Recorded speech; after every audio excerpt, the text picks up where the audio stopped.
Chapter 1: The Half-Sister. The Dacian Dynasty. In the holy capital, Liho gazed at the bustling streets, rendered speechless for an extended period. He had traversed through time. Their race and forest crossing felt exceedingly unjust. His girlfriend had been betrayed, her close friend, and yet, why Vashethion being pursued with a knife? The past was a painful torcall, better left unmentioned. According to Li Heia's memories, the world had was an brimming, fantastical martial prowess, fraught with peril. In this realm, that powerful could move mountain sandfil seas, soar through theskis, and traverse the earth, akin to the legendary immortal so floor. Speaking of immortals, there indeed existed a deist immortal in this world. Huis refereto as the old celestial master bile, rumored to be ancient being who had lived for centuries, predating of the existence of the dynasty. Ding, system, Arialthir? Contemplating the myriad dangers this world might pose, Liho attempted to summon his system with the Deliberatekim. It was 2023, sure there couldn't be any timid travelers without Hyron systems, could there? To his dismay, no response came forth. Shao how, weary you just standing Theronatas? Imnota said Toya suddenly ceasing your mischief. A sultry voice interrupted Li Heia's reverie from a distance.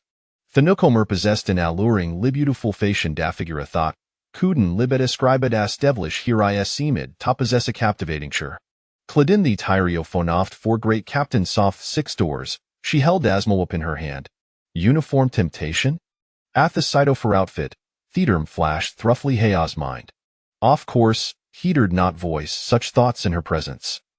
The young woman was named Lu Manman, his shelf sister in this world. Manman, yeah, how can he say scathing? Osify am a habitual troublemaker. Li Hao instinctively touched this nose, attempting to convey thought thighs wasn't this nature. It seems Sio your mainsome wadding kirabudi our own identity. Lu Manman scrutinized Harry and your brother from to toe, as my leb breaking gay cross her face. In that fleeting mint, her smiley inadvertently exuded an enchanting gallery typical of her martial arts. Gazing at the smiley thought graced Lu Manman's face, Liha found himself momentarily entranced. How could theory exist, such a stunning person in this world? Drula sab out a spillionto the ground.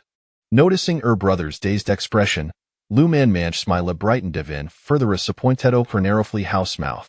Up in hearing this, Li Hao instinctive lyria ked for his lips, only to find nothing there. He had been deceived. Whaddle at l'enchantress. Li Hao mused silently. Of course, he would never diretto voice such sentiments in front of his sister, Lu Manman.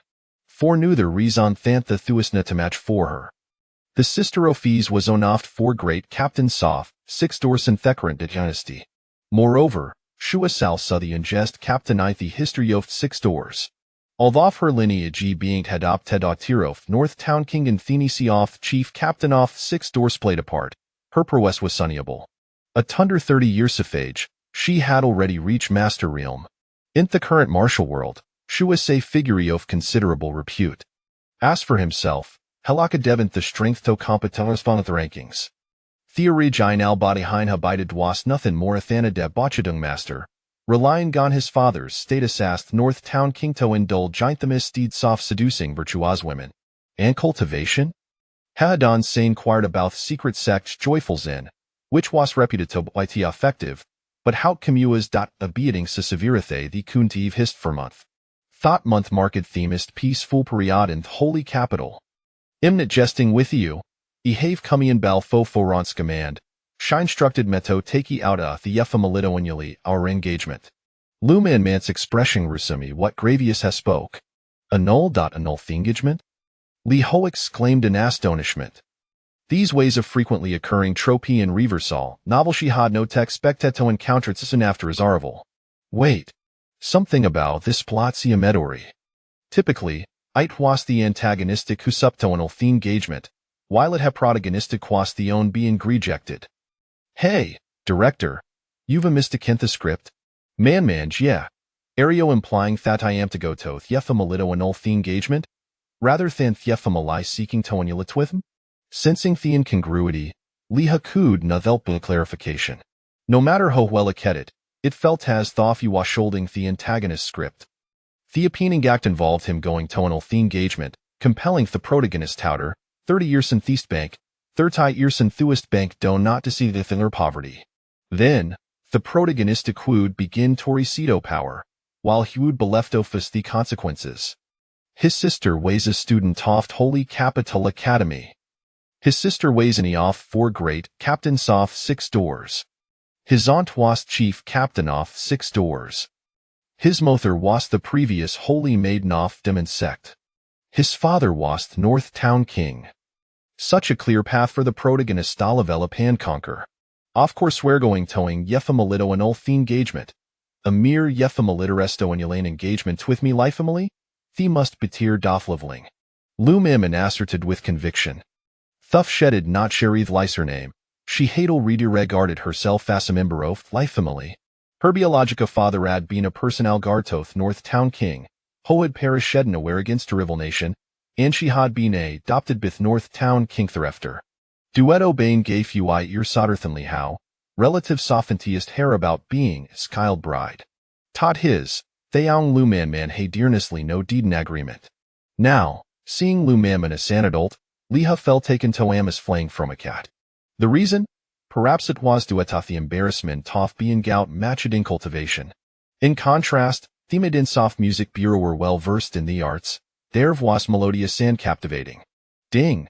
Congratulations, host, for awakening the great antagonist system. Ding! The novice gift package has been dispatched, please check it. Ding! The novice tash has been issued the host, accept or decline. As a face which had been flipped, a serious off system notifications rang utinsistently in Lihea's mind. Great antagonist system? Kuda suni boy Likimi trulib the great antagonist? Anovis gift package. Being gone antagonist might not be so bad after all.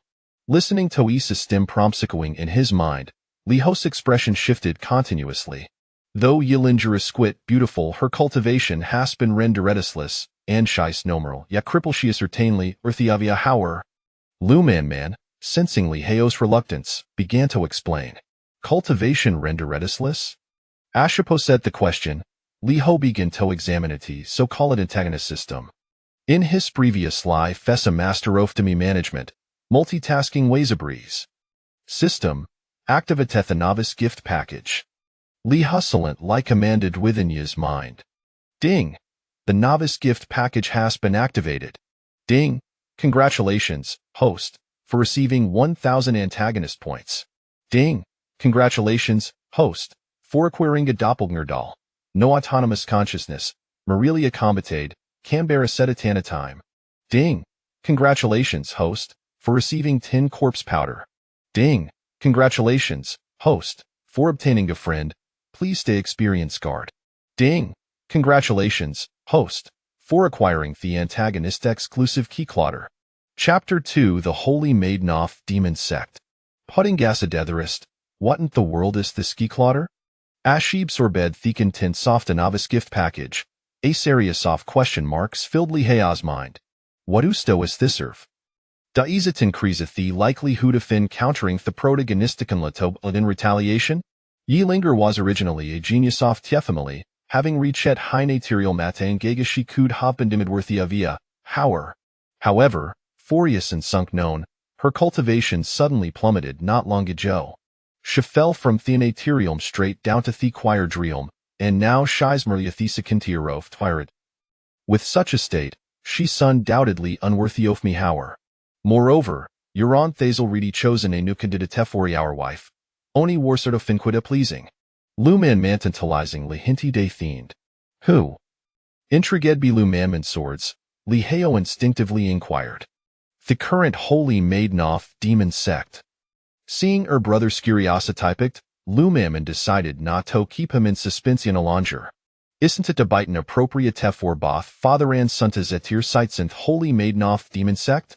A corner redra betwilbite, and the demon sect shard lie agatheringa virtuousman. Upon hearing Lumammon's answer, Liha couldn't help you feel exasperated. His father had married the previous holy maiden of demon sect, and no ways expected to at the current Tony? How absurd. Was the cultivation of holy maiden Muriel Yaminsto enhanceth the demon sect's power, Or were thamer lie, raising get chilled bride a fourth life family? Iverd that this generations, holy maidenoth demon sect possesses sleg savin longaran farathanmin. Aria Jureya want considerate?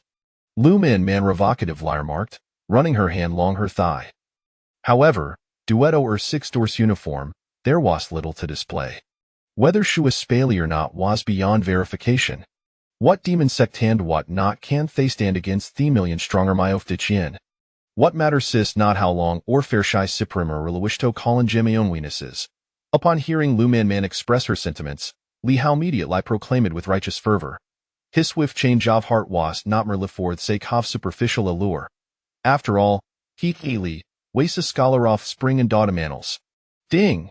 You have been presented with the opportunity to form a partnership with Holy Maid Noth Devil Sect. Does the host consent? Should agree, the Devil Sect's favor toward Saya will increase a be 10 points, while refusal incurs no penalty. Naturally, Hehed Norius and to declinia an opportunity thought would enhance the Devil Sect's favorability towards him. Ding! Congratulations, host, on gaining 10 points of favor with Devil Sect. Achieving a favorability of 100 will bestow upon you that it leave close friend off Devil Sect. As the system's notification eco-ed in his mind, Obel die to be gonto take a shape pianly housed hotst, iPhone Holy Maiden Coldgranthim 10 points of favor, would having several not, maximizeth the Devil Sect's favorability?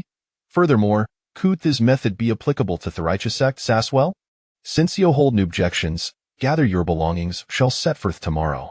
Unbeknownst to Luman man, observely hey a skierful demeanor, a wavy ofuritation washed over her. After all, she had arrived first. Having dismissed Adonia Linger, now another holy maiden from Devil Sect that emerged, how vexing. With these thoughts were Linge in her mind, Luman man stomped her futan turned away. Could it be their monthly visitor has arrived? Or perhaps she sent her to face of menopause? Considering wed well in a world of fadvin said martial prowess, with her strength capable of splitting mountain sand shitterings tones, could such matter truly affect her? Watching Luman man sit in canine demeanor, Li Haois left perplexed. In his previous life, although he was a master of me management, he was for fromfully understanding the complexities of woman's art. Had he truly grasped it, he would not thave met thyson time litimes. In this life, having been granted daskin chance, he was determined to excellent cultivatido a level where noon could armum. According to intelligence of this world, thepinacli of martial achievement was celestial realmthus, hesed a modest go alto first attained that status. Surely, by then, he would not find himself in peril again, woulda? Therium's off martial prowess required, innate, martial grandmaster, great martial grandmaster, celestial realm, and celestial ascendant. Note among the six significant trium, the fourth, great martial grandmaster. I regarded as the highest visible combat power. Li Hassant serves as the head of 6 doors, holding this rank. The fifth, the celestial realm, Isel Socknown as Thirthly immortal, exemplified bethold celestial master, quo spin schistes in solitude, tending to flower sand feeding birds, cell dome engaging with the outside world. The sixth, the celestial ascendant, I say legendary realm said to possess the pod for verse of the heavens sand as in during daylight. This knowledge you is retrieved from the depth softly hey osmary. Insights ta type a cly take hundreds of captors for protagonists in lacertila sto comprehend, he was fortunate to possess from the outset fist advantagio fe vingerich background. Asheria Shuradimzulf with these thoughts, Li Hilmata his Swadeworth, North Town King's residence. The North Town King seste to a simpressive ligrand, standing gasped the largest abode and holy capitalisida from the imperial palace, according to Thword Sophis Fatheri toil tirolus litota fin northern frontier against the barbarian Hortus Swatus the harming constructing a larger residence. Those who disagreed were welcome to Komi and debate matter with High Minth North Town Army. Up and uttering these words, a wavy of criticism erupted from the literatio of holy capital. Yet, none edered to confront North Town King directly. These was like Halijuito Haiji Althul exploits, where had single-handedly torn a part of master among the barbarians. Noon you issued tope the next victim of stay fate. Returning to them at hand, Althov North Town King Sestata had been completed. He was required to remain stationed within frontier for extended periods, leaving Li Hao to benefit from his absence. Entering the North Town King's residence without hindrance, Li Hao hurriedly made his way to Hishambur. Your Highness, you have returned. Outside his room, a small maid was daydreaming jidly. Upon seeing Li Hao, she romped the curtain and spoke. Suck a youthful visage. A flatchist. A pair of fake-ups, truly unremarkable. Irrequirist no. Unla summoned bime, nunius permittetentur. Casting a cursory glance sathis maid, Li Hao instinctive lyranderetta judgmentin, his mind and stepped into his room. Before Atheun made could respond, the door hadal closed behind him. How peculiar. The young master ass returned soerlike today. Observing the tight lie shut door, the maid murmured in confusion. Typically, the young master would drag on late evening, yet O'Day had come back before dusk. Cold something bemis?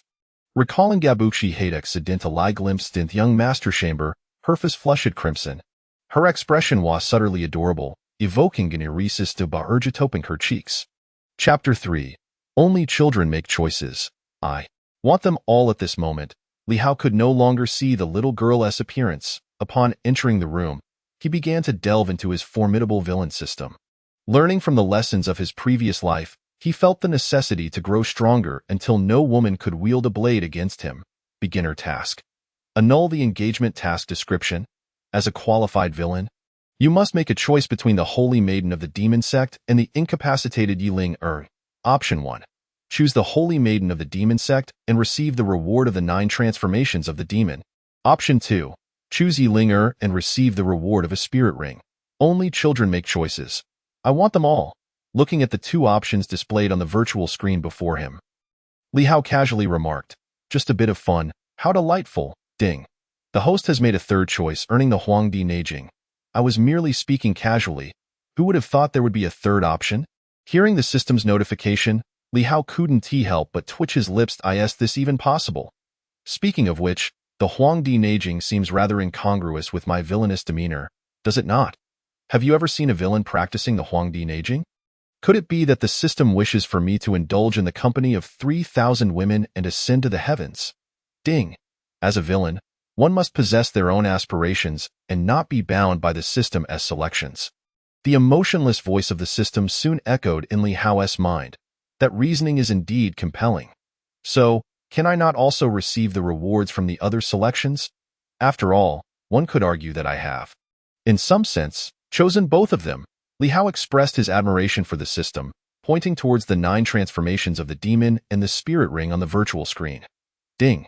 These 2 items are possessed by the holy maiden of the demon sect and Yiling Er, respectively. The host may conquer them at will or seize them by force. In response to Li Hao's audacious behavior, the system remarked, the items are right there. If you desire them, go and claim them yourself. Oh? A series of question marks floated above Li Hao's head. It was not that he had a problem, but rather that he found the system to be questionable. Was he, Li Hao, a promising youth of the great Qian, truly capable of such brazen acts of theft?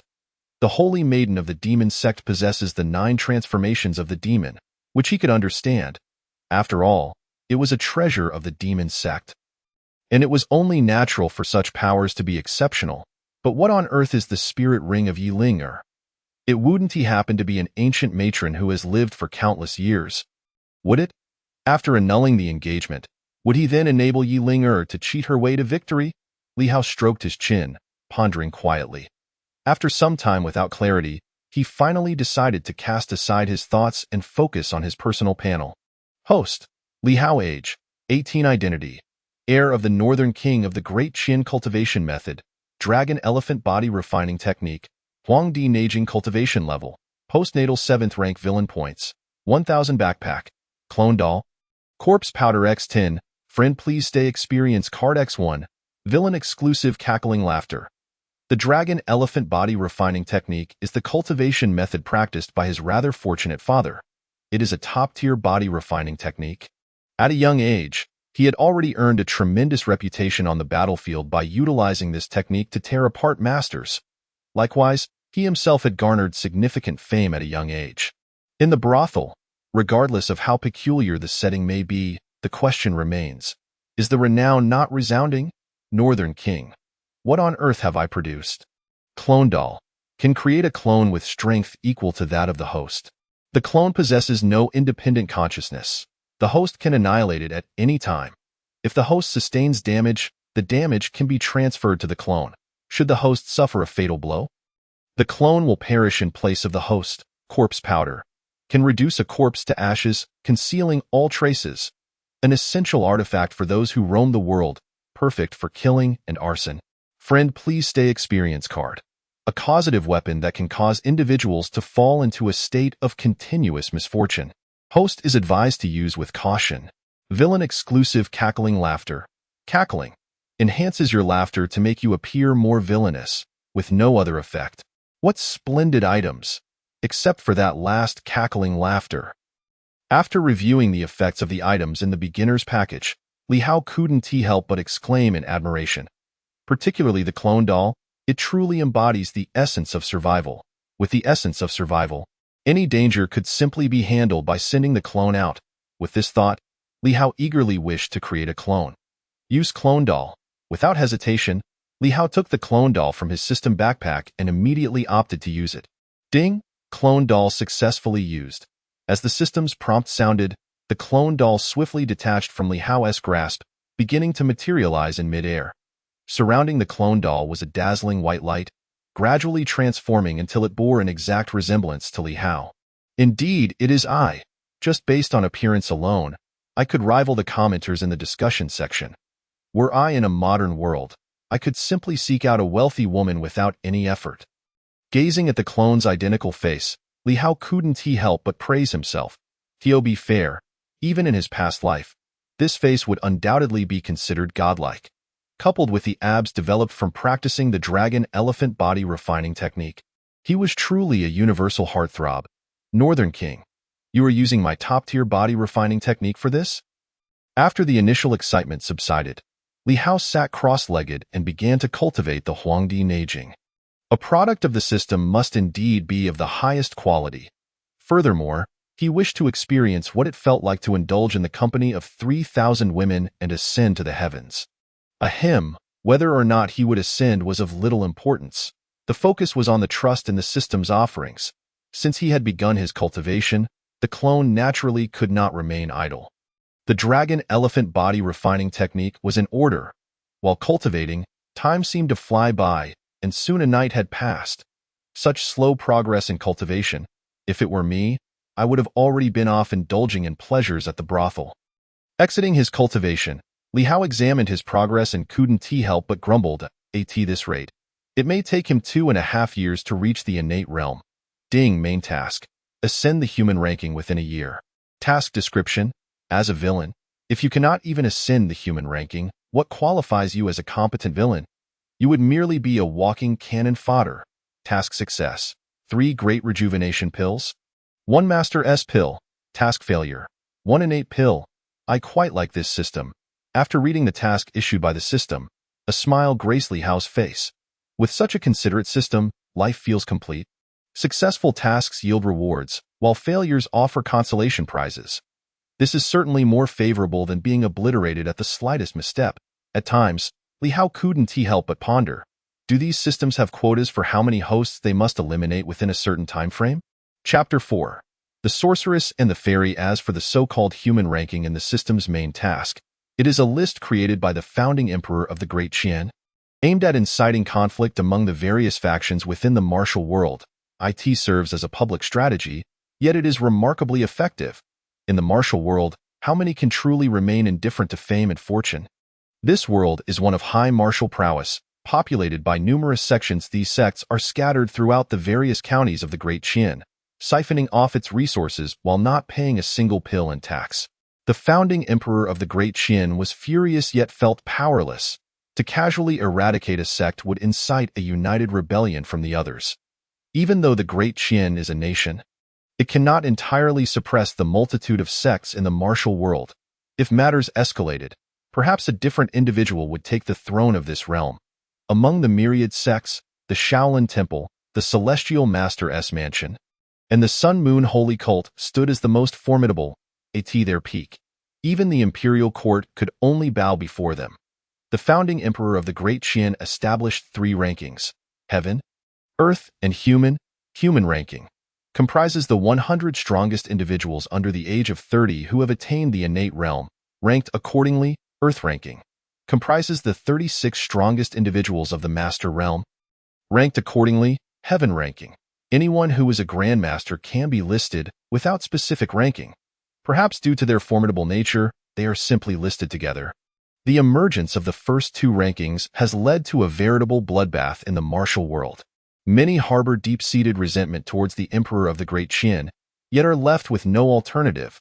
Surely, they cannot turn against the Great Qian over a few rankings. As for the third ranking, it often serves as a form of advertisement. If a sect has members listed in the Heaven ranking, it is immediately recognized as a first-rate sect, with a year to go on the main task. There is no need to rush. For now, he should resolve the matter of the annulment. Additionally, he wished to see what this so-called spirit ring was all about. Shaking his head, Li Hao expelled the chaotic thoughts from his mind and strode leisurely towards the door. As for the clone, it would naturally remain at home practicing the dragon elephant body refining technique. Speaking of the clone, Li Hao suddenly recalled something and decided to pay a visit to his half-sibling sister. Without hesitation, Li Hao pushed open the door. "Your Highness." As the door swung open, he spotted the little girl from yesterday rising groggily from the ground, still appearing half asleep. "Why are you sleeping out here?" Seeing the little girl in such a state, Li Hao couldn't help but inquire. The Northern King's residence is so vast. How could there be no resting place for a maid? I was worried that your Highness might need me, so I stayed out here to keep watch." The young girl lowered her head, feeling somewhat shy, and softly replied, "It's nothing. You should go back and rest." Observing the adorable demeanor of the girl, Li Hao couldn't help but gently stroke her small face before continuing his walk outside. The familiar adage echoed in his mind. When it comes to one must tread carefully. He was drawn to women of profound principles, and the enchanting man he encountered yesterday had certainly made an impression. Alas, her formidable strength suggested she belonged to the category of assertive women. As a man of broad affections, he feared that he might not escape unscathed should he pursue her. After all, fortune might not favor him a second time, as he stepped out of the backyard. Li Hao was greeted by none other than Man herself. At that moment, Lu Man was wielding her whip with great flourish, the sound slicing through the air with a menacing swish, crack. The whip struck the ground before Li Hao, creating a deep crater the height of a person. Such was the terrifying might of a master. Li Hao could only marvel at the display. With such power, one could eliminate an adversary without the need for painstakingly digging a grave. A single lash would suffice. "Heyer, you certainly rose early today." With her whip now stowed away, Lu Man resumed her captivating charm, as if the impressive crater had not been the result of her actions at all. Filling such a large pit would require a considerable sum, Li Hao lamented, gazing at the gaping hole before him. What a waste! Why complicate matters? I can simply have the 6 doors personnel fix it. Lu Man replied with practiced ease, suggesting that this was not her first encounter with such tasks. By the way, Man, as one of the 4 great captains of the 6 doors, shouldn't you be rather busy? Li Hao refrained from voicing his irritation regarding her misuse of public resources and instead posed a question. "Have you forgotten who the chief of the 6 doors is?" Lu Man looked at Li Hao with a patronizing expression, akin to one concerned for a child. "That is indeed true. The 6 doors is quite an excellent establishment," Li Hao mused, recalling that the chief was none other than his aunt. "What, are you considering joining us?" "My sister would be more than welcome," Lu Man playfully beckoned, her words laced with flirtation. The prospect of not having to clock in for work while receiving a generous salary was nothing short of paradise. Upon hearing Lu Man's invitation, Li Hao felt his heart stir. Just then, a voice interrupted his reverie. "Little sister?" Upon seeing the newcomer, Li Hao instinctively called out. This was none other than his younger sister, Tang Xiaoxiao, who was studying at the Sacred Capital Academy. She, too, had been adopted by their father. However, unlike him, she had grown up in the Sacred Capital and had never witnessed the brutality of life. She was a woman of exceptional grace, exuding an ethereal aura in comparison to Lu Man. One could say she was a celestial maiden while the other a sorceress. The two seemed to clash naturally, often parting ways in discord. "Brother," Tang Xiaoxiao greeted Li Hao sweetly, choosing to ignore Lu Man. "Haven't you learned to greet your elder sister?" Lu Man interjected, bemused by the younger girl's disregard. Is the Sacred Capital Academy teaching such manners? Seeing her sister's indifference, Lu Man took the initiative. Elder sister, Tang Xiaoxiao reluctantly uttered, her voice barely above a whisper. I recall there should be classes at the Sacred Capital Academy today. How is it you have time to return? Have you snuck out? Lu Man teased, raising an eyebrow. I heard brother was going to annul his engagement, so I thought I would come to see him off. Is that not permissible? Besides, my teacher approved my request. Tang Xiaoxiao replied, her confidence wavering. In truth, the academy's instructor had initially rejected her plea, but she had invoked the name of her adoptive father, the Northern Guardian King, promising that upon his return to the capital, he would come to teach at the academy. The instructor, visibly distressed, had ultimately relented, cautioning her repeatedly that the Northern Guardian King was incredibly busy and that she should not let him come to the academy to lecture. Once you've delivered your farewells, you may leave, Lu Man declared, linking her arm through Li Hao's, as if to assert her claim. How can you be so brazen? Tang Xiaoxiao exclaimed, her frustration reaching its peak as she witnessed Lu Man boldly intertwining her arm with her brother's. Although she couldn't quite fathom why, it irked her immensely. Why can't I? We are not even blood siblings. When we were young, my aunt claimed I was Heir's child bride, Lu Man remarked, relishing in Tang Xiaoxiao's vexation. Feeling cornered by Lu Man's audacious words, Tang Xiaoxiao found herself at a loss for words. Meanwhile, our protagonist, Li Hao, was preoccupied with a grave contemplation. The question at hand was whether to choose C or D. As for the quarrel between the two lovely ladies, he chose to ignore it entirely. Were the situation more fitting, he would have quipped, "You know you can't actually harm each other like this. Tang Xiaoxiao, but she is a master. This charm is for you. Just make sure not to let any wicked women deceive you on the road." Tang Xiaoxiao mustered her courage to thrust a charm into Li Hao's hand before shyly scurrying away. Better a wicked woman than a foolish one, Lu Man scoffed, withdrawing her hand. The recent closeness had merely been a ploy to provoke the younger girl. To her surprise, it had proven quite effective. Is that all? I hardly felt anything, Li Hao muttered to himself, a look of regret crossing his face as he watched the profound principal depart. Naturally, he accepted the charm from his sister, recalling his earlier conversation with the system. Children make choices. I want them all. What do you mean, that's all? I didn't sense anything, Lu Man remarked, a hint of confusion crossing her features as she overheard Li Hao's muttering, nothing. I simply wish to inquire when we shall set off and how we would travel. Will you be flying me there?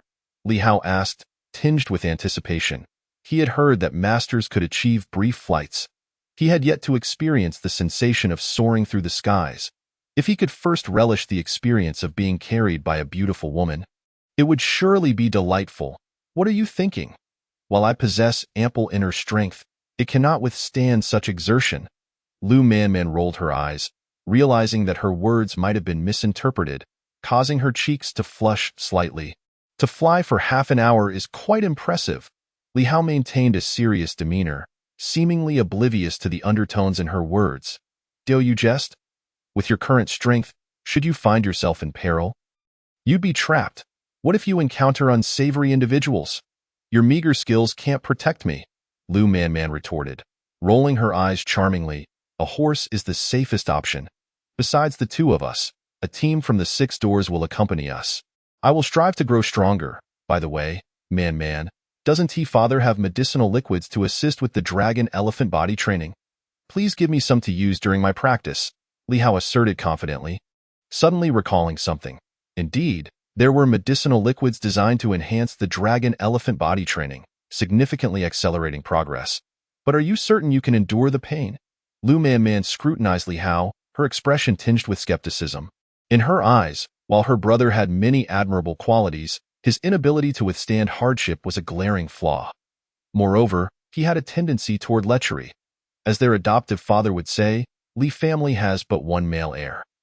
Being lecherous is a means to ensure the family line continues. Yet, the former was indeed a substantial shortcoming. In the world of martial arts, many disciples of prominent sects at his age had already entered the innate realm, with some even gracing the rankings of the talented. His pedigree was not lacking. given that one parent was the Northern Guardian King and the other a saintly woman of the demonic sect. It stood to reason that a child born of such lineage would not come up short. Alas, he was simply too indolent and unable to endure hardship. Is it not merely a bit of suffering? For Man, this is a small price to pay. Li Hao patted his chest, exuding an air of fearlessness. Internally, he mused, after all, it's just a split cultivation. What does it matter how arduous it gets? As long as it doesn't kill me, I shall push myself to the limit. Here are the medicinal liquids prepared by your adoptive father, enough for a year. When combined with the dragon elephant body training, the effects are remarkable. The only caveat is that it will be quite painful. Casting a dubious glance at Li Hao, Lu Man ultimately produced a storage ring for him. This storage ring, though limited in capacity and classified among the smallest of its kind, remained a coveted treasure for practitioners of the acquired realm. However, for Lu Man, a master in her own right, it was merely a trinket she could easily part with. Different realms unveil different vistas, and the resources one possesses vary accordingly. Pain is something I fear the least. After all, it is merely my doppelganger enduring the strain. I remain unfazed. Since I fear not, let him use it in front of me. His sister, Lu Man shot a sidelong glance at her brother as she spoke. Is it not inappropriate for a man and a woman to engage so closely? Li Hao feigned exaggeration, crossing his arms in an innocent pose. This medicinal liquid is meant for bathing. If it is seen in such a state, my purity shall be compromised. Go to hell. You visited the pleasure quarters countless times and still pretend to be a paragon of virtue. After a brief silence, Lu Man declared, I shall wait for you outside the Wang residence for an hour. We will go to the Yi family to annul the engagement together. Suppressing the urge to kick her infuriating brother into a pit, she strode out without looking back. He truly was aggravating. I only went to the pleasure quarters to listen to the ladies sing and play. I remain untainted. Watching Lu Man depart, Li Hao desperately sought to vindicate himself.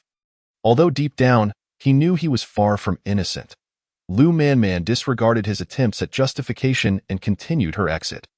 Once she had vanished from sight, Li Hao hastily returned inside to test the effects of the medicinal liquid.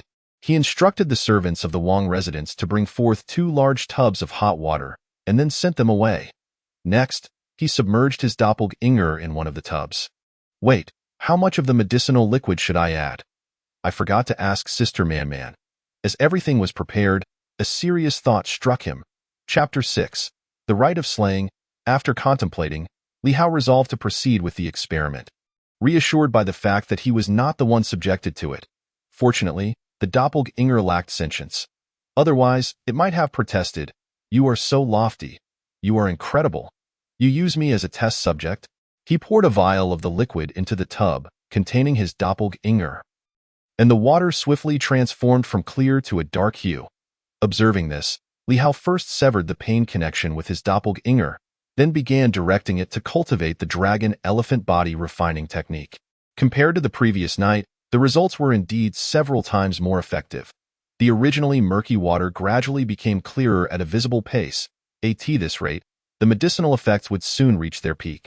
Without hesitation, Li Hao added another vial of the liquid. This process continued, and in total, he poured 7 vials into the tub.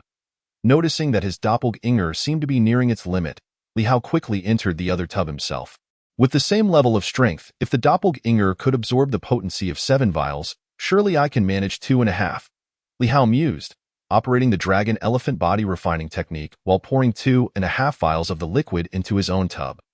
In the wandering world, to avoid the knife, one must enhance not only the body of the doppelganger but also their own. Moreover, he had already boasted in front of Sister Man. He could not possibly back down. As soon as the liquid entered the tub, Li Hao could not help but unleash a heart-rending scream. He finally understood why Lu Man had looked at him so oddly when he requested the liquid. An hour later, Li Hao stepped out of the Wang residence, bidding farewell to the young girl. Ada, not bad. You truly exhibit some semblance of a manly spirit. Outside the Wang residence, Lu Man scrutinized Li Hao from head to toe. Unable to restrain her praise, it was evident that she had heard the resounding scream from within. Such trivial pain from the medicinal liquid is nothing to fret over. despite the excruciating ordeal inside. Li Hao wore a nonchalant expression outside. "You're so heavy. Get on the carriage quickly," Lu Manman retorted, recalling the horrifying scream she had just heard. "Please show me some dignity in public." Muttering under his breath, Li Hao climbed into the carriage. This excursion from the holy capital exceeded his expectations, complete with a carriage ride. How delightful! Is that the heir of the Duke of the North? He pondered. His father guards the northern frontier for the Great Qian, yet he produced such a debauched son. Does he find the pleasure quarters so entertaining? Regardless, this extravagant heir of the Duke of the North would finally leave the holy capital, granting the city a brief respite. Indeed. Upon entering the carriage, Li Hao noticed the murmurs of the onlookers gradually intensifying. "Who dares to speak ill of my brother behind his back? They shall not escape my wrath. Anyone who dares to speak shall find themselves imprisoned in my 6 doors." Lu Manman snapped, swinging her whip towards the ground. She was fiercely protective. If her brother deemed it acceptable, others had better think twice before voicing their opinions. As the whip struck the ground, a sizable pit formed. The curious onlookers, initially eager to observe, scattered in haste. "Sister Manman is truly fierce. Ordinary folk cannot subdue her," Li Hao remarked with genuine admiration. "Get moving. Let us leave the city." Lu Manman entered the carriage, glancing at Li Hao before instructing the coachman. "Drive." Within the royal palace of the holy capital, an elder clad in a yellow robe inquired of a middle-aged man. "Has that boy departed the holy capital?" "He has already left," the middle-aged man replied cautiously. This man, known as Sima Qiankai, was the current prime minister of the Great Qian.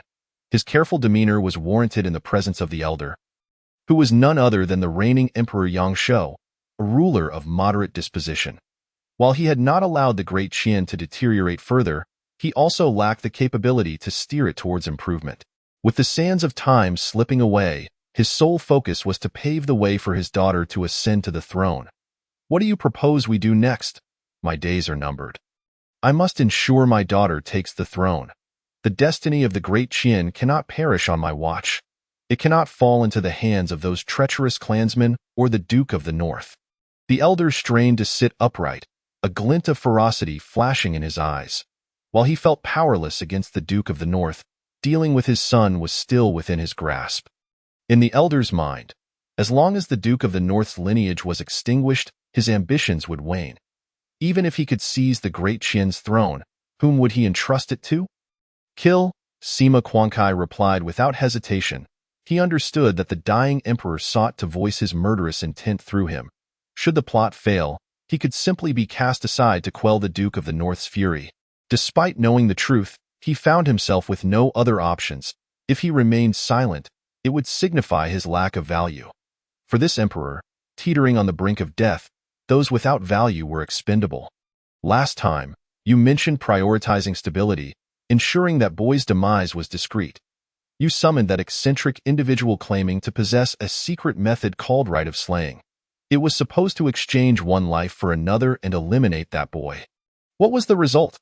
The individual you summoned ended up dying, while the boy remains as vivacious as ever." The elder cast a displeased glance at Sima Qiankai. "This time, I will enlist the expertise of the 7 Kills Hall. It will surely be foolproof, however. The fee may be rather steep, considering that boy travels with a master." Sima Qiankai lamented, feeling the pinch in his wallet. Though this assignment did not require the assassination of a master, the cost of striking from a master's hands was still considerable. Moreover, with the identity of the Duke of the North's heir, the assassination price for Li Hao was even higher than that of an ordinary master. "Rest assured, as long as we can rid ourselves of that boy, I will cover all expenses. Remember, this matter must not trace back to me. Otherwise, that madman, the Duke of the North, will surely take up arms against me." The elder shrank back. Though nearing death, he did not wish to meet his end prematurely, nor did he wish to be the first emperor in history to be torn apart by his enemies. Chapter 7. The Jianghu. I have arrived. The scenery outside far surpasses that of the holy capital, Jianghu. I have arrived. Having left the holy capital, Li Hao gazed at the landscape outside the carriage, unable to suppress a heartfelt exclamation. Fine wine, beautiful scenery, Enchanting maidens. This was what immediately came to mind when he thought of the Jianghu. At this moment, he remained blissfully unaware that he had become the target of the most powerful figures within the great Qin dynasty. The Jianghu is not as idyllic as you might think. Most individuals are painfully toiling at the very bottom of society. For the sake of a mere low-grade elixir, they are willing to engage in brutal conflicts. There are those who, in their pursuit of resources necessary for cultivation, would sell their wives and daughters without hesitation. Observing Li Hao's seemingly cheerful demeanor, Lu Manman could not resist delivering a sharp retort. The world of martial arts may sound thrilling, filled with tales of vengeance and camaraderie, but once one truly enters that realm, the treachery and peril become starkly apparent. As one of the 4 esteemed captains of the 6 doors. Despite having the advantage of her aunt being the head captain, she has undergone rigorous training in various branches of 6 doors. Thus, her understanding of the martial world is profoundly grounded in personal experience. Is there such a fortunate opportunity? After listening to Sister Manman's words, Li Hao's eyes lit up, as if a nefarious thought had sparked in his mind. Witnessing Li Hao's reaction, a question mark slowly hovered over Lu Manman's head. Something about her younger brother felt amiss, very amiss. The 2 siblings bickered playfully, and time swiftly slipped by. Given their proximity to the imperial city, they encountered no bandits during the day. Everything remained remarkably peaceful. Until nightfall arrived. Young master, young lady, it's quite late. Should we not stop and rest for the night? The coachman suggested. Since leaving the sacred capital, Lu Manman had insisted on changing their titles. Your Highness felt overly ostentatious. Young master was far more suitable. Li Hao had no objections, recognizing the wisdom in her reasoning. Very well. Lu Manman nodded lightly in agreement. In Li Hao's presence, she appeared somewhat talkative, but before others, she maintained an air of aloofness. Embodying the essence of a high and mighty goddess, Master, there is a dilapidated temple nearby. Should we not enter and rest? A robust member of the 6 doors named Ru Hua could not resist speaking up. True to her name, she resembled a carnivorous flower. By Li Hao's aesthetic standards, her appearance could not exceed a mere 5 out of 10. This was on a 100-point scale. Besides Ru Hua, there were 8 other members of the 6 doors accompanying them, all of whom were rather unremarkable in appearance, prompting Li Hao to forget their names. Sister Manman had undoubtedly orchestrated this. She had deliberately selected the least attractive from 6 doors, enhancing her own beauty against their backdrop. A dilapidated temple. Such places are often fraught with danger. We might as well spend the night in the carriage. Upon hearing the term dilapidated temple, Li Hao immediately shook his head vigorously. Based on years of reading novels in his past life, he knew that resting in a ruined temple at night was a recipe for disaster. Who would dare cause trouble when I, a master of the realm, am present? I would whip them into submission. We can remain in the carriage, but what of the others? Surely we cannot leave them to seek refuge in the temple while we, a brother and sister, remain alone in the carriage, Lu Manman declared with a fierce demeanor. That is a valid point, Li Hao conceded, accepting her proposal. Let us move quickly. No more dawdling. Lu Manman promptly yanked Li Hao down from the carriage. Her small hand was surprisingly soft and pleasant to the touch. Just as Li Hao savored the moment, her hand slipped away. Lu Manman resumed wielding her whip and strode ahead confidently. Young master, would you like me to assist you? Noticing that Li Hao had not moved, Ru Hua approached eagerly, extending her rather large hand. Naturally, she was drawn to a handsome figure like Li Hao. Lust is a universal trait. Men are attracted to beauty, and women, likewise, are drawn to handsome men. However, most women tend to be more reserved, making Ru Hua's boldness rather uncommon. No, thank you. Upon seeing her hand, which was thicker than his thigh, Li Hao was frightened and swiftly dashed towards Sister Manman. Ha ha ha, even running looks so graceful. Ru Hua laughed unabashedly at Li Hao's retreating figure. Hearing her raucous laughter from behind, Li Hao instinctively quickened his pace, feeling that Ru Hua appeared even more villainous than he did. Sister Manman, where on earth did you find this oddball? Looking at Lu Manman's stunning figure, Li Hao could not help but inquire. This individual is a formidable warrior under my command. Do not judge solely by appearances. She possesses the innate strength of the 3rd rank, capable of rivaling those of the 4th and 5th ranks. With another year or two of training, she may well achieve a position on the infamous ranking list. Lu Manman spoke with a smile, her expression betraying whether she found Li Hao's reaction amusing or if there was another reason behind it. Why is that?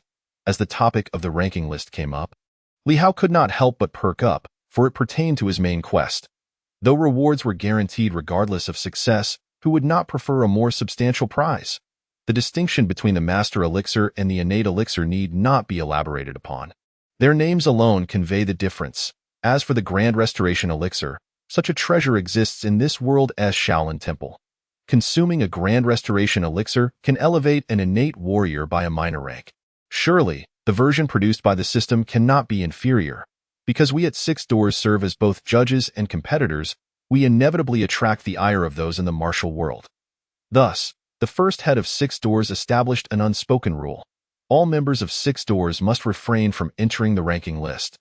This way, we can enjoy a measure of peace, Lu Manman explained, though her expression revealed her dissatisfaction. I could have easily surpassed my peers and claimed the top spot on that list. Yet, due to that ridiculous unspoken rule, I cannot even enter the ranking. Now that my aunt is the head of Six Doors, cannot this rule be amended?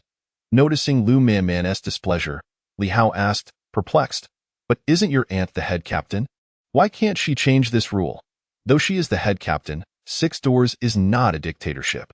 The Tai family holds significant influence within Six Doors. Since its inception, the Tai family has been entrenched in its ranks. Regardless of who the head captain is, the four esteemed captains will always have a seat at the table for the Tai family. Lu Manman shook her head, indicating that the matter was far more complicated than it appeared. Then I shall refrain from joining Six Doors. I aspire to ascend to the pinnacle of the ranking list, Li Hao declared earnestly. With your aspirations, if you can indeed reach the top of the ranking list, I would grant you anything you desire. Chapter 8. Bold and unruly. I can see at a glance that you are no ordinary person. Lu Manman scrutinized her younger brother from head to toe, clearly skeptical of his claim. She knew him well enough to discern that while they could potentially enter the ranking list with the backing of their northern town prince's residence, claiming the top spot was an entirely different matter. It would require him to surpass the remaining 99 competitors, which was quite unrealistic. After all, there were several true prodigies currently atop the ranking list. Then I require you to call me good brother 3 times. Li Hao teased, elongating his tone and finally displaying 3 fingers. Others are watching. We must be mindful of our image. With you? You want me to call you good brother? Perhaps in your next life. Lu Manman playfully pinched Li Hao's ear before continuing toward the dilapidated temple. Whether it was merely an illusion, after Li Hao made his request, a fleeting look of disappointment crossed her face. It vanished so quickly that Li Hao almost thought he had imagined it. Why would she feel disappointed? Perhaps it was due to his request not aligning with her expectations. The intricacies of a woman's heart are as enigmatic as the depths of the ocean. Without further thought, Li Hao followed her into the dilapidated temple. The main hall of the dilapidated temple was surprisingly spacious, ample enough for them to rest. They set about clearing the area and gathering wood to start a fire. The once eerie temple became considerably brighter. It must be said that the members of Six Doors were indeed quite versatile. Miss, in this desolate wilderness, we fortuitously discovered a dilapidated temple. We can rest here for a while and resume our journey at dawn. Whatever you say, Uncle Fu, an elderly voice followed by a youthful one echoed from outside. Soon, footsteps grew increasingly audible. Li Hao peered outside the temple and saw an old man and a young girl approaching. The elder appeared to be dressed like a butler, exuding an amiable demeanor, while the young lady appeared delicate and enchanting, akin to a flower poised to bloom. Esteemed lady, the night has grown late. My master and I seek to rest here for the night. Might we impose on your hospitality? Upon entering the main hall of the temple, the old man clasped his hands and inquired with genuine warmth. Not at all. Lu Manman unhesitatingly rejected the elder's request. Caught off guard by Lu Manman's blunt refusal, the old man momentarily found himself at a loss for words. Young sir, please have compassion for us. A humble master and servant, the young girl beside him cast a glance at Li Hao, playfully blinking her eyes in a manner that evoked sympathy. Name: Billion age, 68 identity, silver medal assassin of the 7-kill hall cultivation technique, Fragment of the 7-kill decision cultivation level. Innate first rank favorability. -50 purity value. 0 bold and enchanting. I can tell at a glance that you are not human. Capture her for me. Initially, Li Hao felt a flutter of desire, but upon noticing her age, he quickly regained his composure. Silently, he retreated behind Lu Man, instructing the members of the 6 gates. Awkwardly, they did not spring into action immediately but instinctively turned their gazes toward Lu Man. Listen to Xiao Hao. Although somewhat unclear about the situation, Lu Man, trusting Li Hao, issued the command. She hoped that her Xiao Hao had discerned something amiss about the woman opposite, rather than being merely captivated by her beauty. Otherwise, she would not hesitate to let Li Hao languish in bed for another month. After all, having had the experience of the first time, he should have grown accustomed to it by now. With their superior's orders, all 9 members of the 6 gates, including Ru Hua, swiftly advanced toward Billion. My lord, you are so remarkably handsome. Should you take a liking to this humble girl, I would not resist. Why bring so many to apprehend me? I am frightened. Billion made no attempt at resistance, instead feigning a delicate demeanor. The disguise techniques of the 7-kill hall are unrivaled in the martial world. It is precisely because of this that they have become the foremost assassination organization. If it were Lu Man, one of the 4 great captains of the 6 gates, who saw through her disguise, there might be some merit to that. But Li Hao, merely a debauched young master with a cultivation level barely at the postnatal stage. If he could unmask her pretense, she might as well abandon her career as an assassin and become a courtesan instead. If she were to resist, she would stand no chance against so many. Unless that elder beside her intervened. This young master prefers to take the initiative. Seeing the other party's reaction, Li Hao's mind whirled, and he decided to play along. He strode toward the silver medal assassin of the 7-kill hall. Billion, however, unbeknownst to him, a fist had already quietly clenched behind him, and a whip was prepared. Upon reaching a distance of several steps from Billion, Li Hao halted in the midst of Billion's expectant gaze. A figure suddenly appeared before Li Hao, stabbing a blade into Billion's vital spot. You? Billion could hardly believe her eyes as she gazed at the large blade protruding from her body. Frequenting the riverbank, I have finally gotten my shoes wet. I always said that bold and enchanting beings are clearly not human. Not only are you unafraid, but you also wish to embrace this young master. Who can be blamed for that? In the moment the blade was thrust, Li Hao had already withdrawn to stand behind Lu Man. The figure that had appeared was undoubtedly his doppelganger. Originally, he could have approached and struck while she was off guard. However, this was his first time engaging in such an act. If he were to slip up, it would be his own demise. Upholding the principle of avoiding personal risk, he entrusted this opportunity to his doppelganger. While all of this seemed prolonged, it transpired in the blink of an eye. Elder, save me. I have accompanied you. Billion summoned her last ounce of strength to call out to the elder who had come with her. However, before she could finish her plea, she realized the elder had already deemed the situation dire and made a hasty retreat. Deprived of her final hope, Billion soon met her end. Ding! Congratulations to the host for slaying an innate first-rank warrior. Rewarding a cultivation level increase by 1 rank, intermediate lottery chance x1, and 100 villain points. Ding! Congratulations to the host for achieving the 1-kill accomplishment, granting 3 beginner lottery chances. With 2 system notifications echoing, Li Hao finally accepted that the assassin was truly dead. He promptly withdrew his doppelganger back into the system space. The mission was complete. It was time to resume his practice of the dragon elephant body technique. What was that thing you just summoned and then retracted? In my perception, it seemed devoid of any heartbeat. Could it be a puppet? Moreover, that figure looks somewhat familiar. Chapter 9. In this world, the Yang family reigns supreme. Why should the Li family not be able to? Lu Man did not pursue the elder but instead curiously inquired of Li Hao. Indeed, it is a puppet. As for why it seems familiar, could it be that Sister Man has seen one before? Li Hao countered. Thankfully, the doppelganger had appeared wearing a mask. Otherwise, the other party might have thought him deranged. To craft a puppet that resembles oneself so closely is no small feat. Moreover, this topic is not suitable for prolonged discussion. Should the other party inquire about the origin of his puppet, He would need to concoct a lie. One falsehood necessitates a web of more lies to sustain it. He was not adept at such fabrications. Otherwise, he would not have met his end in his previous life. I have not seen one. However, I once read a tome that mentioned the puppet sect. This sect existed during the Warring States period, 500 years ago, when countless vassal states thrived. Among them was a state known as Chong, whose rulers sought to forge an immortal army through the art of puppetry to dominate the world. He promised that the sect master of that era would be granted control over the imperial court and the martial world upon success.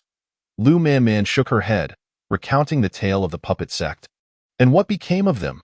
Listening to Lu Manman's account, Li Hao's eyes gleamed with intrigue. Was it truly possible to achieve such feats? Regrettably, he lacked the skills to master puppet crafting. If only he could create an army of puppets. It would surely be quite impressive.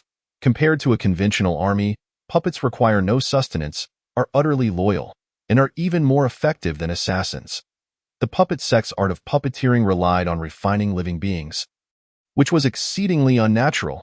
It provoked the heavenly master of the celestial master's mansion, who single-handedly infiltrated Chong and casually dispatched the two perpetrators with a single strike of thunder, and no one dared to intervene against the heavenly master, allowing him to depart unimpeded. Chong soon fell, and the puppet sect was swiftly annihilated by other states, leaving no trace behind. Thus, the legacy of the puppet sect gradually faded into obscurity. Occasionally, those claiming to be disciples of the puppet sect were hunted down as practitioners of the demonic path. Lu Manman continued her explanation. She spoke of the heavenly master effortlessly dispatching the two with a bolt of thunder. A glimmer of yearning for such power flickered in her eyes. Clearly, she too aspired to possess such might one day. With a mere strike of thunder, both the ruler of a nation and the master of a sect perished. What kind of strength did that heavenly master possess? What was the relationship between him and the current heavenly master of the celestial master's mansion? Could they possibly be the same individual? After hearing about the fate of the puppet sect, Li Hao's interest in puppetry immediately waned. Such matters could easily lead to one's downfall. The heavenly master of the celestial master's mansion is of the celestial realm, a legendary terrestrial immortal. He perished during the Great War between righteous and demonic forces. At that time, the old heavenly master was merely a young acolyte. As she spoke of the celestial realm, even someone as proud as Lu Manman could not help but reveal a look of longing.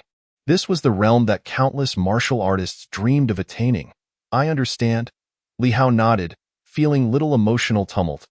After all, he was not originally from this world. Thus, he did not possess a profound sense of the celestial realm's might. It felt too far removed from him. The innate realm was far more tangible. Why, Lord? That woman is exceedingly unattractive. Ru Hua's loud voice rang out. Upon hearing this, Li Hao instinctively turned to the source of the sound. He observed that Billion's disguise had been stripped away, revealing an aged and unsightly face. She bore no resemblance to the enchanting girl from earlier. By Li Hao's standards, she would barely score a 5. Ru Hua, is that polite? You'd best not close your eyes when you sleep tonight. This is even more shocking than the 4 great evil arts of Asia. With this, that so-called elder could indeed lay hands on her. His tastes are quite peculiar. Remembering the silver metal assassin's final words, Li Hao could not help but commend the fleeing elder as a true warrior. My lord, based on our findings, this appears to be a silver metal assassin dispatched by the 7 Kill Hall. As her superior looked over, Ru Hua produced a silver medal, handing it to him. The medal bore the image of a sword, the exclusive emblem of the 7 Kill Hall. Members of the 7 Kill Hall are known to recognize only money, not individuals. Who could have paid them to act against him? As the only son of his adoptive father, the cost of hiring an assassin to kill him would be considerable. Lu Manman took the medal, pondering. With her master's protection, the price for assassinating Li Hao must be exorbitant. Who could harbor such animosity towards him and be willing to spend such a fortune? Could it be that his aunt or father had offended someone? Li Hao weakly inquired. In just 2 days since his arrival, he felt as though his life had been more eventful than the 20 years of his previous existence. Engagement cancellations, system interactions, and assassination attempts. Each was a scenario he had never dared to imagine before. And now he faced them all within a mere span of 2 days. It was exhilarating. Wait, shouldn't he be the villain? What kind of world is this, where even villains face assassination? How infuriating. Is there a Villain Protection Association to take him in? It's getting late. Everyone, rest for the night. Divide into 3 teams to take turns standing guard. Xiaohao, come here to your sister. I shall protect you closely. As Lu Manman spoke, she pulled Li Hao to her side. Feeling the warmth of the enchanting woman beside him, Li Hao soon fell into a deep slumber in Lu Manman's embrace. Sleep, sleep. Once you drift away, all your worries shall vanish. His adoptive mother has raised you to be a pampered young lord. Yet the royal family remains unconvinced of your worth. They wish for your demise, while I desire your survival. Perhaps my aunt is right. If the Yang family can thrive in this world, why can't the Li family? Lu Manman gently caressed Li Hao's forehead, whispering these thoughts to herself, her musings audible only to her own ears. She envied the celestial masters mentioned in ancient texts. If only she possessed such power, she would storm the imperial palace and take the head of the emperor of Deqian, allowing her beloved Hao to ascend the throne. Alas, she was merely a master in her current state. As night passed in silence, dawn soon arrived. Li Hao felt a gentle jolt. Instinctively reaching for something nearby, it felt soft, prompting him to open his eyes. Upon doing so, he found himself staring into Lu Manman's furious yet blushing gaze. Sister Manman, good morning, Li Hao greeted awkwardly. How long do you intend to hold on? Do you believe I won't make you lie in bed for a month? Lu Manman's gaze fell upon Li Hao's hands as she spoke, her expression devoid of emotion. Sister Manman, I assure you this was an accident. Can you believe me? At her words, Li Hao immediately released his hands. Let us not speak of this again. Lu Manman adjusted her somewhat wrinkled clothing, casting a glare at Li Hao. Where are we? Weren't we in that dilapidated temple? Feeling guilty, Li Hao quickly changed the subject. We are on a carriage. You slept so soundly that I could not awaken you. I had no choice but to carry you out of that crumbling temple. Lu Manman rolled her eyes at the memory. Li Hao scratched his head, feeling awkward and unsure of how to respond. The events of yesterday had exhausted him to the point of falling asleep instantly. He hadn't even had a chance to check the rewards granted by the system. When traversing the world, one must always remain vigilant. Do not sleep too deeply, otherwise you may awaken to find yourself destitute. Lu Manman reiterated with concern. Understood. Li Hao nodded, acknowledging her words. Truthfully, his ability to fall asleep so quickly was partly due to Lu Manman's presence. With a master like her around, he felt secure enough to sleep soundly. If she harbored any ill intentions, then being awake or asleep would make little difference. TOA Master, the distinction between a postnatal warrior and an ordinary person was negligible. The two engaged in light conversation for a while longer before Li Hao, under the guise of admiring the scenery, brought their dialogue to a close. His gaze wandered outside, but his thoughts were focused on the system. Yesterday, he had slain a first-grade innate warrior, and aside from a reward of 1 minor realm increase, he had also acquired 100 villain points, 1 intermediate lottery chance, and 3 beginner lottery chances. I shall use 1 beginner lottery chance. With 4 lottery chances in his inventory, Li Hao decided to test his luck and see what treasures he might obtain. Ding! Congratulations, host! You have drawn the Shattered Stone Palm. This item appeared to be a martial technique suitable for minor characters. Unable to contain his disappointment at his first draw, Li Hao could not help but voice his thoughts. Despite his complaints, he resolved to practice it. Currently, his combat relied heavily on sneak attacks or the sheer physical power from the Dragon Elephant Body Refining technique, which was not a sustainable strategy. After making up his mind, Li Hao stored the Shattered Stone Palm in the system space for his doppelganger to practice diligently. He then proceeded to utilize the remaining 2 beginner lottery chances and 1 intermediate lottery chance. Let us take a gamble and see if a bicycle can turn into a motorcycle. Li Hao eagerly used his last 3 lottery chances. Ding! Congratulations, host! You have received 50 taels of silver. Ding! Congratulations, host! You have drawn a strip of black silk. Ding! Congratulations, host! You have obtained the Great Compassion Gatling. I have no shortage of silver. The black silk can wait. But what in the world is this Great Compassion Gatling? Evaluating the items he had drawn, Li Hao's curiosity was piqued by the last item, The Great Compassion Gatling. Great Compassion Gatling. A single breath can unleash 3,600 rotations, offering great compassion to all. Note: can be used once per day. It possesses slaughtering effects against postnatal warriors and a certain degree of lethality against innate warriors. Impressive. After reading the description of the weapon, Li Hao could only utter a single word: impressive. After a leisurely journey of 2.5 days, the carriage finally reached its destination. Throughout the journey, the assassins from the 7-Kill Hall had not made their appearance, nor had any foolish individuals attempted to rob them. The presence of Ruhu and her 9 companions provided enough intimidation to deter others. If any dared to challenge them, Ruhu and her companions were more than capable of dealing with them. Thus, Li Hao had spent these 2.5 days in utter relaxation. Aside from his training, he had also learned about matters unknown to the original owner of his body, such as the current ranking of individuals. The top of the rankings was occupied by a young master from the Celestial Master S Mansion, while the remaining 9 spots in the top 10 were filled with promising talents from various powerful factions. Not a single one hailed from humble beginnings. This was quite understandable, as the resources and foundations of major factions were beyond the reach of commoners. Even if an exceptionally gifted commoner did exist, they would most likely be recruited by a major faction. The 10th-ranked individual was the Holy Maiden of the Sun and Moon sect, a figure reviled by the righteous sects, merely 20 years of age. She had already reached the 6th grade of innate realm. She is far superior to you. You must work diligently. Surely, you do not wish to remain beneath her forever. When the topic of the rankings arose, Lu Manman could not help but mention the Holy Maiden of the Demon sect, hoping to motivate her younger brother. Being beneath someone might not be so bad. Li Hao mused, contemplating that particular stance. Let us enter the city. Lu Manman's expression grew cold at Li Hao's sudden declaration, signaling that it was time to proceed. Have you heard? The young lady of the Yi family has suffered another decline in her cultivation. It is said that she is now only at the 1st grade of the postnatal realm. One cannot fathom what misdeeds she has committed to incur such divine retribution. If she continues to fall, she may truly become a waste. Even if she becomes a waste, she still has her fiancé, who is said to be the heir of the Northern King. During the journey into the city, even while seated in the carriage, Li Hao gleaned much gossip regarding the young lady of the Yi family. Ding!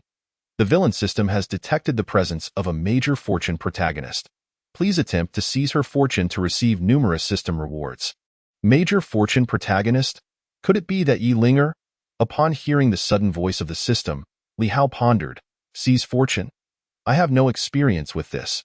Robbing others is one thing, but how does one seize something as intangible as fortune? Am I to snatch away her ring's spirit? But wait, what if her ring's spirit is a formidable entity? What if my sister cannot handle it? Would I not be reduced to a mere experience-giving monster? As Li Hao contemplated, he could not help but glance at Lu Manman. Speaking of which, he had yet to witness the true extent of his half-sister's power.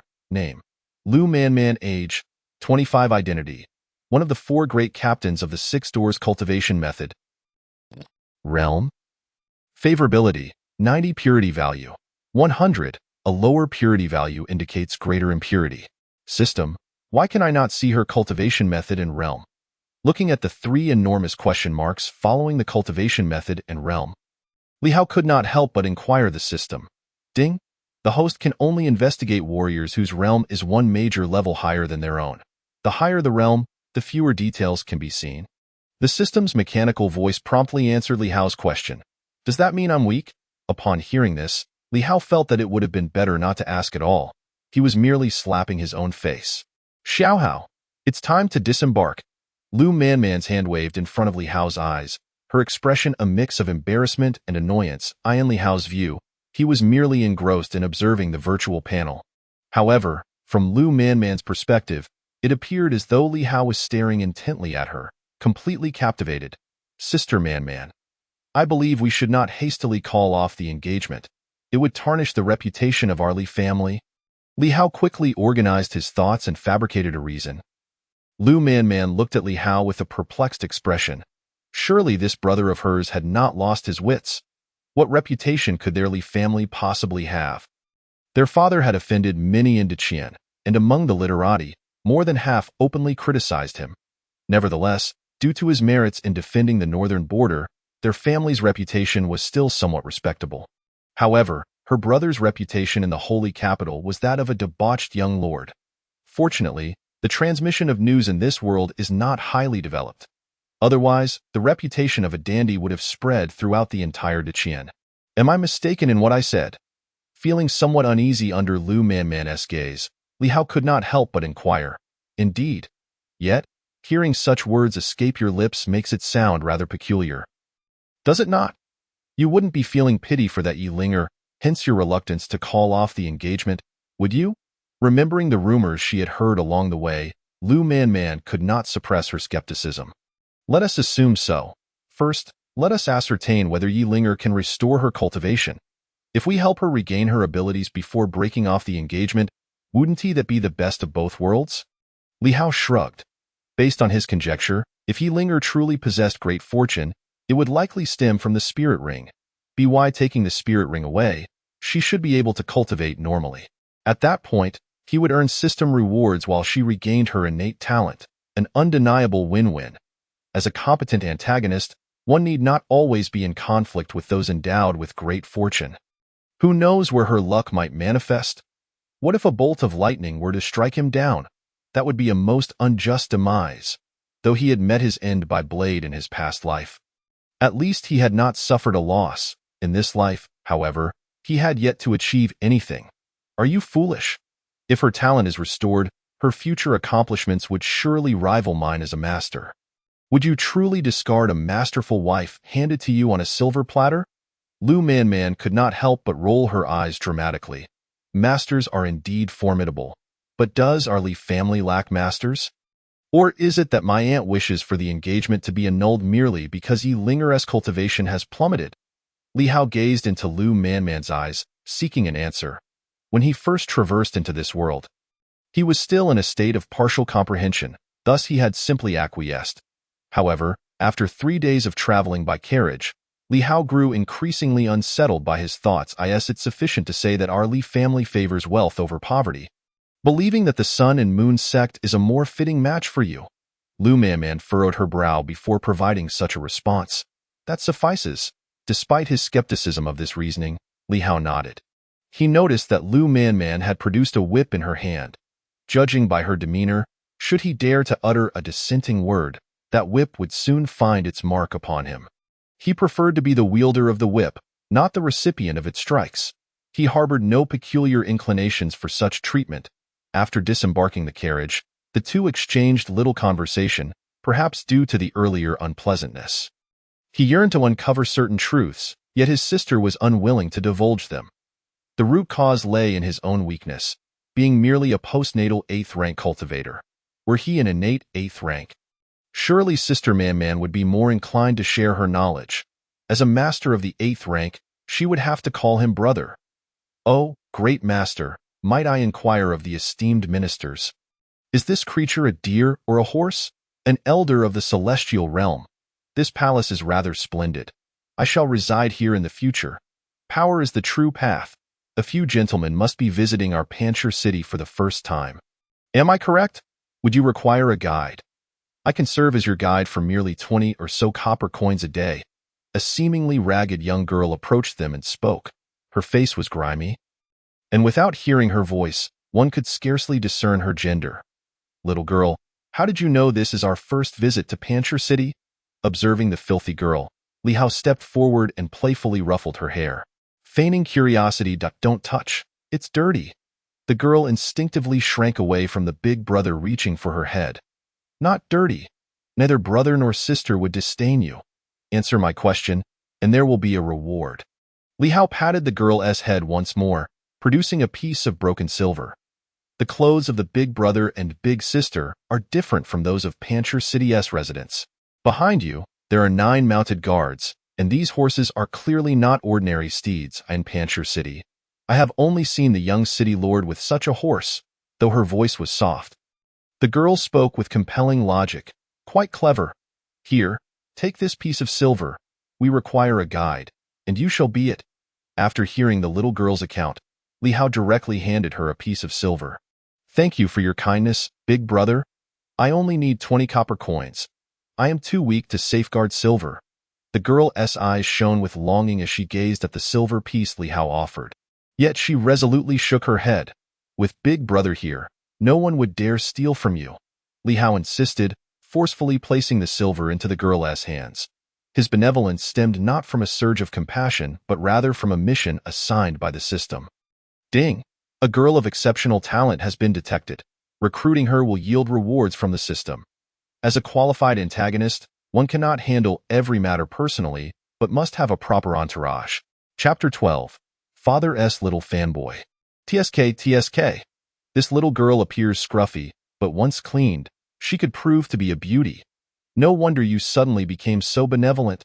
Lu Man scrutinized the girl, speaking with a hint of jealousy. Clearly, she believed Li Hao was captivated by the girl's physical form. In truth, it might not be far from the mark. Li Hao was indeed drawn to her talent. Yet, talent is inherently tied to one's body, is it not? Thud. If big brother does not reject me, I am willing to serve as a slave, merely seeking a morsel of food. Upon hearing the words of the older sister before her, the girl's eyes lit up, and she immediately knelt down. She understood this was her only opportunity. Should she miss it, there might not be another chance. Name: Lu Feng. Age: 16. Identity: beggar. Cultivation method: none. Cultivation level: none. Affection level: 10. Initial affection level is 0. Reaching 50 points indicates a certain level of trust, while reaching 100 points signifies unwavering loyalty. Life and death together, never to part. Purity level: 100. If you do not reject me, I wish to be your adopted daughter. For some reason, a thought emerged in Li Hao's mind. Perhaps it was due to her shared surname with Elbu, or perhaps it was simply because her affection level was too low. She offered to be a servant. How could he not show some acknowledgement? Did he intend to let her remain kneeling indefinitely? The onlookers were steadily increasing. Lu Man discreetly pinched the soft flesh at Li Hao's waist. Communicating through a secretive method. This method of communication among martial artists in this world requires one to reach the innate realm, as a mere postnatal 8th rank cultivator. Li Hao felt this was blatant discrimination. The innate realm allows for secretive communication, while the master realm permits flight. What can the postnatal realm do? Lu Man. Endure blows. Postnatal cultivators can withstand far more than ordinary people. You may rise. There is no need to serve as a slave. From now on, you shall be my sister. As long as I have a mouthful to eat, you shall have yours as well, prompted by Lu Man. Li Hao hurriedly helped the girl to her feet while weaving grand promises. Should she truly become a servant? What if she grew to rebel against her master? He recalled Elbu's words. A man born between heaven and earth should not remain beneath others for long. Ding! Lu Feng's affection level towards the host increased by 10, now reaching 20 points. It seemed that Li Hao's grand promises were taking effect, as the notification of affection increase soon rang out. Halt! Release that girl. Before Li Hao's smile could fully blossom, a male voice interrupted. Upon hearing this, Li Hao instinctively turned towards the source of the voice. He saw a youth approaching with an imposing demeanor, as if he were a chivalrous knight ready to right a wrong. Following the boy were a dozen attendants, evidently the scions of some noble family in Panchur City. Why does this scene feel so bizarre? Hadn't he merely rescued a girl who had fallen to the status of a beggar? Logically, shouldn't he be regarded as a good person? How had he suddenly become the villain? It seemed he had yet to commit any wrongdoing. Fear not, young lady. In Panchur City, my Yi family still holds a measure of power. Should anyone wish to abduct you, they must first seek my permission. Yi Xingchen declared with an air of righteousness.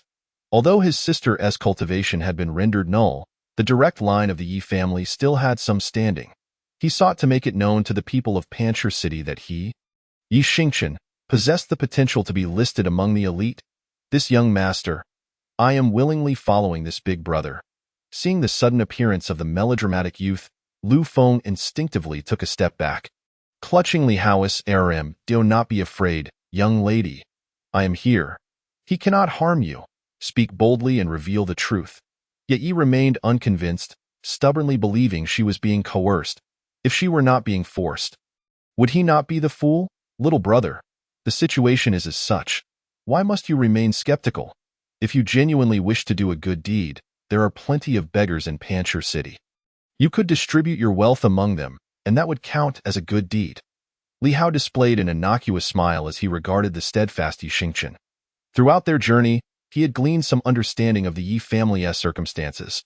Notably that Yi Linger had a younger brother named Yi Xingchen. It seemed he was the very one standing before him. Who is your little brother?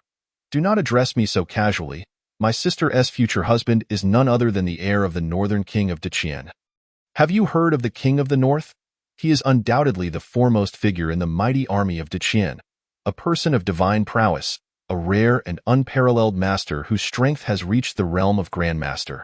Li Hao refers to him as his little brother-in-law, and without a moment's hesitation, Yi Xingchen immediately engaged in a discussion. I never would have guessed that you are a devoted admirer of the king of the north.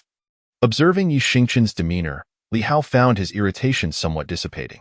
What is there to be upset about with someone who is merely an admirer of his inexpensive old father? What does little admirer mean? Hearing this somewhat unfamiliar term, Lu Manman curiously inquired.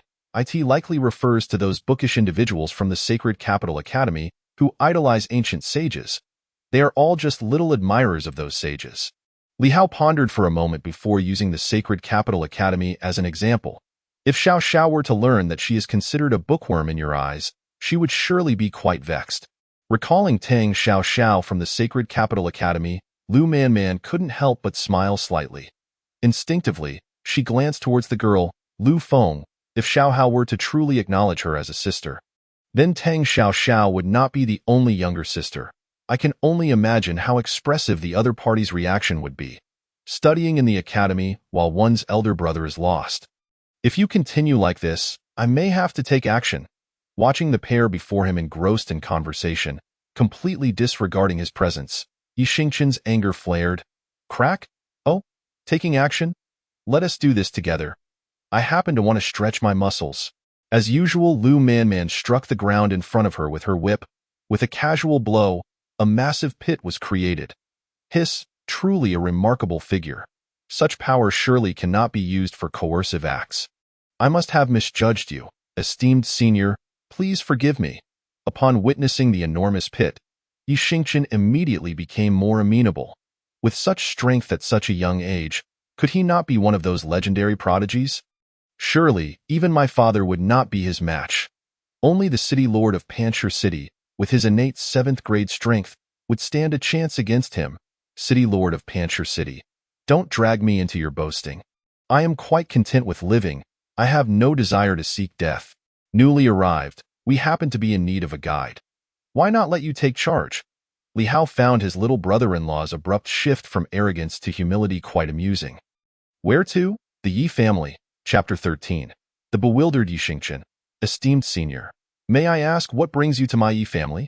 Noticing that Li Hao is only slightly older than himself, Yi Xingchen reluctantly addressed him as senior and cautiously inquired. Surely, he does not intend to seek out my parents. If my father were to learn that I have offended such a prominent figure, he would undoubtedly give me a sound thrashing. That aside, the elders from the collateral branches would surely seize the opportunity to strike while I am down. Had it not been for my sister's engagement to the king of the north's son, the position of heir of the Yi family would have long been snatched away. I am simply here to meet my fiancée Yi, whom I have yet to see, Li Hao declared, though his mind was preoccupied with thoughts of the ring's spirit. Esteemed senior, please do not jest. My sister is the fiancée Yi of the king of the north's son. Yi Xingchen replied awkwardly, I am the son of the king of the north. What, do I not look the part? As he spoke, Li Hao produced a medallion that could prove his identity. You truly are the son of the king of the north? I thought you were always at the brothel. Cough, cough. Upon seeing the medallion, Yi Xingchen's expression turned incredulous, nearly revealing Li Hao's frequent visits to the brothel. As the saying goes, good news seldom leaves the household, while bad news travels far and wide. The Yi family was particularly attentive to the affairs of the son of the king of the north, their prospective son-in-law. On the first day of the 57th year of Jianan, the son of the king of the north was at the brothel listening to music. On the second day, still at the brothel. On the third day, dragged by his sister to the Sacred Capital Academy for a day of classes. On the fourth day, still at the brothel. These are mere slanders against me. Purely rumors. As the son of the king of the north, I diligently practice daily. What brothel? I have never even heard of it, let alone visited. Hearing the mention of the brothel, Li Hao immediately asserted with righteous indignation. In truth, he indeed had not had the chance to visit the brothel. Those previous anecdotes were from the original owner of this body and bore no relevance to him. So, what level of cultivation do you currently possess? Brother-in-law? Observing Li Hao's demeanor, Yi Xingchen found himself somewhat convinced and naturally referred to him as brother-in-law. Since the other party has called him little brother-in-law, it seems appropriate for him to refer to the other as brother-in-law as well. I am currently solidifying my foundation, diligently practicing my father's dragon elephant body refinement technique to strengthen my physique. If the foundation is not solid, everything else is mere illusion. As for the specifics of my cultivation, there is no need for concern. It will come naturally in due course. Li Hao's eyes twinkled as he commenced his art of persuasion. It would hardly do to admit that he was merely an innate 8th grade. He, too, had his pride. Although this level of cultivation would be considered genius in a small place like Panchur City, it would be quite embarrassing to be outshone by his fiancée Yi, who had yet to cultivate before his decline. The cultivation methods of the King of the North are indeed exceptional and unlike those of our small families, which merely focus on relentlessly boosting cultivation levels. Upon hearing that it was the King of the North's technique, Yi Xingchen did not hesitate to believe it, gazing at Li Hao with admiration and envy. Ahem. We should proceed to the Yi family. If we linger here any longer, the crowd will only grow larger. Unable to endure any more of Li Hao's fabrications, Lu Manman interjected. Esteemed senior, brother-in-law, this way, please. Now thoroughly bewildered by Li Hao's persuasion, Yi Xingchen respectfully led the group toward the Yi family. Is that the legendary fiancé Yi of Yilinger, the son of the King of the North, so handsome. It seems impossible to find anyone more attractive in all of Deqian. Can good looks fill one's stomach? This world speaks the language of power. His father is the King of the North. 300,000 troops in the north are under his father's command. You, being merely an innate 2nd grade, are only fit to be cannon fodder for him. What is so impressive about being a 2nd-generation scion? If I had a father like him, I would be even stronger. Too bad you don't. Watching Li Hao and the others depart, the onlookers began to murmur among themselves. This news swiftly reached the Lord's residence of Panchur City, as well as several other prominent families. Within the Lord's residence of Panchur City, is that little ancestor not having fun in the sacred capital? Why has he come to this small place? However, this presents a rare opportunity. If I can ally myself with the King of the North, I shall advance further. The resources in Panchur City are too limited. Remaining here for a lifetime offers no hope of reaching the Grandmaster realm. He has a fondness for women, yet I have only sons. What am I to do? After hearing the news, City Lord Li Tai was in a state of agitation. Pacing back and forth, generally, he was quite satisfied with his 3 sons. Yet now he could not help but ponder. Why must they all be boys? Why can't they be like the Yi family? With a balance of men and women?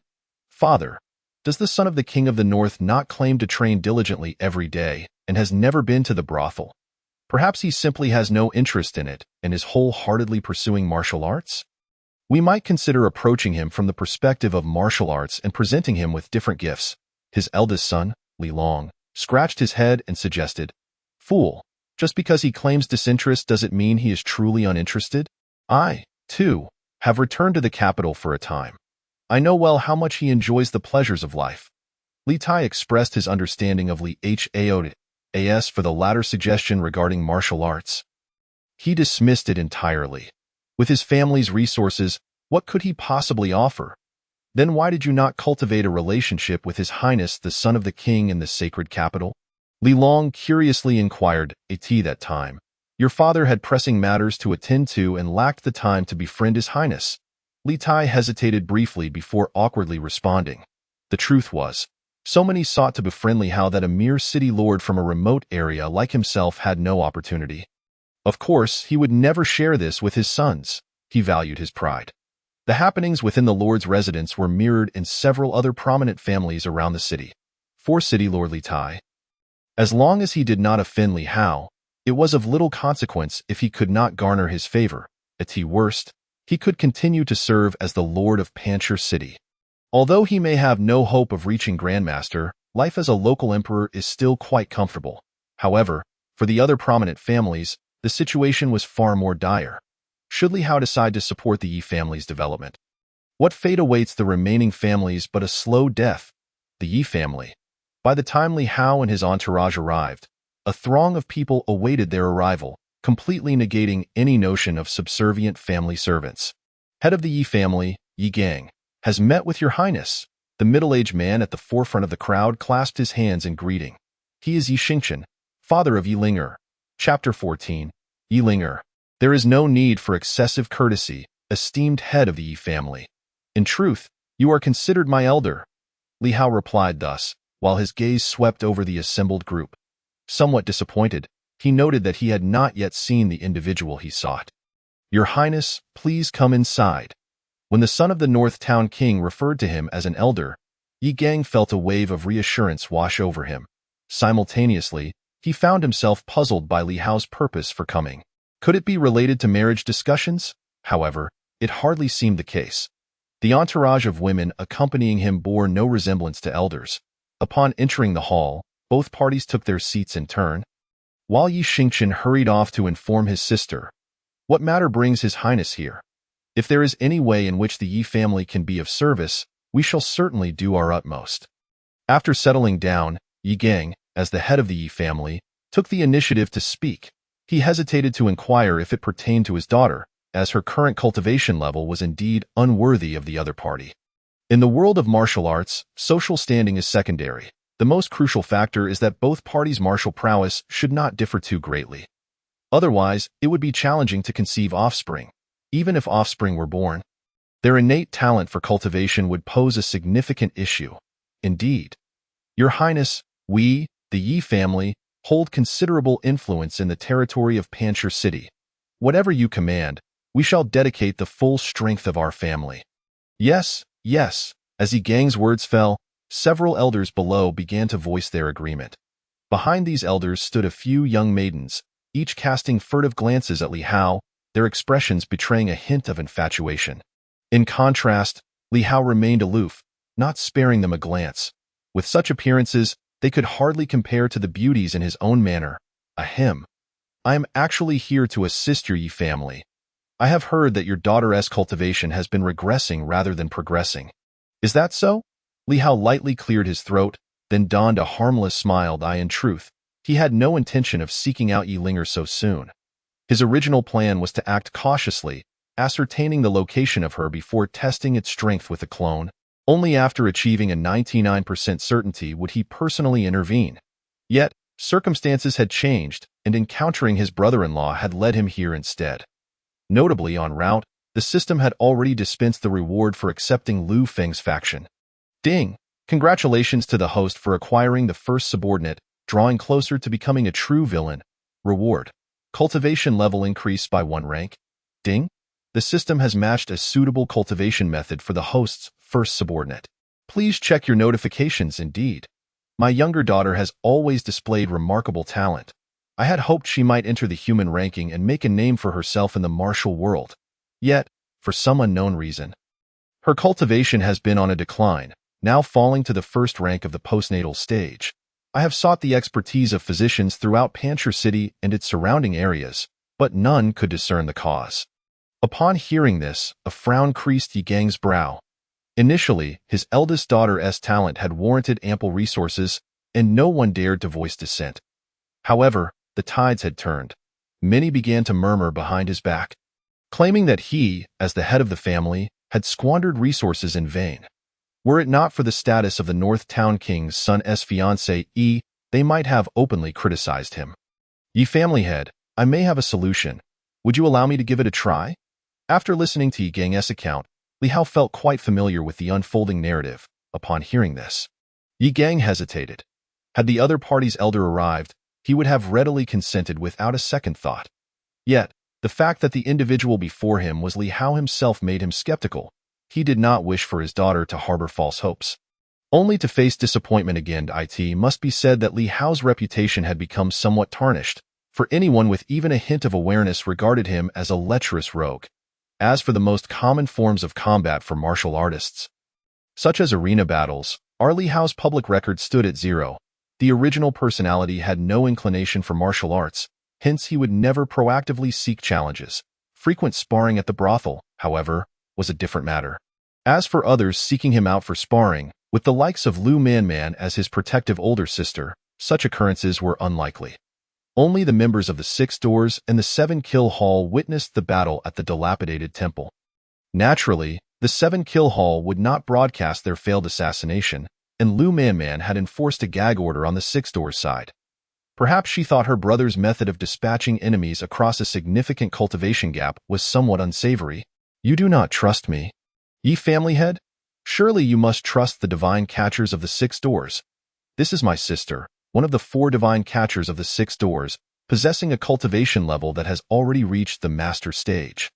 Realizing that his character evidently did not earn the trust of this ye family head, Li Hao wasted no time in showcasing Lu Manman, who sat beside him. Seeing herself suddenly thrust into the spotlight, Lu Manman cast a puzzled glance at Li Hao, her eyes filled with confusion. The Six Doors is responsible for capturing individuals. Curing ailments is not within my purview. Or rather, to rephrase, a cure is nothing but a death sentence. You are indeed a divine catcher of the Six Doors. Judging by your appearance, you cannot be much older than my daughter, can you? Upon hearing the mention of the master stage, Yi Gang immediately sprang to his feet. How could he have allowed a master-level expert to sit in a subordinate position? He felt utterly mortified. A master at such a young age is truly impressive. Our city lord of Panchur only holds the innate 7th rank. This individual is already stronger than him at such a tender age. What is the city lord of Panchur compared to the divine catchers of the Six Doors? Do you understand their status? They are a rank above even the head of the Six Doors in Hanzhong County. Truly, how terrifying! As Lu Manman's identity was unveiled, a chorus of praises erupted around them. Several elders turned their gazes toward their daughters, contemplating whether they could persuade Lu Manman to take them on as disciples, even if only as honorary disciples. Such a young master could very well ascend the human ranking and perhaps even become a grandmaster. Although these 2 ranks differ by only a single word, the chasm between them is vast. A grandmaster is capable of establishing sects and becoming the leader of a first-rate force in the current martial world. Ye family head, does this not warrant a trial?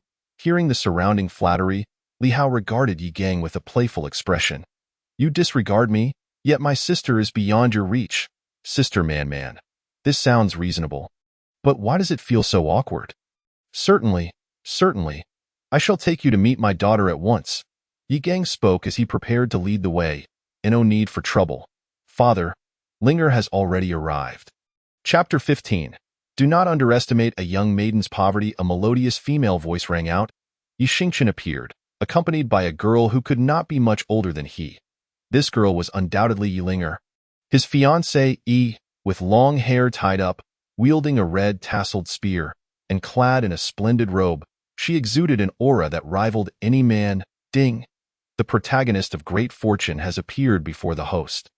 Name: Yi Linger. Age: 18. Appearance: 95. Identity: young miss of the Yi family in Panchur City. Cultivation method: Yi family's ancestral technique. Cultivation level: 1st rank of the postnatal stage. Fortune value: 9500. Favorability: -10. Purity value: 100. As the system's voice echoed, Yi Hao did not even need to probe actively. The virtual panel had already materialized before him.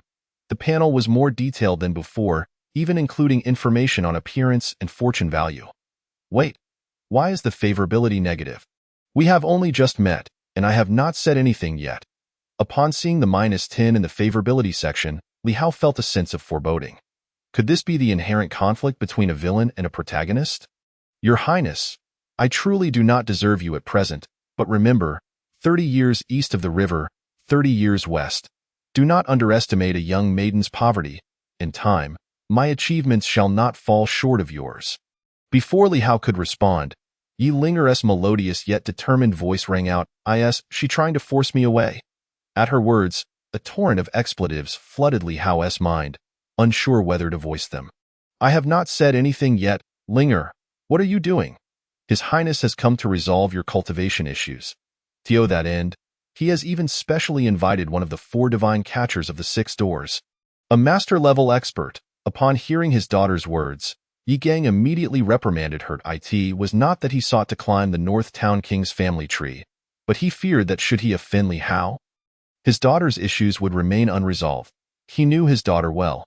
Being forever stuck at the first rank of the postnatal stage, or worse, becoming a waste, would be more unbearable for her than death itself. Is he not here to annul the engagement? Hearing this, Yi Linger glanced between Li Hao and her brother, appearing somewhat dazed. Sister, I never said that brother-in-law was here to annul the engagement. That was all in your head. Under the scrutinizing gaze of his sister, Yi Xingqian was reminded of the fear he once felt under her reign, instinctively taking a step back. Previously, when his sister's cultivation was at its peak, she often sought him out for practice. Though labeled as practice, Yi Xingqian felt as if he were merely serving as a punching bag. I have never claimed I wished to annul the engagement. Li Hao gazed upon Yi Linger's nearly flawless visage and promptly asserted that he had never made such a statement. Naturally, he had not declared an intention to cancel the engagement either. The beauty of the holy maiden of the demon sect was no less than that of this young girl. Furthermore, aside from the holy maiden, the demon sect boasted many other enchanting women. Are you truly willing to forsake an entire forest for the sake of a single tree? Observing her younger brother's wavering resolve, Lu Manman immediately conveyed her thoughts discreetly. If these two were to wed, wouldn't he that leave her without a chance? It is worth noting that while Lu Manman outwardly presented herself as a regal and aloof queen, she felt quite timid in the presence of her adoptive father. The king of the north, that I regard you as my adopted daughter, and you wish to become my daughter-in-law? The mere thought of her father's expression during such an event caused Lu Manman to feel a wave of trepidation. My apologies. I acted impulsively.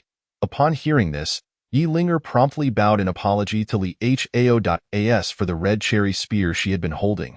She temporarily entrusted it to Yi Xingqian. Recalling her earlier, somewhat melodramatic proclamation, 30 years in the east, 30 years in the west. Do not underestimate a girl in her poverty. Her delicate face flushed with embarrassment. What a mortifying spectacle, ding! Yi Linger's favorability towards the host increased by 30, bringing her current favorability to 20 points. Perhaps realizing her earlier misjudgment of Li Hao, her favorability surged rapidly. A favorability score of 50 points serves as a critical threshold. Increases below this mark are swift, while surpassing it becomes quite challenging. All right. As long as we cleared the air. Li Hao forcibly suppressed his flirtatious thoughts, adopting a demeanor of uprightness.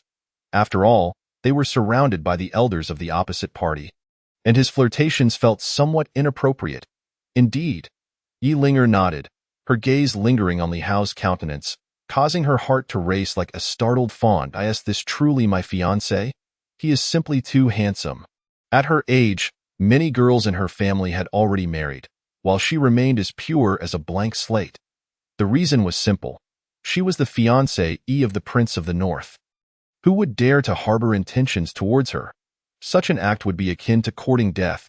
Due to Yi Linger's stunning beauty, a few oblivious individuals had indeed attempted to pursue her, only to be swiftly dealt with by the elders of the Yi family.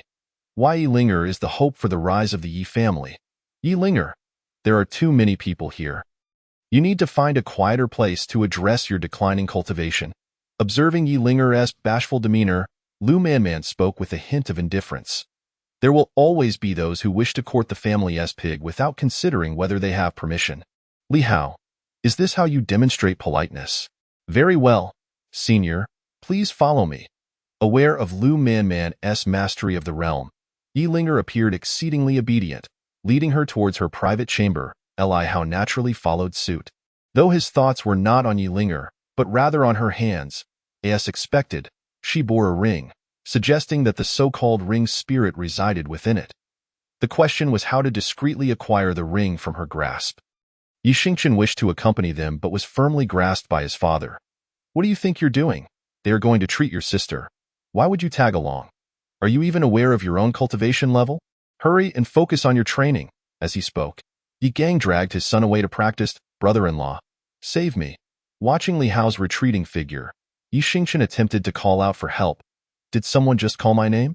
Li Hao scratched his head, indicating he hadn't heard clearly, and continued on his way. Upon arriving at Yi Linger's chamber, Lu Manman unhesitatingly closed the door, leaving Li Hao outside. Sister Manman, let me in. This is not how we agreed at the outset. Being locked out of the chamber, Li Hao felt utterly dejected. Though you possess medical expertise, I am one of the 4 great captains of the 6 doors. Naturally, it is I who shall conduct the examination. Lu Manman's voice rang out from within, as if it were a matter of course. But I recall that you lack medical skills as well. At most knowing a few methods for treating external injuries, Li Hao retorted, feeling somewhat disgruntled. I am at least better than you, Lu Manman replied, unabashedly proud. Inside the chamber, upon hearing the exchange, Yi Linger felt utterly dismayed. Am I merely a test subject? Chapter 16. The brother who digs pits for his sister. Despite this, Yi Linger ultimately did not refuse.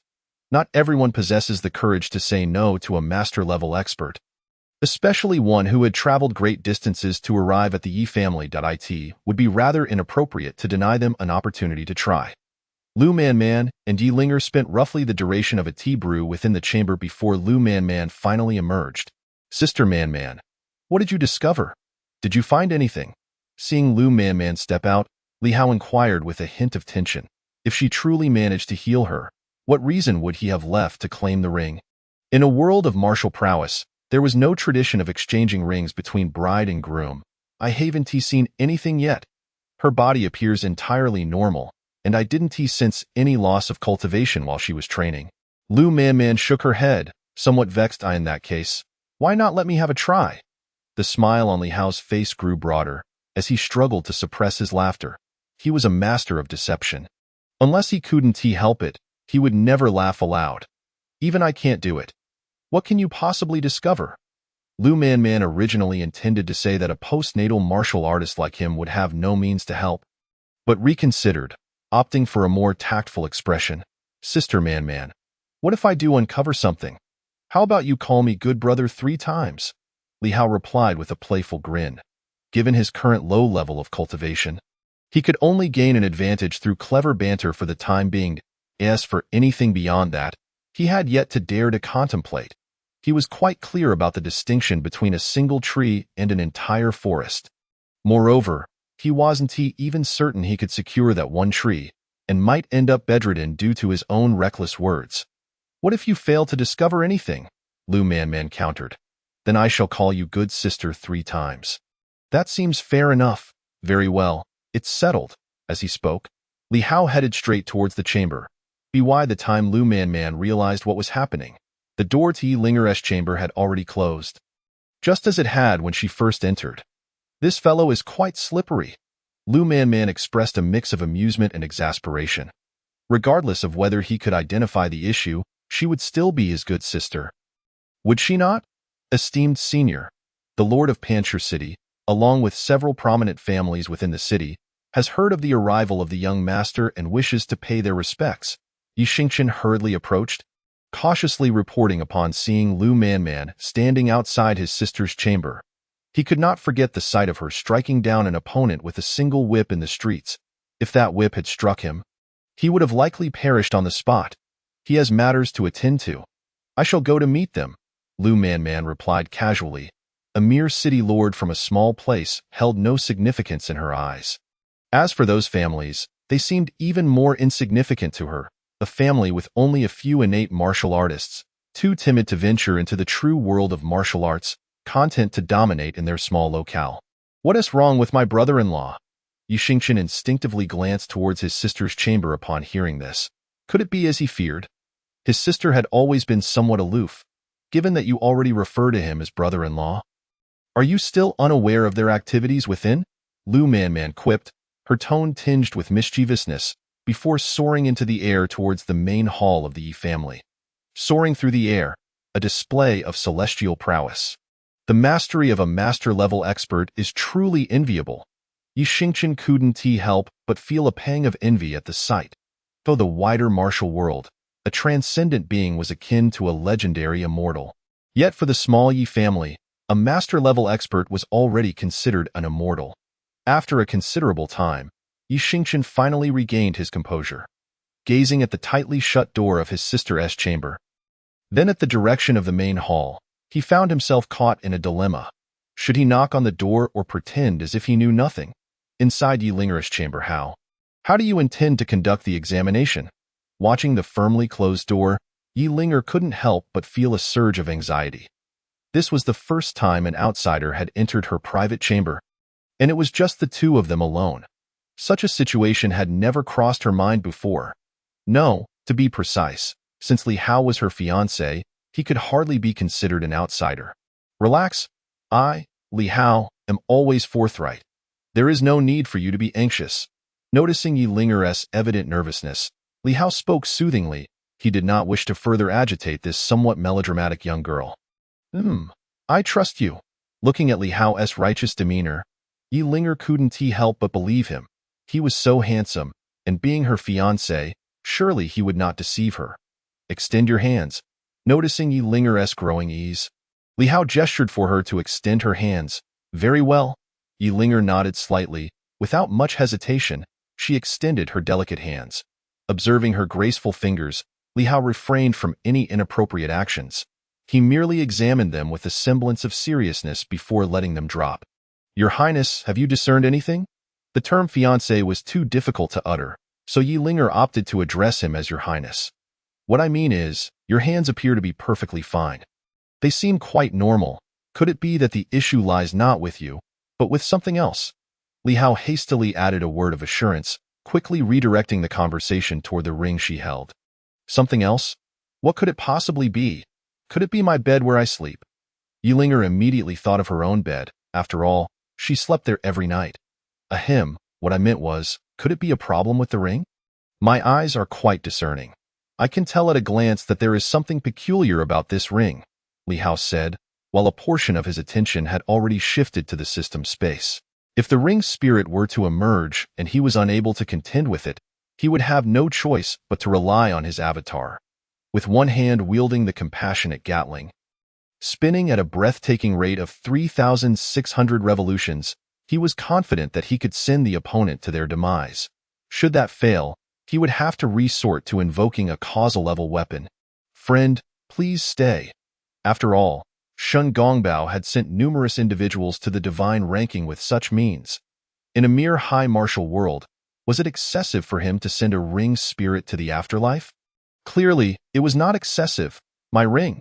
Yi Linger instinctively extended her right hand, revealing an antiquated ring that appeared rather unremarkable.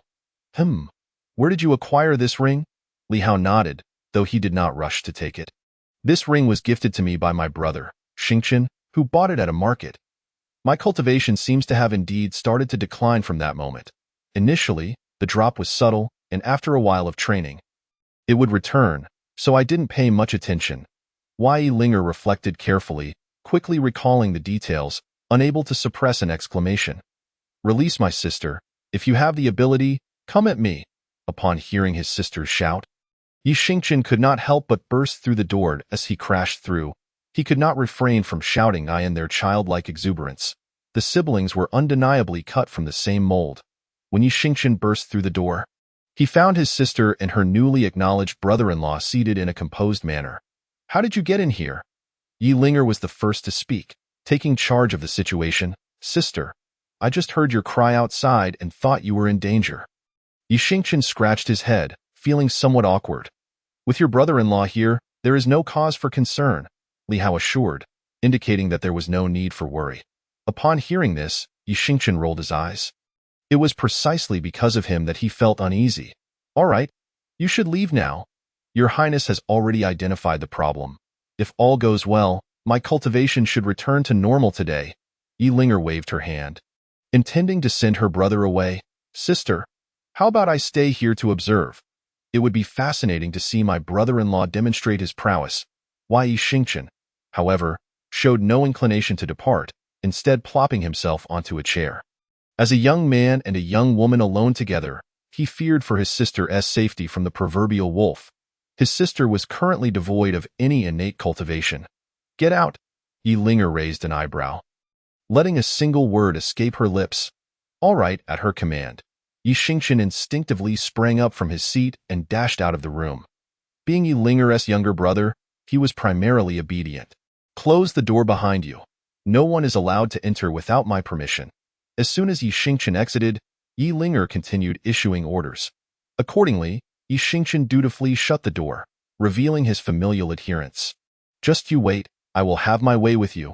Observing the compliant Yi Xingqian, a satisfied smile graced Yi Linger's face.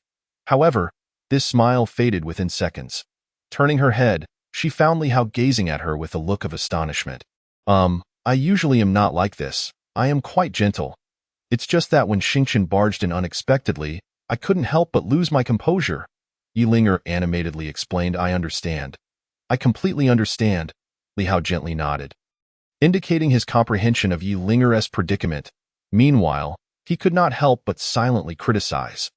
This woman's fiery temper was on par with his sister's. How foolish he had been to think she was a delicate, gentle maiden. Fortunately, she was merely at the acquired first level. He felt no fear. After all, he was now at the acquired 9th level. Otherwise, he would have to contemplate how to avoid being harmed. This was crucial. Given that the issue lies with this ring, should I perhaps remove it? After a moment of awkward silence, Yi Linger finally suggested. Indeed, this item is ominous. It would be best to remove it and entrust it to my care. Li Hao beamed, pleasantly surprised that everything had unfolded so simply. Truly, he was a sunny, charming boy, the kind that everyone adored. The notion of being a villain was a slander against him, as for being a debauched young lord. That was even further from his reality. You are the ominous one. You are the ominous one. Just as Yi Linger was about to remove the ring to hand it to Li Hao, a childlike voice emanated from the ring's location. Bold demon, from the moment I laid eyes on you, I knew you were no good, Linger. Give me the item, and I shall suppress it for you. Li Hao shouted at Yi Linger. Oh. Taken aback by Li Hao suddenly addressing her as Linger, Yi Linger momentarily faltered.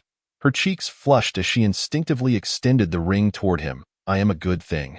No, wait. I am not a thing. The ring barely managed to emit two voices, still grappling with its own identity when it was swiftly drawn into Li Hao's system space.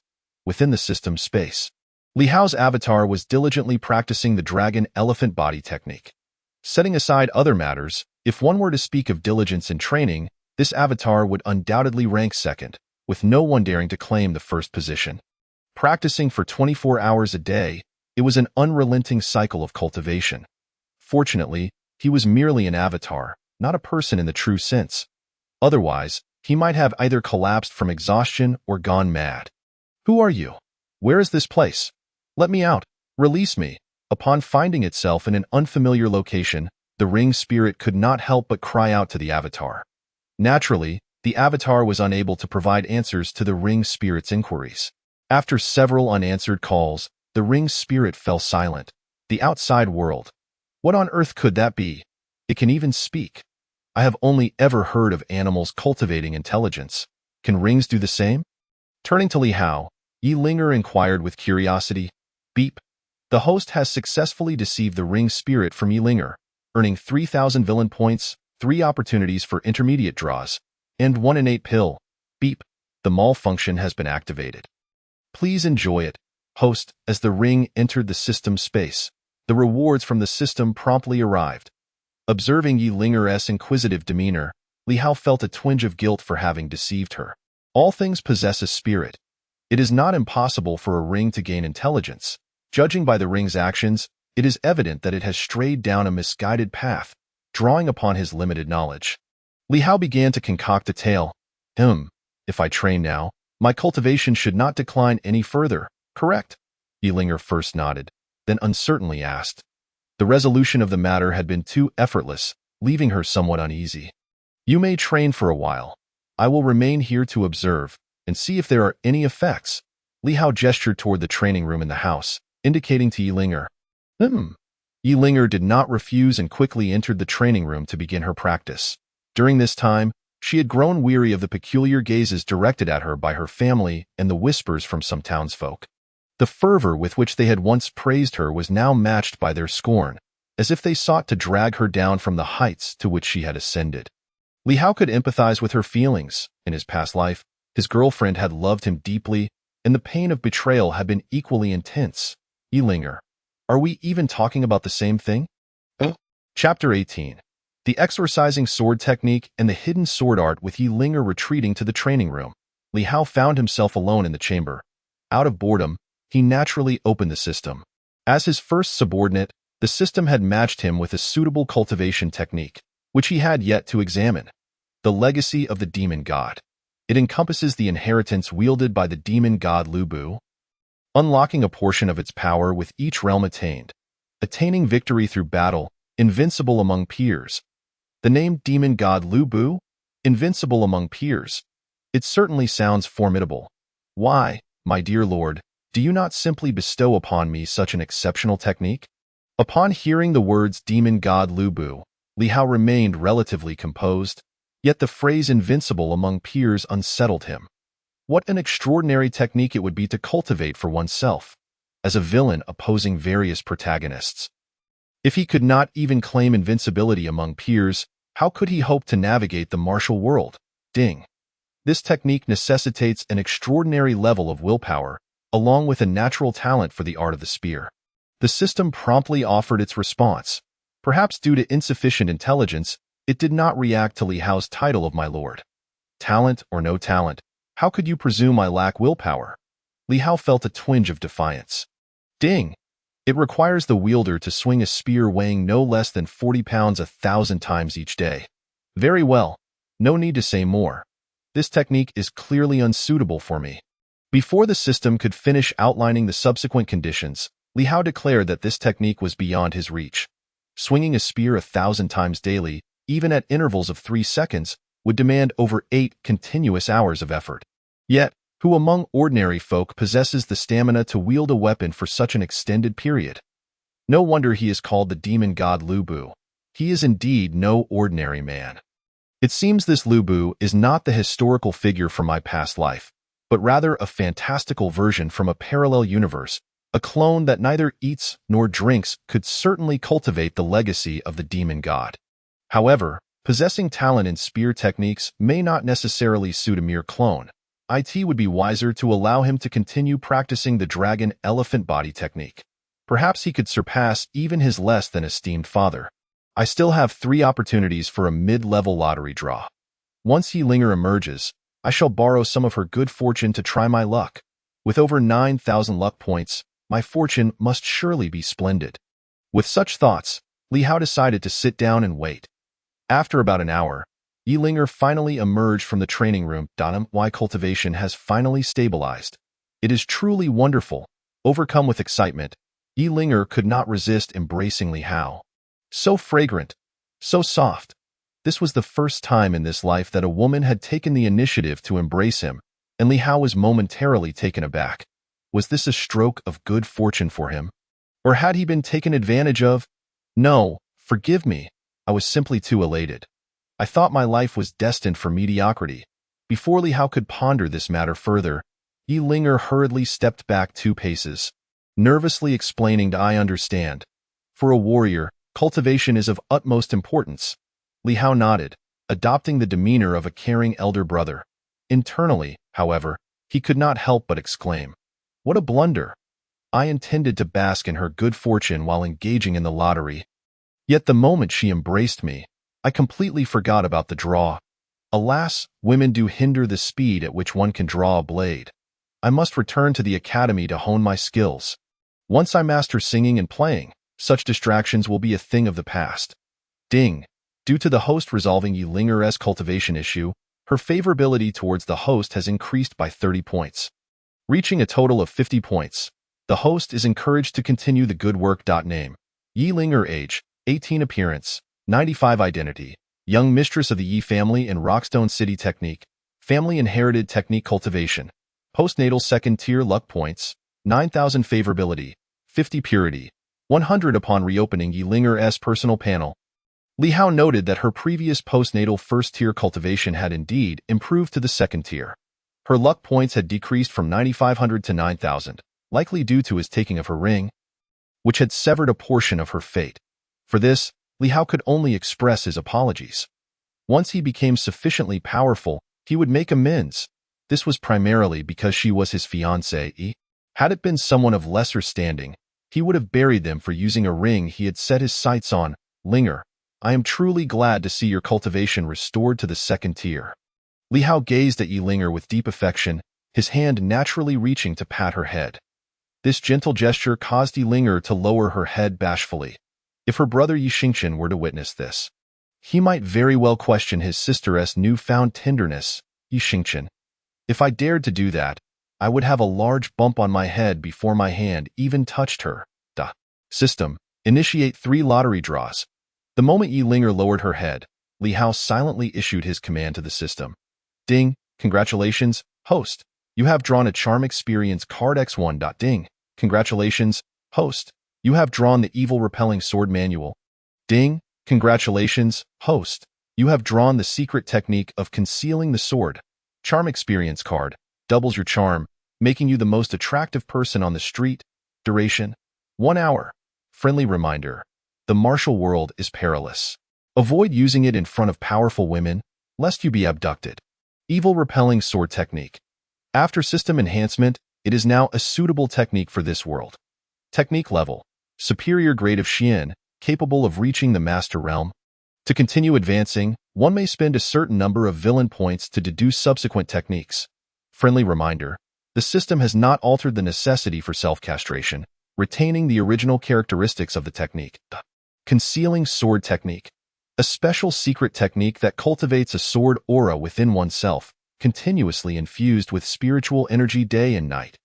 When the sword aura emerges, it will unleash the strongest strike of your life.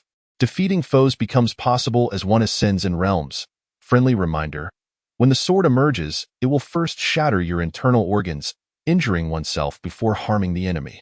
Once the sword is drawn, even if one does not perish, they will be left severely disabled. This time, the items drawn appear quite promising, albeit somewhat extreme. The charm experience card is worth a try. I wish to challenge my own weaknesses. As for the evil repelling sword manual, I certainly have no use for it. Allowing a clone to use it feels rather odd, so I shall set it aside for now. When I have a eunuch at my disposal, I shall have them cultivated. As for the final secret technique of concealing the sword, it is indeed suitable for my clone to practice. In a moment of dire need, the ultimate application of concealing the sword could prove advantageous. Reviewing the details of the 3 items drawn, Li Hao felt an overwhelming sense of satisfaction. Indeed, to draw well, one must not lack a fortuitous companion. Chapter 19. The greater the storm, the greater the price. Li Hao was wholly absorbed in the lottery when Yi Linger had quietly closed her eyes. Noticing the prolonged silence, she finally reopened them. We have lingered in this chamber long enough. Remaining here any longer could lead to misunderstandings. Let us step outside. Observing Li Hao's lack of further action, Yi Linger gestured towards the door. Very well. Li Hao nodded, preparing to exit. With the matters concluded, it was time for him to depart. As for the matter of the annulment, Li Hao deemed it still open for discussion. The allure is not merely in appearances. Such high luck is rare, and this marriage is not one that must be dissolved. Regarding the ring, there is no need to inform anyone else. Let it remain our little secret. After taking a few steps, Li Hao suddenly recalled something and turned back to Yi Linger. Yes, I won't tell anyone, and you mustn't inform my father. If he discovers that my decline in cultivation is due to my brother's ring, he may very well break his legs. I know my brother. He only meant well. Yi Linger initially nodded, then suddenly remembered her troublesome younger brother, hastily admonishing him. Children should be disciplined from a young age. Otherwise, they will prove difficult to manage when they grow up. Li Hao made a jest, then pushed open the door. Who? At that moment, Yi Xingchen, who had been lurking by the door, was startled. Xingchen, you have been standing at the door all this time? Yi Linger stepped out from behind Li Hao, her face radiating an unshakable smile. Joyful occasions bring renewed spirit. No longer will her cultivation decline. How could she not be happy? To Yi Xingchen, however, this all seemed to carry a different implication. They had been inside for over an hour. Surely something must have transpired. I'm asking you a question. Why have you suddenly gone silent? Noticing her usually lively brother's sudden quietness, Yi Linger felt a twinge of confusion. Yes, that's right. By the way, the Lord of Rockstone City, along with representatives from the prominent families, came to pay their respects to my brother-in-law. However, my brother-in-law was not present, and the elder who accompanied him departed on his own. It seemed that Yi Xingqian was genuinely addressing Li Hao's brother-in-law this time. Yi Linger did not refute this, as if she tacitly accepted it. The Lord of Rockstone City? What could they want with me? I hold no official position. Do they seek to appoint me as a commander in the northern frontier? If that is the case, I might be able to assist him. Upon hearing that the Lord of Rockstone City had come to find him, Li Hao murmured thoughtfully. It is said that conflicts arise frequently in the northern frontier, and even innate experts often suffer casualties. Upon hearing Li Hao's words, Yi Xingqian instinctively distanced himself from his brother-in-law. Initially, he had entertained the notion that, as the son of the Northern King, he might secure a modest official position through him, thus bringing honor to his family. The thought of being addressed as lord by the elders of his clan was indeed tantalizing. However, upon witnessing the other party directly escorting individuals to the northern frontier, he promptly abandoned that idea. It was true that he aspired to a bureaucratic career, but he had no desire to sacrifice himself for the nation. The northern frontier was a treacherous land where even innate martial artists might not return alive, let alone a postnatal warrior like himself, who would merely be cannon fodder, as the saying goes.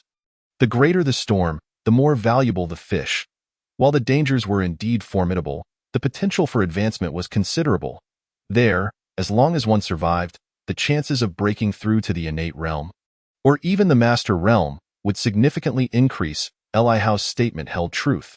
If one could linger between life and death without succumbing, could the odds of a breakthrough not be substantial? Yet, why did my brother-in-law not venture to the northern frontier?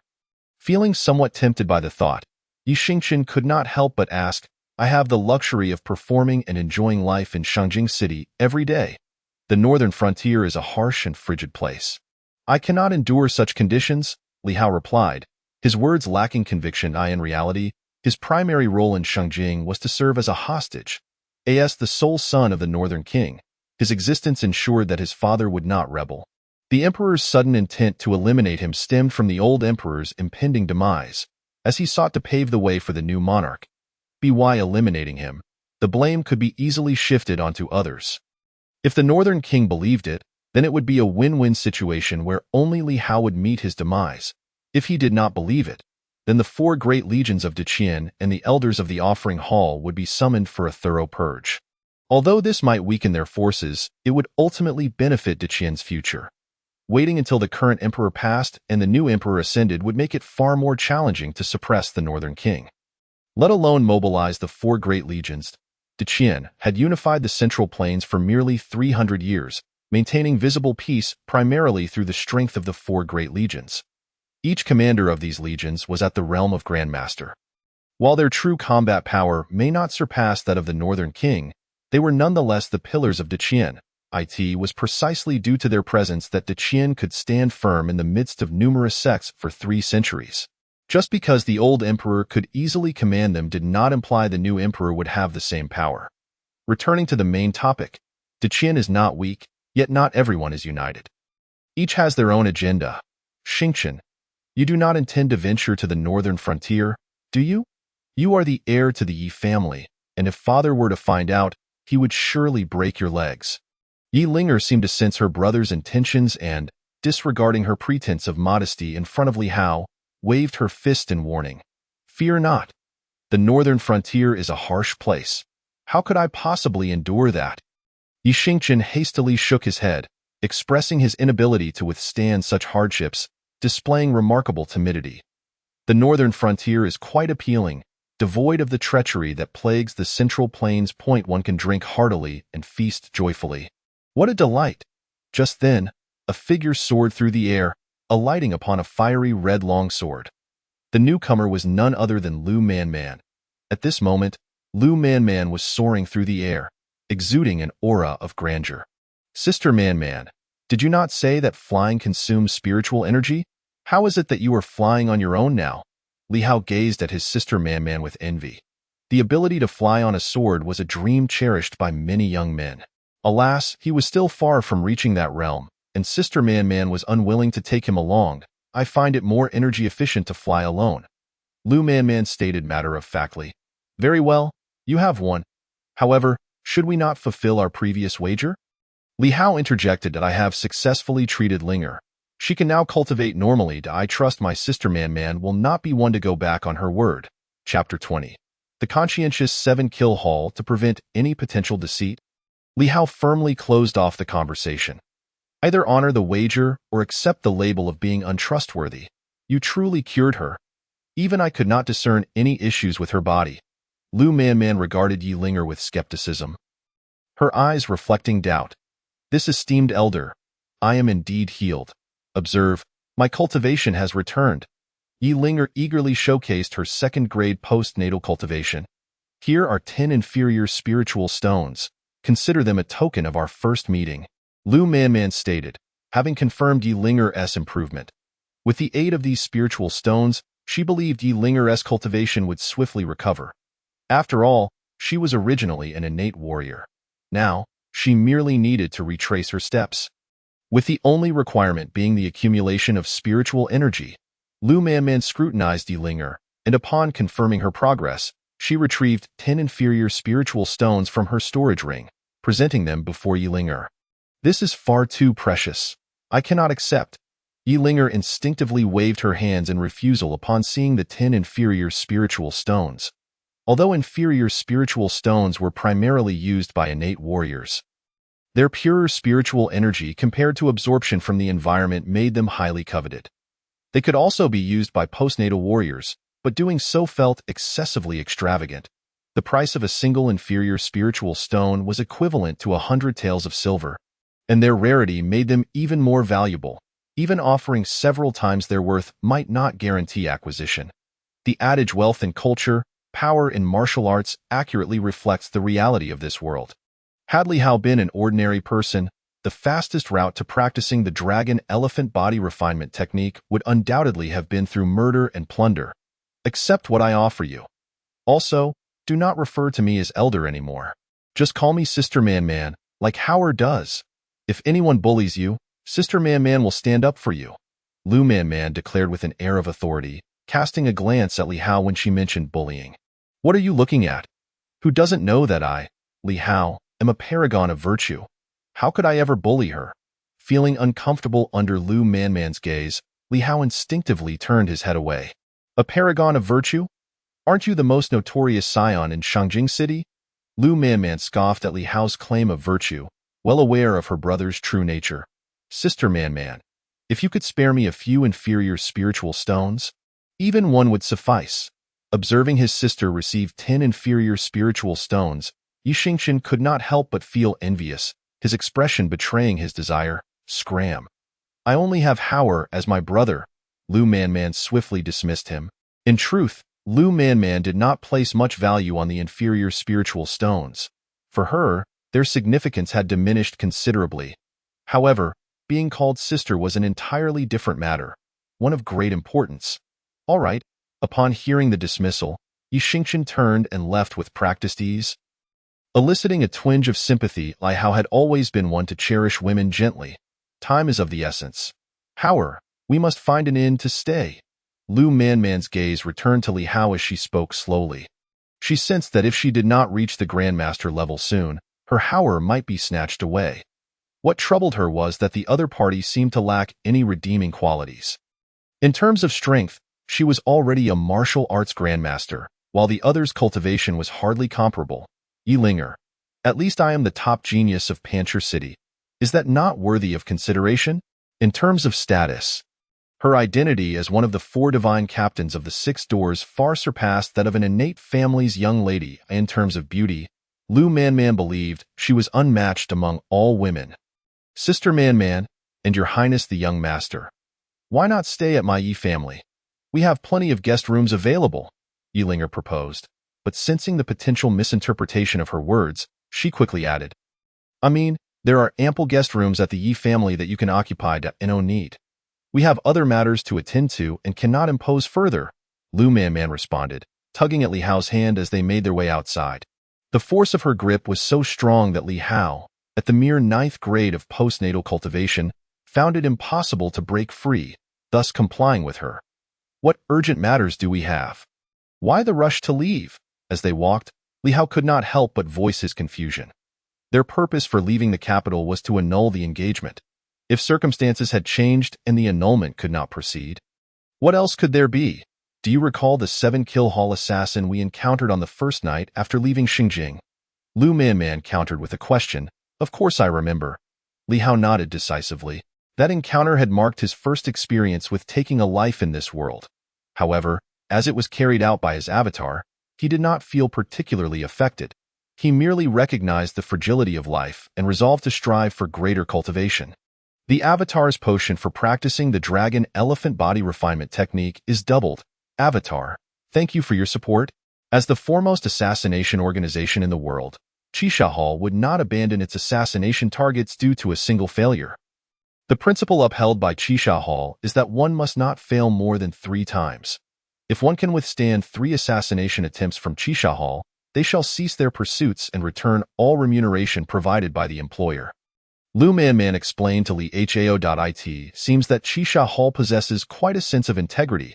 After listening to Lu Manman's account, Li Hao couldn't help but exclaim, in this day and age, there are not many assassin organizations as principled as Qixia Hall. Speaking of which, what would happen if I were to pay for the assassination of the Emperor of Dakian? If the assassination fails 3 times, would I not have to spend a single cent? Are you perhaps missing the point? The crux of the matter is that you would still face 2 more assassination attempts. Remaining in the Yi family is hardly advantageous for your little fiancé, Yi. Lu Manman couldn't help but roll her eyes, eventually saying with a hint of melancholy, nothing has actually transpired between us. I remain pure. Li Hao lightly coughed a couple of times, indicating that he is a respectable individual. Just because it is not the case now does not mean it will not be in the future. By the way, my aunt has already established contact with the Sun and Moon sect. The current holy maiden of the demonic sect is likely to arrive shortly, so you must be prepared. The top 10 prodigies on the ranking list are not something your little fiancé can handle. The individuals from the Sun and Moon sect have rather peculiar mindsets. They might even contemplate eliminating Yilinger to ascend themselves, which is not out of the question. The internal competition within the Sun and Moon sect is exceedingly brutal, with each generation's holy son and holy maiden rising to power over the corpses of their peers. They are very well versed in such matters. Chapter 21. I am not a lowly enthusiast. Lu Manman appraised Li Hao from head to toe, saying with a smirk, isn't this just a Yandere? Moreover, why is my aunt executing things so swiftly? I haven't even called off the engagement yet. Li Hao couldn't help but twitch. It's too late. I fear for your life. Those who can afford to hire Qixia Hall for an assassination are certainly not ordinary individuals. Discussing this is futile. You will understand when you reach the Master Realm, Lu Manman muttered softly, shaking her head as she pulled Li Hao outside. On the surface, my aunt seems to want to leverage the power of the Sun and Moon sect to ensure Li Hao's safety. In reality, she harbors intentions of binding the Sun and Moon sect with the Li family. If the Yang family can do this, why can't the Li family? Li Hao's cultivation level is still too low, and such matters are not suitable to share with him. They sought a 2-story inn, and Lu Manman directly settled the bill. Elfeng, come to my room.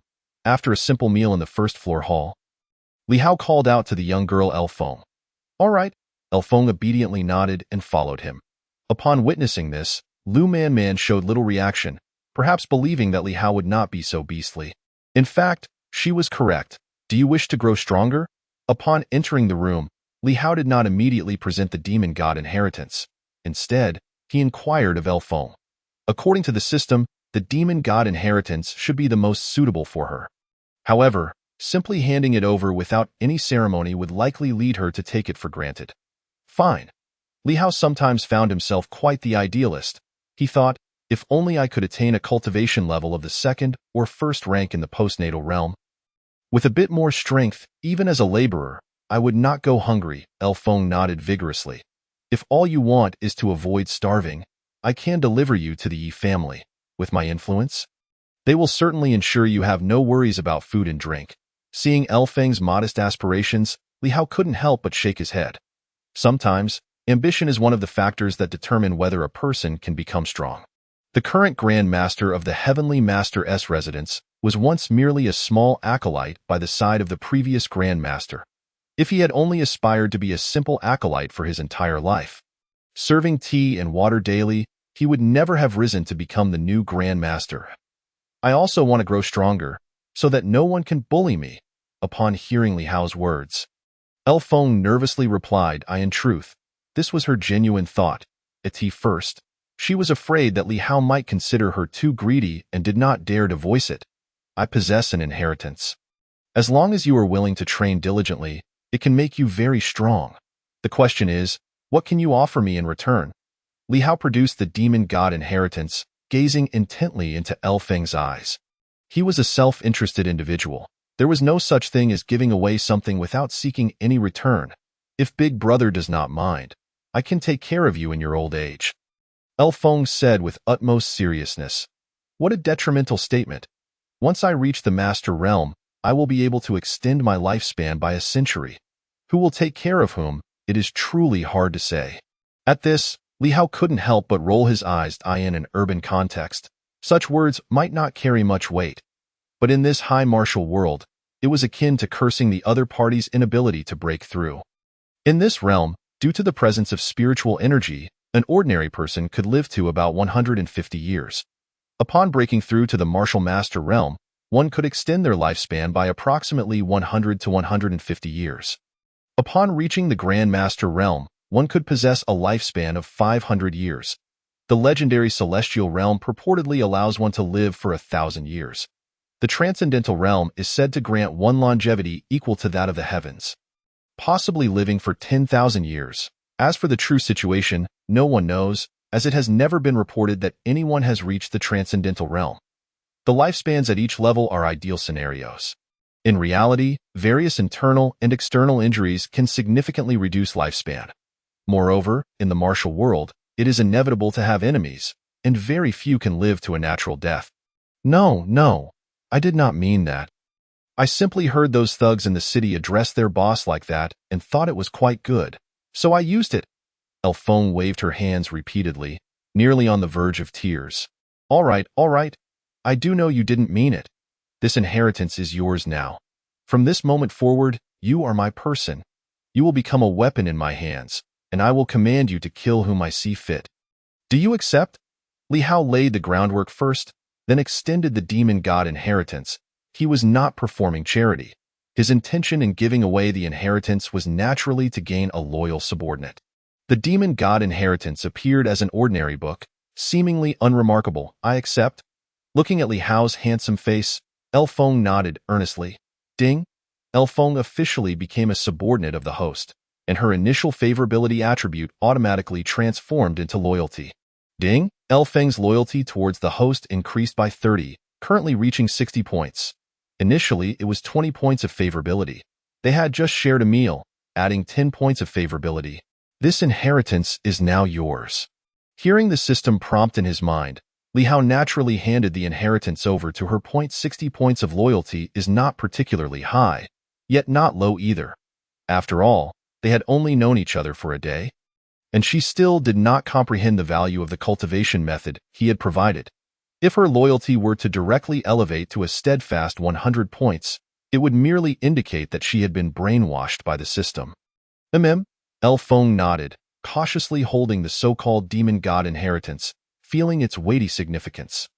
This could be considered her price for servitude, she thought, casting a shy glance at Li Hao. In her view, the crucial point was that Li Hao had declared her to be his, while the subsequent statement about becoming a weapon in his hands was secondary. The big sister is so strong, a martial master. Surely Li Hao is at least a practitioner of the innate realm. Right? Li Hao. He had no idea when he would reach the innate realm, and clearly, he was not a suitable weapon. Open it right here. Noting that Elfeng had no intention of using the inheritance immediately, Li Hao suggested. All right, Elfeng obediently nodded and opened the first page of the book. In an instant, segments of text emerged from the book, flying towards Elfeng's brow. Elfeng involuntarily let out a muffled sound and began to meditate and cultivate based on the memories flooding her mind. Ding! Elfeng acquired the demon god inheritance. Loyalty to the host increased by 10, currently reaching 70 points. Perhaps sensing the power of the demon god inheritance, Elfeng's loyalty surged by another 10 points. Li Hao, of course, welcomed this development. He quietly stood by, observing her enter a state of cultivation. The book that had once contained the demon god inheritance had now disintegrated into dust, carried away by the wind. Postnatal first rank, postnatal second rank, postnatal third rank, postnatal ninth rank. The once ordinary Elfeng rapidly advanced to the ninth rank of the postnatal realm, now just a step away from the innate realm. Am I the main character, or is she? Watching Elfeng's rapid cultivation rise, Li Hao couldn't help but twitch his lips. Thank you, Master, for bestowing the inheritance. I, Elfeng, shall henceforth be your blade. Whomever you command me to slay, I shall slay. Feeling her cultivation at the ninth rank of the postnatal realm, Elfeng excitedly knelt on both knees. Ding! Elfeng's cultivation experienced a tremendous boost, and in her gratitude, her loyalty to the host increased by 10, currently reaching 80 points. Rise, do not kneel at every turn. Furthermore, please refrain from addressing me as master, lest others mistakenly believe I possess peculiar inclinations. Upon hearing Lu Feng refer to herself in such a manner, Li Hao couldn't help but feel a twinge of embarrassment. What on earth is this? I am certainly not a lowly enthusiast. Chapter 22. Becoming stronger yet flatter after assisting Lu Feng to her feet, Li Hao took a moment to appraise her anew. She has become both stronger and flatter. Excellent, young master. Lu Feng promptly altered her form of address. Well, after you return to your room, diligently follow the cultivation methods outlined in this demon god inheritance. Do not become complacent due to your current level of cultivation. The captains of the 6 doors, whom Sister Man leads, each possess greater strength than you. Li Hao offered a few words of caution before intending to send her on her way. It is simply too disheartening. My own extraordinary progress pales in comparison to her rapid advancement without any external aid. I will strive to cultivate diligently and endeavor to catch up to the young master's pace. Lu Feng nodded earnestly, her expression one of utmost seriousness. Li Hao was rendered speechless by Lu Feng's statement. How should he respond? You need not exert yourself any further. You have already caught up. After escorting Lu Feng out of the room, Li Hao settled into a meditative position. He consumed a foundational pill and began the process of refinement. In truth, he understood that Lu Feng's swift ascent to the 9th rank of the acquired realm within such a brief period was primarily due to the energy contained within the demon god inheritance. Once that energy was depleted, her cultivation speed would naturally slow. Nevertheless, he could not ignore the fact that he had been surpassed in cultivation by a girl who had only begun her training on the first day. A night of silence. Li Hao spent the night engrossed in cultivation. He broke through to the 1st rank of the innate realm in the early hours, while the latter part of the night was devoted to consolidating his newfound strength. The innate and acquired realms are indeed worlds apart. Li Hao first stretched languidly, unable to suppress a sense of awe. He felt as though he could easily defeat several versions of his former self. And it seemed his memory had also improved. Wait. Speaking of which, had he forgotten something? Yesterday, when Sister Man had diverted his attention to the matter of the 7 Killers Hall, he had yet to fulfill his promise of calling her good brother 3 times. With this thought in mind, Li Hao hastily refreshed himself before stepping out of his room. In a corner of the system space, the spirit within the ring silently observed Li Hao's doppelganger. Had Li Hao caught sight of this spirit's appearance, he would likely have revealed a look of astonishment, for the spirit bore an uncanny resemblance to Yilinger. This fellow trains with remarkable diligence. Having not blinked for an entire day, observing Li Hao's doppelganger, the spirit could not help but express such sentiments. It had intended to discuss with the doppelganger how they might escape this place once it emerged from its meditative state. However, after a whole day without any movement, it could only watch in silence. Upon exiting his room, Li Hao first knocked on Sister Man's door. When no response was forthcoming, he proceeded to knock on Lu Feng's door. Only to be met with silence once more. It appeared that neither lady was on the 2nd floor. With this in mind, Li Hao descended to the 1st floor. You have broken through. Lu Man was seated in the hall on the 1st floor, sipping tea, and upon catching sight of Li Hao, her eyes widened slightly in surprise. Nothing escapes the keen gaze of Sister Man. In a few swift strides, Li Hao approached Lu Manman from behind, kneading her shoulders while showering her with praise. What a remarkable day it is that you have taken it upon yourself to massage my shoulders. Has the sun risen from the west today? Seeing Li Hao tending to her shoulders, Lu Manman did not decline, instead displaying a rather content expression. How can you say such things? You are my sister. Is it not entirely normal for me to assist you in this manner? Li Hao retorted, feeling justified in his reasoning. Just a sister? Very well, then take your time. Lu Manman instinctively retorted, but quickly realized her words were somewhat inappropriate and shifted the topic, allowing herself to bask in the moment. Ahem, by the way, do you know where Lu Feng is? I just knocked on her door, but received no response. Continuing to press her shoulders, Li Hao could not help but inquire about Lu Feng's whereabouts. She is training in the backyard. I distinctly recall that young girl had never practiced martial arts before yesterday. How did she suddenly achieve the 9th rank of the acquired realm after leaving your room? What sorcery did you employ? Lu Manman opened her eyes wide, her gaze piercing as she scrutinized Li Hao. As far as she was aware, there were methods in the martial world to rapidly enhance one's cultivation. Though they often came with certain drawbacks, if cultivation were truly that simple, how could it be that 99% of martial artists remain trapped in the acquired realm? Do you believe me? Without directly answering Lu Manman's question, Li Hao countered out, of course, I believe you. So, have you concocted a plausible excuse to deceive me? Speak up. No matter how ridiculous it may sound, I will believe it. Lu Manman gazed at Li Hao with an expression that suggested she had already seen through everything. Caught off guard by the failure of his usual tactics, Li Hao pondered briefly before choosing to blend truth with fiction in his response. I happened upon an ancient demon god inheritance, and it just so happens that Lu Feng is quite compatible with it. Thus, I bestowed it upon her. Having thought of it, Li Hao recounted his tale with a mixture of truth and embellishment. The demon god inheritance is genuine. The compatibility is indeed favorable. It is not an exaggeration to say I acquired it from the system, is it? An ancient demon god? Do you know its name? Lu Manman repeated the 4 characters before inquiring further. Lubu. Li Hao answered without hesitation this time. Your expression does not suggest you are lying. It seems to be true. You have quite the fondness for that little girl. Surely you do not have feelings for her? She has a decent appearance, but lacks substance in other areas, Lu Manman joked. Faced with Yi Linger, she might feel a hint of pressure. Yet, against Lu Feng, she felt no such weight. The principles of the universe. Yi Linger represents minor principles. Lu Feng falls into the realm of no principles at all. I simply believe she possesses considerable talent and do not wish for it to go to waste. Li Hao replied awkwardly. Considerable talent? In my view, that young girl's talent is rather lacking. Lu Manman shook her head in disagreement.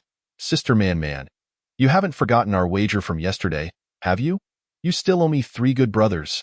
Li Hao did not dwell on the matter of talent, instead turning the conversation back to their wager from the previous day. Wager? What wager?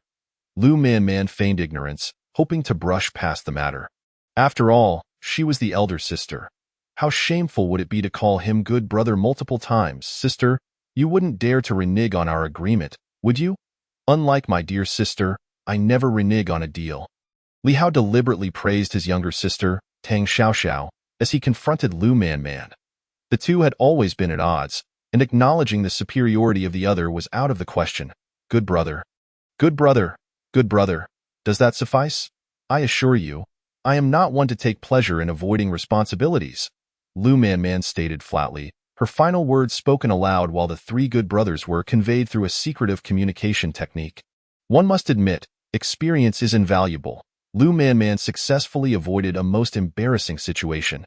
Just then, having completed her training, Lu Feng emerged from the backyard, appearing utterly exhausted. Chapter 23. The arrival of the Holy Maiden of the Demon Sect. This won't do. The secretive communication does not count. Li Hao felt a sudden sense of betrayal. The fact that she had utilized secretive communication, which only he could hear, was one thing. However, she had also manipulated her spiritual energy to alter her voice, making it sound like an emotionless assassin. Have I given you face, perhaps? Lu Manman stamped her foot, causing a significant dent to form in the previously smooth floor. Let us calculate, examining the dent. Li Hao nodded earnestly. Cherish life. Stay away from Sister Man Man. Now that's more like it. Pleased, Lu Man Man nodded in satisfaction. Rising to head upstairs, before departing, she cast a glance at Lu Feng, who at such a young age had already developed considerable assets. Posing no real threat, young master. Once Lu Man Man ascended the stairs, Lu Feng approached Li Hao and bowed respectfully. That's enough. Enough. My family does not impose such strict protocols. How has your training progressed? If you have any questions, feel free to consult Sister Man Man. She is a master-level expert and surely possesses a wealth of knowledge. Observing the exhausted Lu Feng, Li Hao casually handed her a cup of tea from the table. Originally intending to suggest that she could ask him if she had any uncertainties, he ultimately opted to pass the responsibility to Lu Man Man, realizing he was hardly superior to her. Thank you. Young master. Lu Feng did not hesitate to accept the tea, drinking it in one go. Young master. According to the teachings within the demon god inheritance, one must swing the spear 900 times daily at the acquired realm. Only upon reaching this requirement will I be taught the true spear techniques. I was just using a wooden stick in the backyard, which counts towards the total. However, I feel that practicing with a real spear would be far more beneficial. As one cannot expect to always wield a wooden stick in actual combat. Placing the teacup back on the table, Lu Feng shyly scratched her head as she spoke. She felt that Li Hao had already granted her an abundance of gifts, leaving her in a state of perpetual gratitude. Now, to ask for a spear seemed somewhat inappropriate. What a trivial matter. Is it not merely a halberd? As a martial artist, possessing a suitable weapon is only to be expected. Having grasped El Feng's intent, Li Hao readily agreed without further ado. What a splendid opportunity this is to enhance his loyalty. Wait a moment. Speaking of which, Haven TI already unlocked the shop function? I should see if there are any suitable weapons available. To be honest, aside from the compassionate Gatling gun, I possess no proper weaponry.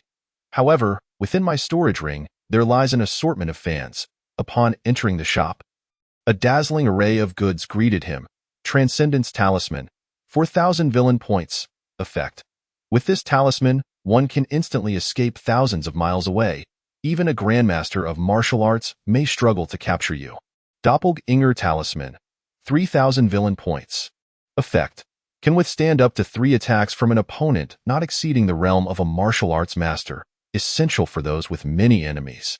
Innate Pill. 1,000 villain points. Effect. Significantly boosts one's cultivation from the acquired realm to the innate realm. Great Recovery Pill. 800 villain points. Effect. Can elevate an innate warrior by 1 minor realm, with no side effects. Each person may only consume 3, exceeding this limit is at one's own risk. Minor Recovery Pill. 100 points. Effect. Provides a certain degree of healing for both acquired and innate warriors. Harmony Pill. 300 points. Effect. Must be consumed in conjunction with dual cultivation techniques. Use with caution. 1 innate pill costs me 1,000 villain points. Yet slaying an innate warrior only nets me 100 points. This implies that if I wish to affirm my path through slaying, I must kill at least 10 opponents of the same realm for each level. Gazing at the price of the innate pill, Li Hao couldn't help but voice his frustration. The items currently available in the shop are all within his financial reach, yet after perusing them, he found nothing worth purchasing. Alas, he is utterly impoverished. Even a small purchase would deplete his villain points. The shop interface features a search option, and Li Hao typed in halberd in but an instant. Countless halberds appeared. The dragon-breaking halberd of the Overlord Xiangyu, the Fangtian painting halberd of the General Elbu, the golden-embroidered halberd of the god of war Li Jing. Upon examining the prices, Li Hao concluded that acquiring such items from the system shop was unnecessary. For now, he could simply purchase one in Pancher City. After returning to Shangjing City, he could either commission a master blacksmith to forge one or simply request his father to gift him a halberd. After all, his father commanded an army of 300,000 in the north, and a variety of weapons would surely be at his disposal. Let us go outside and find a suitable weapon. Having successfully convinced himself, Li Hao exited the inn with El Feng at that very moment. On the second floor, Lu Man Man slowly opened her eyes. Approaching the window, she leapt into the air and followed suit. As an ardent protector of her younger brother, how could she not tag along at such a time? The assassins of the Seven Kill Hall were one concern. The main threat came from the Sun and Moon Divine sect. Considering the timing, they should be arriving soon. In Panchir City, clad in red and cradling a small white cat, female, in her arms, she emanated an aura that dissuaded strangers from approaching. This was the current generation's Holy Maiden of the Demon Sect. The Holy Maiden was stunningly beautiful. The small red mole between her brows rendered her even more enchanting, and her eyes seemed to possess a language of their own, even with a veil obscuring her face. Her beauty remained undeniable. Holy Maiden, do you truly intend to marry that wastrel, the heir of the Northern King? I heard he is only at the 7th rank of the acquired realm. He is not even 1/10 of his father's prowess. A youth, who appeared rather brutish, trailed behind the Holy Maiden, incessantly disparagingly how in an attempt to sway her opinion. It was evident that this boorish lad harbored feelings for the Holy Maiden. In the vernacular of Li Hao's world, he could be dubbed a simpering fool. However, he evidently did not see it that way, believing that their shared affiliation with the demonic path and his profound affection for her would grant him a chance. This is not a decision I can make. It is my sect, the Sun and Moon Divine sect, that holds the power in this matter. If you genuinely wish to prevent my marriage to the heir of the Northern King, you could persuade your master, the Demon Lord of Strength, to personally speak with him. The Holy Maiden, tenderly stroking the small white cat in her embrace, spoke without a hint of emotion. To her, this little white cat was evidently far more captivating than the brutish youth. This cat was no ordinary feline. It possessed a trace of the bloodline of the ancient divine beast, the white tiger. How an ordinary cat came to be intertwined with a divine beast and bore offspring remains a mystery. Perhaps cats in ancient times were particularly large. This white cat was the result of countless generations of breeding. Despite its bloodline being quite thin, it still held the potential for awakening its lineage. Once its bloodline awakens, even a mere fraction would enable it to effortlessly reach the realm of a martial arts master. Such is the terrifying nature of the bloodline of ancient divine beasts. Of course, without extraordinary circumstances, awakening the bloodline is nearly impossible. Chapter 24. This soft rice tastes so good, my master. The brutish youth scratched his bald head, momentarily at a loss for how to respond to the Holy Maiden's words. His master, the Demon Lord of Strength, was no match for the Northern King. Even if he survived, he would likely be left severely injured if he dared to relay this message back to his master. The simpering fool would surely be reduced to a lifeless dog. He may be a simpleton, but his master is certainly not. Men. The Holy Maiden of the Demon Sect scoffed, stroking the fluffy head of her small white cat as she stepped into Panchir City. The demonic cultivators dared to brazenly appear within the city of Deqian. At that moment, a righteous cultivator, brimming with a sense of justice, attempted to prevent their entry. Primarily, they were far too ostentatious, showing no semblance of disguise, especially that brutish lad, donned in the garb of a demonic sect member. He might as well have had "My master is the Demon Lord of Strength" written across his forehead. 500 years ago, when the might of the Sun and Moon Divine sect was formidable, the so-called Deqian likely cowered in some corner. During that era, they might have even been required to pay tribute to the Sun and Moon Divine sect. The brutish lad, frustrated with no outlet for his anger, saw someone standing up to them and charged forward, delivering a fierce blow to the righteous cultivator. Thud. The righteous cultivator was sent flying, akin to a kite severed from its string, crashing to the ground and spitting blood, lifeless thereafter. In response, the brutish lad displayed a smug demeanor. Indeed, the demon sect's methods were ruthless beyond compare. A single strike had claimed a life. Those present couldn't help but gasp in shock.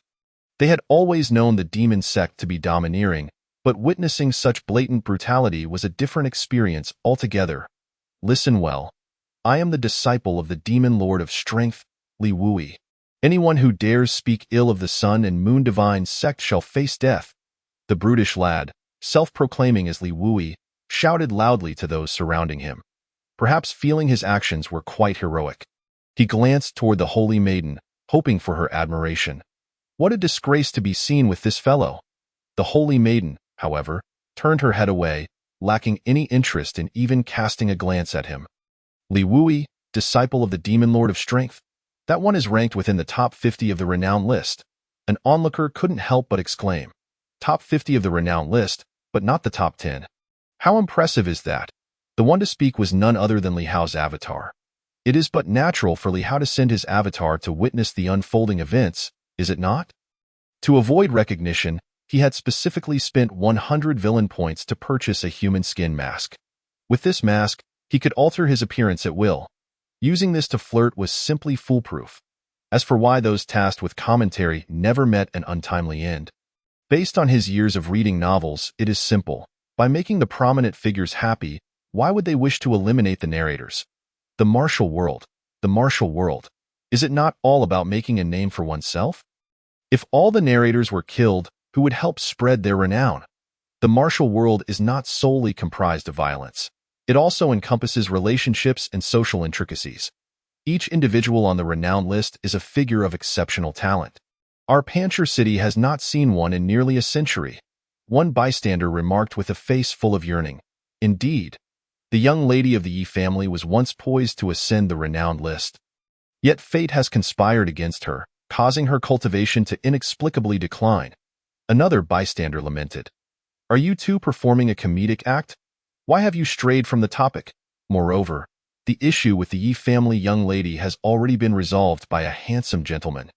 Seeing the two bystanders digress, Li Hao's avatar couldn't help but redirect the conversation. This disciple of the Demon Lord of Strength ranks 47th on the renowned list, boasting a cultivation of the 5th rank of the innate realm. His rise to fame came from slaying a disciple of the Shaolin Temple, who was at the 7th rank of the innate realm. The one speaking now was not one of the bystanders, but rather the Lord of Pancher City, Li Tai. Though be honest, upon learning that the troublemaker was none other than the 47th rank Li Wui, he had no desire to intervene. If he could easily slay a disciple of the Shaolin Temple at the 7th rank of the innate realm, what chance does he, also at the 7th rank, have? Yet, he could not simply turn away. The heir of the Northern Town King, one of the 4 legendary captains of the 6 Doors, is present in Pancher City. He remains completely indifferent, for should he be accused of colluding with the demonic sect, it would be akin to jumping into the Yellow River and never being able to cleanse himself of the stain. One can only hope that the demons will exercise restraint, considering his status as an official of the Great Qian. Or perhaps that one of the 4 legendary captains, Lu Man, will arrive just in time. Is Shaolin Temple not known for its grudges? With matters having escalated to this extent, will they not seek retribution? Li Hao inquired with curiosity. Shaolin Temple is Shaolin Temple. Those secular disciples are merely secular disciples. That is the polite way to put it. In reality, they are but a pack of discarded and unwanted hounds. Even if they were all to be slain, none would rise to their defense. It was Li Wuyo who spoke up next, a wild grin plastered across his face point. One cannot deny that the fact that they have survived this long is quite miraculous. Had their strength or background been a tad weaker, they may have met their demise long ago. I wonder what brings the little demon lord to Pancher City. One cannot kill indiscriminately here. This is a rule established by the founding emperor of the Great Qian in conjunction with the various sects. The lord of Pancher City, Li Tai, clasped his hands together, slightly yielding as he spoke. Such rules date back hundreds of years. Even if I choose to ignore them, what can you do about it? Li Wuyo surveyed the room, adopting an air of superiority as if he were the most important person present. Those who disregard the rules should be turned into human fodder. A voice filled with murderous intent echoed. And Lu Man, one of the 4 legendary captains of the 6 Doors, made her entrance, her whip in hand as usual. Following her were Li Hao and Lu Feng, as they too wished to witness the unfolding drama. The saintess of the demon sect. One cannot evade destiny. Ultimately, they must meet. Regardless, with Sister Man by my side, there is no cause for alarm. Whether one is ranked 47th or 10th on the human ranking, they are akin to children in the eyes of a master. While the top 10 geniuses may be capable of defeating weaker masters despite a disparity in realms, it must be noted that when Lu Man was at the innate level, she was no less formidable than anyone else. Upon reaching the master realm, the possibility of being defeated by someone of a lower realm becomes non-existent. Li Hao, this soft meal is truly delightful. Sister, I'm hungry. Let us eat. Chapter 25. Sister, you've been cheated. Saintess, save me. At the mere sight of Lu Manman, Li Wuyo turned to flee without hesitation.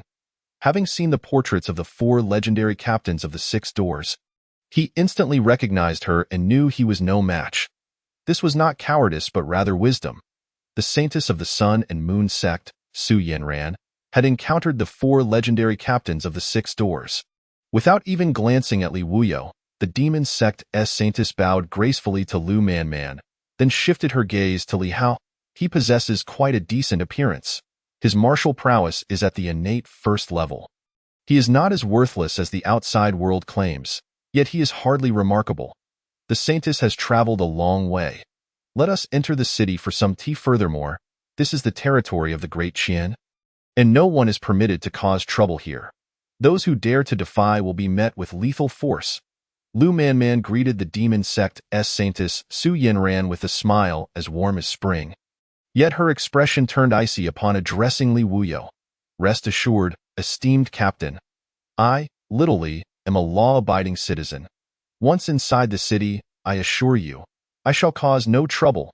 Feeling the weight of Lu Manman's murderous gaze, Li Wuyo promptly thumped his chest in assurance. A law-abiding citizen, you say? Then what of that corpse over there? This marks the first time Li Hao has encountered someone with thicker skin than his own. He pointed at the deceased righteous cultivator and inquired, You haven't even entered the city yet, have you? Besides, I was merely playing with him.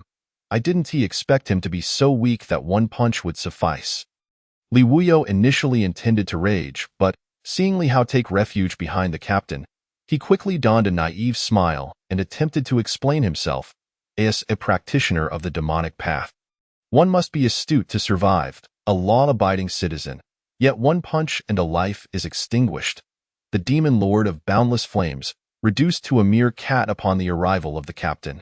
Observing someone even more shameless than himself, Li Hao could not help but retort, he despises 2 types of individuals. Those who are shameless and those who prevent him from being shameless. Who are you? I must seek you out for a proper lesson one day. Having been humiliated, Li Wuyo's expression soured considerably. He wished to explode in anger yet found himself unwilling to do so. Letting it slide felt equally unsatisfactory. Residing in the holy capital, the heir of the northern town king, I am. Li Hao boldly declared his identity without hesitation. He has no fondness for the guise of a pig to eat the tiger. As a villain, one should understand the importance of flaunting one's banner. Thus, my father is the northern town king of the Great Qian. My aunt is the head of the 6 doors. And this lady is my sister, one of the 4 legendary captains. My younger sister is a student at the Holy Capital Academy, thus also a favored child of the emperor. Li Hao laid out his background in one breath.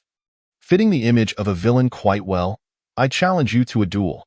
The victor claims the Saintess. Upon encountering a rival, Li Wuyo's eyes turned red with jealousy, immediately intent on challenging Li Hao. Hearing this, the demon sect's Saintess Su Yanran could not help but furrow her brow slightly, displeased to her. A duel was one matter, but being dragged into it was another. She was not merely an object to be contested. If the demon lord seeks to establish a good alliance with the northern town king, then offering herself to Li Hao would suffice. After all, the demon lord was her master. But what is Li Wuyo to her? If it were not for the fact that his master was the demon lord of the Sun and Moon sect, she would have longed to slap him dead. Why would I duel with you? The Saintess is already my fiancée. Li Hao regarded Li Wuyo with a look of incredulity. Yi Linger, am I being cheated on? Let us go. We have entered the city. Upon hearing the word fiancée, Lu Manman clearly was not pleased. Grasping Li Hao's hand, she proceeded into the city. Observing this, Li Wuyo extended his hand but ultimately refrained from calling out to them, I shall enter the city first. Also, you should return to the demon sect. While there may not be any grandmasters among the secular disciples of the Shaolin Temple, one could still find a few masters throughout the Great Qian. If they seek revenge on you, you may not be able to withstand it. Out of respect for the demon lord, the Saintess Su Yanran offered a few words of caution to Li Wuyo. Having given her warning, she turned and walked into the city without looking back. As long as I can stay by the Saintess's side, I would have no regrets even in death. Li Wuyo patted his chest as he spoke. You wish to die? I have no intention of perishing. My future is destined to unify the demonic path. The demon sect Saintess Su Yinran shook her head and hurriedly pursued Lu Man. This fellow seems either genuinely foolish or feigning ignorance. He harbors no enmity with the secular disciples of Shaolin Temple. Yi family. Sister, something terrible has happened. Yi Xingchen rushed breathlessly to his sister's chamber, shouting in alarm. What has transpired? Must you always be so reckless? You are the young master of the Yi family. When will you learn to be more composed? The elder of the Yi family, unable to tolerate the reckless behavior of the younger generation, could not help but reprimand him. Elder, this is truly a matter of great urgency, a situation of utmost importance, Yi Xingchen exclaimed, his anxiety evident. Can anything be more urgent than your sister's training? I tell you, your sister is the only hope for our Yi family's ascent to the human ranking. If you waste her time, I shall be the first to object. The elder of the Yi family puffed his cheeks and glared. To an outsider, he would seem like a devoted elder concerned for the family's future. In truth, ever since his sister's cultivation began to decline, he had been mocking her, claiming their resources had gone to waste. Now that her cultivation had stabilized, and with the arrival of the heir of the northern town king as her brother-in-law, the elder immediately transformed into a supportive elder. Why brother-in-law is about to be taken away. Is that not urgent enough? Yi Xingchen dropped a bombshell. Hurry, let your sister come out. Who dares to compete with my Yi family for a son-in-law? I shall ensure they know who is the true authority in Panchur City. Upon hearing that the son-in-law of the Yi family was at risk of being snatched away, the elder's expression turned fierce. It is the saintess of the demon sect. Yi Xingchen nodded in affirmation. The weather is quite pleasant today. Upon learning that it was the saintess of the demon sect, the elder looked up at the sky, feigning ignorance. Xingchen, do you have something to discuss? At that moment, Yi Linger emerged from her training chamber, her face filled with curiosity as she observed her brother and the elder standing outside. Sister, you've been cheated on.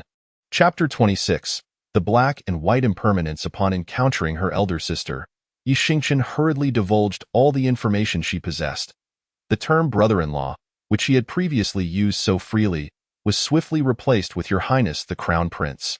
Yi Linger, you mustn't act impulsively. That holy maiden of the demon sect ranks 10th on the human list. Even disregarding the formidable Yi family behind her, she alone would pose a significant threat to our Yi family. The Grand Elder of the Yi family, fearing Yi Linger might act recklessly, promptly cautioned her. Then what do you suggest I do? Withdraw and dissolve the engagement with the Crown Prince, Yi Linger retorted. Looking toward the Grand Elder as the foremost genius of Panchur City, she harbored her own pride. Grand Elder. Just yesterday, the Lord of Panchur City and several prominent families came to visit, demonstrating the utmost respect toward our Yi family and promising us certain benefits from Panchur City. Without the Crown Prince's protection, those benefits will surely be nullified. Seeing the Grand Elder's timidity, Yi Xingchen interjected, torn between the allure of benefits and the formidable holy maiden of the demon sect. The Grand Elder found himself at an impasse. Linger, return to your training. As for the engagement, I shall consult the Crown Prince. If he deems our Yi family unworthy, we shall not cling desperately to the engagement. I, Yi Gang, have no need to elevate myself by selling my daughter. The head of the Yi family, Yi Gang, arrived upon hearing the news and spoke up. The Grand Elder, upon hearing this, opened his mouth to argue that the Yi family needed the engagement but ultimately refrained from voicing his thoughts. It was also partly due to his daughter's lack of merit. She was not particularly beautiful and weighed a substantial 200 to 300 pounds. Otherwise, he would have simply arranged for her to marry. Yi Linger nodded and turned to resume her training. She had made up her mind that once she reached the first level of the innate stage, she would seek out Li Hao. She had no intention of being overly self-restrictive. Li Hao, oblivious to the affairs of the Yi family, had claimed that the holy maiden of the demon sect was his fiancée merely to provoke that brash fellow. Li Waya. He had not even seen what she looked like behind her veil, let alone develop any feelings for her, much less desire her physically in a shadowy corner. A pair of figures clad in the attire of the Black and White Impermanence were covertly observing from across the inn. The man in black appeared gaunt, almost as if he had been drained of vitality, while the woman in white was voluptuous and exuded an alluring charm.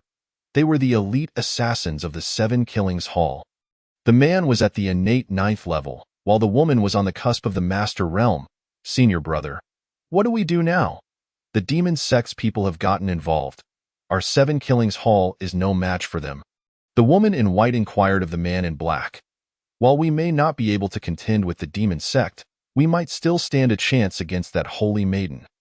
The man in black replied, with our combined strength, we are comparable to those at the Master Realm. We will keep a close watch, and when that young man is alone, we will strike. The bounty for this mission is substantial. It would be enough to allow you to refine a master pill. The man in black shook his head, a fierce glint flashing in his eyes. Throughout history, wealth has stirred the hearts of men. A master pill would be sufficient motivation for us to risk our lives. Senior brother, you are so kind to me. I shall repay you well tonight. Upon hearing her senior brother's words, the woman in white was visibly moved. Extending her hand toward him, no, no, no. I can't take it anymore. If you repay me, I might just become a dry corpse. The man in black shuddered at the thought of his junior sister wanting to repay him. If this continued, he might not even reach the Master Realm before meeting his end. Senior brother, a man must never say no. The woman in white threw a provocative glance at her senior brother. If this continues, I shall be left with nothing but a pile of bones. Inside the inn, the holy maiden of the demon sect, Su Yinran, had met with the Six Gates divine captors and the crown prince. She greeted Lu Manman and Li Hao respectively. As for LV Feng, she had already taken her newly purchased spear to train. The broader her horizons became, the more she felt her own insignificance. Previously, LV Feng had thought that postnatal martial artists were already considered experts. Now, her goal was to become a master. Only by attaining mastery could she assist her young master. Holy Maiden, please take a seat. Lu Manman gestured toward an empty seat across from her, inviting Su Yinran to sit. The Crown Prince is not as weak as people say. At just 18 years old, he has already reached the innate realm. I believe you will surely have a place on the human list in the future. After taking her seat, Su Yinran did not rush into the main topic, but instead smiled lightly and said, I wonder what the fastest way to enter the human list is. Upon hearing Su Yinran mention the human list, Li Hao's interest was piqued. He had not forgotten that his first main quest was to ascend the human list. The fastest way would be to have this esteemed lady next to you, one of the 4 divine captors of the 6 gates, directly place you on the human list. Su Yinran stated matter-of-factly. What a brilliant idea! How did I not think of that? Li Hao clapped his hands in approval upon hearing her suggestion. Good idea. The 6 gates rankings emphasize fairness and justice. They are not for you to use to circumvent the rules. As soon as Li Hao referred to her as sister, Lu Manman coldly rejected him. Regardless of back doors or front doors, as long as it gets you there, it is a good door. Li Hao quipped, his mood lightening. Your Highness's words hold merit. However, relying on backdoor dealings to ascend the human list may result in much scrutiny and lead to being overshadowed by others. There exists an unwritten rule within the human list. To replace someone's rank, one must defeat the person ranked before them. Su Yinran, oblivious to the implications of the discussion, nodded with intrigue at so. I simply need to find someone ranked lower and defeat them to take their place? Upon hearing Su Yinran's words, Li Hao's eyes brightened. But do not aim too high. Even the most mediocre talents on the human list possess innate 4th-level strength. You have only just entered the innate realm. How could you possibly contend with them? Lu Manman interjected, concerned her brother might act foolishly. Hearing that the Yi family possessed a body cultivation technique named Dragon Elephant Body Cultivation, she recalled that the young king of the north had once relied on this technique to tear apart master-level fighters of the same realm. I trust the Crown Prince has practiced this technique, she inquired, and if so, overcoming several lower realms is indeed plausible. Chapter 27. The 3-year agreement. Su Yinran, while saying this, regarded Li Hao with a hint of scrutiny. The Sun and Moon Divine sect did have a branch in Shangjing City and was aware that Li Hao spent his days and nights listening to music in the brothel. Whether he had diligently practiced the Dragon Elephant Body Cultivation remained an open question. I have certainly practiced the Dragon Elephant Body Cultivation, though I am not particularly proficient, Li Hao replied rather modestly. In truth, He had only engaged in practicing the technique once with the aid of medicinal liquid, and the remaining elixirs had been allocated to his doppelganger. Compared to that, he found the Huangdi Neijing more suited to his needs. To have 3,000 beautiful women at my command and ascend to the heavens by day. He chuckled softly.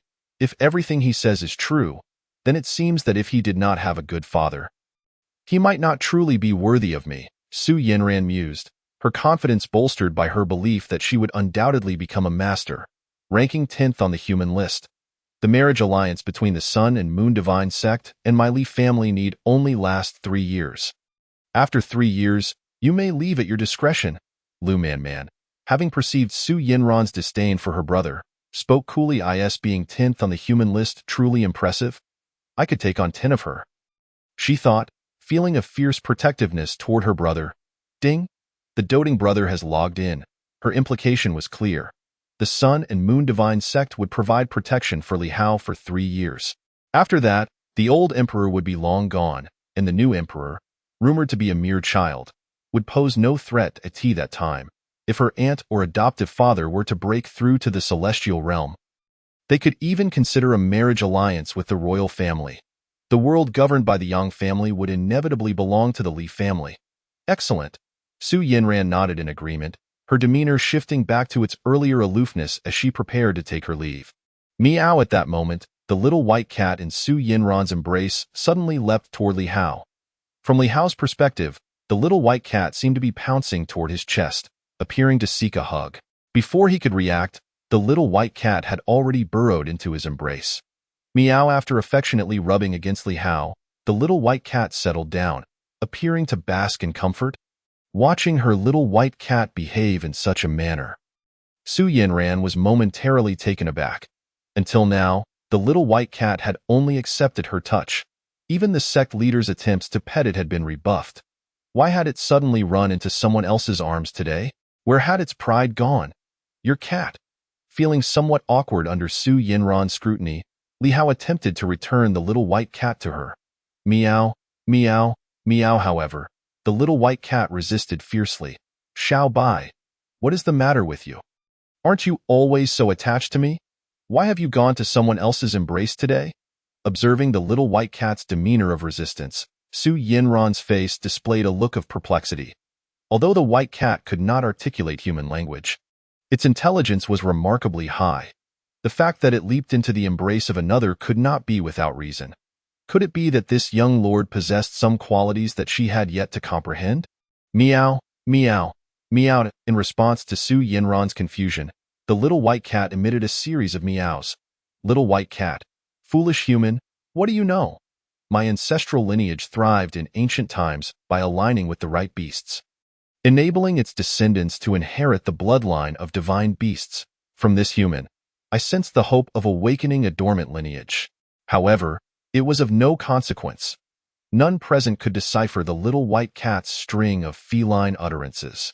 If they were to reach a consensus regarding their union, why not take a stroll outside together?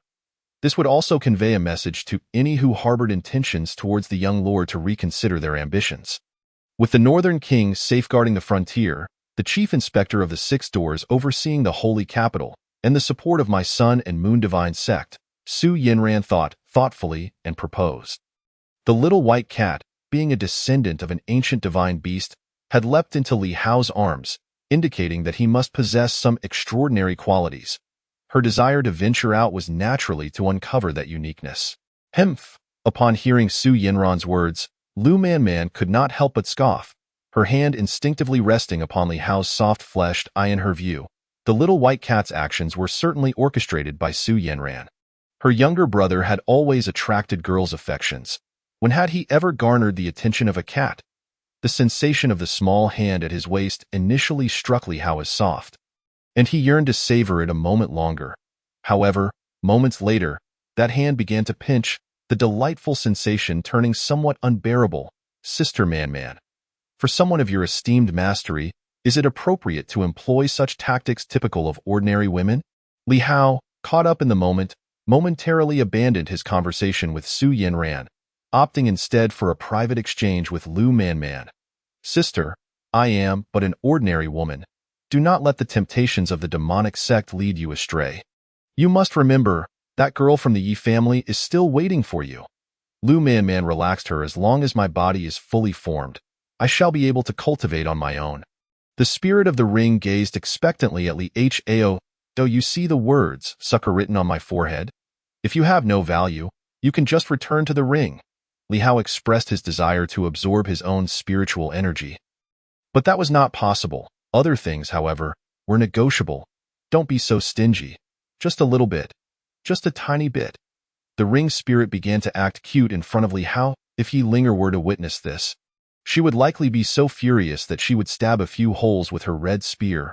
Wouldn't she? Yi Linger would say. Using my face to act cute? You certainly know how to charm.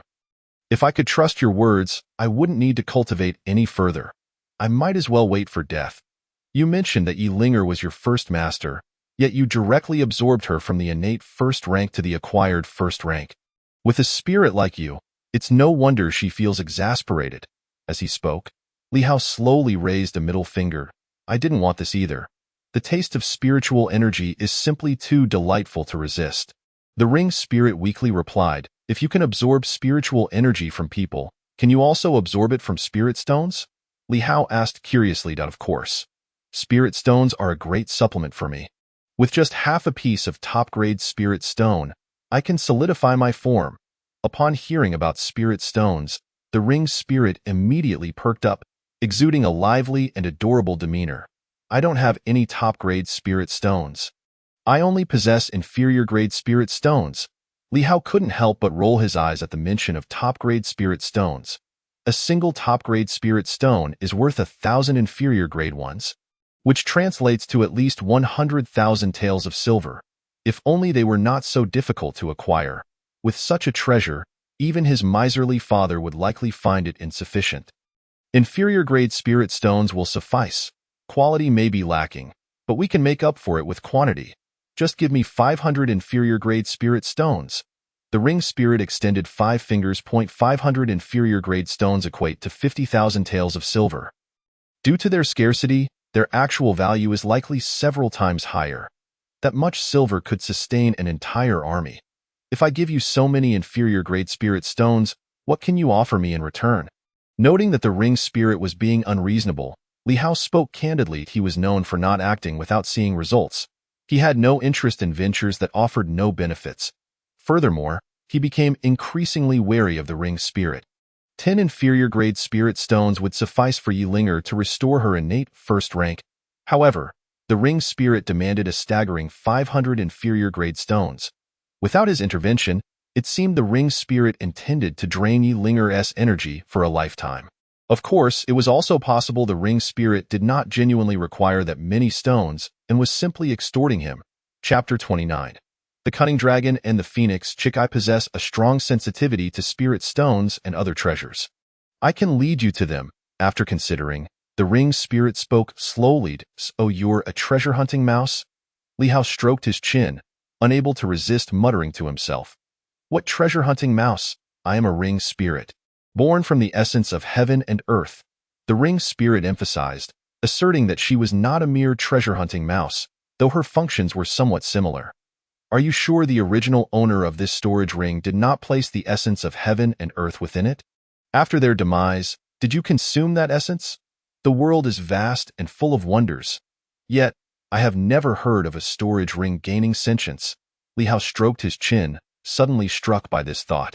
This time, the ring spirit fell silent, perhaps realizing Li Hao had hit upon the truth. If that is the case, how about we split the wealth left by the ring's original owner? Seeing the ring spirit silence, Li Hao's eyes lit up. No, absolutely not. That wealth is mine. All mine. The ring spirit reacted defensively, like a young cub protecting its food. How does one claim ownership of this ring? Is it through a blood oath or some other means? Li Hao disregarded the ring spirit's protests and began to ponder the matter independently. I am the spirit of this ring. Without my consent, you cannot claim ownership. You should abandon that idea at once.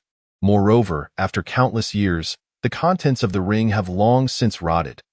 The few remaining intact items have been completely devoured by me. As the ring spirit spoke, she floated back into the ring.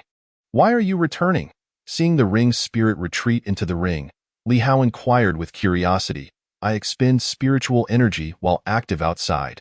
If I stay out too long, I will vanish. And you refuse to provide me with energy. The ring's spirit spoke, a hint of grievance evident in her voice. I never said I wouldn't give you energy. How about this? Let's utilize your treasure hunting abilities together, and we can split whatever we find 9-1. Li Hao offered with the demeanor of a sunny, kind-hearted young man. You are truly a wonderful person. Then let us embark on this treasure hunt at once. Upon hearing the 9-1 split, the ring's spirit disregarded the treasure hunting mouse comment and joyfully exclaimed. To be able to solidify and see the outside world had been her long-held desire. If she were to rely solely on absorbing Yi Linger's energy, it would likely take decades. Yi Linger, do you have any manners? Indeed.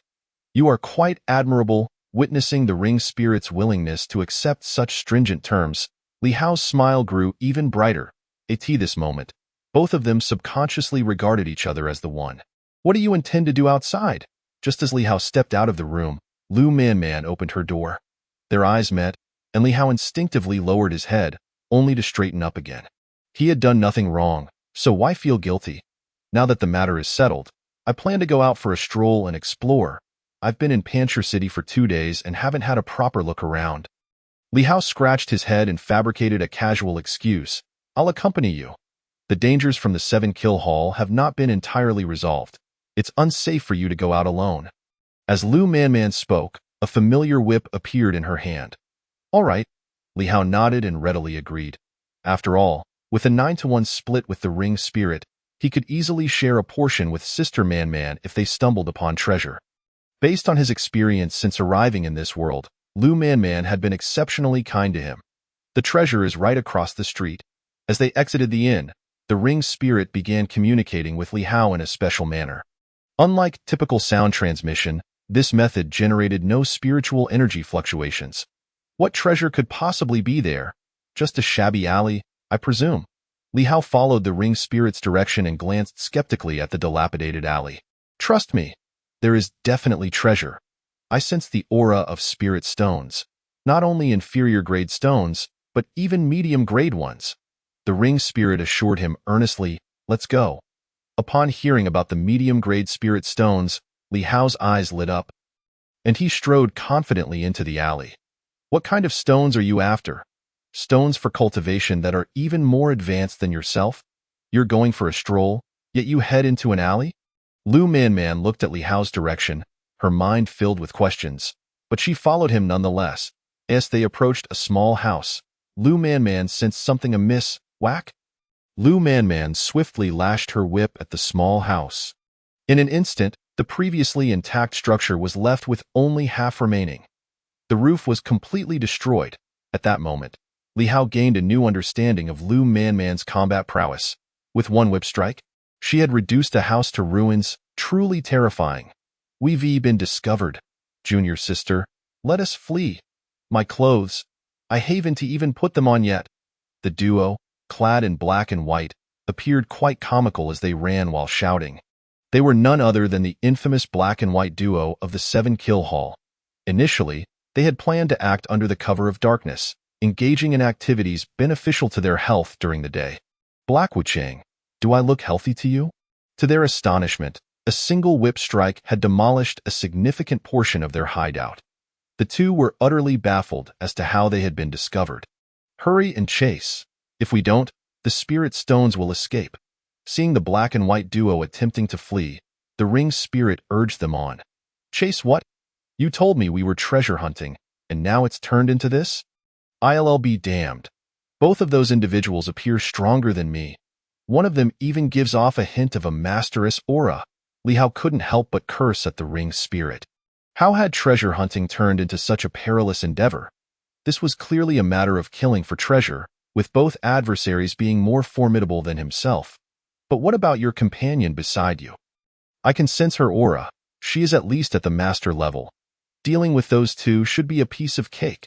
The ring spirit countered. But I seek to find treasure, not to seize what belongs to others. If I wanted to find treasures, I could easily locate them. The palace of Deqian is brimming with treasures. Furthermore, Shaolin Temple, Sun Moon Holy Cult, and the Heavenly Master S Mansion. These three factions have at least a millennium of heritage. Li Hao rolled his eyes, harboring an urge to strangle the ring spirit to death, a treasure without an owner. So you are fond of such things. Why didn't you say so earlier? The ring spirit replied, looking aggrieved.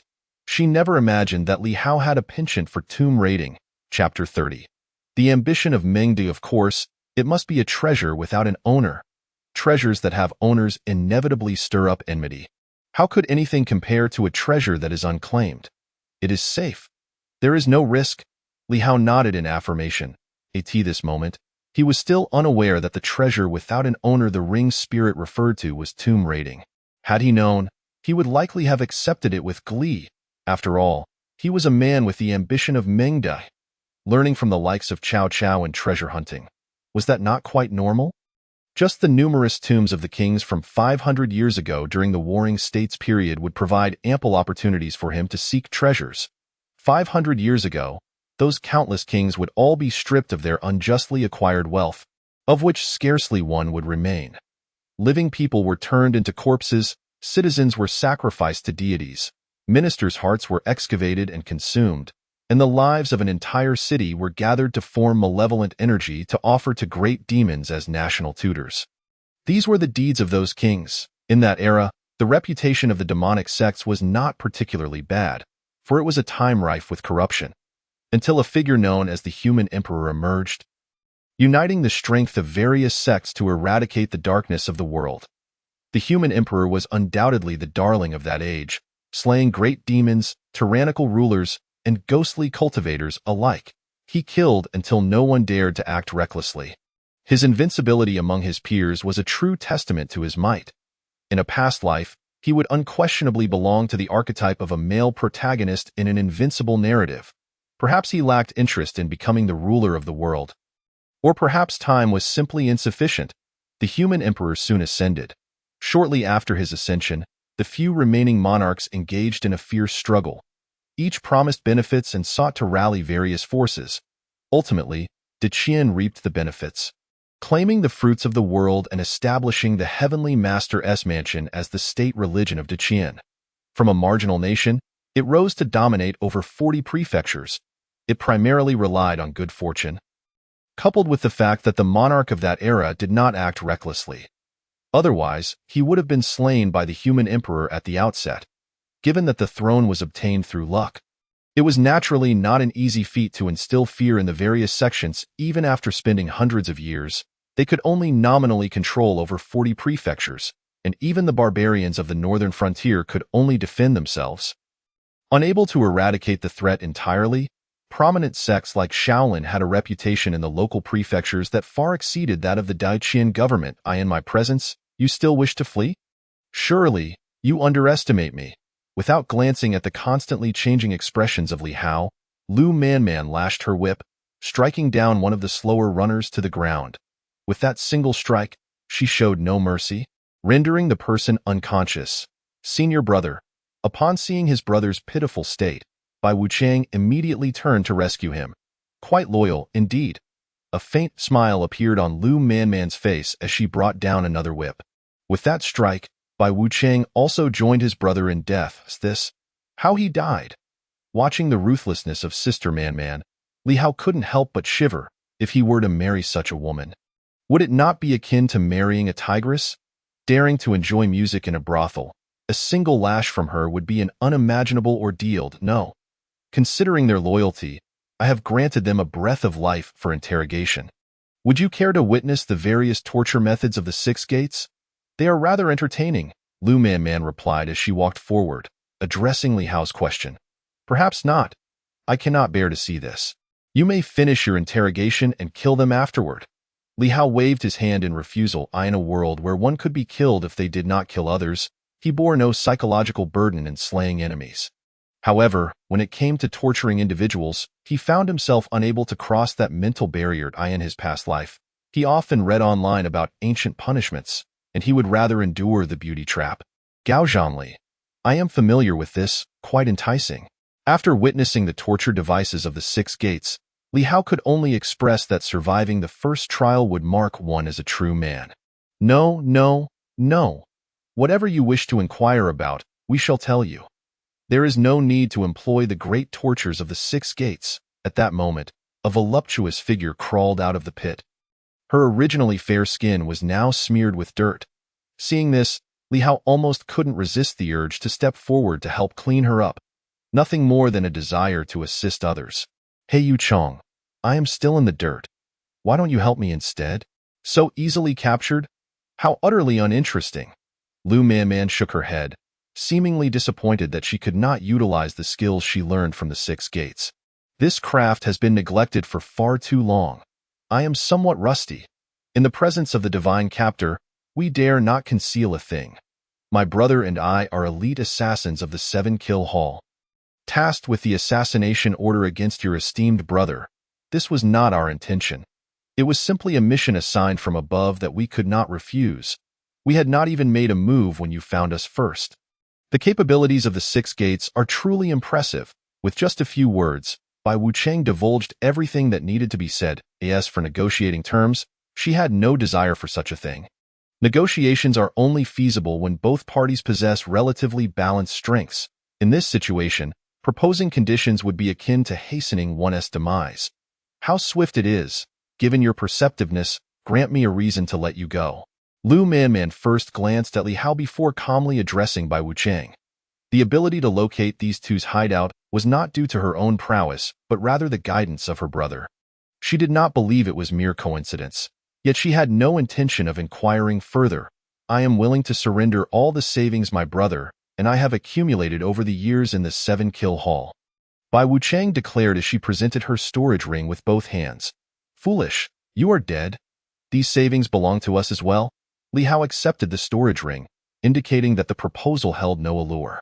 I am willing to serve the young master, to be a horse or an ox, however you wish. Bai Wucheng cast a flirtatious glance at Li Hao, presenting herself for selection. At this, Lu Manman's grip on her whip tightened. Had I known it would come to this, I might as well have struck you dead with a single lash, divine captor. We are both of value.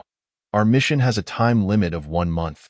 Should we perish within this month, the 7-kill hall will dispatch at least 2 elders to take over. And no matter how powerful the divine captor may be, facing at least 2 masters would surely take some time. Wouldn't it? That much time would likely suffice for the young master to meet his demise. Perhaps feeling that her life was in imminent danger, He Wucheng also crawled out of the pit. Hand over your storage ring as well? Seeing He Wucheng stand, Li Hao extended his hand.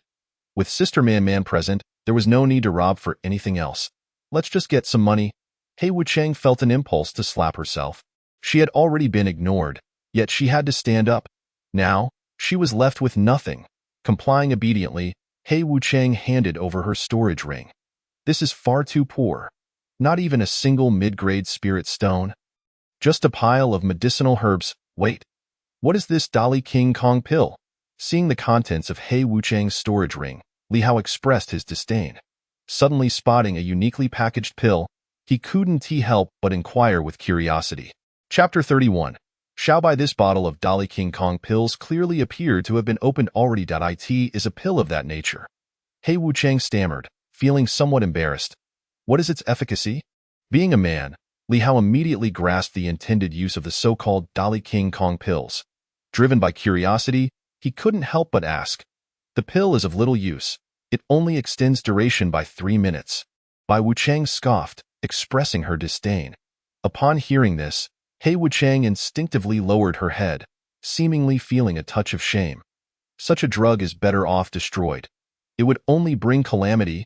Hearing Bai Wucheng's words, Li Hao promptly crushed the pill into powder. This pill held no value for him. Consuming it might even lead to adverse effects, so it was better to dispose of it early. You could have given it back to me. Watching the bottle of pills destroyed by Li Hao, He Wucheng looked pained. Your life is yet to be secured. Wishing for something like that seems rather naive, doesn't it? Observing He Wucheng's pained expression, Li Hao found himself puzzled. Divine captor, young master. As long as you release us today, the 7-kill hall will not dispatch elders to undertake this task for the next month. A month later, you will have returned to the holy capital.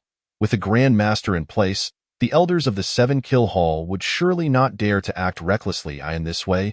Wouldn't it be a win-win situation? Mentioning her life, He Wucheng spoke rapidly, fearing that if she delayed even a moment, her life would be forfeit. But how do I know you? Yuan Ti report back and claim the mission was incomplete. Requesting the elders to arrive ahead of time, Lu Manman twirled her whip, asking with a hint of amusement, we would never dare to deceive the divine captor. After a brief moment of stunned silence, He Wucheng hurriedly shook his head, indicating his reluctance. In truth, such a notion had indeed crossed his mind. Leave Xiaobai behind and depart on your own, if you dare report within this month. I shall take Xiaobai's life, however. If all remains tranquil after a month, I shall release Xiaobai. Lu Manman pointed at Bai Wucheng as she spoke. Upon hearing himself referred to as Xiaobai, Bai Wucheng wore an expression of indignation yet could not voice his anger. Typically, in the martial world, she was a figure that instilled fear in countless innate martial artists. Yet, in the hands of the Six Doors Constable, he had been reduced to mere Xiaobai. Can I be a hostage in exchange for my junior sister's departure? At this critical moment, He Wucheng displayed a flicker of courage. This constable does not favor the presence of men. Lu Manman shot a sidelong glance at He Wucheng, her meaning unmistakably clear. What about him? Upon hearing this, He Wucheng instinctively pointed at Li Hao. Smack, Lu Manman retorted. Can he be compared to you? This constable is not negotiating with you. I am merely informing you. Her double standards were glaringly evident. With an unprecedented display of dominance, she lashed He Wucheng away with a whip. Had she not restrained her strength, He Wucheng might have already met his demise. We are willing. I shall remain by the side of the esteemed constable for this month, and will heed your every command. Bai Wucheng nodded helplessly. Very well, from now on, you shall be called Xiaobai. Responsible for serving me tea, washing clothes, and preparing meals. Lu Manman stretched lazily, returning to her usual demeanor.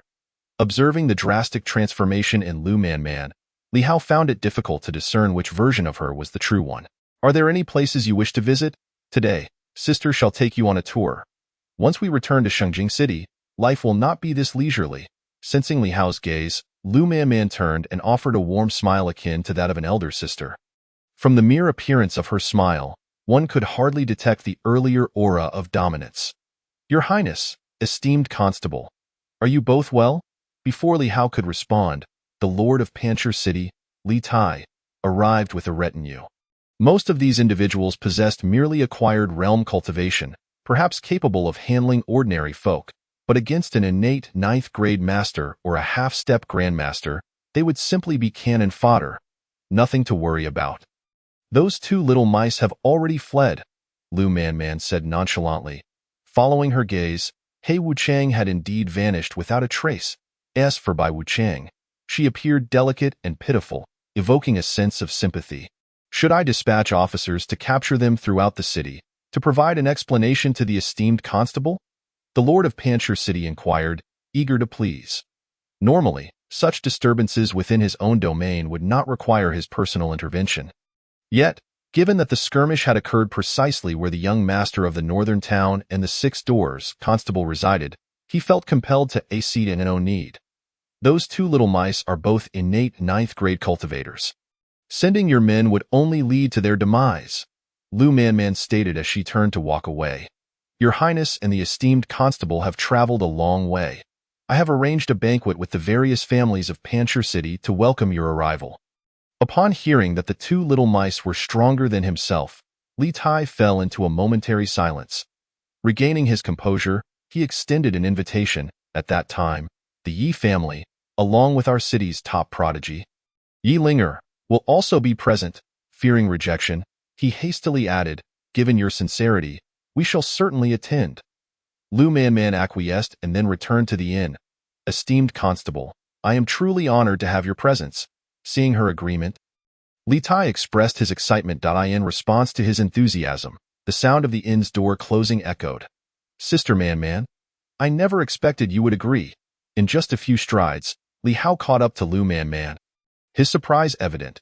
Previously, during their time in Shengjing City, she had declined numerous invitations to various banquets. The events in Shengjing City were undoubtedly of a higher caliber than those in Panchur City, both in terms of status and strength. This is not merely for you and your little lover. If I were to refuse this invitation today, the Yi family would lose their standing in the eyes of others. Life would become quite difficult for them, and consequently, your little lover would also suffer. As Lu Man spoke, a playful expression danced on her face, as if she had conjured some delightful mischief. What little lover? I am still a child. Li Hao feigned ignorance. Your Highness, I can help you transition from a child into a man. Upon hearing this, Bai Wuchang licked her lips, speaking with a hint of seduction. Chapter 32. The tender grass turns out to be myself, Xiao Bai. I can turn the living into the dead. Would you care to try? Lu Man glared at Bai Wuchang, her gaze decidedly unkind.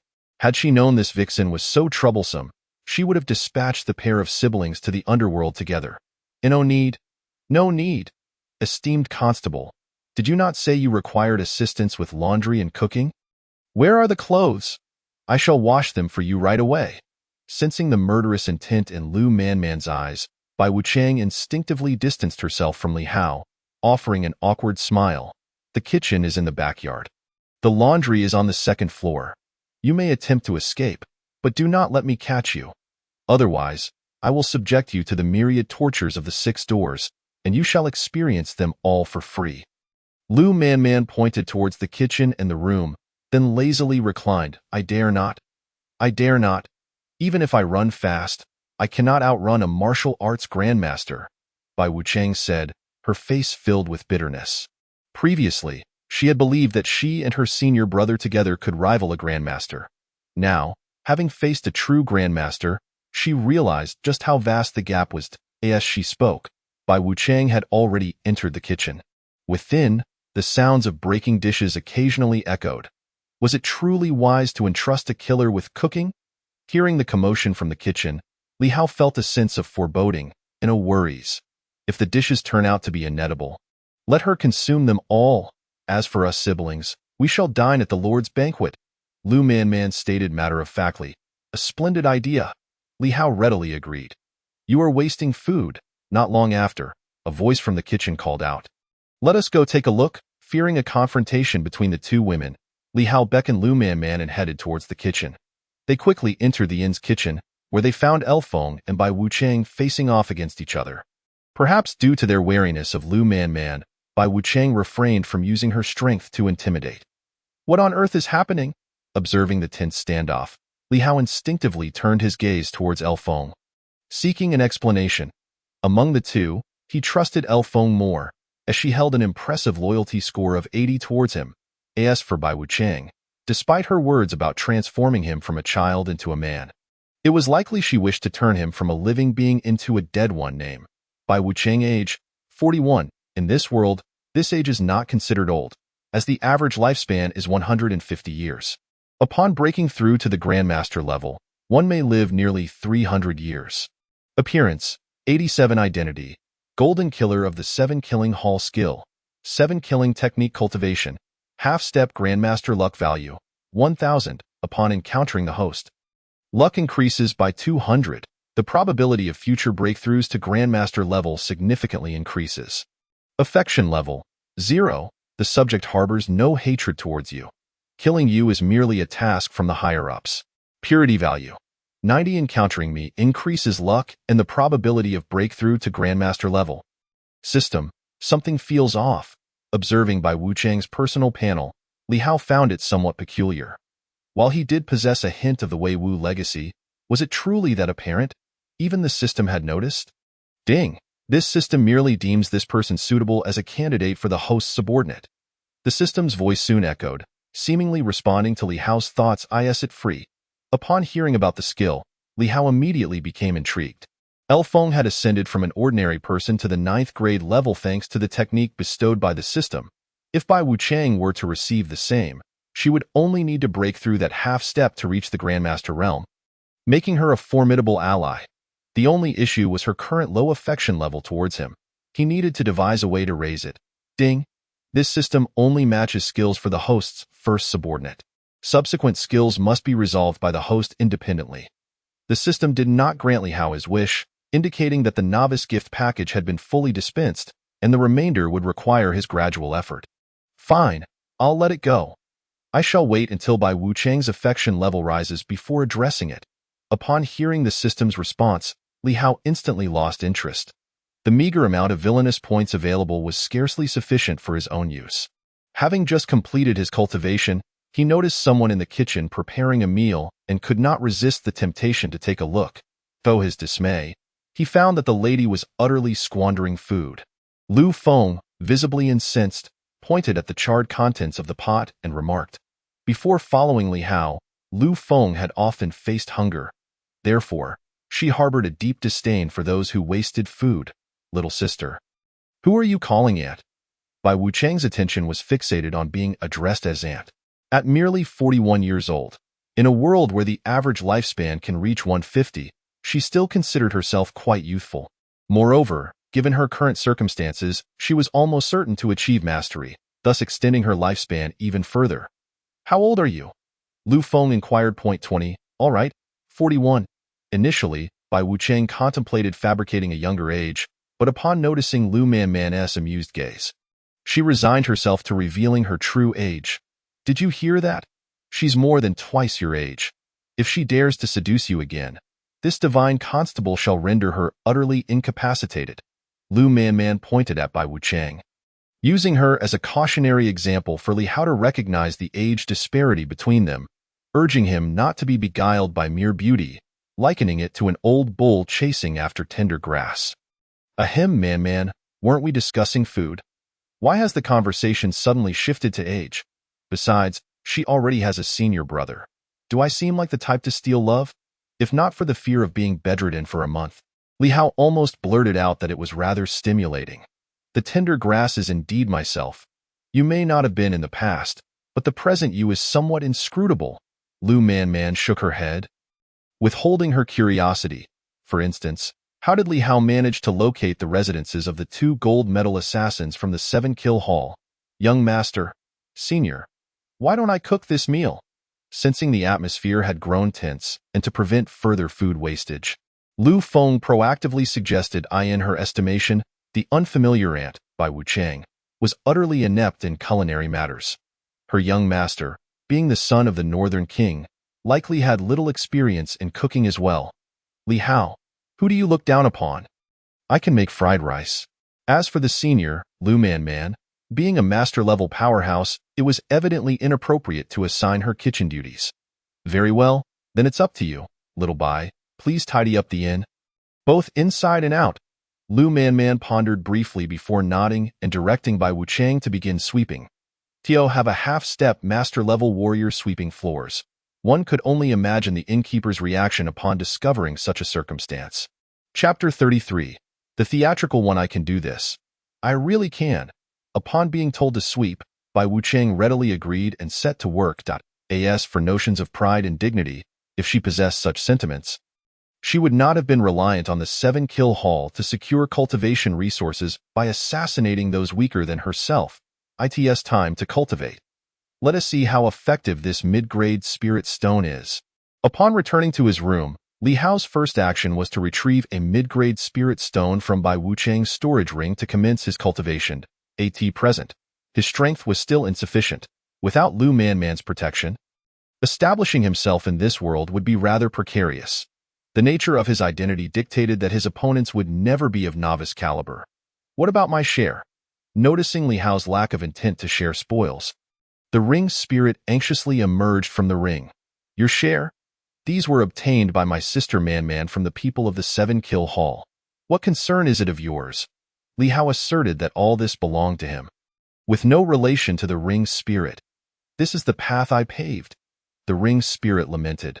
Speaking in a lowly voice, Li Hao felt an overwhelming sense of guilt akin to bullying a child.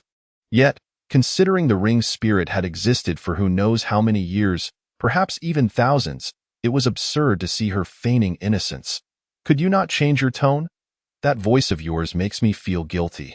"But I haven't bullied you." Li Hao rolled his eyes in exasperation. "I am your queen. I command you to give me my share, along with yours." The ring spirit mimicked Lu Man's voice with astonishing accuracy. "Are you delusional, or have I become incapable of wielding a blade?" Upon hearing Man's voice, Li Hao felt even more perplexed. "I am a constable of the 6 gates. Do you not fear my little whip if you speak to me in such a manner? The ring's spirit, emboldened, continued imitating Lu Manman's tone. If you dare mimic again, I shall cast you back into that space, where you shall remain for 1,000 or 10,000 years, unable to emerge.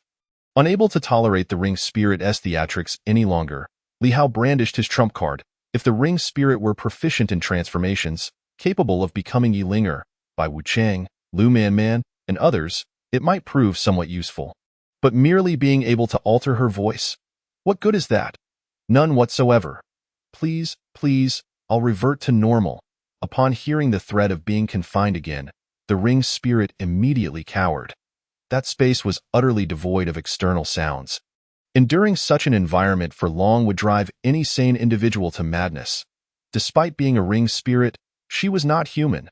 Though you contributed little this time, relying entirely on my sister Manman's efforts.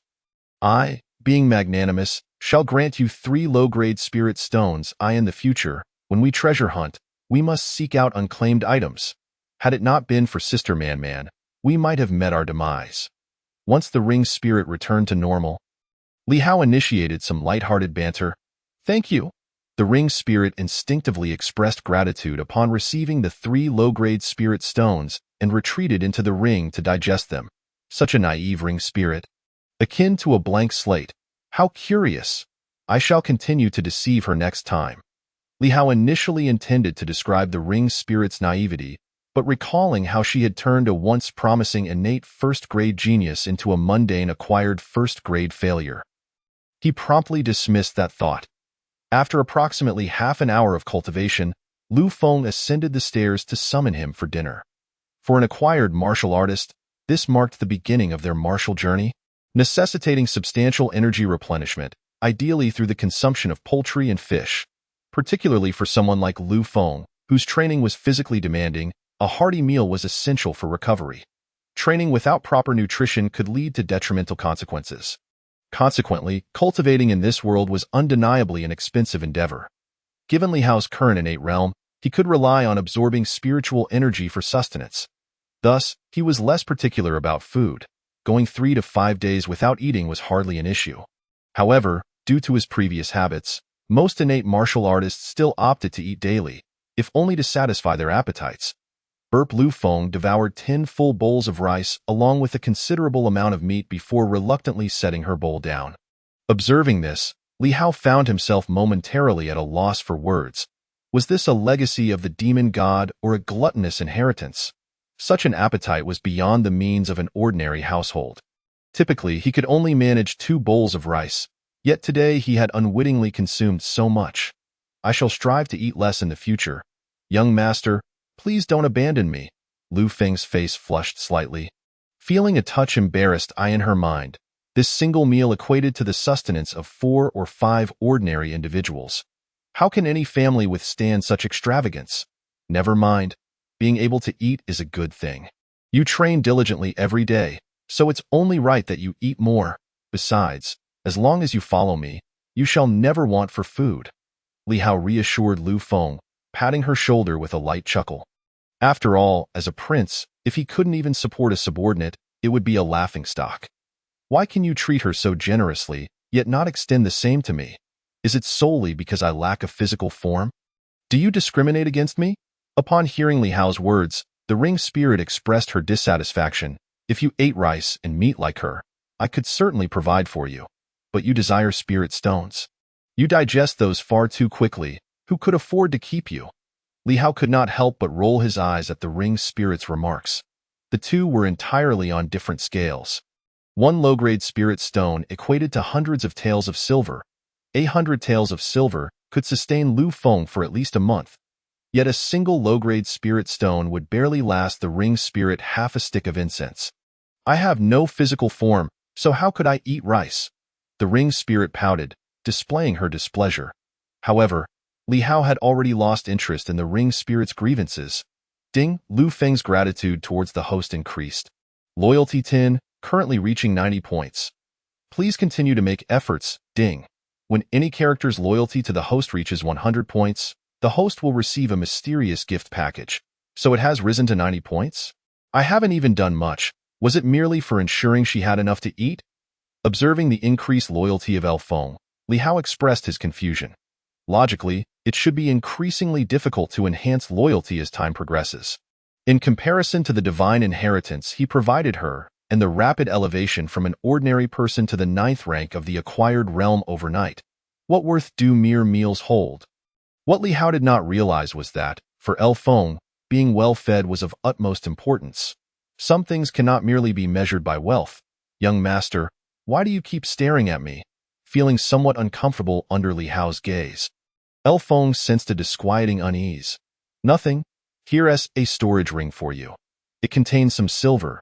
If you ever feel hungry, feel free to buy yourself something to eat. Li Hao affectionately patted Elfeng's head. Smiling as he handed her a storage ring in his eyes, it seemed as though a treasure chest awaited to be opened atop Elfeng's head. To Li Hao, Elfeng's loyalty appeared to be the easiest to cultivate. Next in line was Yi Linger. As for Lu Manman, despite having spent a few days outside, her fondness had not increased at all, as if it were stuck at a deadlock of 90 points.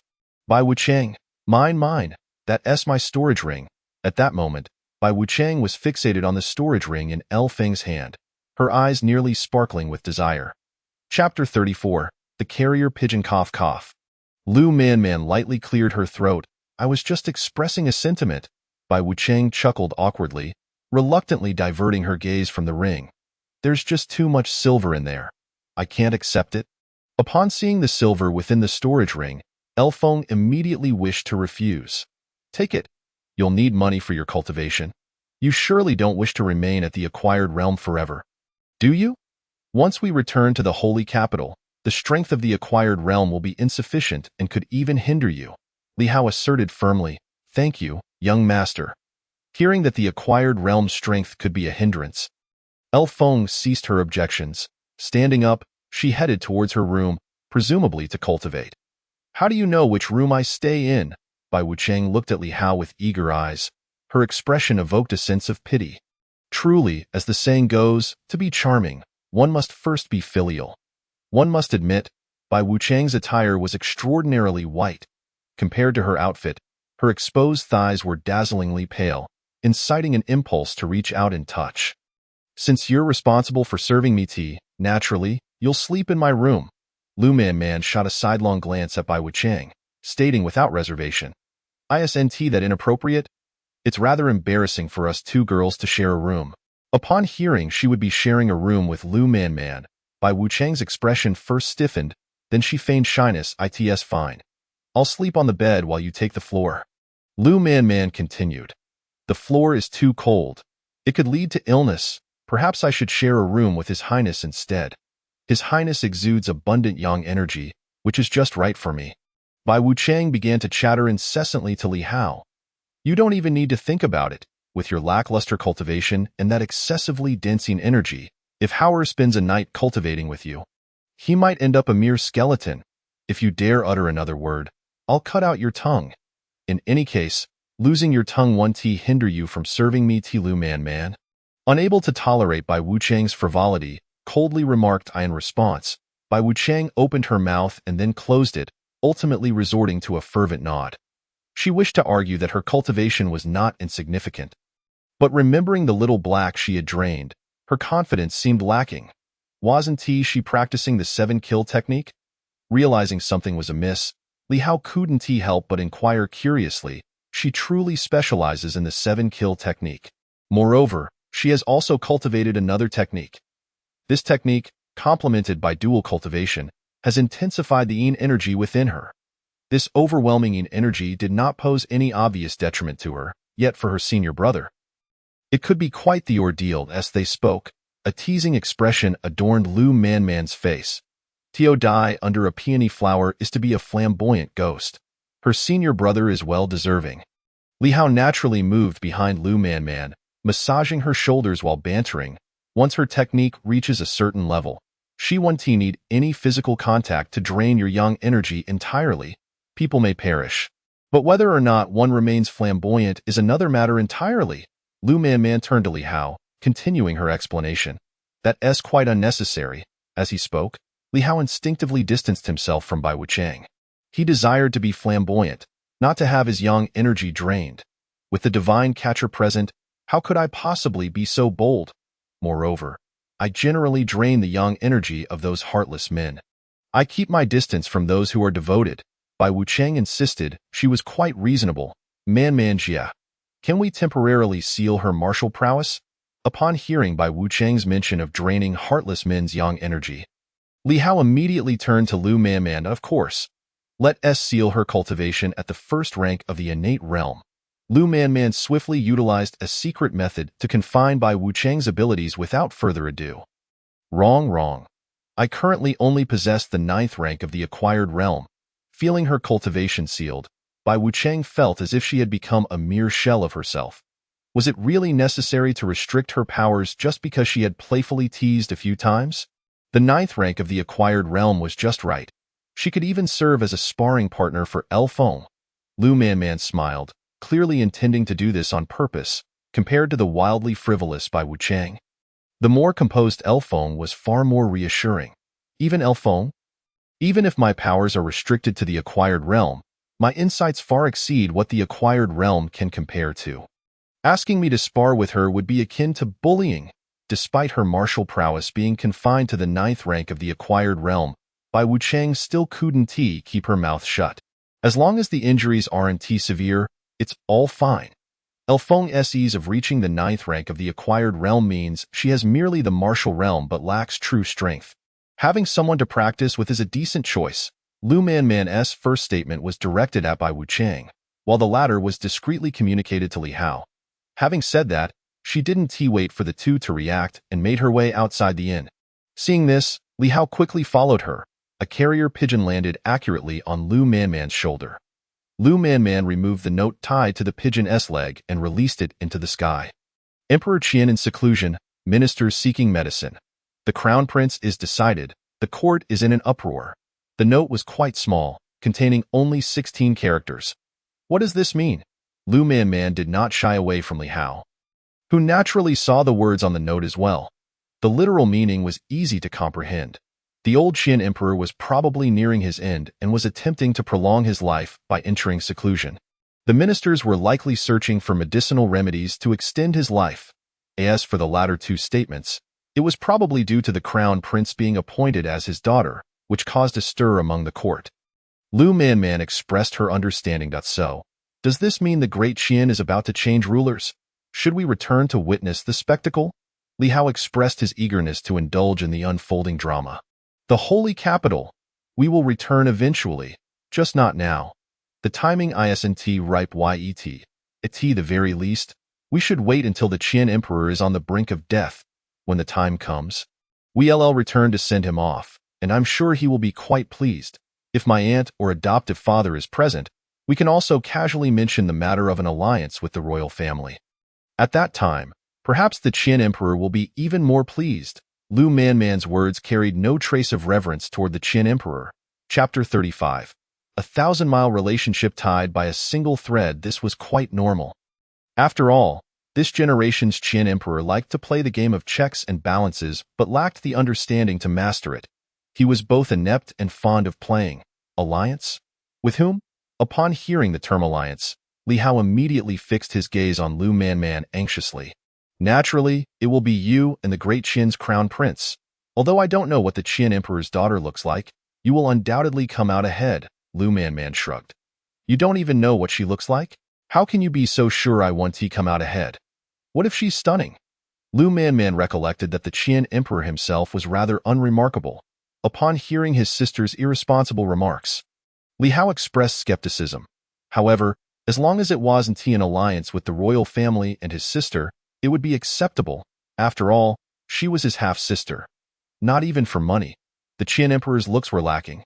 However, his empress, back in the day, was a beauty of the highest caliber, on par with the previous holy maiden of the demon sect, who was none other than your mother. Of course, all of this was inconsequential. The mention of an alliance was merely a formality. The Qian emperor would never agree. It was just to vex him. Lu Manman waved her hand, indicating that this matter need not be overly concerned. The empress? A figure comparable to my mother, that is significant and worthy of discussion. Li Hao astutely grasped the key information, His curiosity piqued. My name is Li Hao, styled Mingda. I take immense pleasure in caring for families. In his mind, there appeared to be no information regarding this queen. The queen is the granddaughter of the old celestial master of the celestial master S Manor. Her status is illustrious, rivaling that of the holy maiden of the demon sect. And in the eyes of most, her position is even more esteemed. After all, the celestial master S Manor is currently the state religion of the Great Qian, while the Sun and Moon Divine sect is a demon cult that everyone despises. This old celestial master S granddaughter passed away after giving birth to a daughter, reportedly dying from complications during labor. Such is the fate of beautiful women. Lu Man shook her head, feeling a deep sense of lamentation.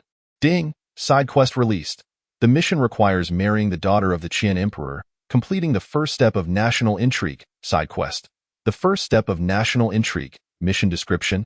As a qualified antagonist, one must possess their own power. Establishing it step by step is too slow. One must learn to take advantage of opportunities, to usurp what belongs to others. Marrying the daughter of the Qian Emperor would allow the host to avoid at least 2 decades of detours. Ding! As this is a side quest, the host may choose to accept or decline. Is there a punishment for failing the mission, such as annihilation? Li Hao did not rush to accept the task but rather inquired cautiously. Ding! There are no penalties for failing the side quest. It simply means that subsequent tasks for this quest will not appear. In that case, I accept. Upon hearing that there were no penalties associated with the side quest, Li Hao felt relieved and accepted the task. Ding! Congratulations, host, on successfully accepting the mission, the first step of national intrigue, granting you a 1,000-mile marriage fate X1. Side quest. The first step of national intrigue mission description. The Qian Emperor is on the brink of death. His daughter will become the highest-ranking individual in the Great Qian. Marrying the daughter of the Qian Emperor is your most advantageous choice. Mission objective. Marry the daughter of the Qian Emperor. Mission rewards. The title of Empress of the Great Qian, Advanced Lottery X1, Intermediate Lottery X3, 10, 000 Villain Points, Great Rejuvenation Pill X3, and an increase of 3 minor realms in cultivation. What is the 1,000-mile marriage fate? What does the title of Empress entail? Are these tests for the host? Which host could withstand such trials? I shall let this one slide, but there will be no next time. Li Hao initially intended to refuse the task that required him to sell his own charms. Yet, the rewards offered by the system were simply too tempting to decline. I do not possess this so-called 1,000-mile marriage fate in my system space. Where has it gone? Glancing at his personal panel, Li Hao could not find the rewards just bestowed by the system and felt as if the system had swallowed them whole. Ding! This reward has been directly applied to the target individual. Please feel it yourself. The system's cold voice quickly responded. Applied to the target individual?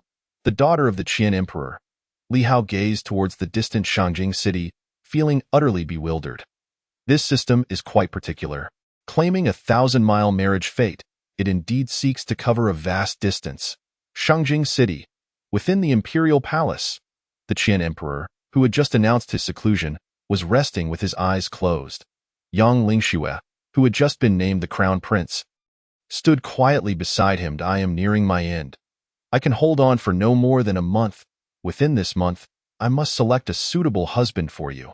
You are alone. You cannot contend against the wolves lurking in the court. The Qian Emperor slowly opened his eyes and spoke with an undeniable tone. How do you know that the suitable husband is not one of those wolves? The Crown Prince Yang Lingxue did not yield an inch to her father. Even if he is a wolf, at least he will stand by your side for the sake of our common interests. That is enough. With the presence of the offering hall, there is no need to worry about him doing anything detrimental to you. The Qian Emperor replied helplessly, I will choose my own husband. The Crown Prince Yang Lingxue showed no regard for her father's feelings. Very well. As long as he is not from the Northern Protector's family, everything is up to you. Seeing his daughter's defiance, the Qian Emperor could only sigh. This must be karma. Her mother passed away early, and I have raised her in a largely negligent manner. This has resulted in a lack of affection between father and daughter. The reason I am allowing her to take my position is primarily that she is my only daughter. This daughter also has a connection to the Celestial Master S Manor, which could be sought for assistance in times of need. I actually think he is quite good. What if he just enjoys listening to a few tunes in the music office? Did you not do the same during your youth? Father. The Crown Prince Yang Lingshue's face revealed a hint of interest. Are you trying to drive me to my grave? Even if you think he is good, he will not live much longer. Before I die, I must clear all obstacles for you. As he spoke, the Qian Emperor felt a sense of greatness within himself. Ha! Then why do you not resolve the issues with the barbarians in the north? Or why not deal with the northern protector? The Crown Prince Yang Lingxue increasingly perceived her father's hypocrisy, who only bullied the weak and feared the strong. Predecessor, young Master Jie, a youthful voice called out. And Yi Xingqian appeared not far from the inn, accompanied by Yi Ling'er, who seemed somewhat silent and lost in thought. Why have you come? Li Hao did not pay much attention to Yi Xingqian's sudden change in address. The city lord is hosting a banquet at the city lord's mansion to welcome young Master's arrival. The Grand Elder feared that young Master might not know the way to the city lord's mansion. So he sent us to guide you. Yi Xingqian explained that he was following the orders of the family's Grand Elder, acting as a guide, if young Master does not require our guidance. We can return now. Yi Ling'er immediately added. As for the Grand Elder's intentions, she was well aware. It was merely to leverage the prestige of the Northern Protector's young Master, allowing the prominent families of Pancher City to perceive a close relationship. If it were not for the matter involving the Holy Maiden of the Demon Sect, there would be no issue.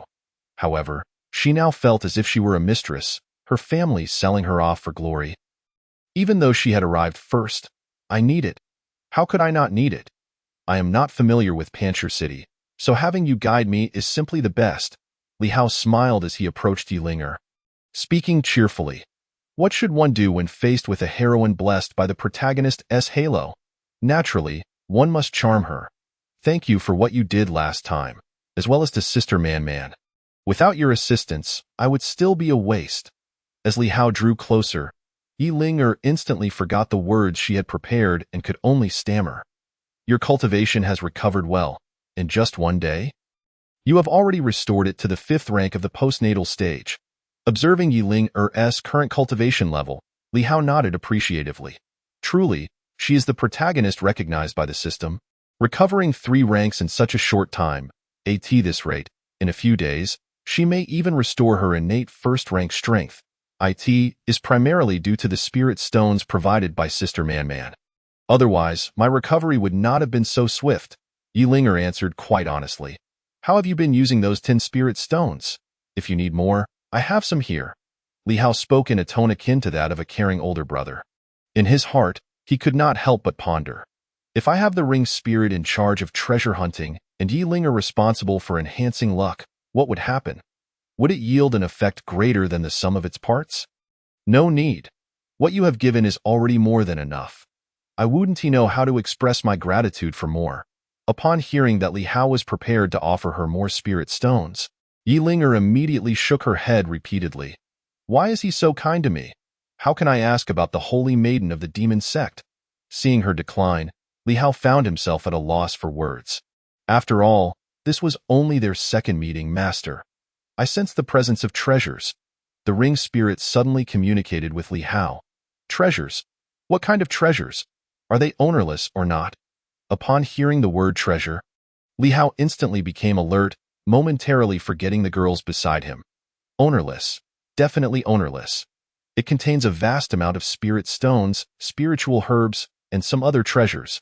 The ring spirit responded with certainty. Where is the location of the treasures? Li Hao continued to inquire. It is located in the back mountain outside Pancher City. The specific location will only become clear once we leave the city. I am currently too weak to sense far. The ring spirit provided a general location. Ling'er, what is the back mountain like in Pancher City? Li Hao feigned curiosity as he inquired of Yi Ling'er beside him. The back mountain? That is a place of unmarked graves. It is said that 500 years ago, a general died there, requesting the nearby villagers to provide him with burial goods. The truth of the rumors is unclear, but it is indeed a place that is perpetually eerie. Generally, no one goes there. Finally finding a topic to discuss, Yi Ling'er eagerly responded like a good child. The place of unmarked graves? Ring spirit, you are quite the trickster. Could you not conjure something more mundane? First, it was the underworld's emissaries, and now it is a place of unmarked graves. Li Hao couldn't help but twitch the corners of his mouth. Fortunately, the lacked a physical form. Otherwise, he would have made sure the other party understood why the flowers were so red. Don't you seek a treasure without an owner? This aligns perfectly with your requirements. He expressed its grievances, insisting that it had come in accordance with the other's request. Chapter 36. The unruly faced with this response, Li Hao found himself momentarily at a loss for words. Indeed, these were all unclaimed items, and their original owners had been deceased for countless years.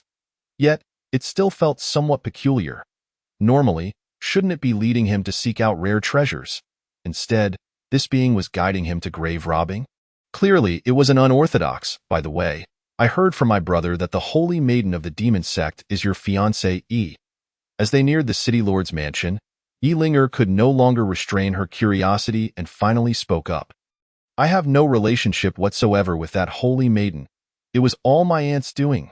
Li Hao shrugged, expressing his innocence. She is a martial arts grandmaster, and as a mere innate martial artist, how could I possibly resist her? Sister, you weren't just saying that you were interested in the daughter of the Qian emperor and planned to have your adoptive father propose on your behalf. Suddenly halting her steps, Lu Manman spoke in a soft, lingering tone. I did not. I never said such a thing. You are talking nonsense. I haven't even seen what the daughter of the Qian emperor looks like. Whether she is human or ghost remains a mystery. Li Hao vehemently denied the accusation in a flurry of protest. Your Highness, it is such an honor to have you grace us with your presence. Yi Linger had intended to say more. But upon seeing the city lord Li Tai emerging, she had to swallow her words. This is indeed the heir of the North Town King, and he is quite handsome.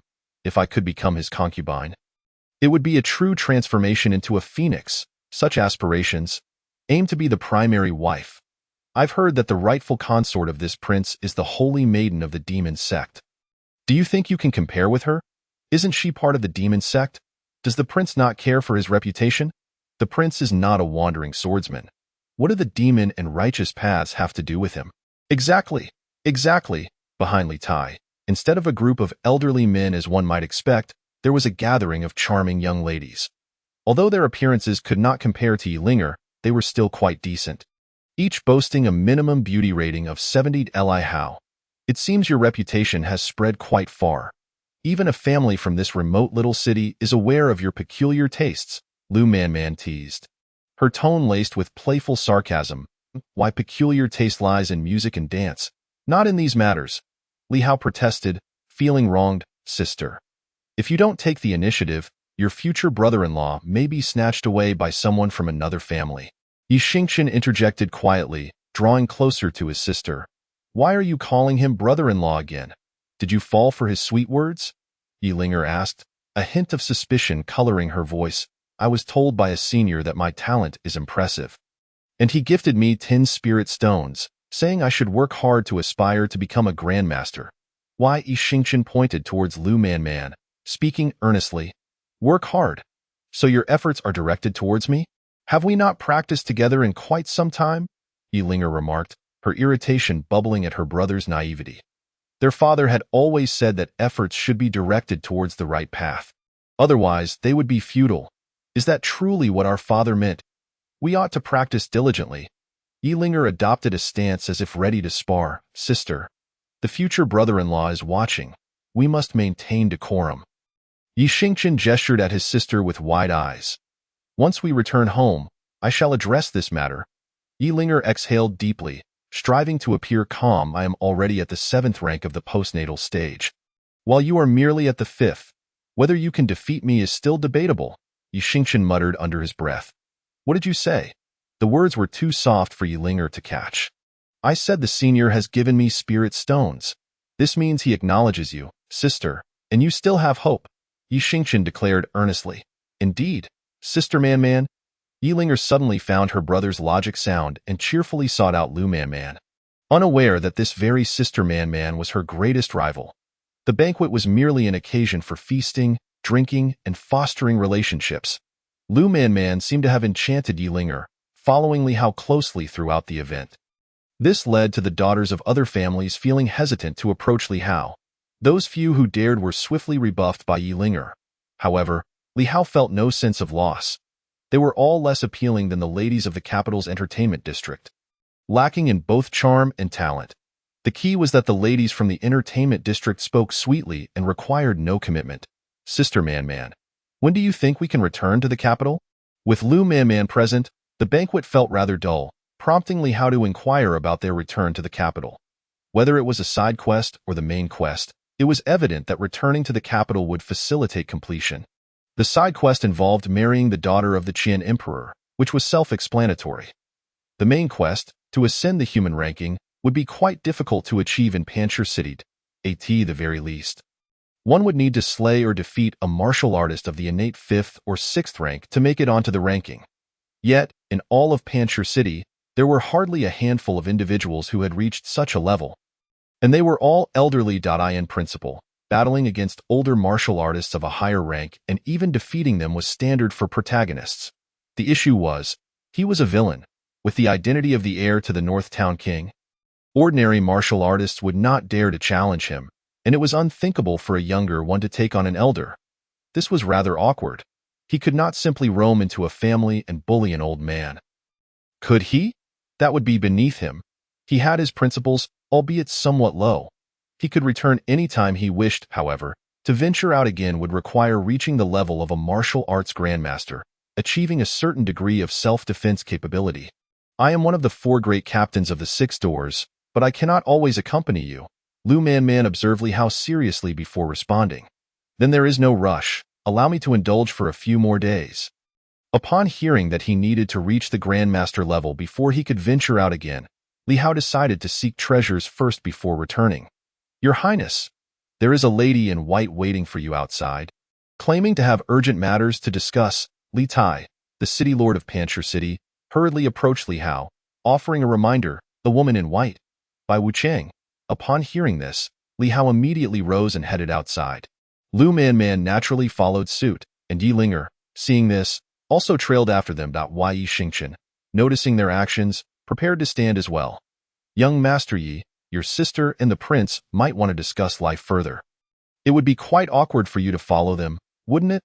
Li Tai promptly stopped Yi Xingchen, a knowing smile on his face. What could they possibly discuss at this hour? However, Yi Xingchen, still a child, claimed ignorance of such matters. Chapter 37, Qian Emperor. Increase the offer. Are you still a novice? Noting that Yi Xingchen did not seem to be lying, Li Tai inquired curiously. Yes, Yi Xingchen scratched his head, appearing somewhat embarrassed. There is nothing to be ashamed of. Later, I shall take you to the Full Moon Pavilion to see some fine items, Li Tai said with a cheerful smile. A mere junior from the Yi family was not worth his excessive attention. However, if the boy were the brother-in-law of the prince, that would be a different story altogether. Meanwhile, Li Hao had exited the city lord's mansion, and as expected, Bai Wuchang awaited him outside. Alongside her was Elfeng. Clutching the long spear Li Hao had purchased for her, seemingly anxious about Bai Wuchang's departure. Young master. Upon seeing Li Hao, Elfeng greeted him promptly, embodying the demeanor of a well-behaved child in Li Hao's eyes. Elfeng was the epitome of innocence, while in her eyes, Li Hao represented a long-term source of support she needed to cling to. You should return to the capital quickly. My senior brother informed me that 2 elders from our 7-kill hall will soon arrive here. We only have 6 elders in total, and all of them are formidable masters. It is precisely because of these 6 elders that our 7-kill hall has become the foremost assassin organization in the industry. Now, with 2 elder-level assassins dispatched, even if you are a divine constable of the 6 doors, you may not be able to withstand them, Bai Wuchang cautiously warned. Weren't you given a month as the deadline? Could it be that your senior brother reported ahead of time? Lu Man Man frowned, instantly appearing before Bai Wuchang and gripping her neck firmly. If she dares to utter even a half-lie, she might find herself in the underworld facing the true Bai Wuchang. And no, that can't be. I know my senior brother. He wouldn't act recklessly. This time, my senior brother mentioned that the employer has increased the payment, aiming to hasten the disappearance of His Highness the young master from this world. Bai Wuchang gasped as he spoke. You had better not be lying. Lu Man Man slowly released her grip on Bai Wuchang's neck, coldly stating. Huh, Bai Wuchang breathed heavily. Had he been a moment later, he might have vanished from this world. Whether it was a mere illusion or not, Li Hao seemed to perceive a hint of excitement on Bai Wuchang's face, and his gaze towards Lu Manman had shifted to something different. Could it be that this fellow is a masochist? If Lu Manman had access to the system's dialogue, she might have heard the sound indicating an increase in affection. Sister Manman, why don't you and your companions return to the holy capital to avoid the storm for a while? Your aunt is a grandmaster, isn't she? Yilinger couldn't help but voice her thoughts at that moment. At this instant, her determination to cultivate and grow stronger intensified. If she couldn't even protect her fiancé, she could only let him escape back to the holy capital. There is no need to avoid the storm. Even at the grandmaster level, there are distinctions between strength. The powerful can easily obliterate the weak with a single punch. Lu Manman waved her fist, her meaning quite clear. She was asserting her own strength. Are you implying that you are the weak one who would be easily defeated by a single blow? I believe Linger is right. Perhaps we should return to the holy capital first and wait until my cultivation is perfected before dealing with that 7-kill haul thoroughly. Glancing at Lu Manman's cultivation level, Li Hao couldn't help but backtrack. It seems that the antagonists indeed have it tougher than the protagonists. They don't even have a beginner's protection period. Bai Wuchang, do you know the cultivation levels of the two elders from the 7-kill haul? Lu Manman shot Li Hao a sidelong glance, then turned to Bai Wuchang and inquired, heard that one is a first-rank grandmaster, and the other is a third-rank grandmaster. They are brothers, and together they can slay an ordinary fourth-rank grandmaster. Bai Wuchang replied, honestly, is your 7-kill haul a family enterprise? One moment you refer to each other as siblings, and the next moment you call them brothers. Upon hearing the cultivation levels of the two elders, Lu Manman felt a wave of relief wash over her. She even found the energy to make a quip. In terms of the same level, she believed she was invincible. We, at the 7-kill haul, typically do not target ordinary individuals. Most around us are skilled fighters. Thus, generally, one person is responsible for the assassination while another is tasked with drawing the enemy away. Bai Wuchang answered Lu Manman's questions without hesitation. Well, the sun is setting. Let us return to the inn to rest. Having gathered sufficient information, Lu Manman prepared to head back to the inn. She had seen more than enough of the tedious banquet. What kind of people are these, all trying to worm their way into Hauer's embrace, as if they believe my brother is not picky? Let us go. Time to return to our cultivation. Li Hao nodded in agreement. Naturally, Elfeng had no objections and followed along. As for Bai Wuchang, she appeared somewhat eager, seemingly anticipating something.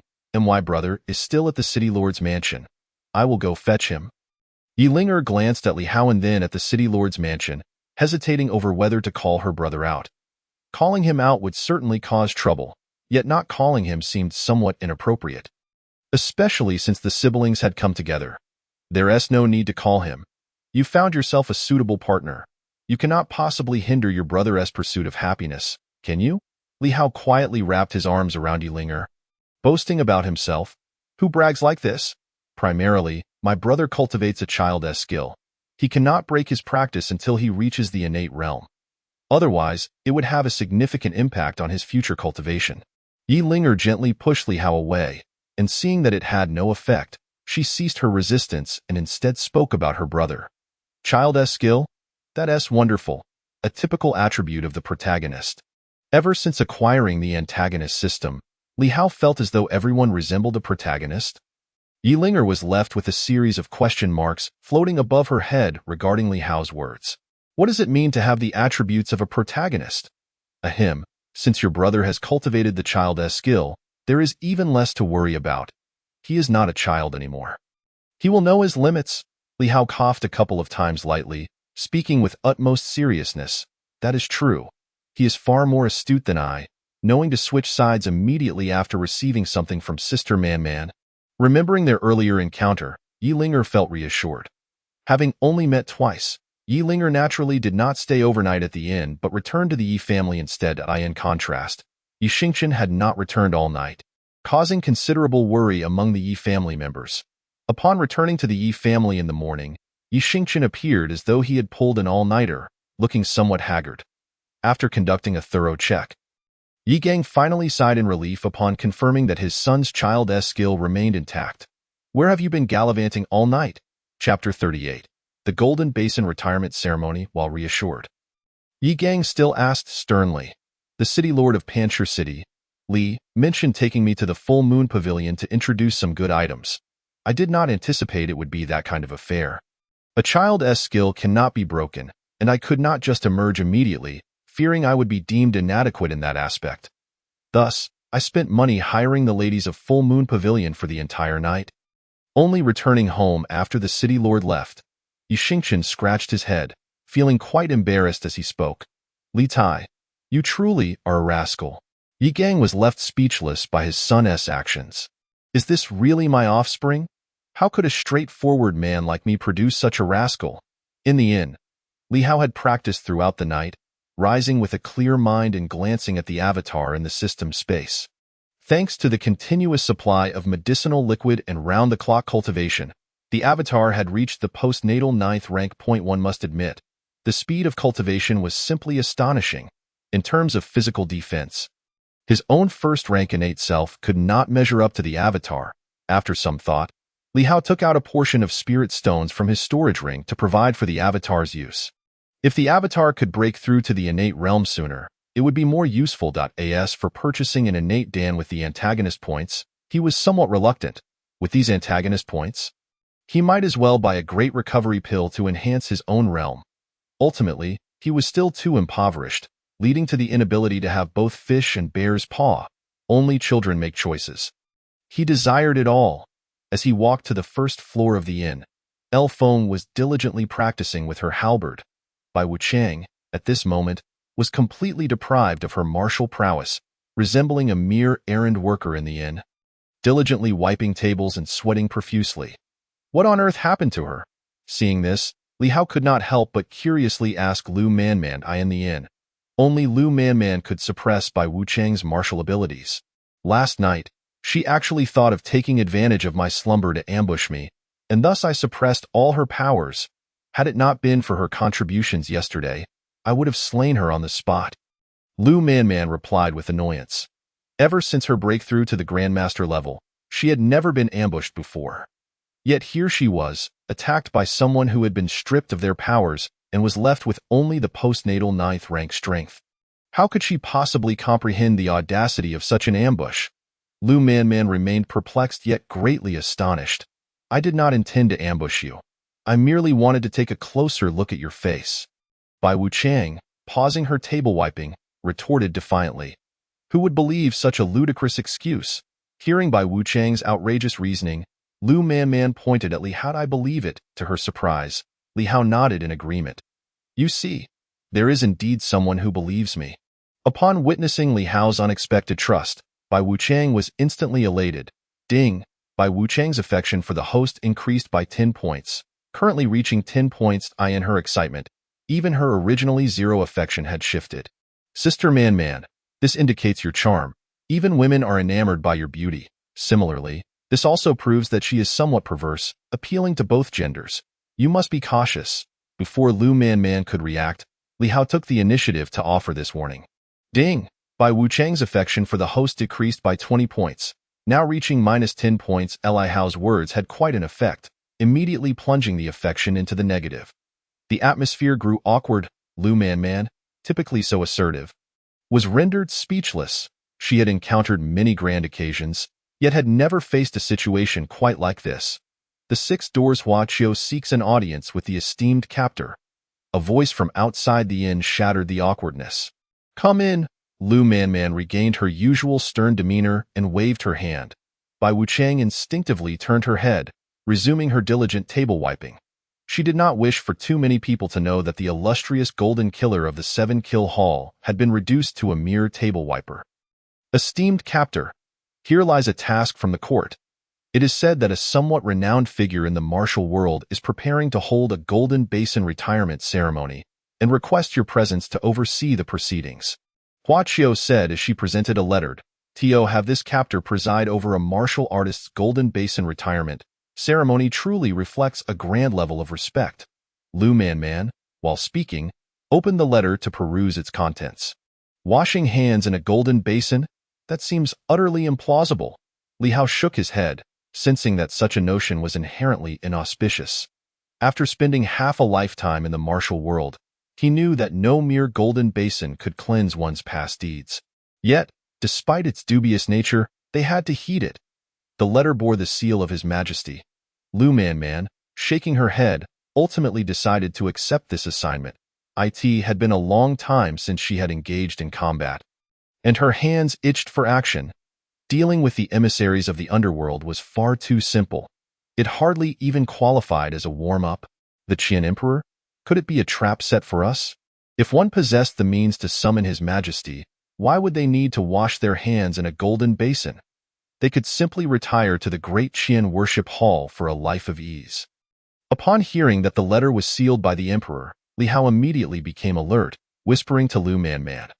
The Great Qian Worship Hall held a rather unique status, serving exclusively the imperial family. Typically, one need not engage in any duties there, merely receiving resources for cultivation. The Grand Elder of the Worship Hall was said to be the brother of the first Qian Emperor. This individual was a martial enthusiast, having secluded himself for centuries within the hall. Some even speculated that this Grand Elder had long since perished due to failed breakthroughs. Otherwise, how could there be no news of him for over a century? The SCHR Dinger's Grand Elder.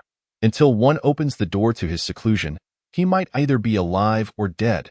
As long as the door remains closed, countless possibilities exist. Such a scenario is not without merit.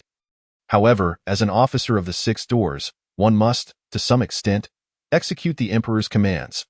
His life was nearing its end, and should he be provoked, he may very well drag a few down with him regardless of the cost. We are still young. It is not worth the risk, Lu Man replied in a whisper. That is indeed true. Li Hao nodded, choosing to say no more. Yu Hua, allocate 30% of the local Six Doors officers here. Lu Man handed her command token to Ru Hua, issuing her order. Isn't 30% a bit excessive? Ru Hua hesitated to inquire. Since the court wishes to assist this individual in washing his hands of the past and stepping into the court, I must naturally grant him high specifications. If the local chief officer objects, simply inform him that this order bears the Emperor's seal. Lu Man smiled slyly, resembling a cunning fox. Those who dared to plot against her and Hao would undoubtedly face the consequences. Chapter 39. The hero's villa. The following morning, Lu Man and Li Hao, along with their entourage, departed from Shishir City in a horse-drawn carriage, heading towards the Golden Basin washing ceremony. Along the way, they encountered numerous figures from the martial world, most of whom were elder practitioners accompanied by a few juniors, all eager to witness the spectacle. In their words, they sought to broaden their horizons. Some traveled on foot, while others rode horses. Those like Li Hao, riding in a carriage, appeared somewhat out of place. The individual at the center of this so-called Golden Basin washing ceremony was named Lu Rulong, an elder from the hero's villa who enjoyed a relatively good reputation within the righteous sections. However, this esteem did not extend to the demonic factions, for he had countless lives on his hands. To aspire to be a hero, how could one avoid the entanglements of fate? As they traveled in the carriage, Lu Man began to introduce Li Hao to the situation. So, there will be individuals from the demonic sect attempting to create chaos? Li Hao mused, stroking his chin. Indeed.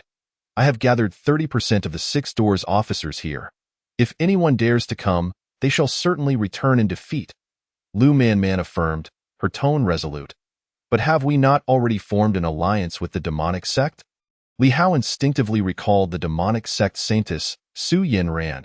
Initially, Lu Man had deceived him, claiming her legs were both fair and long. In truth, he had yet to glimpse her visage beneath the veil. Our alliance is with the Sun and Moon Divine sect, not the entirety of the demonic path. Moreover, they have yet to deal with the Seven Killers Hall, so we cannot consider it a true alliance. Lu Man asserted confidently. You two can chat all you like, but could you please release my confinement? I currently possess no cultivation whatsoever, and I am terrified. By Wu Chang. In a state of panic, interjected. One moment they spoke of the hero's villa. The next of the demonic sect, with her cultivation completely bound. She was now merely an ordinary person. A mere postnatal martial artist could easily take her life. Keep your petty thoughts to yourself. With this officer present, you are safe. If I cannot control the situation, what good would your regained cultivation do? Do you think you can escape with that little strength? Lu Manman shot Bai Wucheng a sidelong glance. Remaining unmoved, "Dear brother, please persuade the officer on my behalf." Seeing that Lu Manman was unyielding, Bai Wucheng turned her attention to Li Hao. "This decision lies with my sister. I cannot intervene," Li Hao shrugged, unimpressed by her pleas. "What about this test of character? Which official could withstand such scrutiny? Dear brother, surely you do not wish for me to perish." Seeing that empty words bore no effect, Bai Wucheng directly wrapped her arms around Li Hao, shaking him. Observing this scene, Lu Manman felt an urge to strike. How dare she take liberties with her brother? Quite soft. In stark contrast to Lu Manman's irritation, Li Hao appeared to revel in the attention. Since leaving the holy capital, it had been quite some time since he had indulged in the melodies of the music bureau. He had heard that Shishir City boasted a full moon pavilion, while other cities within Great Qian also had their own establishments. Unlike the music bureau, where one could merely listen to music, these places reportedly offered a plethora of entertainment. Unfortunately, Lu Manman remained steadfastly at his side, shadowing his every move. If he wished to enjoy the pleasures of the entertainment district, it was simply not feasible at this moment. He set a small goal: to reach the master realm and venture out alone to experience the joys of the entertainment district. At his age, still pretending to be youthful. What a shameless endeavor! Hearing Bai Wucheng's melodious voice, Lu Feng, who was driving the carriage, could not help but scoff. When I practiced with her previously, her voice was nothing like this. How old am I? Given my age, once I break through to the master realm, I will undoubtedly belong to the younger generation. Mentioning age, Bai Wucheng immediately bristled. Indeed, age was a topic women preferred to avoid. Yet you have not yet broken through to the master realm. A half-step master is not a master, Lu Feng retorted. Indeed, 3 women could create a performance of their own. The ancients did not deceive. Thankfully, Lu Manman's strength was sufficient to keep the other 2 in check. Otherwise, a fight might have ensued. Manmanjia. Restore Bai's cultivation to the first innate stage. As they approached the venue for the Golden Basin washing ceremony, Li Hao turned to Lu Manman. "I do not go Bai." Hearing Li Hao refer to her as Bai, Bai Wucheng felt a wave of embarrassment. The name Bai felt rather akin to that of a pet. Lu Manman could be forgiven, as she was a formidable figure at the master realm, but for Li Hao, who had only reached the first innate stage, it was simply unacceptable. She had her limits. "Oh, then there is no need to restore my cultivation." Li Hao nodded and turned to Lu Manman. "Understood." Lu Manman lightly nodded, not offering much response. At this moment, her focus had shifted to the outside world. "I am called Bai." After a moment of silence, Bai Wucheng ultimately decided to relent. Being called Bai by 1 or 2 was tolerable. She could endure. "Manmanjia, please restore Bai's cultivation to the first innate stage." Li Hao smiled contentedly and turned to Lu Manman. "Understood." Lu Manman gently nodded and waved her hand. Bai Wucheng, who had appeared as an ordinary person, felt her strength restored to the first innate stage. However, in the hero's villa, this level of power seemed somewhat insufficient. Why not restore my cultivation to the half-step master realm? This way, I can protect His Highness. Feeling a portion of her strength restored, Bai Wucheng could not help but express her greed. "That is entirely unnecessary. If you regain the half-step master realm, the greatest threat to me will likely be you." Before Lu Manman could respond, Li Hao had already rejected Bai Wucheng's suggestion. Ding Quest, Golden Basin washing ceremony. The host may establish their reputation during the event, with accumulated reputation points converting to villain points at a 1:1 ratio. As the carriage came to a halt and Li Hao and the others disembarked, a system notification echoed in the air. This task differed from previous ones. There were no specific objectives. It was solely about increasing one's reputation, which would convert into equal villain points. Vice Commander Qian Shu of the Tianman Army, at your service, esteemed officer. Outside the carriage, a general clad in armor had been waiting for some time. "Indeed, this is my brother, Li Hao, the heir of the northern town." Lu Manman nodded and introduced Li Hao without delay. Chapter 40. The Lu residents. "Greetings, Your Highness." Upon meeting Li Hao, the vice commander of the Tianman Army displayed considerably less reverence. This was quite normal. After all, Li Hao's reputation is rather unsavory. He spends his days in the music hall, listening to tunes. There is no need for Commander Qian to be overly courteous. Li Hao stroked his chin and politely replied. If he cannot change his reputation, he might as well embrace it. It is clearly the fault of the original persona, yet he bears the burden. How fair is that? He should be the one indulging in the music hall. Commander Qian, what is the matter? Lu Manman inquired, gazing ahead. 1,000 postnatal warriors from the Tianman army have been dispatched to oversee this grand gathering. They should be sufficient to deal with the troublesome individuals from the martial world. But should any formidable martial artists arrive, we must rely on the esteemed divine constable to take action. Commander Qian bowed respectfully towards Lu Manman, displaying great deference. There are a total of 36 armies like the Tianman army throughout the entire Deqian, named after the 36 stars of the Tian gang. Their purpose is to maintain stability across the various prefectures, excelling in dealing with bandits and robbers. However, their effectiveness against the masters of various sects is rather limited. A postnatal warrior can easily take on 100 opponents. When it comes to martial arts masters, sheer numbers do not suffice. Thousands of low-level warriors might exhaust a martial arts master, but the issue remains that martial arts masters can fly. They will not waste time in a protracted battle. Lu Manman nodded.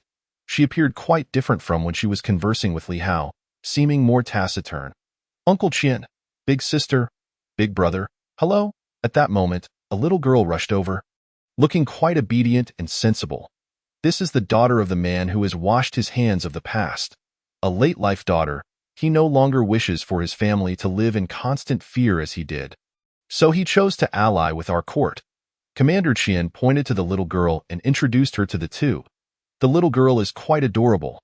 Observing the little girl before him, Li Hao casually remarked, however, he felt that this scenario was somewhat familiar. Of course, that was of little consequence. What he needed now was a way to elevate his own reputation. Should he shout, "My father is the Northern Guardian King of Deqian"? In that case, he might gain some notoriety, but he would certainly attract hatred. He was clearly a villain, so should he not be focused on accumulating hate points instead? Little sister, I see you possess considerable talent. Would you like to train alongside me? Lu Manman gently patted the little girl's head, seemingly quite interested in her. Agree. To be valued by the divine constable means a boundless future, perhaps even the chance to become a master. Commander Qian could not help but silently cheer, almost rushing to give his consent on her behalf. If he had such an opportunity, he would not mind being older than her at all. In the realm of martial arts, the accomplished are the teachers. May I train with that big brother? The little girl pointed at Li Hao and asked earnestly. The little girl evidently had a fondness for the handsome Li Hao. Ladies, perhaps we should step inside to converse. I believe the elder of the Hero Mountain Manor has been awaiting your arrival. Seeing the little girl's apparent blindness in wanting to learn from the dandy young master, Commander Qian promptly gestured towards the interior, indicating to the two. There was little more he could do for the little girl. It was not that he had a significant issue with Li Hao. It was simply that a postnatal 7th-rank instructor would not be as effective as having her father teach her himself. A fine talent like her should not be led astray. Let us proceed inside. After casting a teasing glance at Li Hao, Lu Manman refrained from saying much more. Her brother truly lacked the aptitude for teaching. Learning from him might indeed be counterproductive. I am quite adept at teaching. If you don't believe me, you can ask Lu Feng. Stroking his chin, Li Hao said with a hint of uncertainty. Little Feng rises at 6 each morning to practice with her halberd. While you don't even get up until 8. Moreover, you have never practiced with a weapon. Do you really have the audacity to say that? Bai Wucheng scoffed, ruthlessly critiquing. Who is your little Feng? My training is taught by the young master. Lu Feng staunchly defended Li Haoi in her view. Her demonic heritage was bestowed by the young master. Thus it could be argued that she was indeed taught by him. Look at how understanding little Feng is, unlike you, who speaks without conscience. Observing Lu Feng's considerate demeanor, Li Hao could not help but pat her head. Indeed, she is still obedient as a result of my upbringing. Am I lacking a conscience? Bai Wucheng pointed at herself, incredulous. What she stated was merely the truth. If you continue to tarnish my reputation, I shall have Sister Manman seal your cultivation once more. Reducing you to a mere postnatal 1st rank, Li Hao communicated discreetly to Bai Wucheng, I must admit, I indeed lack conscience. After a moment of silence, Bai Wuchang nodded in acknowledgement of her own moral failing. At such a young age, she has already reached the postnatal ninth rank, not far from the innate realm. Could it be that the young master truly possesses remarkable teaching abilities? Are the rumors simply unfounded? Is the young master not a mere waste? If that is the case, then is his daily attendance at the music hall also a fabrication? Commander Qian instinctively glanced at Lu Feng upon hearing this. The postnatal ninth rank was somewhat astonishing to him. He had quite a few individuals of this rank under his command. But how old is this little girl? At this rate, breaking through to the innate realm before the age of 18 seems entirely plausible. It is not impossible for her to rank among the top in the future. Turning his gaze back to Li Hao, Commander Qian felt utterly unable to discern the latter's cultivation. Anyone who could elude his perception must at the very least be of the innate realm, and not an insignificant one at that. Could it be that this son of the Northern Guardian King is merely pretending to be a pig to eat the tiger? Concealing his true strength? As this thought crossed his mind, Commander Qian's gaze towards Li Hao shifted dramatically. Ding! Congratulations to the host. Reputation has increased. Reputation 900. Can be exchanged for villain points at any time. I have done nothing yet. How did my reputation increase by 900? Hearing the sudden notification from the system in his mind, Li Hao found himself somewhat perplexed. Scanning the room, the individual most likely responsible for his reputation boost was none other than Commander Qian. As for why his reputation had increased, Li Hao could not ascertain. Regardless, it was a fortuitous turn of events. 900 villain points were enough to exchange for 3 Haihuan pills. Cough, cough. He was not particularly interested in these pills. It was merely a metaphor. Upon entering the manor, he was met with a bustling atmosphere filled with people. Unfortunately, Li Hao did not see a single beauty. Most were burly men. The few women he did spot were hardly commendable in appearance or figure. The plaque of the manor boldly displayed the characters Lu Fu. Judging by the size of the manor, Li Hao felt that this elder of the Hero Mountain Manor was not worthy of sorrow. A dwelling for an elder was unexpectedly larger than his own Northern Guardian King's manor. Where did all this wealth come from? Chapter 41. The little cotton-padded jacket has a draft. General Qian, you have finally arrived. The master is currently receiving guests in the front hall. Who are these individuals? A middle-aged man resembling a butler approached, exuding an air of respect. This is the esteemed divine constable from the 6 doors. She is responsible for the security of this Golden Basin Washing Hands event. This is the son of the Northern Guardian King, a young genius who has already attained the innate realm at such a tender age. Commander Qian promptly introduced the two to the butler. Please, come in. If my master were to learn of your esteemed presence, he would undoubtedly come out personally to greet you. Upon discovering their remarkable identities, the butler bowed even lower, humbly ushering them into the front hall. Sister Man. This Lu elder truly has a grand establishment. Even his Lu Manor is larger than our Northern Guardian King's residence. Observing the size of Lu Manor, Li Hao could not help but exclaim in astonishment. The Hero Mountain Manor. As the name suggests, it aids the weaker martial artists in the martial world, rooting out the strong to support the weak. Lu Man replied lightly. Then I shall also strive to root out the strong and support the weak. With your abilities, my brother and I should be capable of surpassing even this Lu Manor. Li Hao stroked his chin, contemplating the promising prospects of this endeavor. The task is quite straightforward. Eliminate the strong and bolster the weak. Once the weak have grown stronger, they too can be removed. Naturally, he could not engage in this enterprise without compensation. A fee of 99 would suffice. Lu Man. 6. Master. General Qian has arrived. Accompanying him are the divine constable from the 6 doors and the son of the Northern Guardian King. The butler wiped the cold sweat from his brow, hastily making his way to his master. The recent conversation among the 2 prominent figures was one they dared not eavesdrop on. A divine constable from the 6 doors? That is a martial arts master-level powerhouse. Lu Elder certainly holds considerable influence. Indeed, a mere Elder-esque Golden Basin Washing Hands event could attract the divine constable from the 6 doors. It seems the rumors were not unfounded. What rumors? Have you not heard? This Lu Elder, after washing his hands of the past, will be entering the capital to assume a minor official position at the 9th rank. Though merely a small official, he will have an official status and shall no longer be one of us. As the butler spoke, the guests began to murmur among themselves, their voices low yet audible enough for Li Hao to hear. After breaking through to the innate realm, his hearing had noticeably improved. Ahem, esteemed divine constable, General Qian, and the son of the Northern Guardian King. It is truly an honor to have you three grace my Golden Basin Washing Hands event. You have elevated my humble gathering. Elder Lu first cleared his throat gently, signaling the other guests not to overstep their bounds, before turning to greet the trio with a radiant smile. The order of his greetings was certainly deliberate. The divine constable, being a master of unparalleled strength, naturally deserved the foremost position. The deputy commander of the Tianman army, who commanded the troops and shared a camaraderie with him, rightfully took the second place.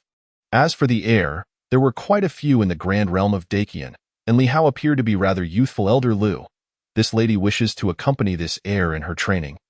What do you think? Gazing at Elder Lu, Li Hao suddenly devised a clever method to enhance his reputation. As a villain, he naturally had to employ villainous tactics. If a fated protagonist were to arrive, he would directly say, "Fellow Taoist, please hold." In a world where weapons of karmic significance existed, he was confident that even a protagonist from a high martial world would be unable to contend with him. Of course, it was highly probable that he would not encounter such misfortune. The protagonist system would certainly alert him. He was by no means a lowly enthusiast. He merely sought to bolster his reputation. And besides, was not Sister Man quite fond of this little girl? He would gain reputation points, and Sister Man would acquire a disciple without any effort. A win-win situation. If something were to occur during today's grand ceremony that allowed the little lowly to escape calamity, it would be a trifecta of benefits. Father, I wish to train with the big brother. Upon hearing Li Hao's words, the little lowly immediately bounced over to her father, tugging at his clothing and shaking it incessantly. Her little cotton-padded jacket had not yet begun to keep her warm and was already letting in the chill. Elder Lu did not rush to respond but instead cast his gaze towards Qin Shuai. This is the heir of the Northern Guardian, and also the brother of this divine constable. Qin Shuai shot Elder Lu a look that seemed to plead for mercy. Since His Highness the heir wishes to take the young lady as a disciple, I see no reason to refuse. Elder Lu, however, sought to buy a bit more time. The heir of the Northern Guardian, who did not know he was the most notorious dandy in Sacred Capital, spending his days at the music house. To say he wanted to take his daughter for training was likely a pretext to pursue her. I will merely instruct her in her training. There is no need for a formal master-disciple title. Simplicity is key. Li Hao donned a sunshiny smile, which, in Elder Lu's eyes, appeared to be the smirk of a villain. What did he mean by no need for a master-disciple title? Was this not merely to facilitate his nefarious intentions?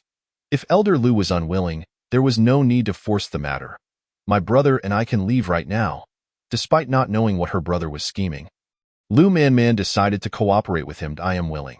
It is an honor for the young lady to receive instruction from His Highness. Upon hearing Lu Man express her intent to depart, Elder Lu immediately softened. If this martial arts master were to leave, what would become of his grand ceremony? He knew he could not contend with those enemies. As for why the heroic Mountain Villa's people did not come to his aid, the reason was simple. Once he washed his hands of the martial world, he would no longer be considered a member of it. Once the ceremony concluded, Elder Lu would transform into Lu Darren. At that point, he would have no ties to the heroic Mountain Villa. It was clearly not worth risking the villa's support for someone with whom he had no connection. Most importantly, Elder Lu had set a very poor precedent for the heroic Mountain Villa.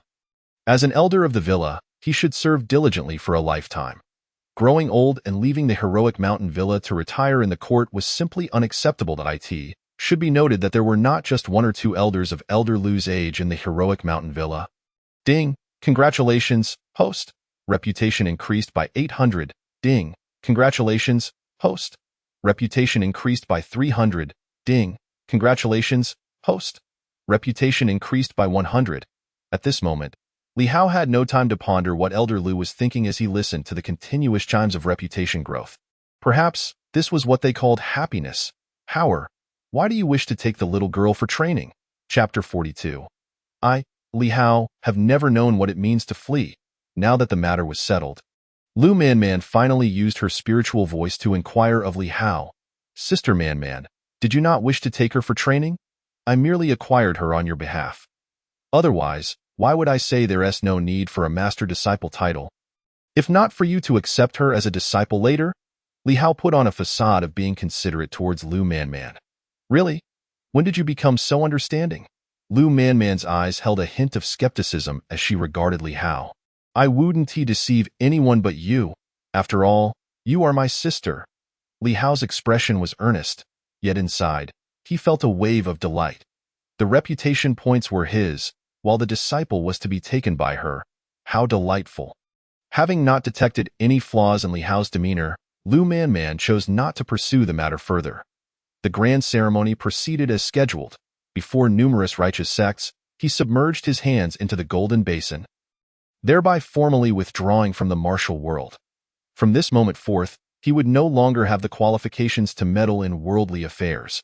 Within the martial realm, many proclaimed their intent to retire from the world. Yet very few actually held a golden basin ceremony. The reason was simple. They could not let go. Each had their own prot-gs, and the notion of withdrawing from the martial world sounded easy. But once done, they could no longer assist their disciples with their martial identities.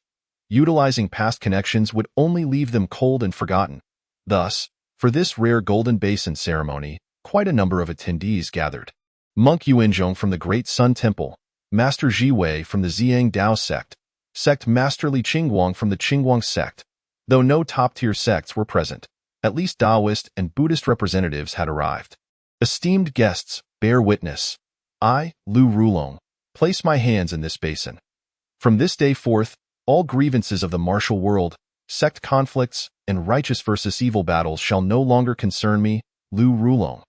In the hall's center, Elder Lu Rulong of the heroic mountain villa displayed a sorrowful expression. As if reluctant to part, if he was truly unwilling to leave the martial world, it would be better to be buried within it. A sinister voice echoed from outside, and a figure swiftly entered the hall.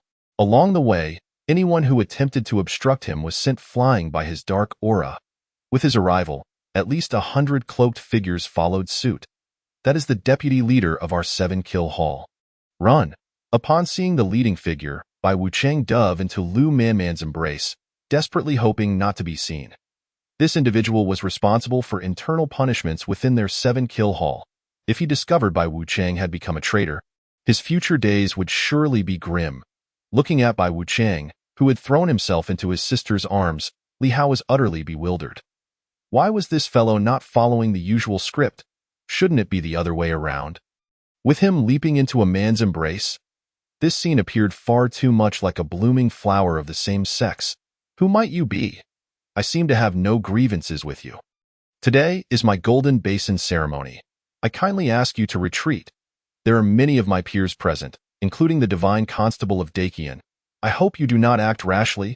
Elder Lu opened his mouth, binding everyone to his ship of fate. Some guests could not help but frown. They had merely come to bear witness. They had no intention of fighting.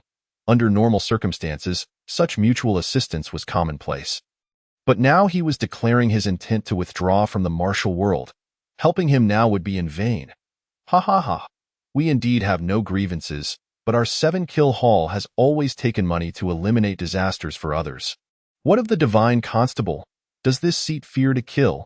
The deputy leader of the 7-kill hall cackled ominously, then issued commands. Follow orders. The divine constable of the 6 doors, he had never killed before. He had no idea what it would feel like. The 2 individuals known as Tanlang and Pajuan silently appeared on either side of the hall, master of the 1st rank, master of the 3rd rank. Undoubtedly, these 2 were the assassins sent to kill Li Hao. Yet, it was unclear why they were now accompanying the deputy leader. It seemed that sending him to this golden basin ceremony was indeed a conspiracy.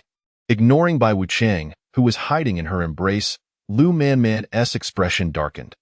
The Emperor of Dakian was pushing this matter to the brink of open conflict with the Li family. This also indicated that the Emperor's reign was nearing its end. He no longer wished to prolong the situation. Sister Manman, There are 3 master-level warriors across from us. Perhaps we should retreat? Li Hao opened the system shop, focusing on the Wanli talisman. A gentleman's revenge is a dish best served cold. As a villain, seeking revenge months later is hardly a flaw. No need. I wish to leave, but they cannot stop me. I am curious to see what abilities they possess. After Lu Manman spoke, she pushed Bai Wuchang aside, and a familiar long whip appeared in her hand. Bai Wuchang, were you not on a mission? How did you end up mixed in with them? The deputy leader of the 7-kill hall finally noticed Bai Wuchang and could not refrain from questioning. I was coerced by them, deputy leader. You see my cultivation has been partially restrained. Save me, deputy leader. Bai Wuchang cried out desperately. Bai Wuchang's eyes darted, and he promptly chose to switch allegiances, raising his voice in a desperate call for help. A confrontation of 1v3 clearly favored the 7-kills hall, and this was a problem he could solve. Humph! Lu Manman let out a cold laugh and swiftly sent Bai Wuchang flying with a single palm strike. This blow was imbued with the power to suppress one's cultivation, from the 9th rank of the acquired realm to the 1st.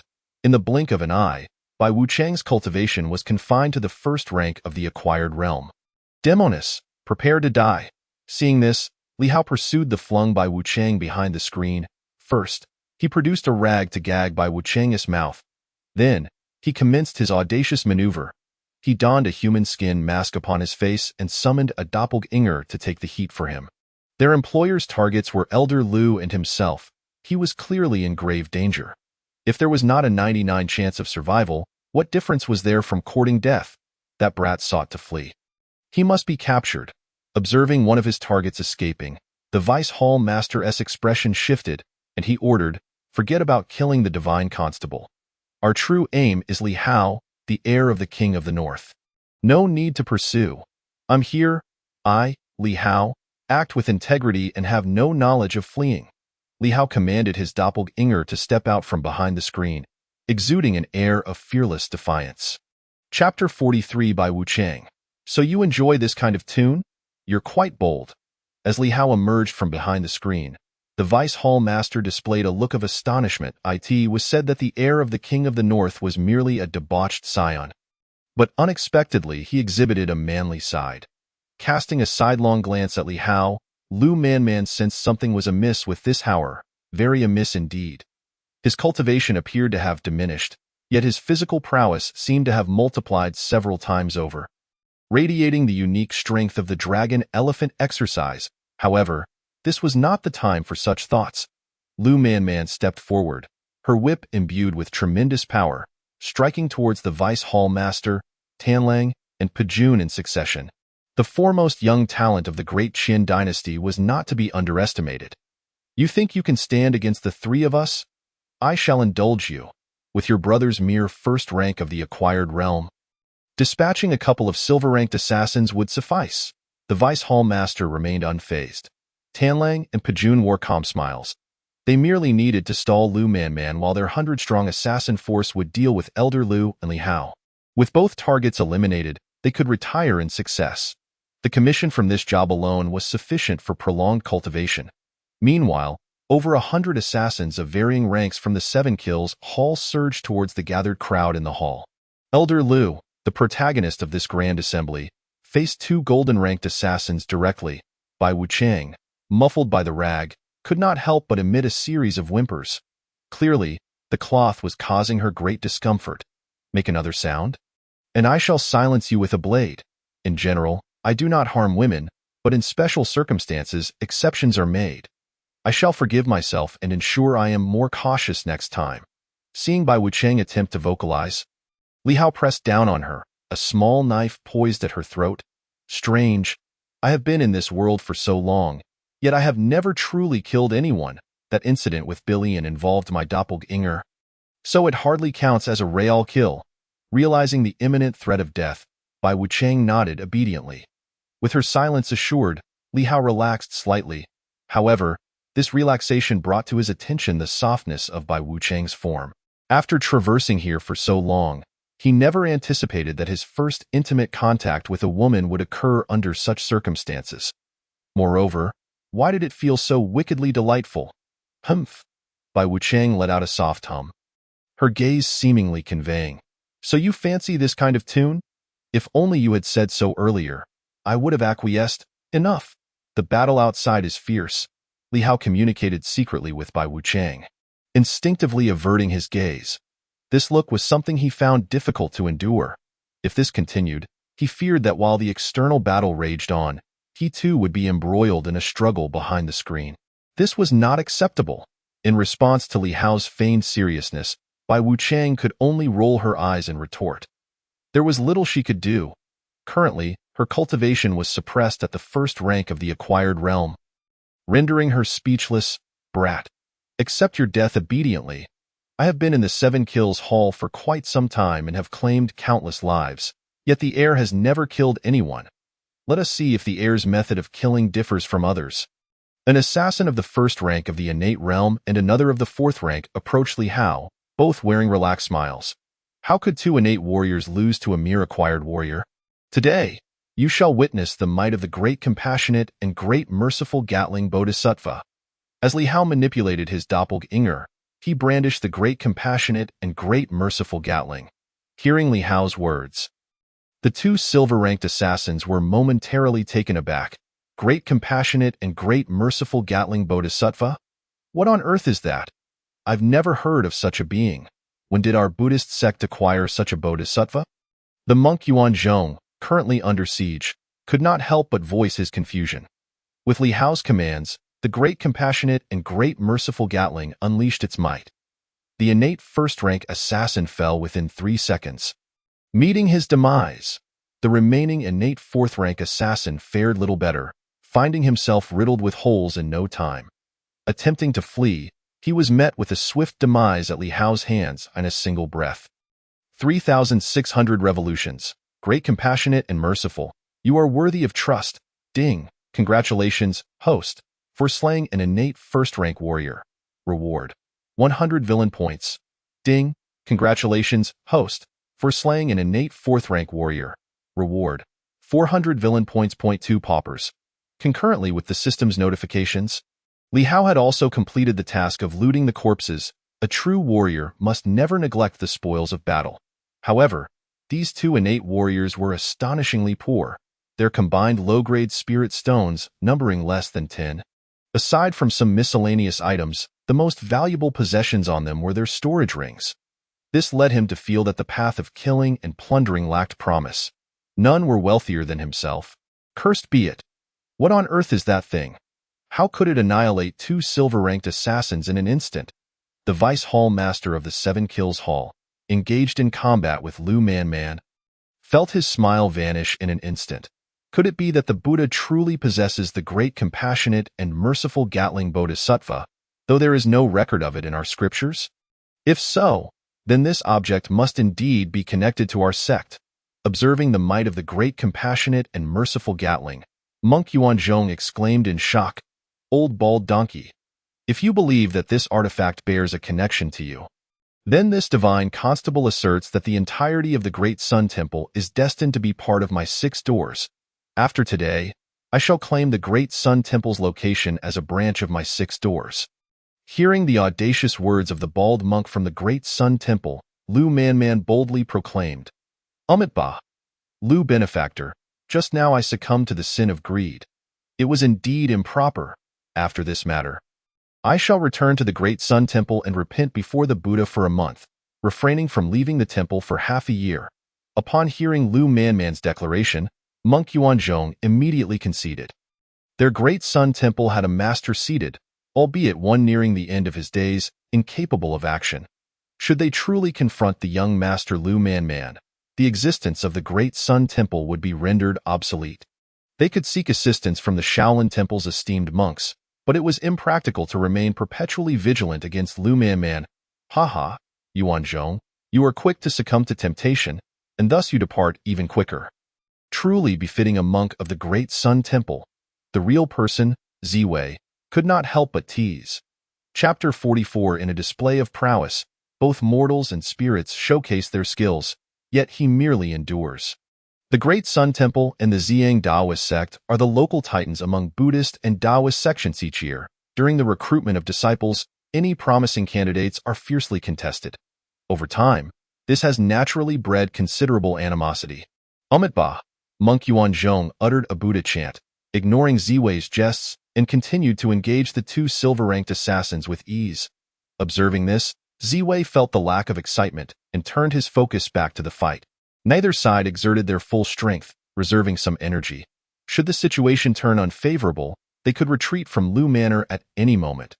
Based on their knowledge of the Seven Kills Hall, the adversaries would not pursue them to the death if they had not been compensated for the kill. The Great Sun Temple and the Ziyang Daoist sect were neither too large nor too small, each having a master in place. In the absence of profit, there was no need to provoke a deadly feud. What are you all standing around for? Go on. It's just a young brat. That whatever Gatling of his clearly does not belong to him. It likely resembles the hidden weapons of the Tang sect in Shu. Having fired so many times, it must surely be out of ammunition. Upon witnessing his comrades falter in the face of danger, the greedy wolf among the elders of the Seven Killing Hall could no longer remain seated. He was merely a first-grade grandmaster, and the lash of Lu Manman's whip was truly unbearable. To make matters worse, both the Break Army and the Vice Hall Master possessed superior martial prowess, leaving him as the primary target of the whip. Whether human or ghost, everyone else was showcasing their abilities while he alone endured the lashes. Everyone, come forth, slay this brat, and the rewards for this mission will be doubled. Observing his brother Greedy Wolf's growing impatience, Break Army promptly announced the increased reward. After all, the bounty from the employer was substantial enough that even with the doubling, the three of them would still reap the majority. Heeding the words of the two elders, around 20 assassins surged towards Li Hao, their eyes glinting with a hint of greed at the sight of the compassionate Gatling. Such a formidable hidden weapon, if it were to fall into their hands, would surely make future missions significantly easier. Many shared this sentiment. Even the two gold-tier assassins currently engaged in battle with Elder Lu felt a twinge of temptation. However, due to the presence of the Vice Hall Master, they dared not let the target escape. Just in time. Let me enjoy a good slaughter. Rat-tat-tat-tat-tat. As he beheld a dozen targets, Li Hao unhesitatingly commanded his clone to unleash a barrage with the compassionate Gatling. In his eyes, these assassins had transformed from mere humans into monstrous figures marked with villainous points above their heads. Each time he vanquished one, they would yield a bounty of gold coins, villain points. Ding! Congratulations to the host for slaying a postnatal 7th-grade martial artist, rewarding 70 villain points. Ding! Congratulations to the host for slaying a congenital 3rd-grade martial artist, rewarding 300 villain points. Ding! Congratulations to the host for slaying a congenital 2nd-grade martial artist, rewarding 200 villain points. Ding! The compassionate Gatling can be utilized for 10 minutes daily. 3 minutes remain until the time expires. What? Only 10 minutes? That's far too short. Li Hao could not help but express his disdain at the system's notification. Just as he began to relish the thrill of monster slaying, the time was already running out. The system had no retort to the host's complaints. As a mere system, how could it promise endurance? Why was this hidden weapon still not exhausted? Was it a deception? Hadn't Elder Greedy Wolf claimed that hidden weapons would soon be depleted? The weapon had yet to be exhausted, yet he was on the verge of being riddled with bullets. Let us go and deal with Elder Lu, agreed. Li Hao longed for the compassionate Gatling to make the most of its final 3 minutes. However, upon seeing Li Hao, the assassins of the Seven Killing Hall began to retreat in unison. It was akin to a civilian player encountering a wealthy overlord. While he wielded a level 10 great sword, his opponent was already brandishing a level 100 dragon-slaying sword. How could he possibly fight back? Lord Divine Catcher, save me, Your Highness the Young Master. Rescue me. Faced with a growing tide of assassins advancing towards him, Elder Lu felt as if he had fallen into a pitiful state. It seemed that those summoned by the court were not here to trouble him, but rather to target that young master. Yet, unable to do anything about the young master, they redirected their assault towards him instead. These young people lack martial virtue. Here I come. At this proclamation, Li Hao's clone swiftly moved to assist Elder Lu with the compassionate Gatling. No, it was to provide aid. It was indeed praiseworthy of young Master Li Hao. Entrusting his daughter to him and recognizing him as a mentor seemed far from a loss. touched by Li Hao's righteousness. Elder Lu felt a swell of emotion. Yet, an awkward turn of events quickly transpired. The compassionate Gatling could indeed inflict damage upon gold-tier assassins, but ending their lives was no simple feat, as the 3 minutes elapsed. The compassionate Gatling fell silent. Your hidden weapon has finally ceased. Your life is also destined to end. One gold-tier assassin seized the moment to unleash a savage punch towards Li Hao's clone. The force of this blow would likely have dispatched an ordinary postnatal martial artist to the afterlife. However, Li Hao's clone had cultivated the dragon elephant body refining technique. Although he coughed up blood, he stubbornly rose to his feet. Dare to harm my brother? You shall all perish. As the tide of battle turned, fury flickered across Lu Manman's face. Her previously shoulder-length black hair transformed into a stark white. 4th grade Grandmaster, 5th grade Grandmaster, 6th grade Grandmaster. In rapid succession, she ascended 3 minor realms, her aura becoming wildly turbulent. Crack. With a single lash, Greedy Wolf's arm was cleanly severed as if sliced by a blade. The task is nearly complete. We must retreat. Upon witnessing Lu Manman's explosive fury, the Vice Hall Master of the 7 Killing Hall unhesitatingly opted for withdrawal. He dared not provoke a 6th grade Grandmaster willing to risk life and limb. In the instant of retreat, 2 streams of spiritual energy surged towards Elder Lu and Li Hao. Seeing this, Break Army and Greedy Wolf cursed under their breath, realizing how cunningly they had been outmaneuvered, and swiftly turned to follow suit. Humph! One day, I shall flatten your 7 Killing Hall. Lu Manman blocked the attack aimed at Li Hao and declared loudly, but words alone do not suffice, yet, she did not foolishly pursue. Her 6th grade status was not her true cultivation level, but rather an artificially enhanced state that would not endure and would incur backlash. It hurts. Behind the screen, Li Hao cried out in pain while separating the sensation from his clone. Wu. In Bai Wucheng's eyes, Li Hao's sudden thrashing and cries of pain appeared to be a ruse to gain an advantage. Chapter 45. The beautiful woman. What is this nonsense? If one did not know better. They might think I have wronged you. I, an innocent and graceful youth, have had my purity destroyed by you. As he rose, Li Hao positioned himself atop the moral high ground. Bai Wucheng stared at Li Hao in shock, momentarily forgetting to speak. How could such shamelessness exist in the world? Clearly taking advantage of her, yet he twisted the narrative to suggest she was the one benefiting, even if he was indeed quite handsome. She was merely an ordinary 1st grade postnatal martial artist at that moment. Instead of striving to break free from her constraints, she found herself lusting after male beauty. How desperate must one be?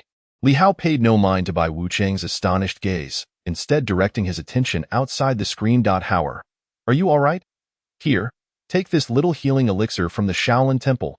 Lu Manman approached Li Hao's clone with a look of deep concern, holding out a 1st grade healing elixir. While anxious, she also sensed something amiss about her brother. Thank you, Sister Manman. Wait for me a moment. The clone accepted the healing elixir and swiftly dashed behind the screen. Moments later, the real Li Hao emerged from behind the screen. As for the original clone, he had naturally returned to the system space for healing. It was fortunate that Lu Manman had intercepted the Vice Hall Master's strike. Otherwise, his clone would have met its demise. Ultimately, his cultivation was insufficient. A postnatal 9th grade martial artist could not hope to wield the sword concealment technique to slay a grandmaster in such a short time.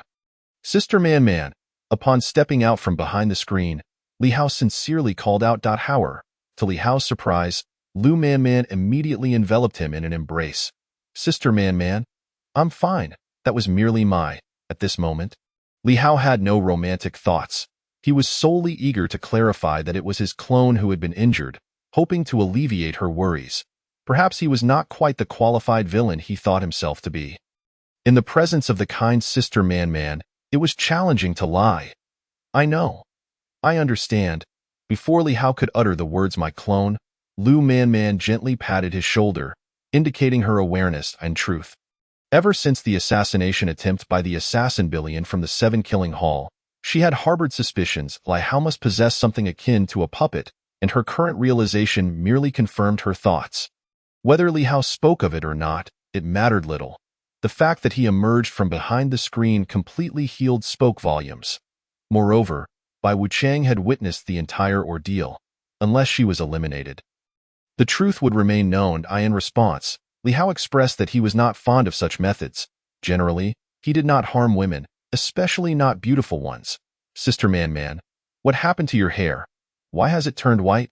After a moment, feeling somewhat shy, Li Hao finally released Lu Man and pointed at her hair inquiringly. That moment, most of Lu Man's previously shoulder-length white hair had returned to black. Yet a small portion remained strikingly white. Though minimal, it was exceptionally conspicuous. It's nothing, just a minor aftereffect. Lu Man waved her hand, seemingly reluctant to dwell on the topic.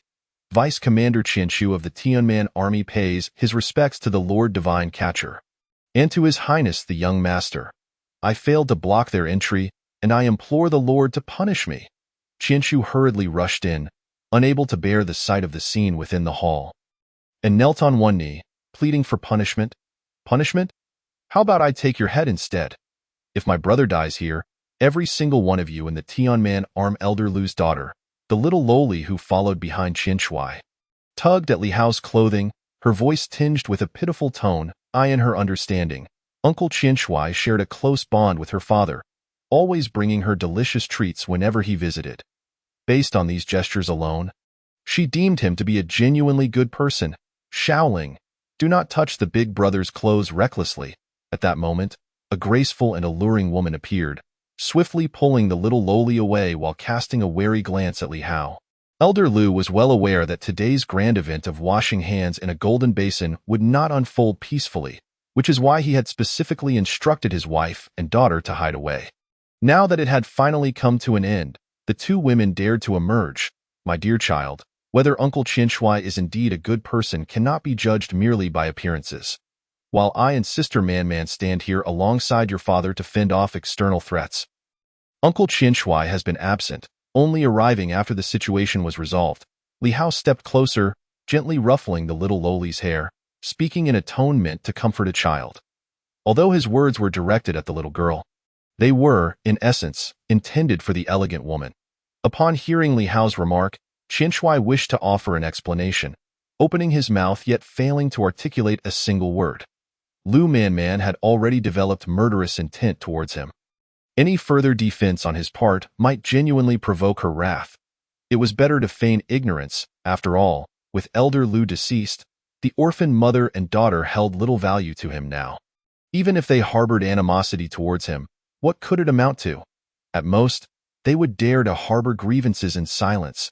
Thank you, Your Highness, for informing me. My husband entrusted my daughter to you. As the saying goes, once a teacher, always a father. Shaoling can be considered Your Highness's daughter as well. What I mean is, her future entirely depends on Your Highness. The elegant woman first expressed her gratitude to Li Hao, glancing at her deceased husband, silently making a decision to steer the conversation towards her daughter. Realizing her words might have been misconstrued, she blushed and quickly clarified. It was understandable for her to be anxious. Her husband had stirred countless enemies throughout his years in the martial world. Without a formidable protector, those foes could easily devour them, leaving not even bones behind. Initially, she had envisioned Qian Shuai as her ally. Yet upon encountering Li Hao, her mind was swiftly altered. On one hand, it was due to Li Hao's striking appearance. On the other, her observations revealed that this prince held a much higher status. It was only natural for her to hasten to secure a powerful ally. As an elder of the Hero Mountain Villa, Elder Lu was at least in his 70s, while the woman appeared to be in her 30s or 40s. Their connection was undoubtedly not born of love, but rather of more pragmatic considerations. Chapter 46. To be charming, one must be filial. I merely mentioned training the young lady. I did not imply taking on a disciple. Listening to the elegant woman's lengthy discourse, Li Hao admitted to feeling a twinge of temptation.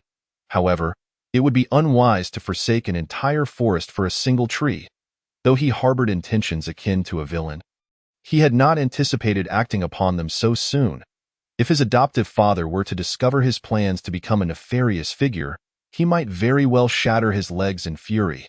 Shaoling has lost her father. She requires a protector, as do I. The elegant woman spoke with an undertone of implication.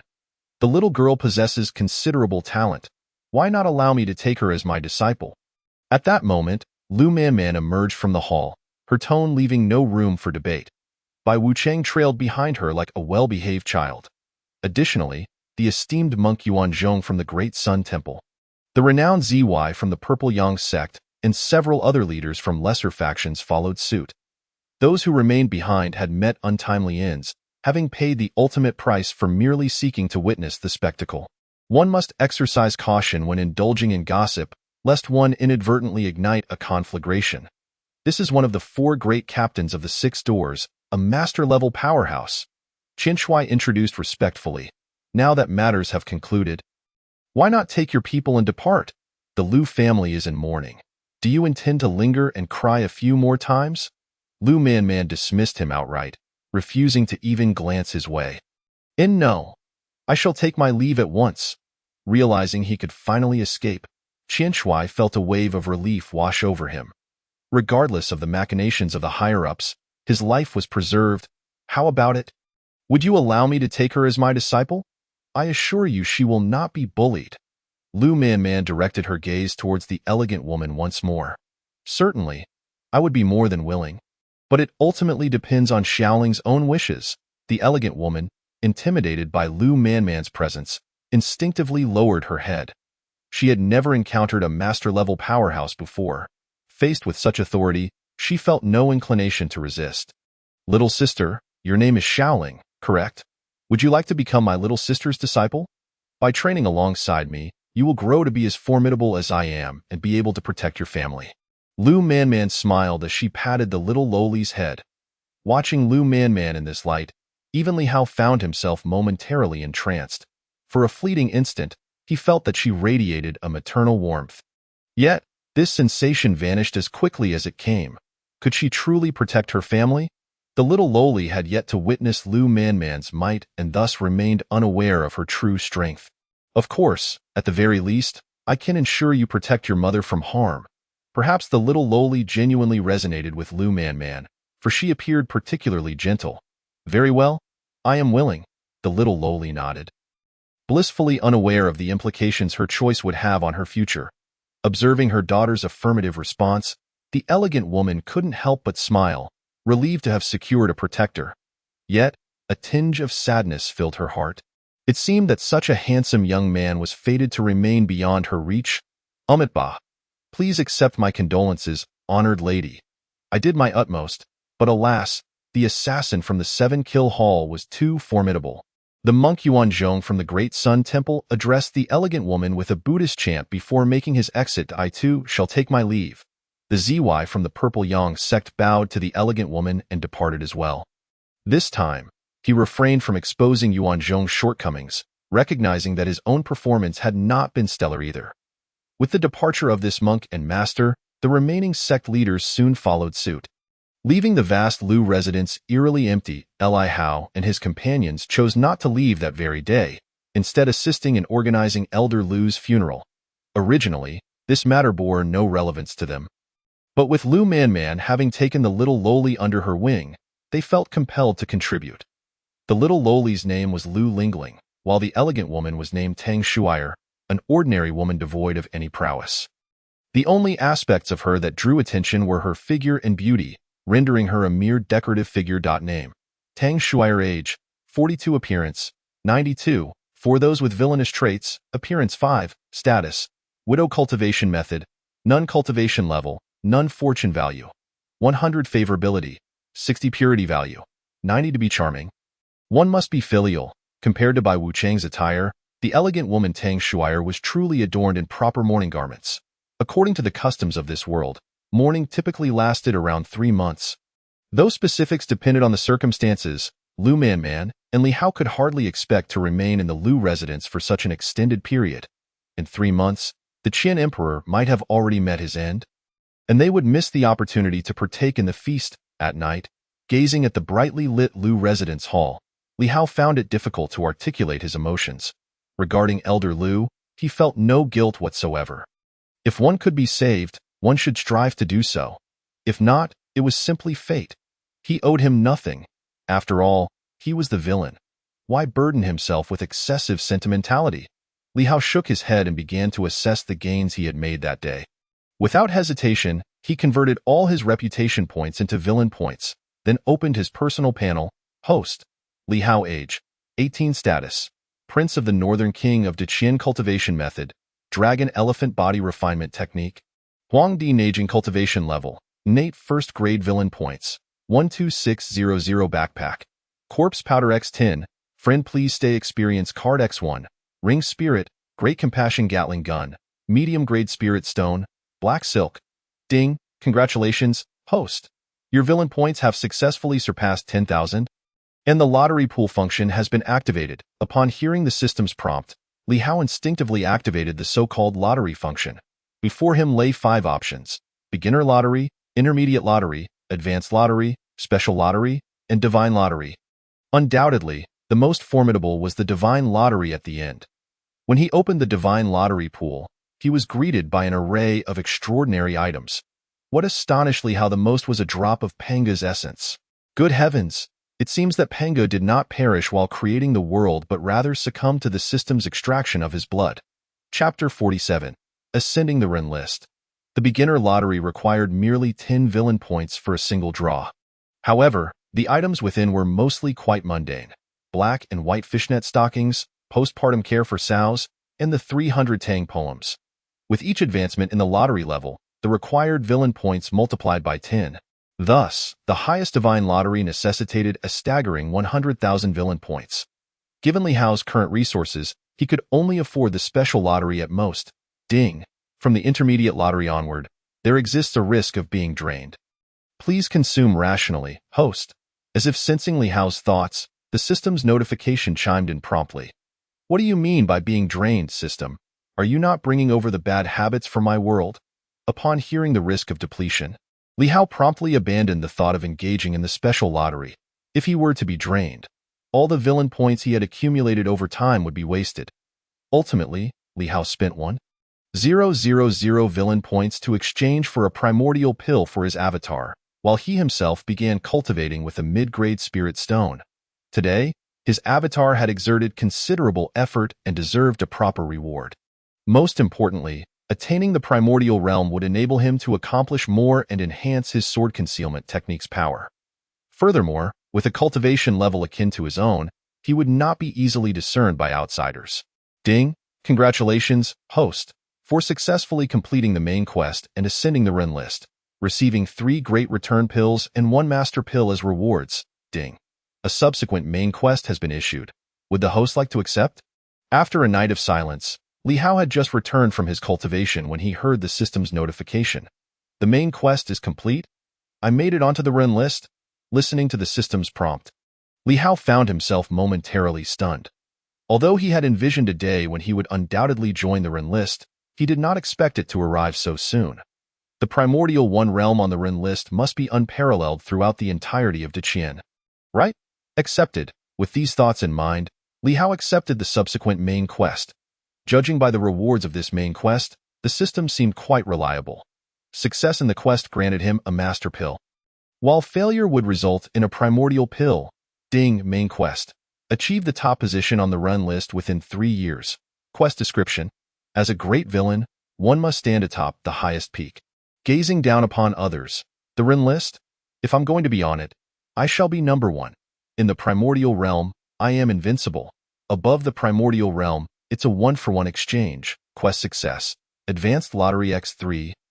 Villain points 10,000. Longevity pill X1. High-grade spirit stones X100. Transformation pill X1. Quest failure. Advanced lottery X1. Mid-grade spirit stones X100. The rewards for this quest exceeded expectations. However, the difficulty was substantial. To be number 1 on the Ren list, this required demonstrating strength surpassing that of all others on the list before reaching the Master Realm. Alternatively, one could directly challenge the current number 1, the Little Celestial Master of the Heavenly Master S Mansion. In doing so, one would naturally become the new number 1 on the Ren list. In this martial world, every year, some would step on others to rise to prominence. As Li Hao contemplated, he exited his room. As for the 3 great return pills, he would wait until evening to refine them. He was not a cultivation fanatic. Compared to cultivation, he was far more interested in enjoying life. If the system didn't come to him for arduous practice, then it was futile for him to engage in it. Your Highness, the lady has instructed that if you awaken, you should dine in the back courtyard. Li Hao had just stepped out of his room when a maid of average appearance awaited him at the door. Very well, lead the way. Li Hao nodded and followed the maid to the back courtyard. Along the way, he noticed many attendees paying their respects. Whether it was due to a close relationship with Elder Lu in life or the knowledge that the Lu family had allied with the Six Doors Divine Captains, they came to curry favor. Upon arriving in the back courtyard, he found Lu Man by Wu Chang and Ru Hua gathered there. As for the beautiful Lady Tang Shui Rou and the little lowly Lu Ling Ling, they were preoccupied with receiving the morning guests alongside the steward and were temporarily absent. Have you seen the new ranking on the run list? Upon Li Hao's arrival, Lu Man presented a booklet and inquired. I haven't. I cultivated all night and just exited my room. Why? Did Sister Man arrange for me to enter the run list? Li Hao was already aware of his placement on the list and was not surprised by Man's question. You indeed made it onto the run list, but it wasn't my arrangement. It was the divine captains of the Tai family from Six Doors. Lu Man nodded, her expression darkening. The Tai family? Aren't they affiliated with the Qin Emperor? Why would they help me? Upon hearing this, Li Hao sensed something was amiss. Take a look for yourself. Lu Man refrained from speaking directly and handed him the booklet. Hao accepted the booklet and saw the large characters run list emblazoned upon it. This item was quite popular in Deqian. For most martial artists, it served as a means to broaden their horizons. One cannot travel 1,000 miles, but can read 1,000 volumes. The run list was quite compact, only accommodating 100 names. Yet it was also expansive, encompassing the outstanding individuals of Deqian. Name: Zhang Ziyu. Age: 25. Identity: disciple of the Heavenly Master S. Mansion. Cultivation: primordial 9th grade technique. 5 Thunder righteous method achievements. Descended the mountain twice. Once slayed the water demon, suspected to be near the master realm, causing chaos in the river, and another time used thunder methods to defeat a martial arts master of the Hahuan sect. Nickname: Little Celestial. Master ranking: first on the run list. Name: Li Hao. Age: 18. Identity: son of the Northern King of Deqian. Cultivation: postnatal 9th grade technique. Dragon elephant body refining technique. Achievements: in the residence of Elder Lu at Hero Mountain, single-handedly dispatched over 10 individuals using a suspected concealed weapon, more than half of whom were primordial martial artists. This concealed weapon could unleash 1,000 strikes in an instant, suspected to be depleted. Nickname: Young Noble. Ranking: 41st on the Ren list. I am clearly a primordial martial artist. Why does it say I am a postnatal 9th grade here? After flipping through the booklet from the first-ranked Little Celestial Master to his own 41st rank, Li Hao could not help but turn to Lu Man and ask, because the cultivation you displayed at the time was indeed postnatal 9th grade. More importantly, the Tai family wants to use you as a living target, provoking martial artists from around the world to challenge you. Just think, while all the others on the Ren list are in the primordial realm, you alone are at the postnatal realm, relying on a concealed weapon to ascend the list. And that concealed weapon is likely exhausted. Those eager to ascend the Ren list will surely come flocking to challenge you. Chapter 48. Imported Rouge. Lu Man's face glinted with a murderous intent as she elaborated. The Tai family? How despicable! They dare to set up my brother. Do they truly believe I, Lu Man, would not resort to violence? If they provoke me, they shall not escape unscathed, and I will find trouble with those Tai family juniors. After listening to Lu Man's explanation, Li Hao's expression also shifted. The Tai family scheme was indeed cunning. Ding. A time-limited system task has been issued. As a villain, in the face of those wishing to step on you to rise, the only response is to kill. Eliminate all who dare to entertain thoughts of climbing over you. Time limit: 7 days. Task benefits: during this period, slaying enemies will double villain points. Task rewards: based on the effectiveness of the slaughters. This system's bloodthirst seems to have intensified a bit, but I like it. Hearing the system's issued slaughter task, a smile involuntarily spread across Li Hao's face. Even at this juncture, you can still smile? Upon noticing Li Hao smiling, Bai Wuchang expressed profound bewilderment. What else should I do? Should I cry? When soldiers come, I shall meet them. When water comes, I shall block it. What is there to fear? As for you, now caught in the middle, what are your future plans? As Li Hao spoke, he took a seat and began to savor the pastries on the table. After this incident, I surely cannot continue within the 7-kill hall. To survive here, I would have to engage with those revolting elders. Rather than giving them the satisfaction, I might as well indulge you. At least you are rather charming. Initially, Bai Wucheng had been analyzing seriously, but as the conversation progressed, a hint of flirtation crept into her words, and she even stood up to approach Li Hao. Cough, cough. In response, Lu Manman gently cleared her throat twice. The once slightly indecent Bai Wucheng immediately shivered and returned to her seat. Though she had some masochistic tendencies, she certainly did not wish to be on the receiving end of Lu Manman's wrath. What do you plan to do next? Do you need me to spread word that anyone who dares to trouble you will face my whip? Upon witnessing the return of the White Wucheng to normalcy, Lu Manman turned her gaze towards Li Hao and inquired. The move made by the Tai family was not a conspiracy, but rather an overt strategy. Li Hao had the option to abstain from confrontation. A mere word from Lu Manman could intimidate 99% of martial artists into retreating. Those who harbored ambitions of stepping upon Li Hao's shoulders were predominantly martial artists of the innate 4th rank or below. After all, martial artists under 30 who had achieved the innate 4th rank, provided their skills were not lacking, would already be on the fringes of the human rankings. However, the issue lay in the fact that he would soon find himself subjected to countless criticisms. Many would assert that his rank on the human list was merely a fade, forcefully promoted by the 6 doors, and that he lacked any true prowess worthy of such a position. Rumors would circulate in the martial world suggesting that his ascent on the human list was solely due to his elder sister, a divine constable of the 6 doors. Young individuals often find it difficult to accept such notions. Considering this, Lu Manman refrained from making any unilateral decisions. As long as they dared to come, she would be ready. Sister Manman, do you not have faith in me as well? Li Hao declared confidently. Downing a cup of tea in his eyes, those individuals were merely delivering him villain points. His benevolent and compassionate Gatling could be deployed for 10 minutes each day. Had he exhausted his hidden weapons? Not a chance, of course. Under conditions of equal strength, there would be no need to resort to the benevolent Gatling. He still needed to hone his own skills in combat. One could not remain a sheltered flower forever. Should I believe or not believe? However, your transformation during this period is quite remarkable, Lu Manman remarked. If you were to claim that you could distinguish the scent of every expensive rouge in Shengjing City or name each girl from the Changfangxi, I would be more inclined to believe you. After scrutinizing Li Hao for a moment, Lu Manman appeared somewhat indecisive. Despite Li Hao possessing that extraordinary puppet and the so-called benevolent Gatling, her ingrained impressions were too deep to alter easily. By the way, who named that contraption?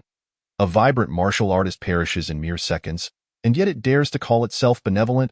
Ahem, I'm really not that formidable. At least, I have no idea what scent of rouge you use. Sister Man, Li Hao said, lowering his head in embarrassment, cursing his original self 100 times in his heart. Sampling every expensive rouge in Shengjing City? Quite the pastime. My rouge, if you wish to taste it. I can give you a box. Lu Manman pretended not to understand his implication and produced a box of rouge from her storage ring. That's unnecessary. Li Hao waved his hand, refusing as he gazed at the box of rouge, which was larger than his palm. This rouge was not the same as that. He preferred imported rouge. Is this rouge edible? What does it taste like? Ru Hua asked curiously, reaching out to take a sample. Due to her appearance, she had never encountered rouge throughout her life, and the Sisters of the 6 Doors had never recommended it to her. Perhaps it was precisely because of this lack of external influences that she stood among the few with the highest cultivation among her peers. If you wish to know what rouge tastes like, go buy some, Lu Manman said, swiftly putting the box of rouge away, her gaze towards Ru Hua slightly peculiar. Could she genuinely believe that rouge was edible? Ahem, I believe we martial artists need not divert our thoughts towards makeup. The essence of martial arts is paramount. Once one breaks through to the master realm, the transformation will surpass any cosmetic. White Wucheng interjected, attempting to steer the conversation towards martial arts mastery. Isn't rouge meant to be eaten? How does it relate to makeup? Ru Hua expressed her confusion. Ask your sisters in the 6 doors. They will provide you with the answer. Lu Man was at a loss for how to explain.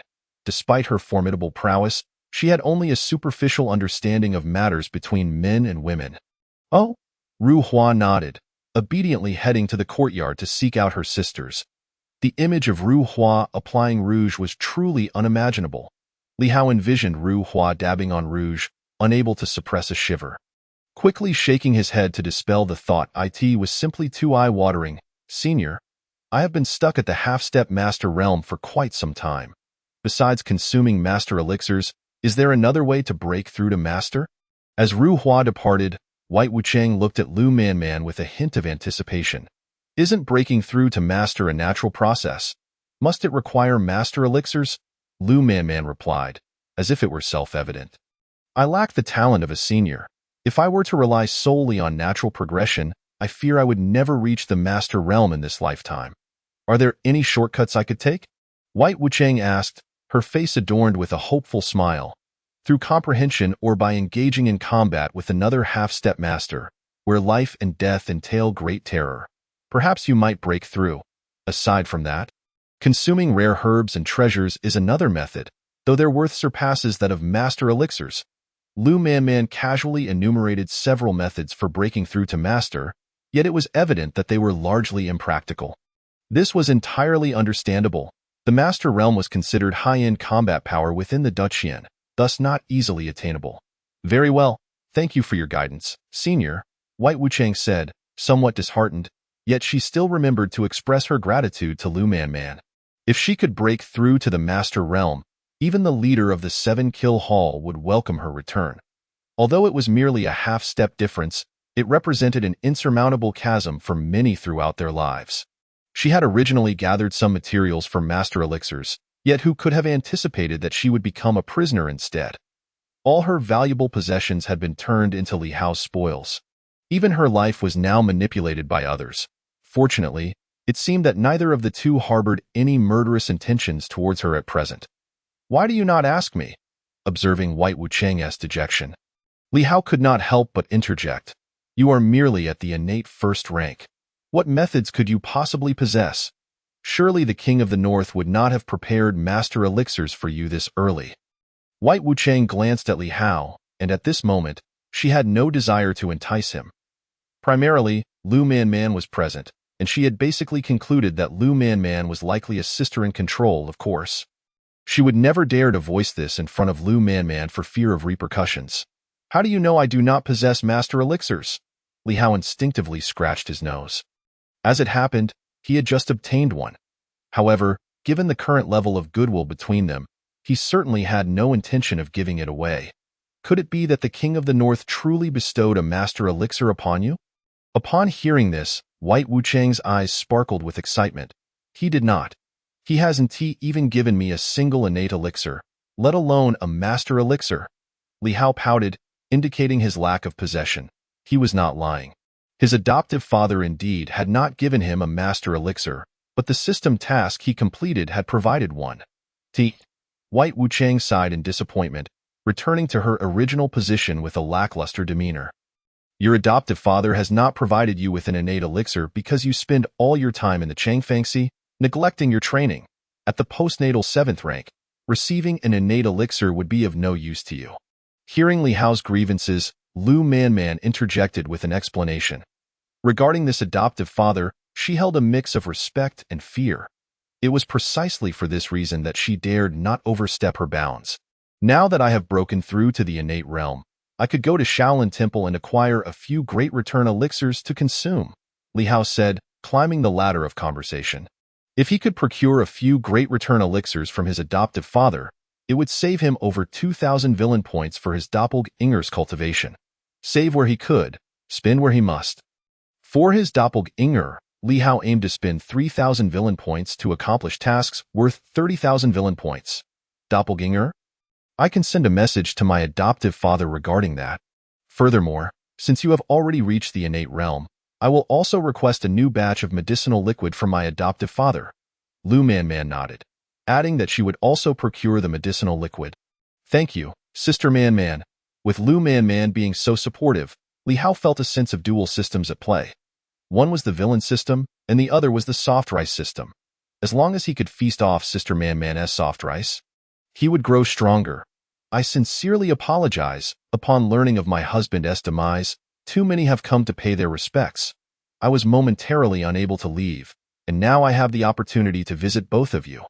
The beautiful woman, Tang Shui Rou, entered from outside, first bowing gracefully to the two before explaining, "No matter. You tend to your own affairs, however, we can only remain here for 7 days. After that, we must depart." Lu Man waved her hand dismissively, then reminded them. The reason for the 7-day limit was also due to the customs of this world. She could barely accept the notion of staying for 7 days. However, if it were 3 months, that would be unacceptable. 7 days would suffice. Upon hearing the mention of 7 days, the elegant beauty Tang Shui Rou promptly nodded in agreement. In truth, if given a choice, she would prefer to leave the Lu residence with her daughter on the very first day. The previous day had witnessed an overwhelming number of deaths within the Lu household. Were it not for the presence of Lu Man and Li Hao, she would have hesitated to remain in the Lu residence any longer. However, to abandon her late husband so swiftly might lead the two before her to perceive her as heartless, thus she chose to stay. As for the time frame, Li Hao expressed his satisfaction as well. 7 days would provide him ample opportunity to accumulate some villain points. Afterward, returning to the imperial city, he anticipated a grand spectacle awaiting him. Additionally, he found himself curious. What would the crown prince Yang Lingxue look like? A mature lady or a young girl? Or perhaps something entirely different? The thought brought him a flicker of excitement. Lost in contemplation, Li Hao's thoughts began to wander. "Your Highness, I have instructed the kitchen to prepare a sumptuous meal for you. Please, allow me to guide you to the dining area." As Tang Shui Rou spoke, she led them towards the main hall. The dining area was quite spacious, situated within a charming pavilion.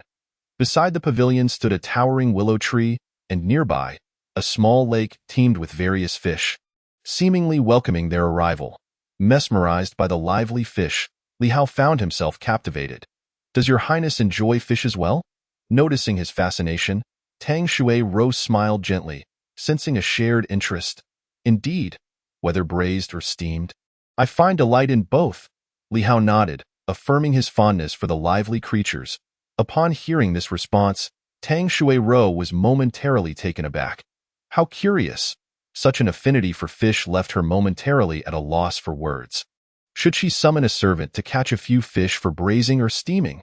In contrast to Tang Shui Rou, Lu Man was a woman of decisive action. With a subtle manipulation of her spiritual energy, several fish leapt from the water into the air, and no matter how they struggled, their efforts were futile. What a masterful display of spiritual control! It required just the right amount of force. Too much and the fish would be harmed. Too little and they would slip away from her grasp.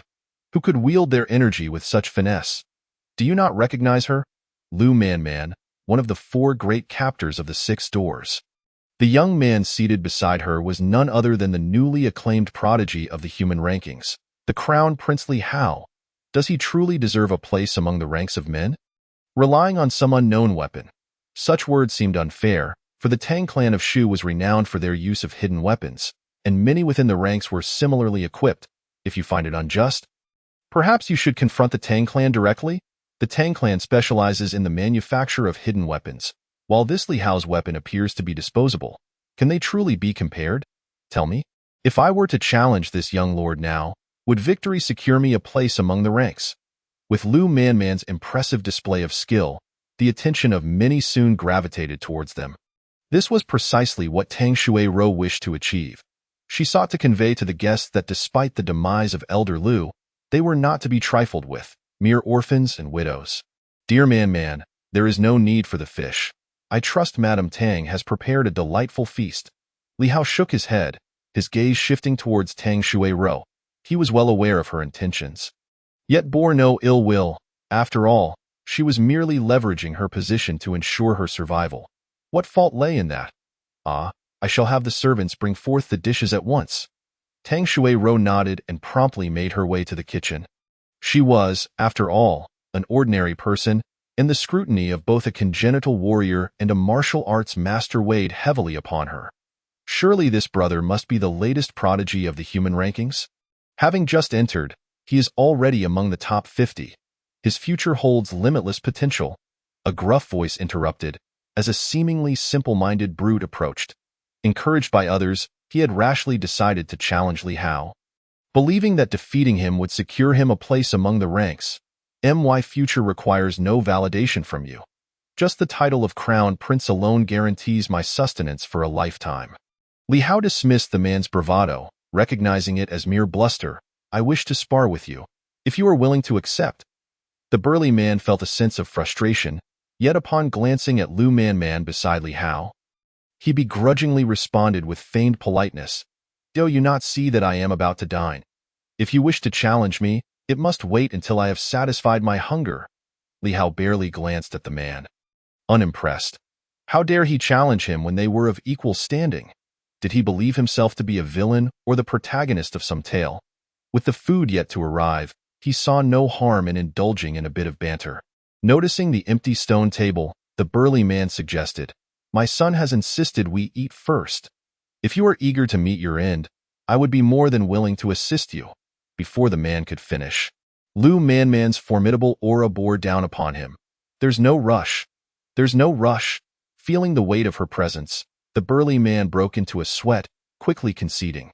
If there is no urgency, then please step aside. Do not obstruct the serving of the dishes. Li Hao pointed towards a distance, where several seemingly ordinary maidens approached, each carrying a platter of food. The offerings included fish, meat, and some unfamiliar delicacies. Gulp! The burly man could not help but swallow hard. The spread appeared lavish.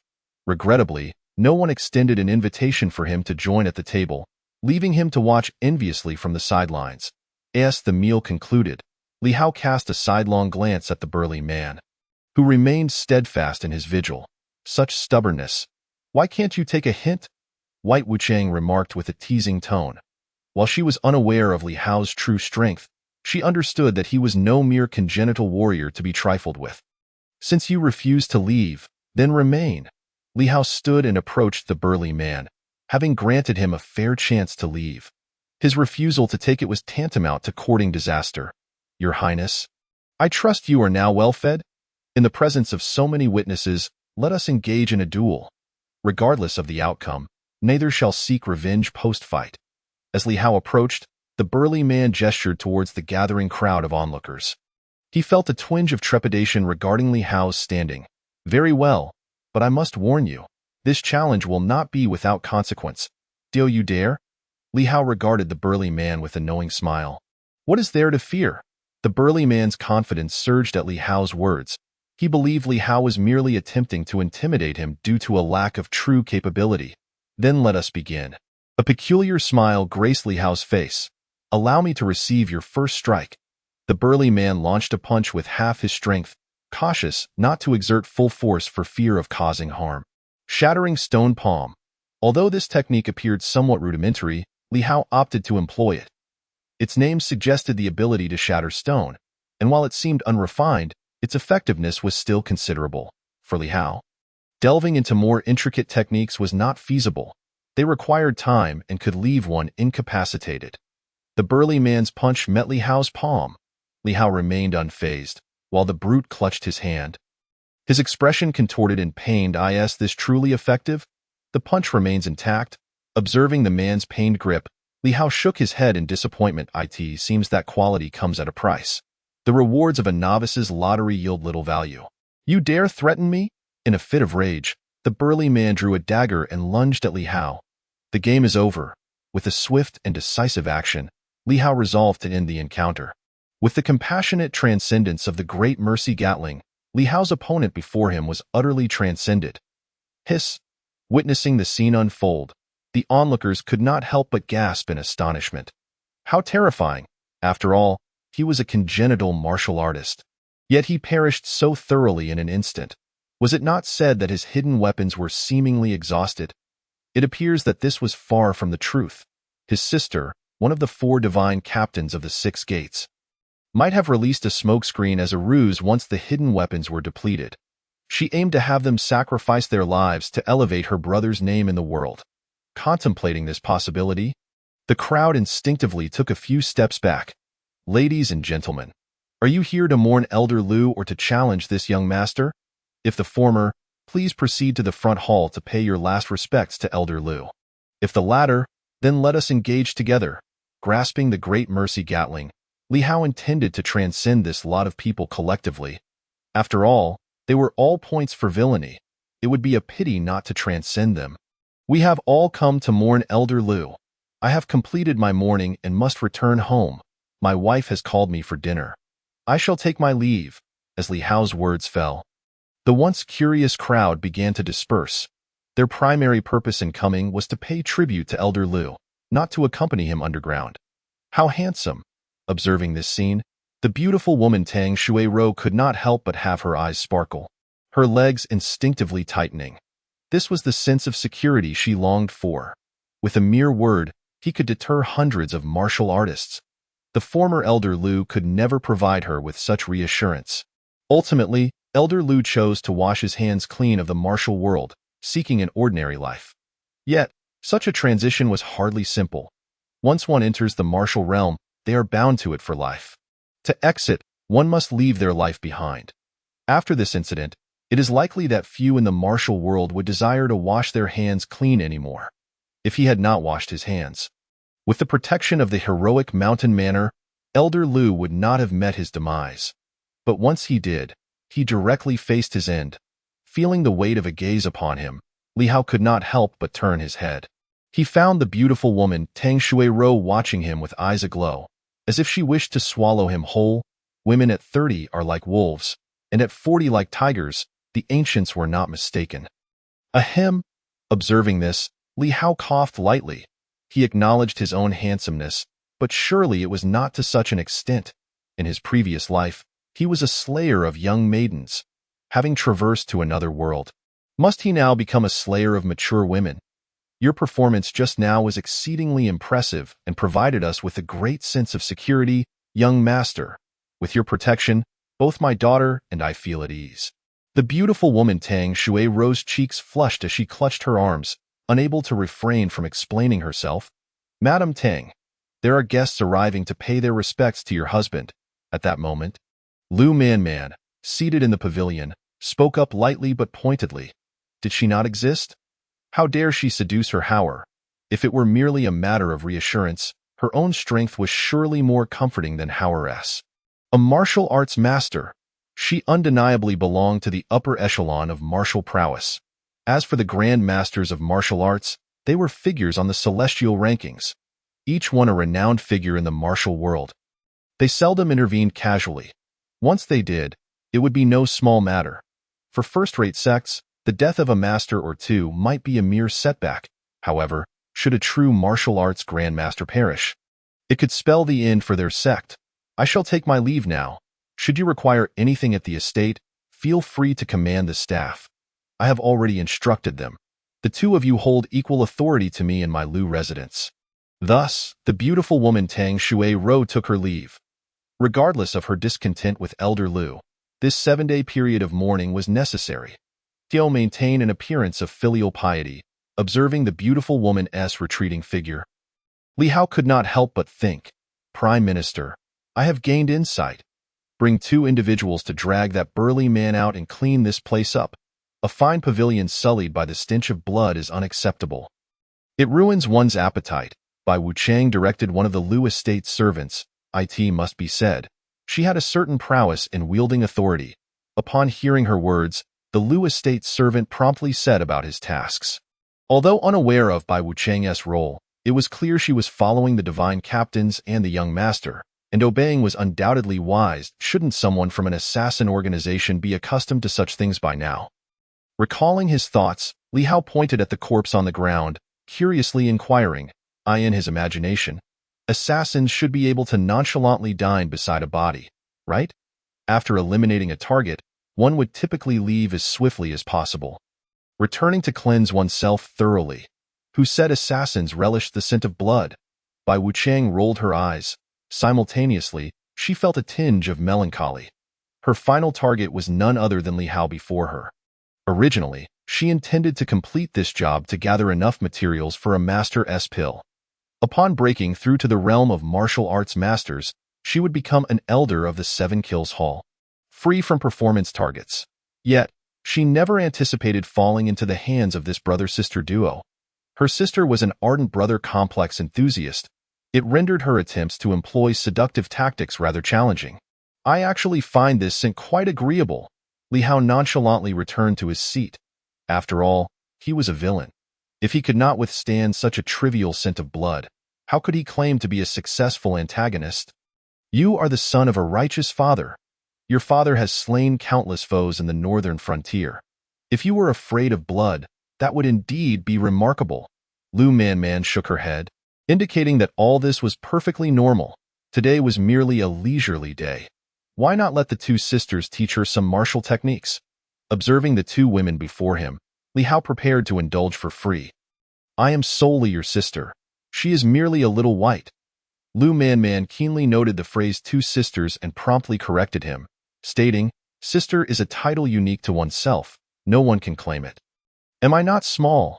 Bai Wucheng retorted defiantly, adjusting her ample figure. Indeed, she was not small.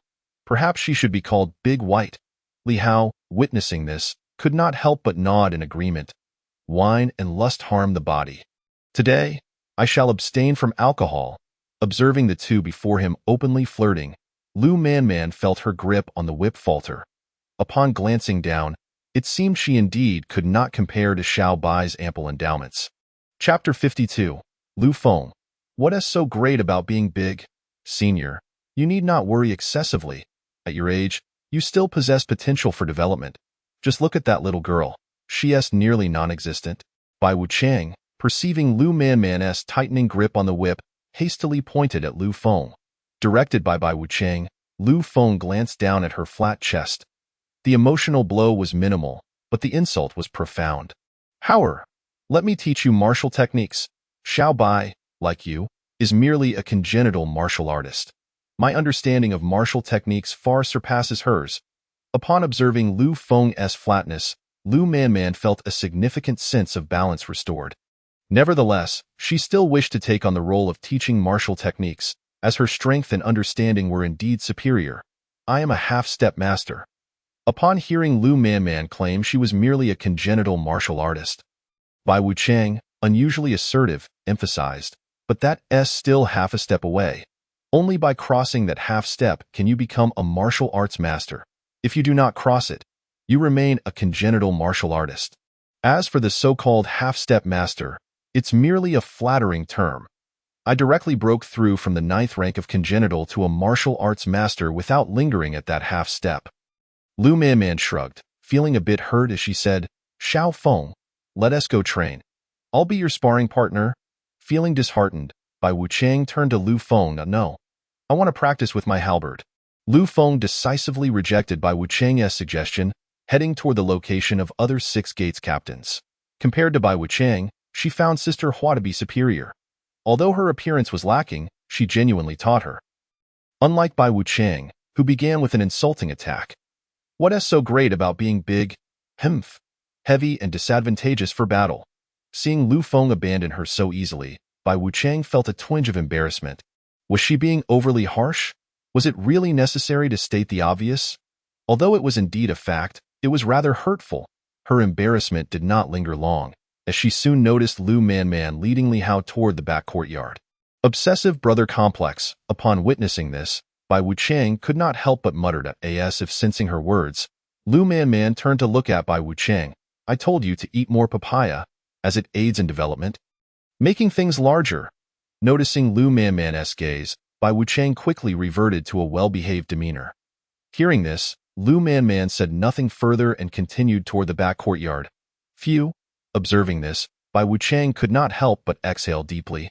Patting her ample figure, she was genuinely frightened. However, does the papaya truly possess such miraculous effects? After entering a room in the backyard, Lu Manman hesitated for a moment before ultimately succumbing to her curiosity and asking, How would I know that? Sister Manman, you understand me. I am still just a child. In response to such inquiries, Li Hao expressed his uncertainty. Throughout both his past and present lives, he had never encountered such a question. Does the magnitude of reason truly matter? His girlfriend may not be significant, but what about her close friend? Wait, it seems something has been revealed. Do you know of any methods to enhance that particular aspect? Never mind, let us commence our martial arts training. As they spoke, Lu Manman's face involuntarily flushed. Eventually, feeling quite embarrassed, Lu Manman took Li Hao's hand and began their practice. As for those shameful matters, perhaps it would be best to inquire with her aunt upon returning to the capital. Given that her aunt is older, she likely possesses greater insight into such matters. The process of training was tedious and monotonous, particularly the repetitive nature of it. During this time, Li Hao's doppelganger was not idle. Due to consuming the innate pill, the doppelganger had already attained the status of a first-tier innate martial artist. Coupled with the dragon elephant body training technique, the doppelganger's physique was exceptionally robust. Ripping apart opponents of the same rank was merely child's play. The doppelganger stood in the pavilion, accepting challenges from various martial artists. The stipulation was that participants must be under 30 years of age or possess a martial arts level no higher than the 4th tier of innate strength. The martial artists in this area still fell within the category that the doppelganger could defeat. While practicing alongside Lu Manman and listening to the system notifications about the increasing points for villains, Li Hao found himself experiencing a mix of pleasure and pain. When the training concluded, gazing at the thousands of additional villain points, an idea could not help but surface in Li Hao's mind. Could this be considered akin to idly grinding for monsters? Ignoring Li Hao's thoughts, Lu Manman stepped out of the room and looked toward the sky. At this point, it was already evening. Aside from the moon, little else was visible. Sister Man, what are you looking at? Seeing this, Li Hao could not suppress his curiosity and glanced over. Before he could finish, a large eagle swooped down from the sky and landed outside the house. This eagle appeared quite sizable, large enough for several people to sit upon. After landing, it dropped a package of unknown contents before soaring away. What is this? Li Hao asked, somewhat puzzled. That eagle belongs to my adoptive father. Its strength is roughly at the level of a martial arts master. Akin to Bai Wuchang, a half-step master, one claw strike, and it would be finished. It came to deliver some items, Lu Manman explained while unwrapping the package. This task could also be entrusted to carrier pigeons, which could directly bring a storage ring in their beaks. However, such an approach carries certain risks. What if a mischievous individual shot down the pigeon? That would truly be a bizarre adventure, even more so than the protagonists. The protagonist needed to fall off a cliff to obtain a secret manual, while this was simply a gift from the heavens. Great recovery pills? Upon hearing that it was something from his adoptive father, Li Hao's eyes immediately lit up. Although he already possessed 3 great recovery pills, he could still choose to give one to his doppelganger. As his first bodyguard, the stronger, the better. While he lounged in the backyard, indulging in the beauty of a woman, his doppelganger was engaged in a flurry of activity in the front hall. And there are medicinal liquids. This batch is 10 times stronger than the previous one. Likewise, the effects are significantly better. In addition to these, his adoptive father had also prepared some martial arts techniques and mid-grade spirit stones for him. As Lu Manman spoke, she handed one exquisite item after another into Li Hao's hands. This soft armor is truly delightful. Looking at these remarkable items, Li Hao expressed his genuine satisfaction. Sister Man, what is the story behind this soft armor? Li Hao discovered the soft armor within a storage ring and could not resist his curiosity. This was mentioned when my adoptive father sent a message via carrier pigeon last time. He said that as the daughter-in-law of the Li family, you must not be treated poorly. He specifically had a master craftsman in the military forge this soft armor using materials from a grand demon, endowing it with exceptional defensive capabilities. As Lu Manman spoke, she could not help but infuse her words with a hint of envy. It was not the craftsmanship of the grand demon that piqued her interest, but rather the significance represented by the armored. I understand the reasoning, but why are there as many as 9 sets of soft armor? Chapter 53. 9 sets of soft armored. Li Hao looked at the number of soft armor pieces within the storage ring. Perplexed.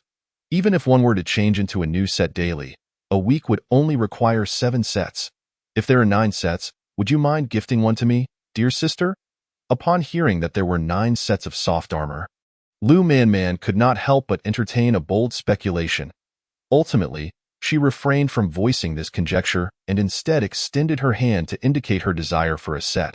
I'll give you this red soft armor. It seems to best suit your temperament." Upon hearing this, Li Hao did not hesitate for even a moment and directly handed one of the fiery red pieces to Lu Man. He felt that this fiery red armor complemented her whip perfectly. "Thank you, Hauer." Lu Man graciously accepted the soft armor.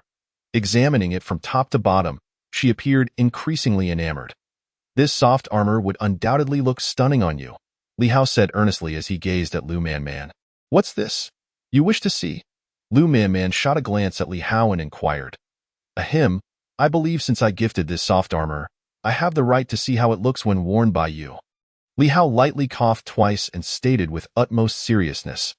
Were it not for her understanding of Li Hao's character, Lu Man might have mistaken him for a paragon of virtue. "Once something is in my possession, it belongs to me. If you truly wish to see, wait until your cultivation catches up with mine, and I shall gladly show you." Lu Man felt somewhat embarrassed. The soft armor was worn beneath clothing. Not like external armor. To showcase, it would be akin to wearing only undergarments, which felt rather strange. "Well, I still have 8 sets of soft armor left. I could always gift them to 8 other beauties." At this moment, Li Hao seemed to have grasped the good intentions of his adoptive father, a knowing smile gracing his face. "Have you forgotten about Xiao Xiao? You can't possibly deny her a set, can you?" Upon hearing this, Lu Man's brows furrowed as she brought up Tang Xiao, someone she typically did not favor. "Why is it that my adoptive father is so principled, yet little Hao appears so frivolous? He must have learned from those young rascals in the holy capital. It is indeed appropriate to give her one." Li Hao instinctively nodded. During his time since crossing over, he had not become particularly familiar with that sister. Yet regardless, she was still his half-sister. Gifting her a set of soft armor was not a loss and could even be quite rewarding. "Do you remember Yilinger from Pancher City?" Lu Man continued. "Of course. She is still my fiancée. She must receive a set." Li Hao waved his hand decisively. Who else but his fiancée deserves such treatment? Aside from the soft armor, some spirit stones must also be arranged. "What about the holy maiden of the demon sect, Su Yanran? Although your relationship with her is merely nominal, who says you cannot turn a false play into reality?" Lu Man also brought up the holy maiden of the demon sect. "That can wait until the time comes for reality to unfold. Besides, as the holy maiden of the demon sect, she likely does not lack such things." Regarding Su Yanran, Li Hao's enthusiasm waned. The promised long, fair legs were nowhere to be seen, and even her face was obscured by a veil, lacking any sense of martial ethics. "What about Lu Feng?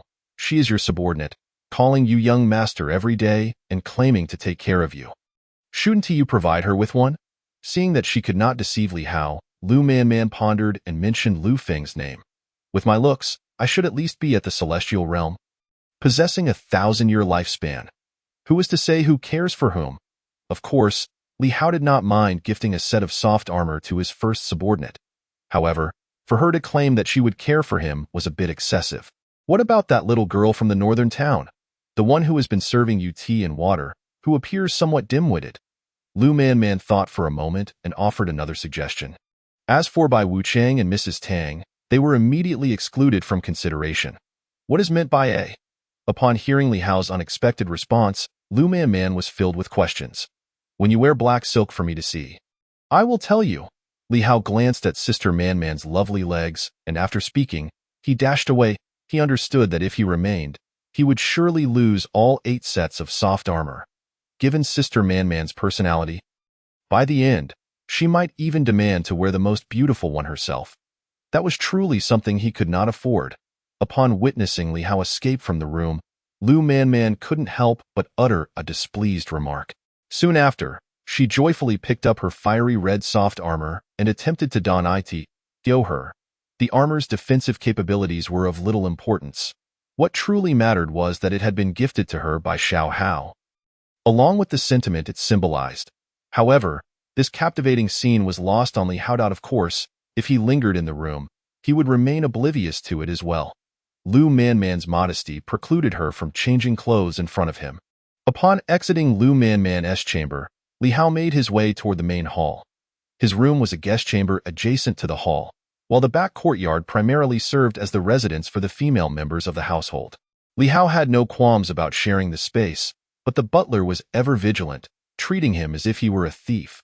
Perhaps it was due to his striking good looks. The butler was no fool. Yet it seemed he regarded Li Hao with suspicion. "Your Highness," upon seeing Li Hao in the back courtyard, the beautiful matron, Tang Shuuru, couldn't he help but call out to him. She yearned to approach but quickly halted her steps. Earlier that day, Li Hao, in his doppelganger form, had faced challenges from the younger generation in the pavilion, and she had intended to offer him some fruit to quench his thirst. However, he had completely ignored her, treating her as if she were invisible. This left Tang Shuuru feeling rather awkward and led her to question whether her allure had diminished. It was said that the women of Shengjing were all exceptionally talented and beautiful, while she, a widow, seemed to be of little interest. The more she pondered, the heavier her heart felt, leading to a restless night. After lulling her daughter lingering to sleep, she had merely wished to stroll in the courtyard, only to unexpectedly encounter Li Hao Dai in this courtyard. Only the womenfolk usually resided. Even the household servants and the butler were not permitted to intrude without cause. This rule had been established by Elder Lu during his lifetime, and although he had passed, the regulations remained intact.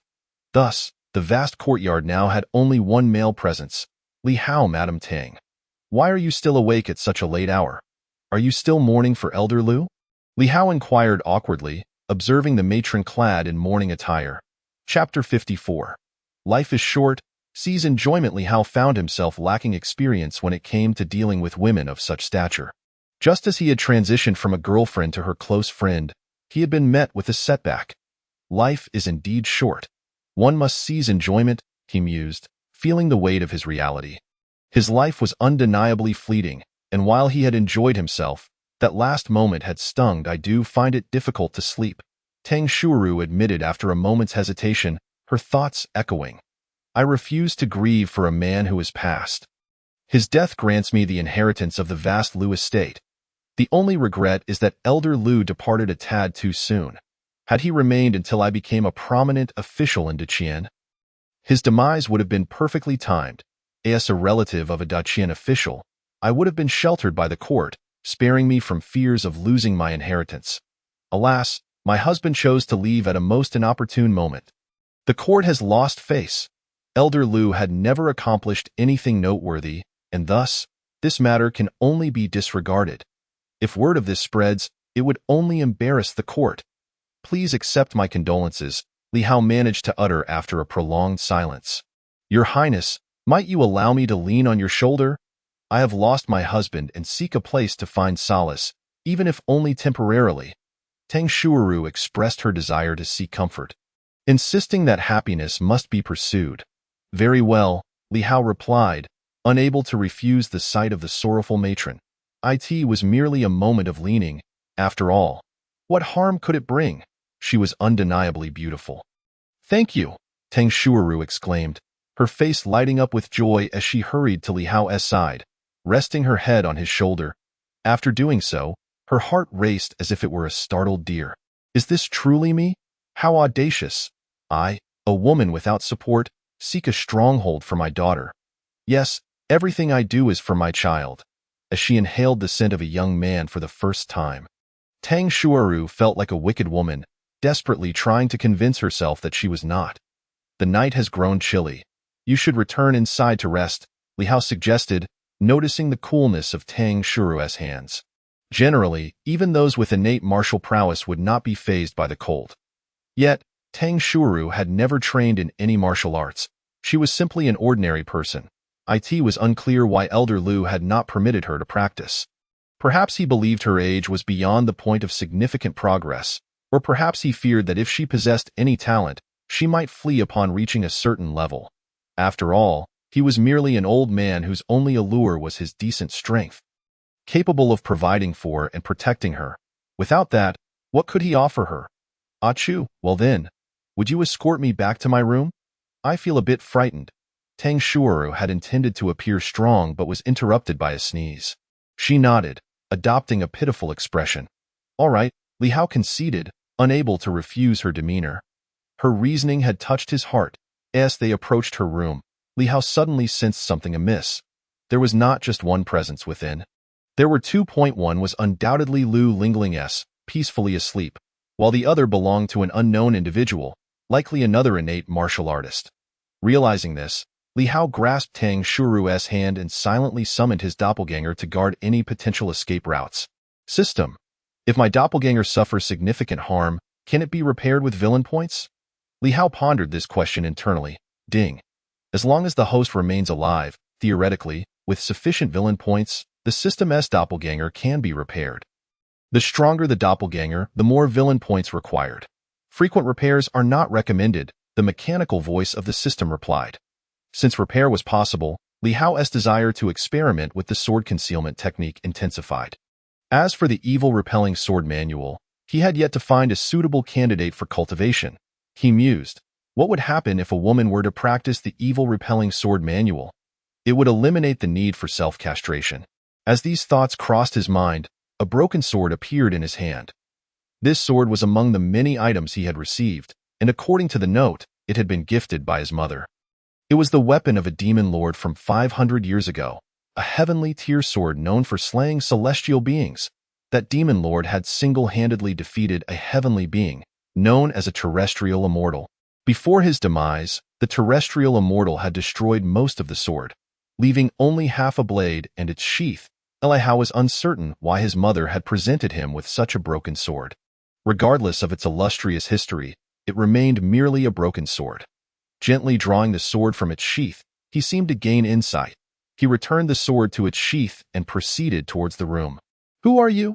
The man inside the room shifted uncomfortably upon noticing Li Hao's intrusion. He was a notorious flower thief in the Jianghu, known as the Jade-Faced Scholar, skilled in disguise. Each time he set out to steal, he transformed into a handsome man, and no one had ever seen his true face. He had come with the intent to steal the flower that was Tang Shuru. Prior to his arrival, he had done his homework. Knowing that no men were allowed in the Lu Estate's courtyard, and Tang Shuru was an ordinary woman devoid of martial prowess, he was confident he could subdue her without alerting anyone. The thrill of stealing under the watchful eyes of a master was exhilarating. If successful, his unparalleled disguise skills might even win her heart, making the vast Lu Estate his. His idol was the Longshin Jun from 500 years ago, who, despite not being particularly powerful, had captivated an emperor with his unique techniques. Chapter 55. Just one matchmaker short of the great Shiman official from an ordinary Jianghu figure to rising to the status of a national sovereign, he had navigated his way to power. If it weren't for the ill-fated encounter with the Tang family fort, which had led him to meddle with hidden weapons and poison, life would have been vastly more comfortable. I will kill you. Li Hao had no intention of engaging in idle chatter with the flower thief, noting that the man's purity level had plummeted to 0, indicative of a character well below the double-digit threshold. This double-digit figure was not the thief's limit, but rather the maximum indicated by the attribute panel. Li Hao, as he spoke, had already hastened to stand before the other party. The circulation of the Huangdi Neijing granted him a reserve of spiritual energy several times more robust than that of an ordinary individual. In gaming terms, it could be described as possessing a mana pool several times greater than others. Why resort to violence? Surely, there must be room for negotiation.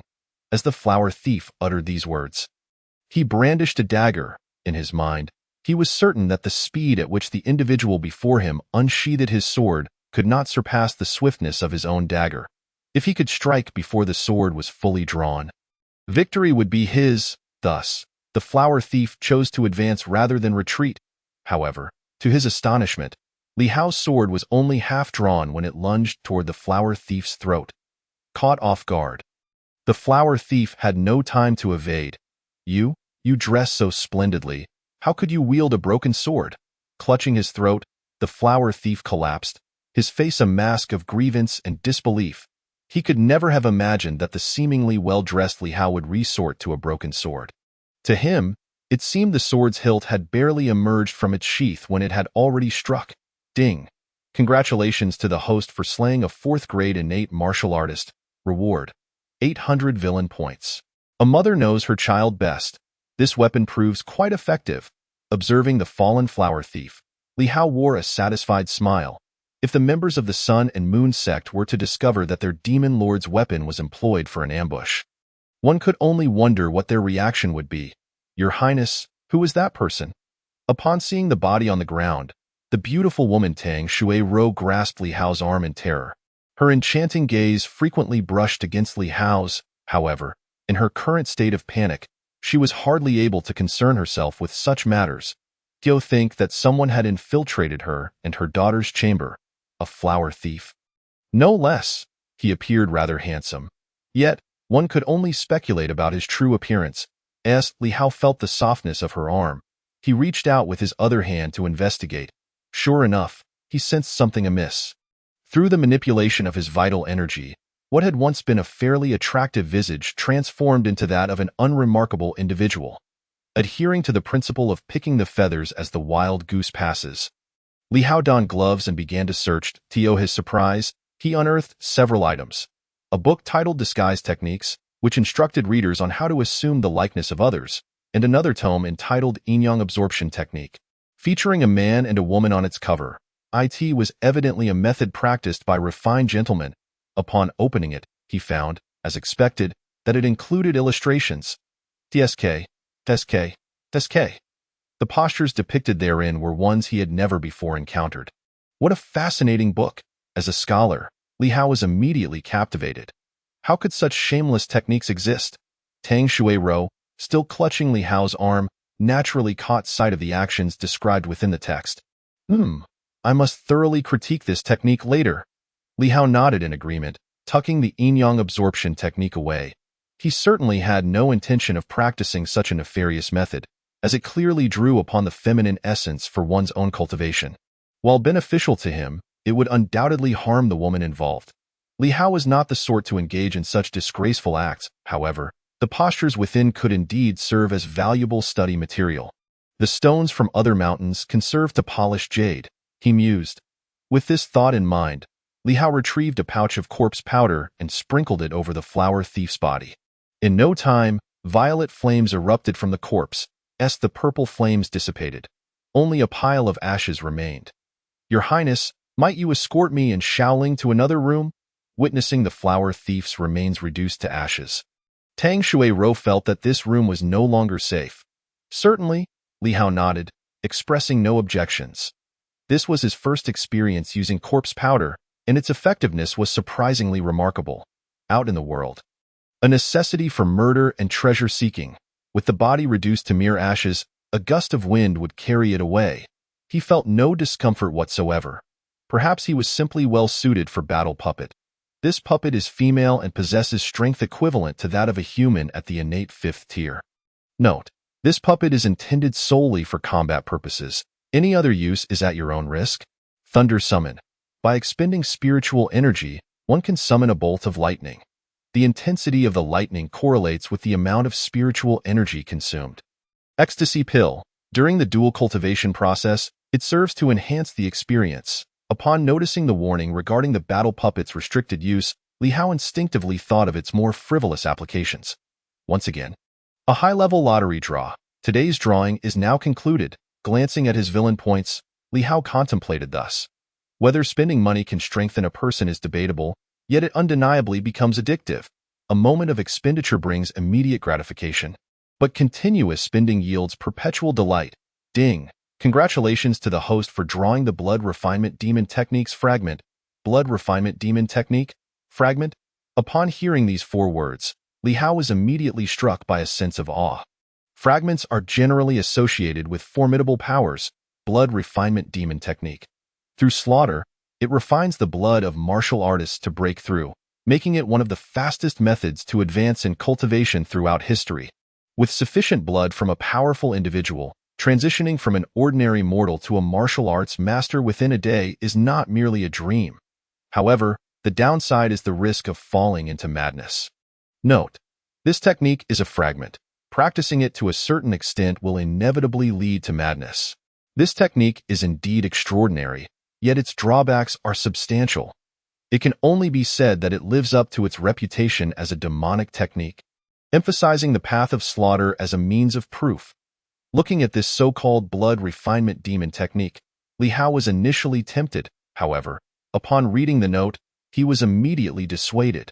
What a predicament! inevitably succumbing to madness.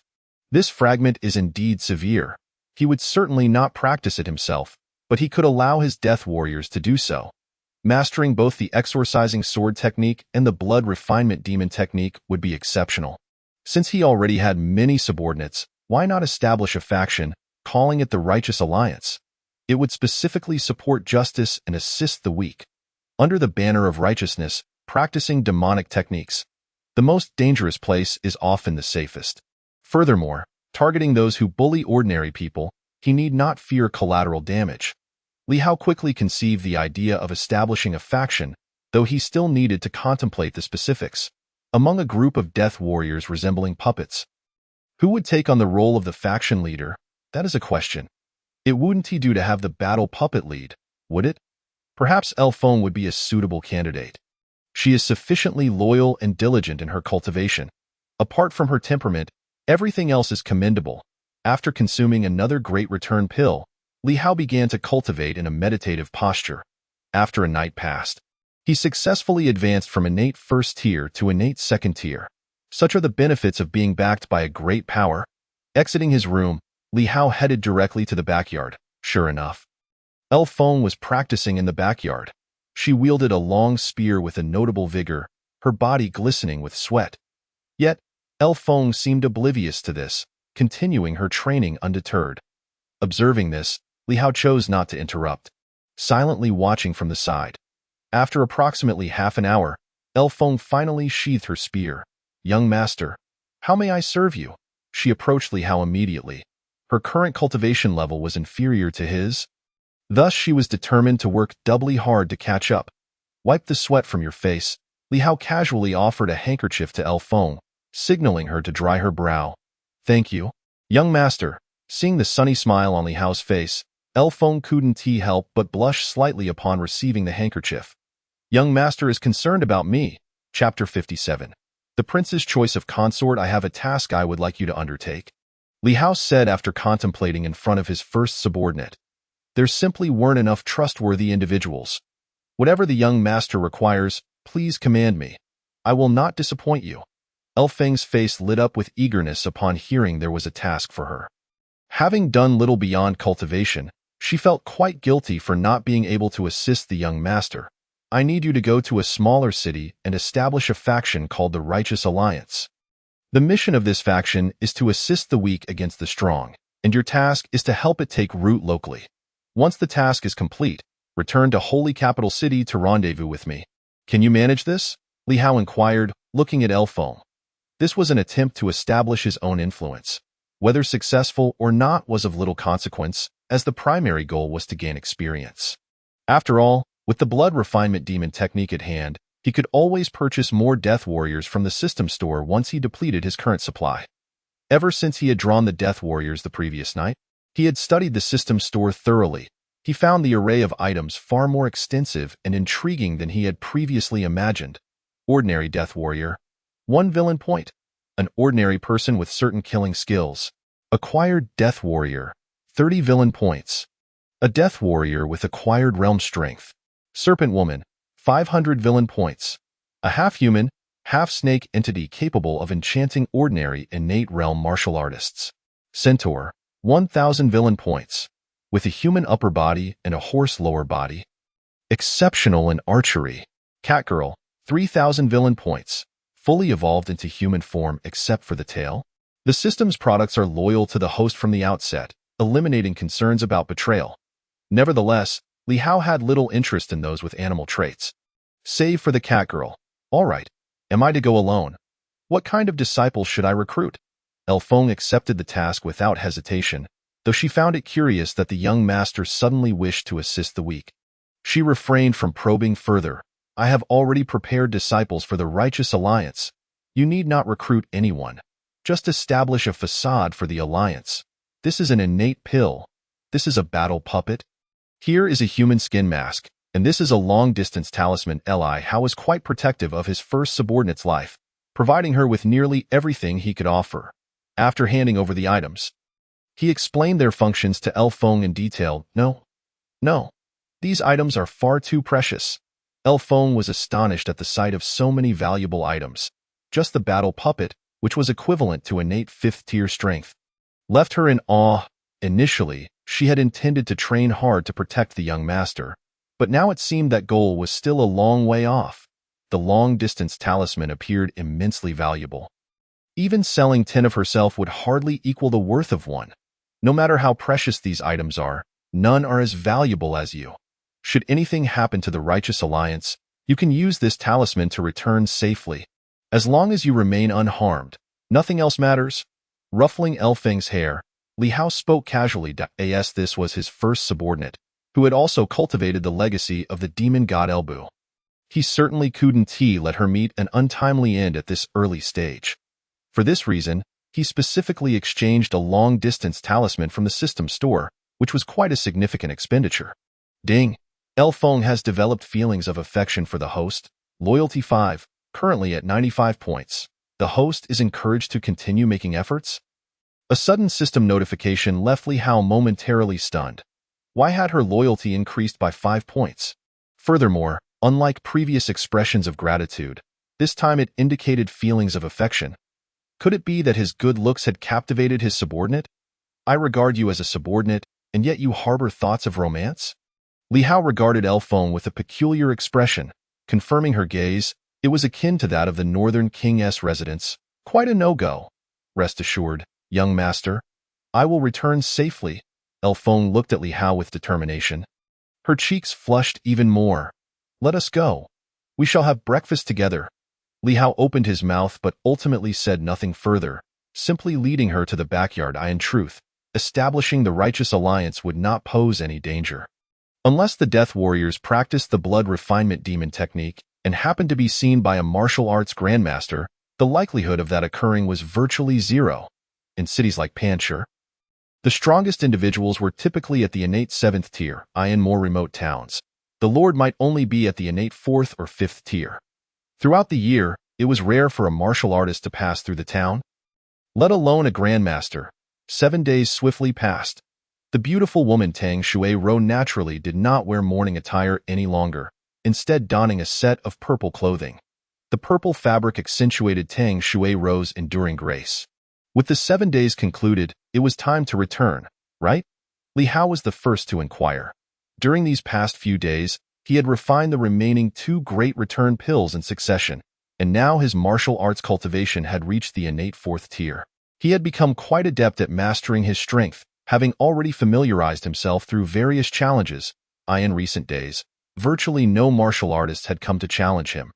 They all recognized that this so-called innate 9th tier was a farce. Inwardly cursing the ranking for its malicious intent, deliberately enticing them to expose themselves for Li Hao to strike. I have gathered my belongings along with Xiao Ling's. As for the Lu residence, I shall leave it in the care of the steward. He is an old hand at the Lu residence, and I trust he will manage it well. As soon as Li Hao spoke, Tang Shui-Ro could hardly contain herself and interjected eagerly. She had no desire to return to this place. The carriage has arrived. Let us board, Lu Man stated succinctly, despite the addition of Tang Shui-Ro and her daughter. The space within the carriage remained ample. One by one, they entered the carriage, with Hua Hua taking the reins this time. According to the message sent by her aunt via carrier pigeon, the Qin Emperor was on the brink of collapse. The Crown Prince was about to ascend the throne, and the selection of a consort for him had become a hot topic in the holy capital. It was rumored that the Crown Prince intended to toss a silk ball to choose a husband. But the Emperor deemed it childish and rejected the idea.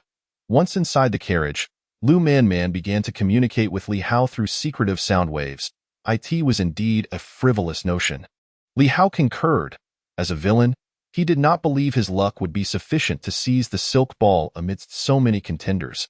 The true reason for the Qin Emperor's rejection was his fear that his aunt, disregarding her image as a martial arts grandmaster, would personally intervene to help him secure the silk ball.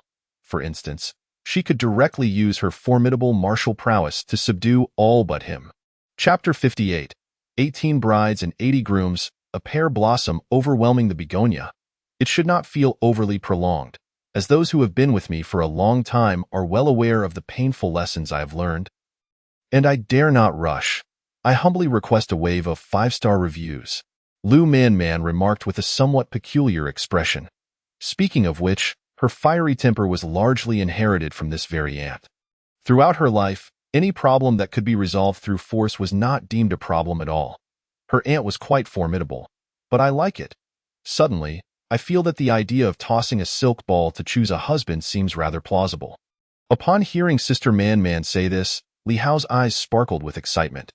With such an aunt, it would be difficult for him to avoid marrying the crown prince. Did you not just call it a childish game?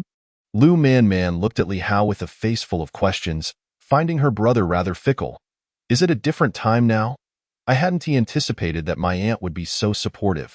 In front of Lu Man Man, Li Hao was too lazy to hide his thoughts. According to the latest news I received, the crown prince will hold a martial arts competition to choose a consort. Whoever can defeat her on the stage will have the opportunity to become her husband, Lu Man Man continued. The crown prince is quite young. Her strength should not be too formidable, right? I do not seem to recall seeing her on the rankings last time. Upon hearing that it would be a martial arts competition, Li Hao felt quite familiar with the concept. By the way, does the System S connection between him and the crown prince play any role? Surely it isn't. As the heir to the Qin dynasty, the crown prince naturally would not be listed on the rankings. As the heir, it is best to remain as mysterious as possible. Moreover, for the royal family, the rankings were merely tools to incite chaos in the martial world. As the masters of this tool, they would naturally disdain appearing on the list themselves. Lu Man Man shook her head. Then what level do you think she might be at? You must know something. Li Hao, however, was not particularly concerned about the royal family's attitude. His greater interest lay with the crown prince, as long as she is not unattractive. His standards were not lofty. If the crown prince does not suffice, the harem will provide. It may seem that through this union he would gain the crown prince, but in truth, he would be acquiring the entire harem, a tremendous profit. He heard that the Qin emperor recently took in a new consort, a princess from a small country, to bolster his spirits. Truly, one could say it is a case of 18 brides and 80 grooms. With a pear blossom overshadowing a begonia. Of course, given that the Qin emperor is nearing his end, whether he can manage to overshadow anything is a question. Qin emperor, I am not dead yet. The current strength of the crown prince is likely at the innate 8th or 9th grade. The Qin emperor has never been stingy with resources for his only daughter. She has had her fair share of heavenly materials and earthly treasures, from the great pill of Shaolin Temple to the creation elixir of the celestial master S manor. And even some insidious techniques from the demon sect, she has it all. One could say she has benefited from the strengths of 3 families. If a real battle were to break out, she might not necessarily lose to the top-ranked little celestial master. Lu Man Man pondered for a moment and shared everything she knew in one breath. I think I should get off the carriage. This union does not seem necessary. Upon realizing how formidable the crown prince was, Li Hao immediately considered retreating, pretending to prepare to disembark. The strength of the top-ranked individual could contend directly with a grandmaster and could even slay some weaker grandmasters. To engage her in combat would only invite trouble upon himself. Using some items from the system shop could potentially allow him to defeat her, but it would require a significant amount of villain points. Lu Man Man merely looked at him with a smile, showing no intention of dissuading him from leaving. The atmosphere grew somewhat awkward. At this moment, shouldn't you be persuading me not to go? Observing Lu Man Man's unexpected behavior, Li Hao expressed his confusion very well. I advise you not to leave. Lu Man Man nodded, appearing quite cooperative. If that is the case, then I shall remain, as long as I am not embarrassed. The awkwardness falls on others. Li Hao returned to his seat. Witnessing the entire exchange, Bai Wu Chang's face slowly displayed a series of question marks, since the two were communicating through secretive sound waves. She naturally heard nothing. It was precisely because she could not hear that Bai Wu Chang felt an intense curiosity, akin to 100 claws scratching her heart. Xiao Bai, why are your eyes darting about so? At that moment, Lu Man Man turned her gaze towards Bai Wu Chang, her eyes reflecting a hint of confusion. Nothing at all. I have always ridden horses. This is my first time in such a luxurious carriage. I couldn't help but take a look around. Bai Wu Chang casually offered an excuse, turning her head away to gaze forward. The beautiful woman, Tang Shuai-ro, held Lu Ling Ling in her arms, exuding the demeanor of a respectable matron. After approximately 3 days, they finally returned to the holy capital. Along the way, Li Hao made a stop at Panchur City to deliver some cultivation resources to Yiling Heir. This gesture significantly increased Yiling Heir's fondness for Li Hao. If it weren't for the presence of others, Yiling Heir might have leaped directly into Li Hao's embrace. Consequently, Li Hao deepened his resolve to venture out alone next time. In the martial world, there is no reason to bring along family. How could one indulge freely in such a manner? The news of the return of the Northern King's heir quickly spread throughout every corner of the holy capital. Many who believed their wives to be somewhat presentable hastened to keep them indoors, fearing that their spouses might catch Li Hao's eye as if he were a veritable beast. In response, Li Hao declared that these were all baseless accusations. He, Li Hao, never forcefully snatches what does not belong to him. Your Highness, once I entered the Northern King's manor, I became yours. You must never let down our mother-daughter duo. Having settled Tang Shui-ro and Lu Ling into separate rooms, and seizing the opportunity of being alone, the beautiful Tang Shui-ro spoke with eyes like water. That goes without saying. I, Chao Li Hao, have always treated my own with equality. I will certainly not mistreat you both. Li Hao affirmed that as one with attributes akin to a rogue, he would surely treat them well. He had only met Elder Lu once. Just by virtue of his wife's beauty, he had decided on this friendship. Henceforth, her daughter would be as his own, and his wife would be his.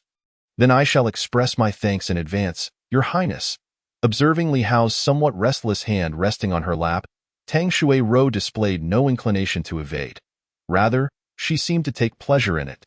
Men love beautiful women, but do women not also appreciate handsome men? It is truly hard to say who benefits more from this arrangement. Ahem, you are still an ordinary person. I think you need to cultivate some techniques. Not that they must be exceptionally strong, but at least they can help strengthen your body.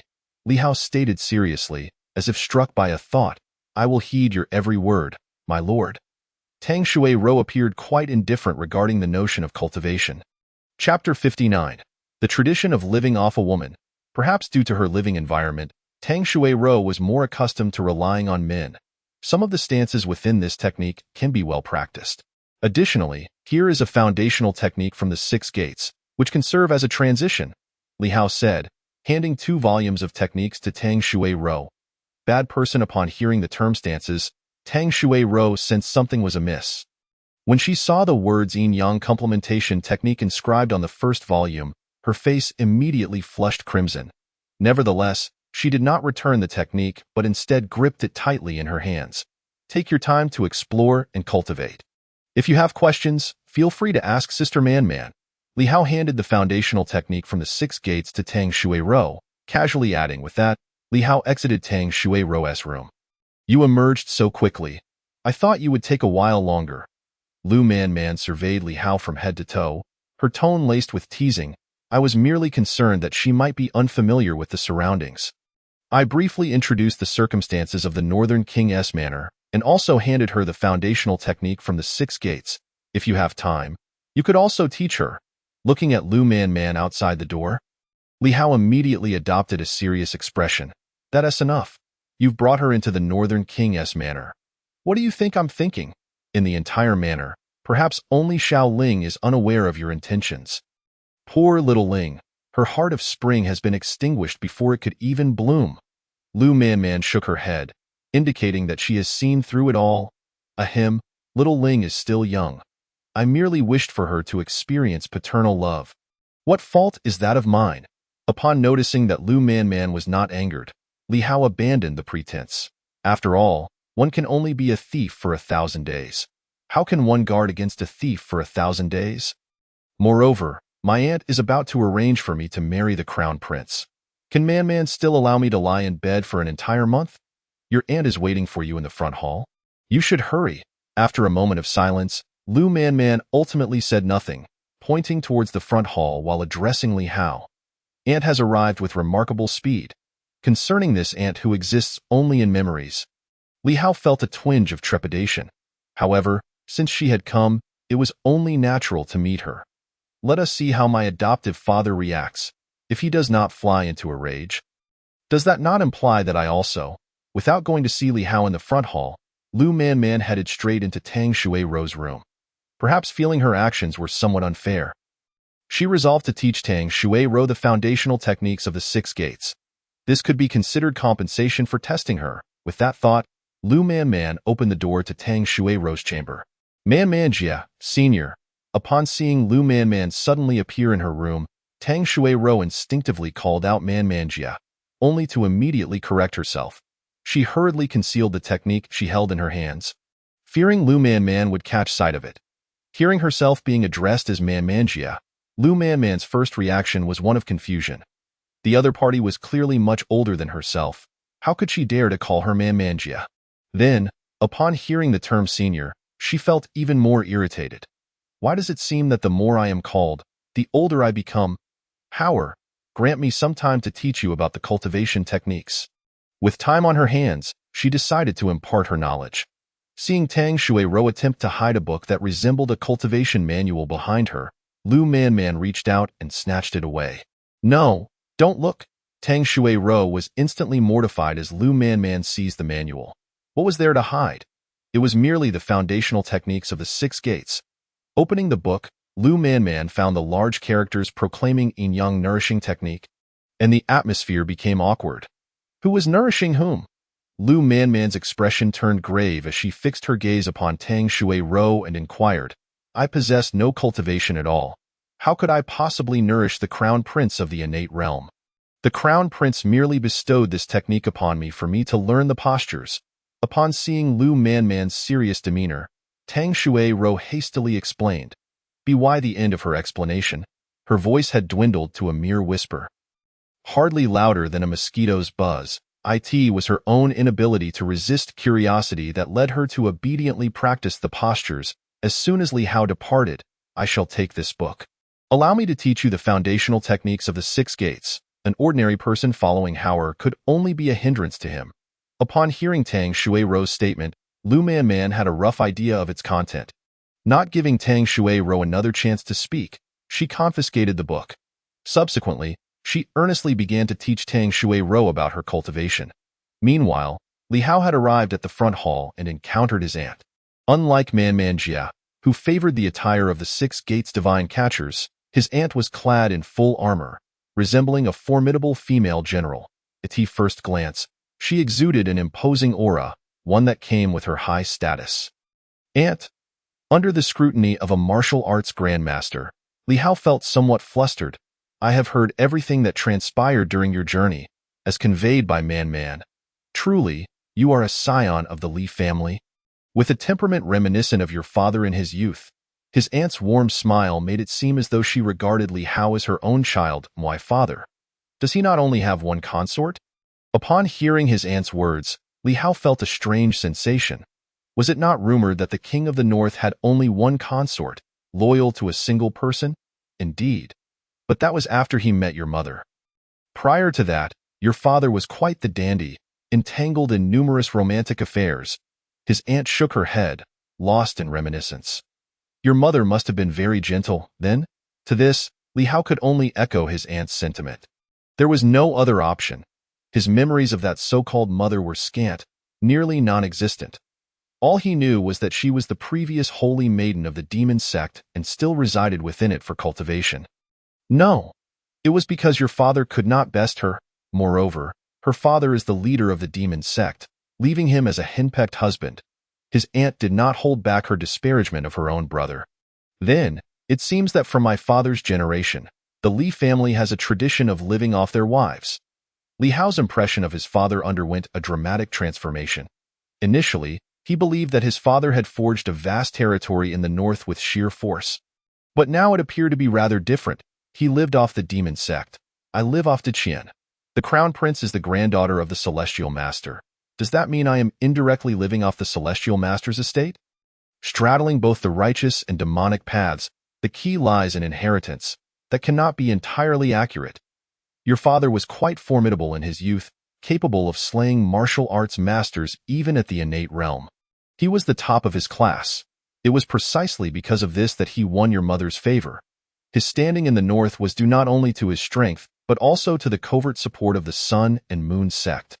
Otherwise, those barbarians would have easily slain your still-growing father. Though it bore a hint of bullying the weak, such was the capability of the northern barbarians. Hearing Li Hao's portrayal of his father, his aunt could only change the subject to extol his father's virtues. Understood. So, aunt means that talent alone is insufficient. One must also have a strong backing to rise quickly. I comprehend. I shall go and marry the crown prince. Then seek out the celestial master for recognition. Li Hao nodded, indicating that he understood his aunt's words. Upon hearing Li Hao's interpretation, a series of question marks floated above his aunt's head. Was that really her intention? Did she not mean to advise him against being too ostentatious? How could he dare to challenge the Liu family with merely the innate realm? Did he truly believe no one could contend with him in this world? However, marrying the crown prince first and seeking out the celestial master afterward seemed plausible. Others might be unaware of the celestial master's true nature, but she certainly was not. The celestial master was a being of transcendent realm, a legendary terrestrial immortal. With him as her backing, she could practically walk through the world with impunity. Aunt, why have you fallen silent? Observing his aunt suddenly lost in thought, Li Hao could not help but inquire. And nothing. My purpose in returning was to bring you into the palace for an audience with the crown prince, at least to improve her impression of you, though not let her think of you as a lecher. His aunt shook her head, steering the conversation back to the matter at hand. I am not a lecher. Visiting the pleasure quarters was merely to show sympathy for the young ladies inside. They are not beggars. I cannot simply give them alms, can I? That would only make them uncomfortable.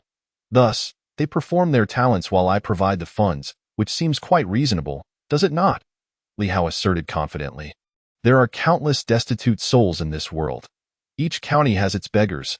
Why do you not go and aid them?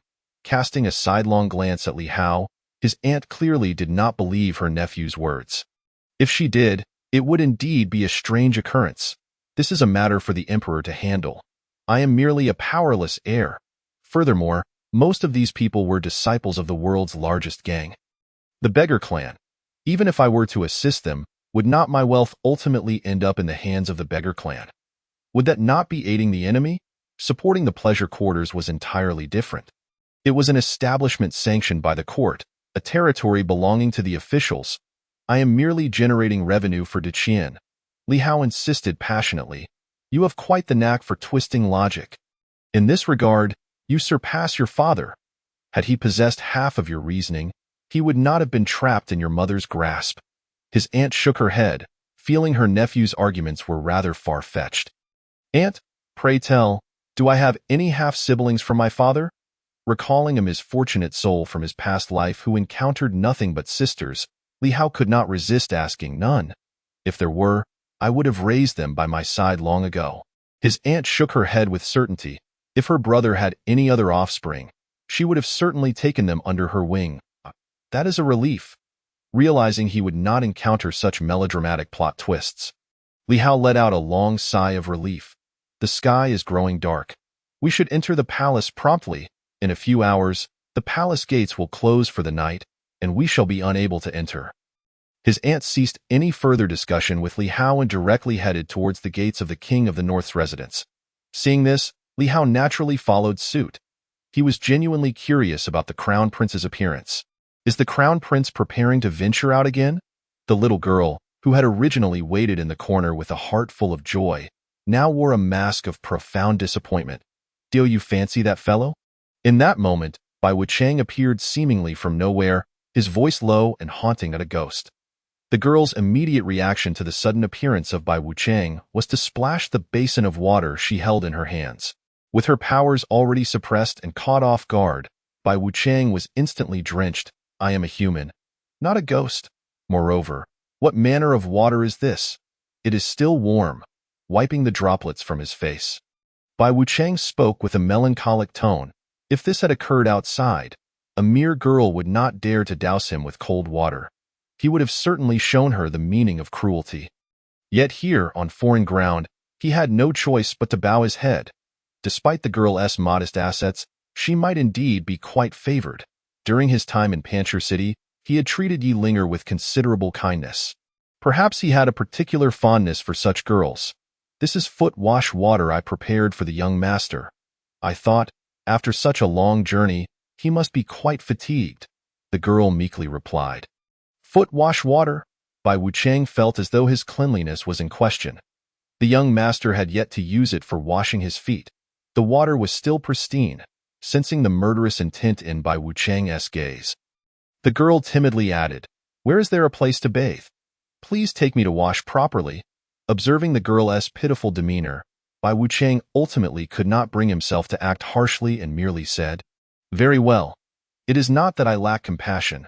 Rather, I am somewhat intimidated. After all, the master is the son of the Prince of the North. What if I were to incur his wrath?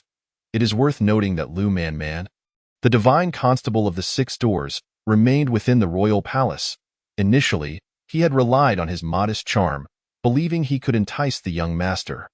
But then came Tang Shui-ro, and he was instantly overshadowed. She was not only more eloquent but also possessed a greater allure. The only asset he could boast was his half-step master-level cultivation. Yet, tragically, this very cultivation had been shackled by Lu Man. Alas, life is not easy, he sighed. Meanwhile, Li Hao was riding in a carriage with the aunt of the chief constable of the Six Doors as they entered the imperial palace. Even the chief constable of the Six Doors did not typically enjoy such privileges. However, due to the Prince of the North's continuous military achievements, Emperor Qian, wishing to avoid further rewards, granted them the honor of entering the palace by carriage. This was indeed a testament to the emperor's grace. No one could accuse him of being stingy. Yet, the actual circumstances were rather futile. It was akin to a chicken rib. The Prince of the North lamented that he could scarcely return home for a few days each year. Who would wish to visit that dilapidated imperial palace? Upon arriving at the palace, the aunt led Li Hao out of the carriage. The moment he stepped down, Li Mu felt several piercing gazes upon him. At least they were all masters of martial arts. Truly, one could not deny the might of the imperial palace. Humph! In response, the aunt merely snorted coldly. The sensation of being scrutinized vanished entirely within this palace. Aside from the emperor, most were devoid of any fortitude. The old eunuchs and young eunuchs, even if one were to strike them fiercely, they would still greet one with a smile. The aunt continued walking ahead. Speaking as she went, shouldn't eunuchs generally be arrogant and domineering? Hearing his aunt's remarks, Li Hao felt a sense of strangeness. Why did it seem so different from his understanding? Wasn't he said that eunuchs were but the emperor's lapdogs? To strike a dog was to slap the emperor's face, was it not? A year prior, the ancestors of these eunuchs had perished, leaving them without protection. As for Emperor Qian, he himself was on the verge of death. How could he afford to concern himself with these dogs? The aunt continued, compared to Sister Man, she is evidently much bolder. She speaks without the need for secret transmission, displaying remarkable audacity. Aunt, in such a vast territory as Dakian, is there truly not a single being of celestial realm? Out of curiosity, Li Hao could not resist asking. There is. The regent from the founding of Dakian. After centuries, he is now frail and elderly. He will not emerge until the dynasty changes. This time, the aunt used secret transmission, clearly wary of the ancient celestial powerhouse of Dakian. Li Hao nodded, refraining from further inquiries. The two arrived before a small palace. Lord Li, please enter. Upon seeing the arrival of the chief constable of the Six Doors, the maidservant offered no opposition. It was evident that the aunt was not visiting for the first time. The aunt nodded gently and stepped inside. As they entered the main hall, they found a woman seated in the primary position. This woman exuded an exotic charm, lacking any semblance of imposing authority. Instead presenting a demeanor that was both endearing and pitiable as the crown prince. Gazing at the enchanting beauty before him, Li Hao asked uncertainly. With such an aura, he felt he could easily lead a deer to court. Asking, Your Majesty, is this creature a deer or a horse? Sister Li, you have finally returned. Without you, I have been dreadfully bored these past days. Just as Li Hao's mind wandered, the exotic beauty leaped into his aunt's embrace. Sister? Is this not a bit of a generational misalignment? Li Hao looked from his aunt to the exotic beauty, feeling somewhat bewildered. This was not the crown prince, but rather the newly accepted consort of Emperor Qian. Sensing her nephew's confusion, the aunt chuckled softly, the newly accepted consort of Emperor Qian. How can this be? After a thorough appraisal of the exotic beauty, Li Hao felt incredulous, by his estimation. This lady was undoubtedly still pure. Might it be that Emperor Qian, the old scoundrel, was no longer capable? Name: Xiao Yu. Age: 20. Beauty score: 94. Identity: Consort Xiao of Daqian, Princess of Chu. Cultivation technique: Great Chu Heart Method. Cultivation level: Postnatal 7th grade. Fortune value: 200. Favorability: 50. Purity value: 100. To confirm the authenticity, Li Hao deliberately checked the personal panel of the exotic beauty before him. He had verified with his gaze. Indeed, Emperor Qian was truly incapable. Moreover, this princess from Chu harbored quite a high initial favorability toward him. Perhaps it was the influence of his aunt. Of course, it might also be that she had just arrived from Chu and was not fully acquainted with the reputation of this young master. I and Sister Li are sisters. Henceforth, you shall be my nephew. The princess from Chu, now referred to as Consort Xiao, approached Li Hao with a beaming smile. Initially, she was utterly unwilling to be wed to Emperor Qian. But given the weakness of Chu and the strength of Daqian, she had no choice but to sacrifice herself for the greater good of her people. Ultimately, Emperor Qian showed her no interest whatsoever. On the day of their grand wedding, he merely conferred upon her the title of consort and promptly retreated to his own pursuits. For this, Xiao Yu felt a sense of relief. The days that followed were unbearably dull. Residing in a vast palace, she found herself without a single person to converse with. It was only upon her aunt's arrival that her world regained some color. Naturally, she held a favorable view of Li Hao. The only individuals she encountered in the palace were eunuchs or the frail Emperor Qian. She had never before encountered someone as handsome as Li Hao. Sister, you are so young. I feel awkward calling you aunt. How about I call you sister instead? Li Hao scratched his head, presenting an innocent demeanor. Hee, such a charming little fellow. Upon hearing Li Hao's words, Xiao Yu laughed joyously. Li Hao found it quite perplexing. After all, they were only 2 years apart. How was he the younger one? Since you have called me sister, you must now refer to me as aunt. The aunt cast a meaningful glance at Li Hao, maintaining her calm demeanor. Go. Do not take advantage of me. Let us each maintain our own titles. Xiao Yu waved her hands repeatedly, oblivious to the underlying implications of the statement. Maintaining our own titles may not be so simple. Today, I have also invited His Highness the Crown Prince. The aunt shook her head, pointing outside. Upon hearing the words Crown Prince, Xiao Yu's expression shifted unfavorably. Clearly, their relationship was less than pleasant. Yet, this was understandable. Both were of similar age. One was a consort of Daqian, while the other was the Crown Prince. Quite the tangled affair. If you are unwilling, I can change the location to the Crown Prince's residence. Noticing the change in Xiao Yu's countenance, the aunt proactively suggested. No need. Some things must be faced. Xiao Yu steeled her resolve. It was her father who had forced her into the palace. She should be the one feeling guilty. Li Hao patted Xiao Yu's shoulder, indicating that it was not her fault. What benefits are there in marrying Emperor Qian? Is it for his lack of bathing or for his imminent demise? Should he pass, Consort Xiao would gain nothing. If he were to leave a will, she might even find herself buried alongside him. Chapter 62. How is Consort Xiao? Is she beautiful? I am myself. My father is my father. Why should I feel guilty for undertaking tasks that were once the responsibility of the emperor? It is you who has placed your hand upon the shoulder of my esteemed imperial concubine of Daqian. What punishment shall befall you for such an affront? A voice, imbued with a hint of heroism, resonated from outside. The attendants and eunuchs along the way promptly knelt to the side.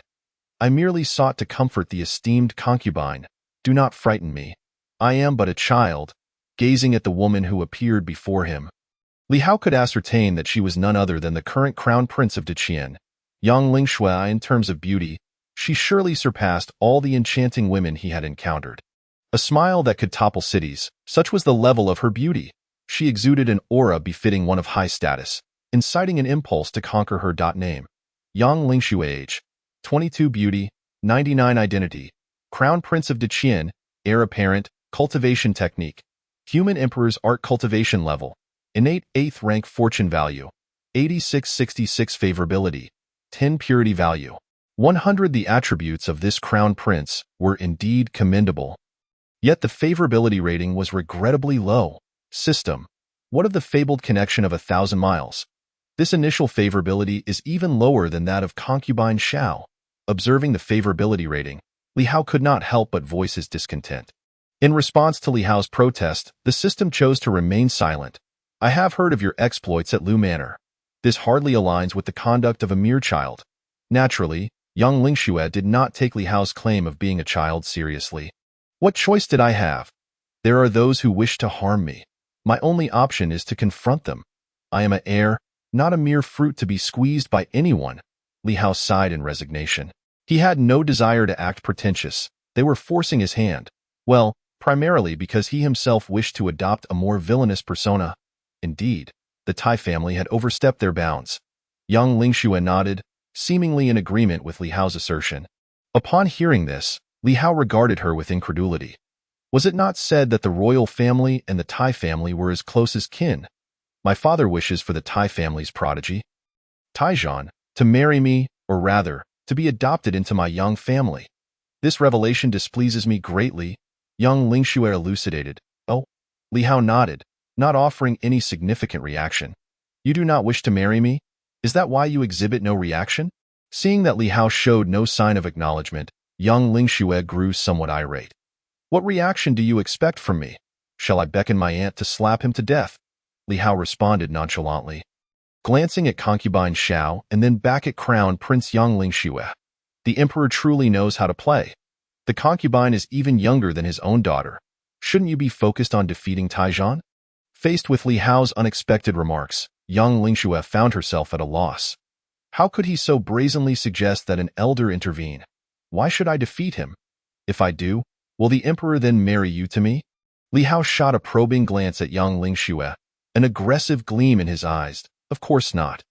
My father believes your family harbors great ambitions. If I were to marry you, Deqian would inevitably see a shift from Yang to Li. Young Lingxue replied with disarming honesty. Were the emperor to witness such a candid exchange, he might very well be driven to fury. Everything said in private had now been laid bare. Ahem. I believe such concerns are entirely unnecessary. Between our children, does it truly matter if they bear the surname Yang or Li? Li Hao coughed lightly, implying that the emperor's perspective was rather narrow. As long as you can defeat me in 3 days at the arena, there will indeed be no distinction. By the way, allow me to remind you that the upcoming arena contest is one where life and death are of no consequence. I shall show no mercy. With that, young Lingxue turned on her heel and departed. Listening to her words, Li Hao felt as though he had swallowed a fly. That phrase sounded eerily familiar. During his time at Lu Manor, he had uttered similar words to those who challenged him. Now, the wheel of fate had turned, and it was his turn, life and death. If it were truly so, who would become his bride? Wake up. The person has already walked far away. Noticing Li Hao lost in contemplation, his aunt gently prodded him. Ahem. The concubine is simply too beautiful. I found myself captivated, unable to extricate myself, Li Hao said with a playful grin. Smooth talker. If the emperor hears such flattery, you will surely face consequences. At his compliment, a smile blossomed on concubine Zhao's face. It had been ages since anyone had praised her. More accurately, it had been a long time since a man had praised her. Particularly a charming young man like Li Hao. Each time the emperor encountered her, he wore a look of impatience, even a hint of disdain. This left concubine Xiao perplexed. Clearly, the emperor had issued a decree to take her as a concubine from her homeland of Chu. Yet upon her arrival, there was not a trace of joy in his demeanor. The emperor has little time left. The esteemed concubine must make early preparations, from what I understand, given the emperor's temperament. He will certainly demand that all the women of the harem accompany him in death. After all, no one wishes to don the green hat after their demise. Li Hao's aunt interjected. I am utterly alone within the palace. What preparations can I possibly make? Upon hearing her aunt's words, the smile that had graced concubine Zhao's face vanished without a trace. This was the most daunting reality she faced. to accompany the old emperor in death. She was still so young and did not wish to die. Consider who can assist you and why they would be inclined to help. However, it grows late. We must depart the palace. His aunt exchanged a knowing glance with concubine Xiao before beckoning Li Hao to leave. Within the palace, her presence as a woman was of no concern while accompanying concubine Xiao. However, for a man like Li Hao to remain in the palace was a different matter altogether. The emperor's wrath would be unfathomable. Li Hao, the heir of the northern town king. Initially, concubine Xiao had not considered who might assist her, but upon hearing the name Hauer, realization dawned. Yet what could she offer to persuade him? What treasures did she possess? The northern town king's estate was indeed affluent, but ordinary items would not suffice to sway him. How about concubine Xiao? Is she beautiful? Exiting the palace, Li Hao's aunt abruptly posed a seemingly unrelated question. Ah? Li Hao was momentarily taken aback by her inquiry. Shouldn't the question be whether the crown prince is beautiful? Chapter 63. The most significant connection of the divine cult. I see you have been fixated on concubine Xiao. Unwilling to look away, his aunt remarked with a playful glint in her eyes. Ahem. I have yet to encounter a beauty from the Chu kingdom in my life.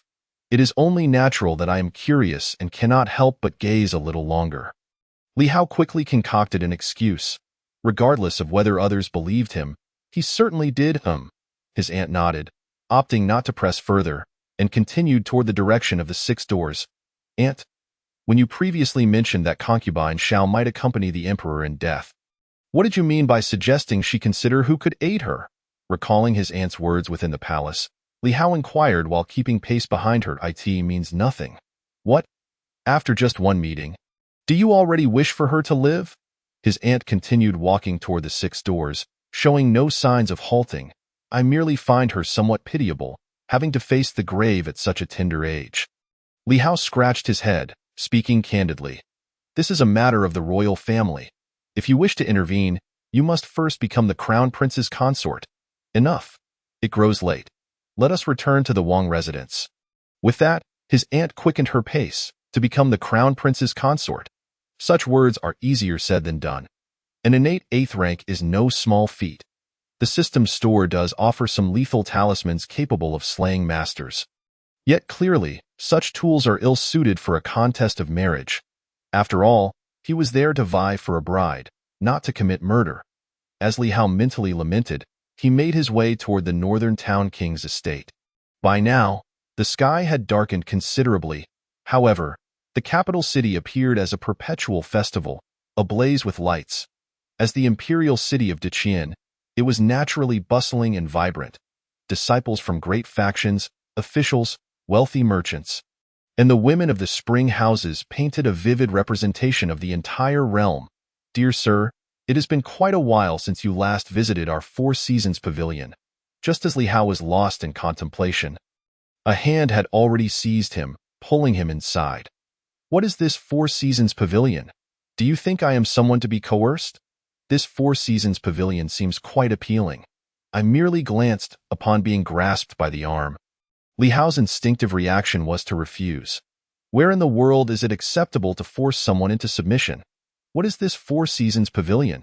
He had never even heard of it. Just as he attempted to pull away, he noticed that the woman, seemingly a madam, possessed considerable beauty.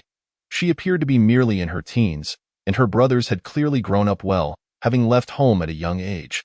How could one so young have chosen such a profession? Although he found himself in a foreign world, Li Hao felt a responsibility to guide others towards righteousness. First guide others, then himself. Greetings, young master. X4 Upon entering this so-called 4 Seasons pavilion, the repeated salutations of young master lightened Li Hao's bones.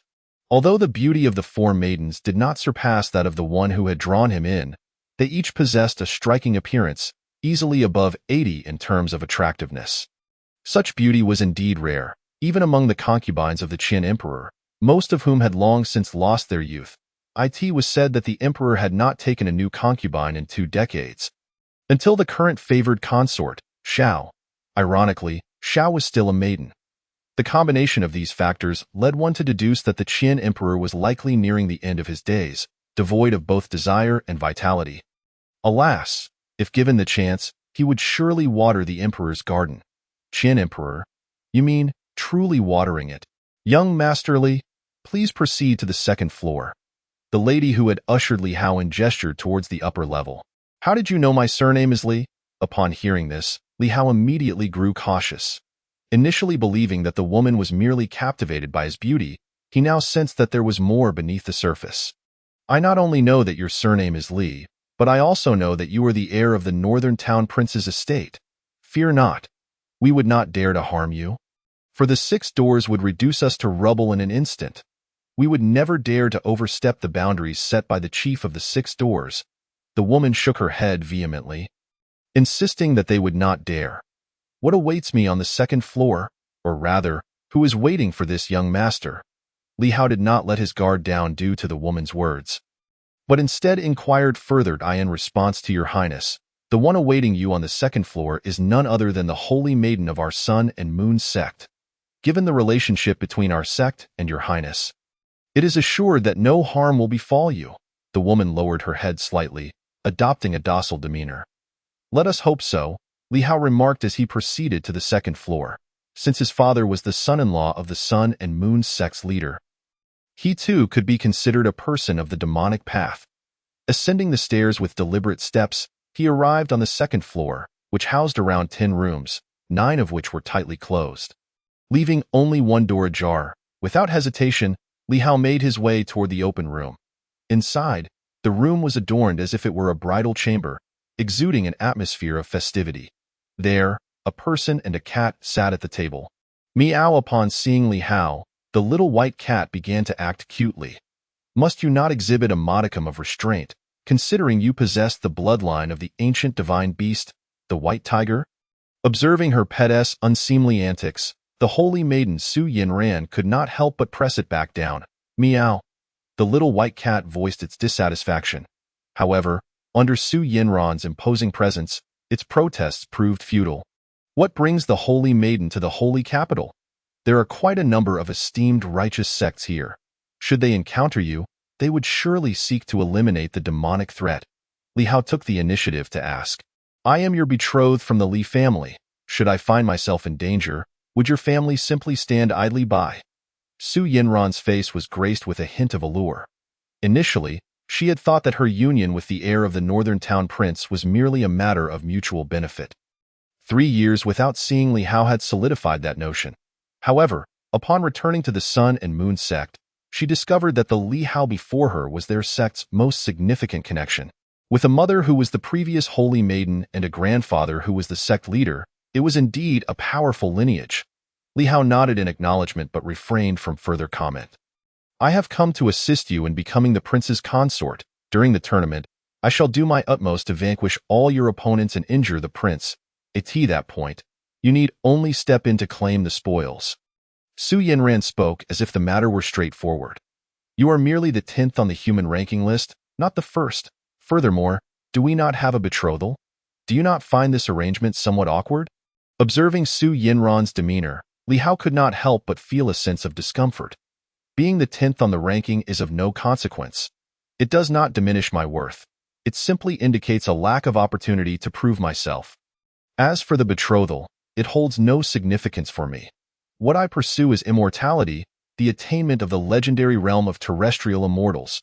Even if you possess the greatest connections, what does it matter if you do not achieve transcendence? Take the Qian Emperor for instance. His status may be lofty, but a century hence, he will merely be dust. Fearing betrayal, he has even had his concubines buried alongside him. A proud expression crossed Su Yinran's face. In her eyes, everything was merely a stepping stone towards her ascension to the realm of transcendence. Desiring to become my man, you must first reach that celestial realm. Is it truly so difficult? Before that, allow me to collect some interest. Li Hao was not intimidated by the so-called celestial realm. His system store contained even the blood of Pango. With sufficient villain points, transcending to the celestial realm was not an insurmountable task. Then let us see you reach that celestial realm first. The mere innate realm is far from sufficient. Su Yinran swiftly darted to the doorway. Do not speak of taking advantage. You did not even remove your veil. Li Hao retorted. This holy maiden has already attained the 9th grade of the innate realm. The threshold to the master realm is but a thin layer of paper away. By the way, these 4 maidens of spring, summer, autumn, and winter were a gift from my master. They shall henceforth serve as your attendants." With that, Su Yinran vanished from the room entirely. How rude, to leave without a word. Li Hao could not help but pout. Simultaneously, he felt a flicker of curiosity regarding the master she had mentioned. Could it possibly be his mother, of whom he had little memory? Beyond that, he could think of no other reason for such kindness shown to him. Not wishing to dwell on the matter, Li Hao's curiosity did not consume him. There were still 4 maidens awaiting him on the first floor. With this thought, he hastened his steps back downstairs. The beauty in her 20s, with 2 brothers still alive, had vanished.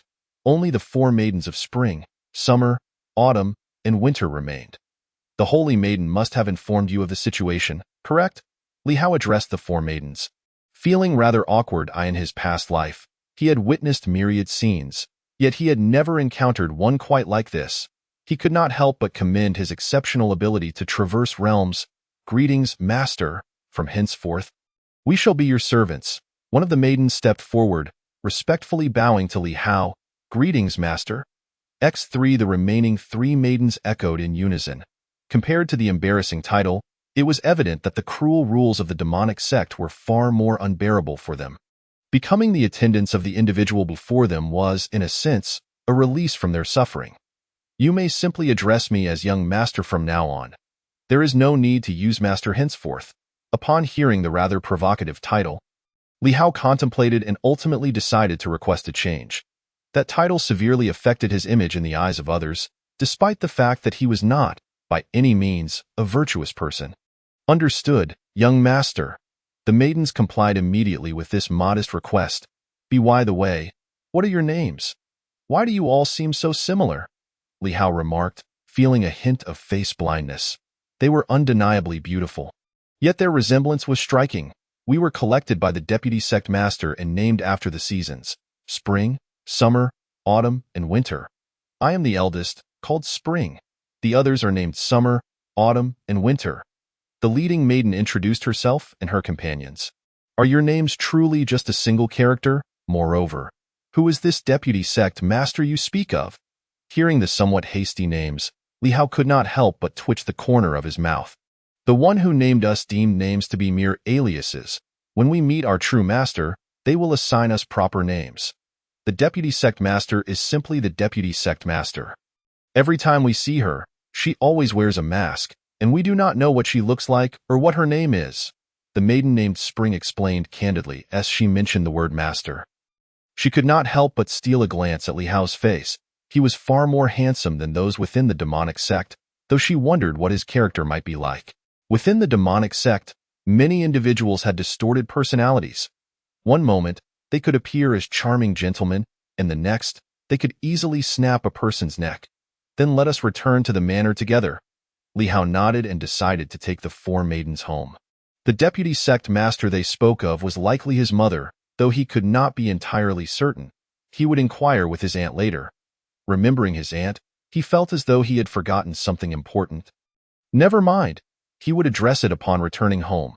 As for the names of the 4 maidens, he had yet to form any solid thoughts.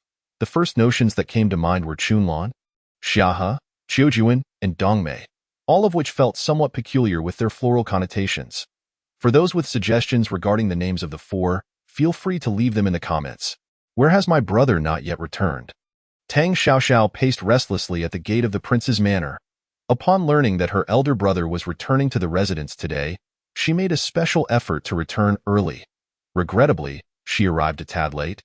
Having heard that her aunt had already taken him to the palace, by her calculations, he should have long since exited the palace by now. The emperor of the Qian dynasty harbored no intentions of allowing a man to spend the night in his palace. Perhaps he has gone to the joyous house. He certainly has a penchant for visiting there. Even if he has returned, he is likely to seek out that Madame Tang. Speaking of which, you and Madame Tang seem to share quite a bond, both bearing the surname Tang. In contrast to Tang Xiaoxiao, Lu Meiman appeared significantly more composed, even finding the leisure to jest with her. "You are the one who shares a connection with her. How shameless! It is you who has led my elder brother astray." Upon hearing Lu Manman's words, Tang Xiaoxiao was instantly filled with indignation. Clearly, she had arrived first. It was evident that her adoptive father had proclaimed her to be Li Hao's childhood betrothed, destined to become his wife. Aware that Li Hao was disinclined towards managing affairs, she resolved to attend the Sacred Capital Academy to acquire knowledge, aspiring to be self-sufficient in the future. Once Li Hao ascended to the position of the Northern King, she would also be able to assist in managing the northern territories. In this regard, Lu Manman shared her sentiments, albeit diverging towards a different extreme. In Lu Manman's eyes, anyone who dared to challenge her power could simply be subdued with a whip. What use is there in reading so many books? Even if one encounters her adoptive father, the esteemed head of the Sacred Capital Academy, would he not have to show deference? A blend of both literary and martial prowess is indeed perfect. Who are you waiting for? Just as Li Hao was about to enter the residence, he spotted the long-waiting Tang Xiaoxiao and Lu Manman. It is naturally you. Xiaoxiao has been waiting for you for quite some time. Lu Manman teased. Who, me? I merely just arrived. Upon hearing that my elder brother had returned, I was just waiting here for a little while. Slightly embarrassed by Lu Manman's teasing, Tang Xiaoxiao's words became a jumble. Very well, Howard, come inside with me to have something to eat. I've been here waiting for you for over half an hour. Seeing this, Lu Manman took the initiative to pull Li Hao toward the residence. The four maidens of spring, summer, autumn, and winter, witnessing this, promptly followed suit. The four maidens looked at Lu Manman and Tang Xiaoxiao as if they were mice confronted by a cat. In truth, this was indeed the case. The relationship between the six doors and the demonic path has never been amicable. The former serves as a stabilizing force across the various regions of the Qian dynasty, while the latter thrives on chaos and has committed countless misdeeds. As for the Sacred Capital Academy, where Tang Xiaoxiao resides, its graduates typically enter the court or are dispatched to local governance, a spirit of righteousness, a swift and exhilarating wind. For the scholars of the Qian dynasty, even the Northern King, who guards the northern borders, is seen with disdain, let alone the demonic path. In their view, the entire nation should unite to eradicate the demons. By eliminating the demonic influence, peace would reign in the world. To this, the emperor of the Qian dynasty feigned ignorance. The hierarchy of Confucian scholars is divided into Confucian student, Confucian scholar, Confucian teacher, Great Confucian, Subsaint, and Saint, sages and virtuous ones. These 6 levels correspond to the 6 realms of martial arts. However, it is rather awkward that, after centuries of the Qin dynasty's establishment, very few great Confucians have emerged, and not even a shadow of a sub-saint can be found. Confucianism is not particularly renowned for its martial prowess. In such circumstances, how could scholars hope to advocate for the eradication of demons? A group of scholars can only speak from behind, while the true battles must be fought by the military and the esteemed figures of the offering hall. Who could accept this? Who are you? At this moment, Tang Xiaoxiao noticed the 4 maidens of spring, summer, autumn, and winter and couldn't help but inquire. These 4 are my newly appointed maidens. Seeing this, Li Hao hurriedly explained. Where did you acquire these maidens? Each one possesses considerable skills, capable of being heirs in even moderately ranked sects. Lu Manman also noticed the 4 maidens, her curiosity piqued. They should have been arranged for me by my mother. Li Hao replied, somewhat uncertain. Then there is no issue. Upon hearing Li Hao mention his mother, Lu Manman couldn't help but shiver. Clearly, she had left a profound impression on her, instilling a sense of fear. His mother? Unlike Lu Manman, Tang Xiaoxiao appeared somewhat perplexed. She was younger than Li Hao and had no recollection of his mother. Howard's mother is quite formidable. According to your Confucian teachings, she is nearly at the level of a sub-saint. Observing Tang Xiaoxiao's confusion, Lu Manman deliberately said, Is your brother's mother also a practitioner of Confucianism? Tang Xiaoxiao asked with excitement. If that were the case, wouldn't she have more topics to discuss with her future mother-in-law? No, she practices the demonic path. Lu Manman shook her head, her expression a mix of amusement and irony. Upon hearing such a disconcerting revelation, Tang Xiaoxiao felt as though her heart of righteousness was shattering. Caught between choosing Li Hao and adhering to the path of Confucianism, she couldn't help but waver. As a Confucian scholar, one ought to establish a heart for the heavens and the earth. To set a destiny for the people, to inherit the teachings of the ancients, and to open up peace for all generations. One should not be confined to the demonic path or the righteous path. Ultimately, these are merely definitions imposed by society. There are good individuals within the demonic path, and there are villains within the righteous path. Li Hao gently patted Tang Xiaoxiao's shoulder, offering comfort. The 4 lines of Henku by Zhang Zai resonate profoundly with any scholar. Let alone for someone from another world. This should have been an excellent phrase to impress others. Uttering it could evoke a resonance with the heavens and lead a mere Confucian scholar to swiftly ascend to greatness. However, for Li Hao, it evidently had no such effect. He neither practiced Confucianism nor delved into the Confucian classics of this world. His focus lay solely on the Huangdi Neijing, intent on pursuing thousands of maidens and soaring to the heavens. Embodying a carefree disposition, it was unlikely that he would make any significant progress in Confucianism. Not to mention, Tang Xiaoxiao's unwavering dedication to studying Confucian texts for a decade was something he could not replicate. After merely 3 to 5 minutes of reading, he would yearn to visit the joyous house to listen to music. Thank you for your guidance, elder brother. I shall certainly pursue these 4 lines as my lifelong aspiration.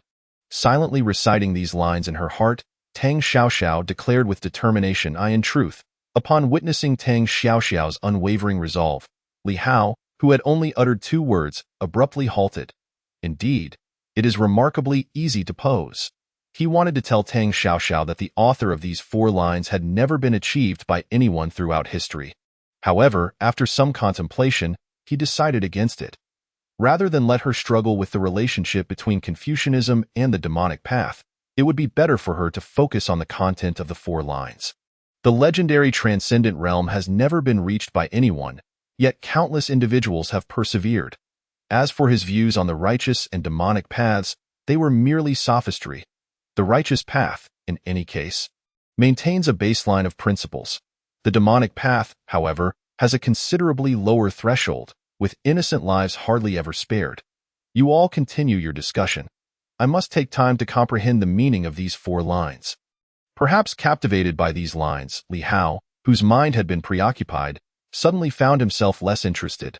Tang Xiaoxiao dashed towards her training chamber. Where did you learn this? Although I do not study Confucianism, I felt a surge of passion for a moment. Looking at Li Hao, Lu Manman felt increasingly perplexed by her brother. I had a dream in which an elderly man with a white beard told me.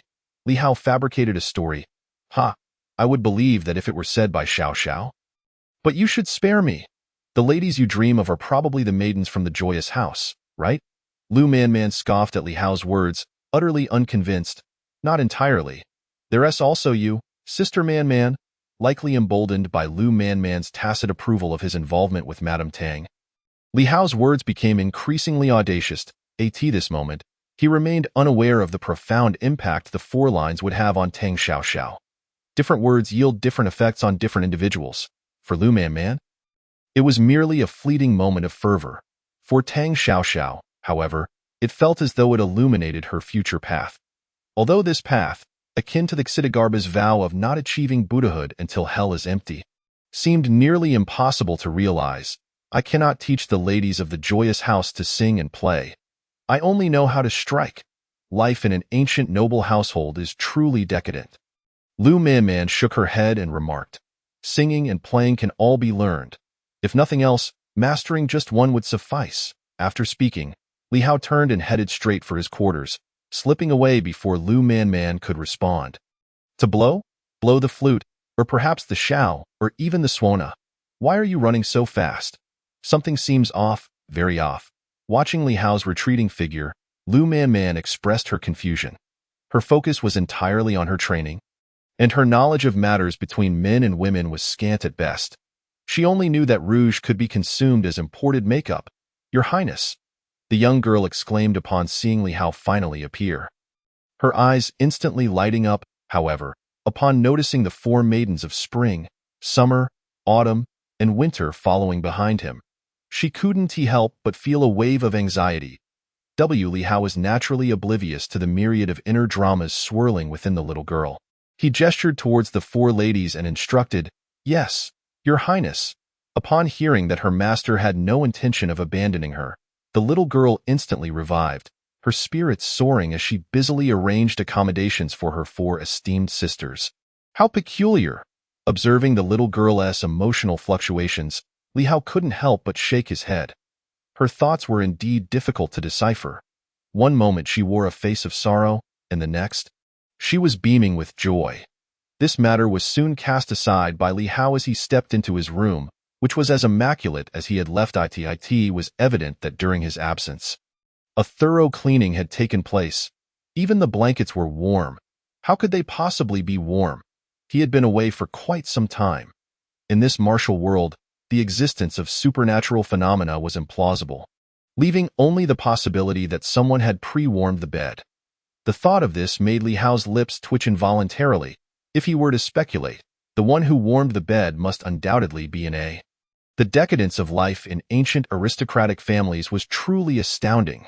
Why couldn't he encounter a more broad-minded maidservant? How he longed to relive the sensation of having a wet nurse. After a moment of inward grumbling, Li Hao began to meditate.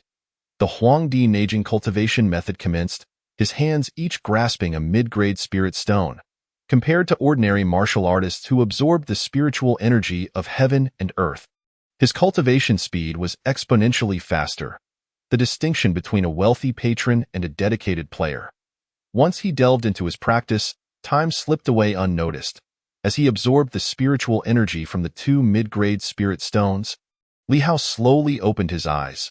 Tis-K. Indeed, this form of cultivation was beyond the reach of ordinary individuals. Consuming 2 mid-grade spirit stones in a single night was quite extravagant.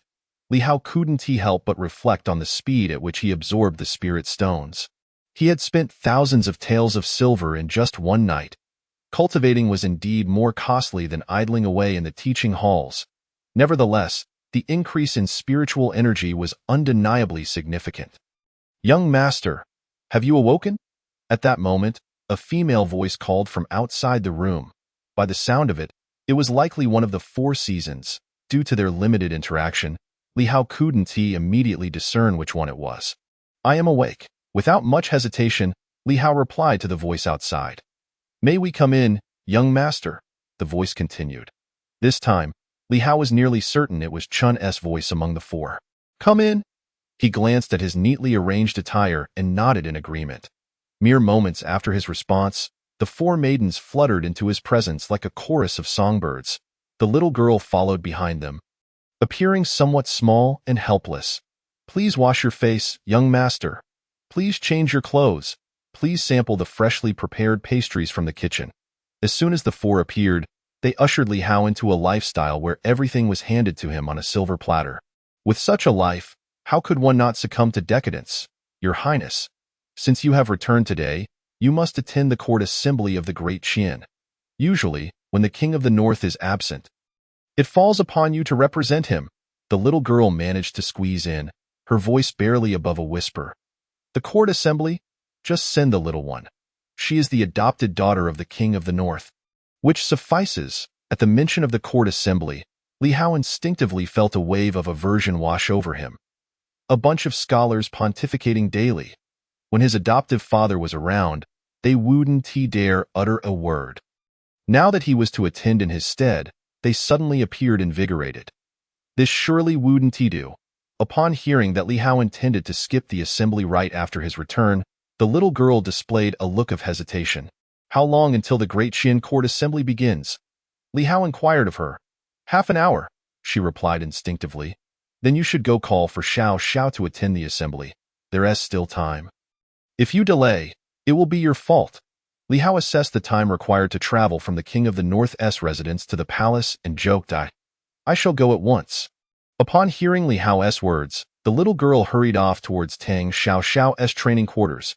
She certainly did not want to be the reason for Li Hao's absence from the assembly. Fearing the Emperor's ire, though Li Hao himself thought little of it, the Emperor of Qin would not overtly target him. The means available were limited.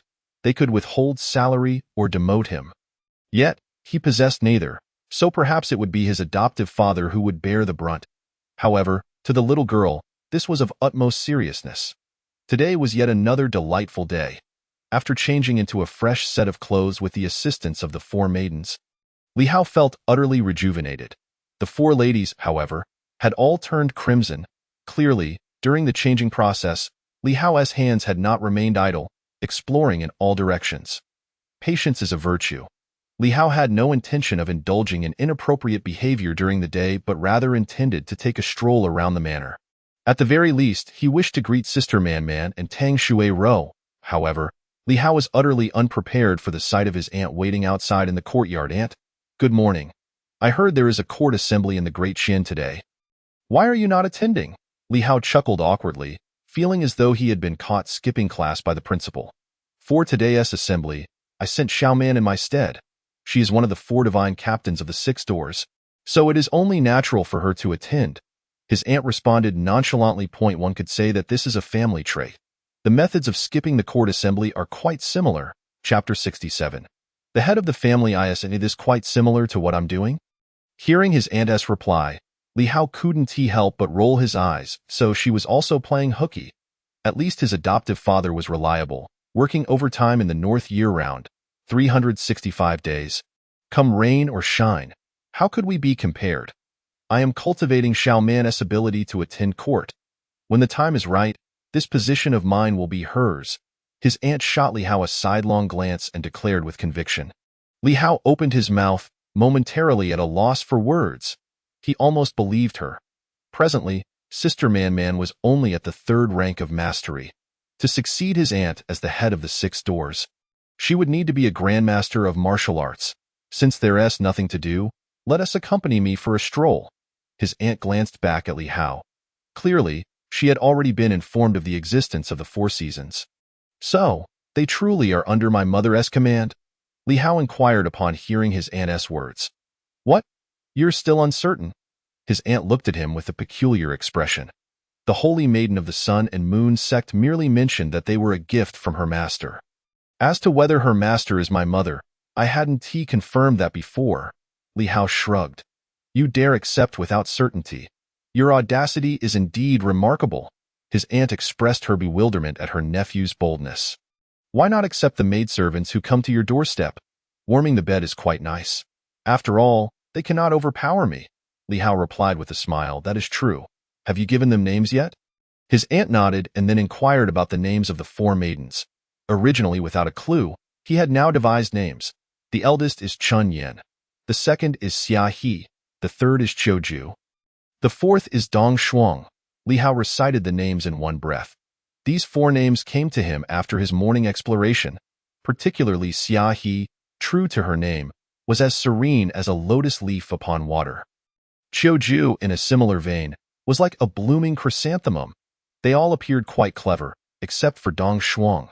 "Since they're your maidservants, let us take them out for a stroll together," his aunt remarked, her gaze sweeping over the 4 maidens. The 4, upon hearing this, dared not voice any objections. A grandmaster of martial arts was a rare sight, even within their Sun and Moon sect, representing someone they could only look up to. "Aunt, where are we going today?" With his aunt planning another outing, Li Hao's expression turned sour. Was his aunt truly so idle? During the day, rather than working at the 6 doors, she was dragging him around aimlessly. He initially hoped to take advantage of the free time to bond with Madame Tang, allowing Lu Lingling to have a father once again. "Today, we are heading to the palace again. The emperor is convening the court assembly in the main hall. We shall go to the rear courtyard to converse with concubine Xiao," his aunt said with a smile. "I can understand your good relationship with concubine Xiao, but why must you always bring me along?" Li Hao expressed his reluctance. If the emperor of Qian had passed away, it would make sense to visit concubine Xiao to offer condolences and warmth. However, the emperor was still very much alive. What was his frequent presence in the emperor's harem meant to convey? Did it imply he was attempting to sneak into the royal household ahead of time? It is essential to understand that this realm is one of high martial arts, distinctly different from those mundane worlds devoid of any power systems.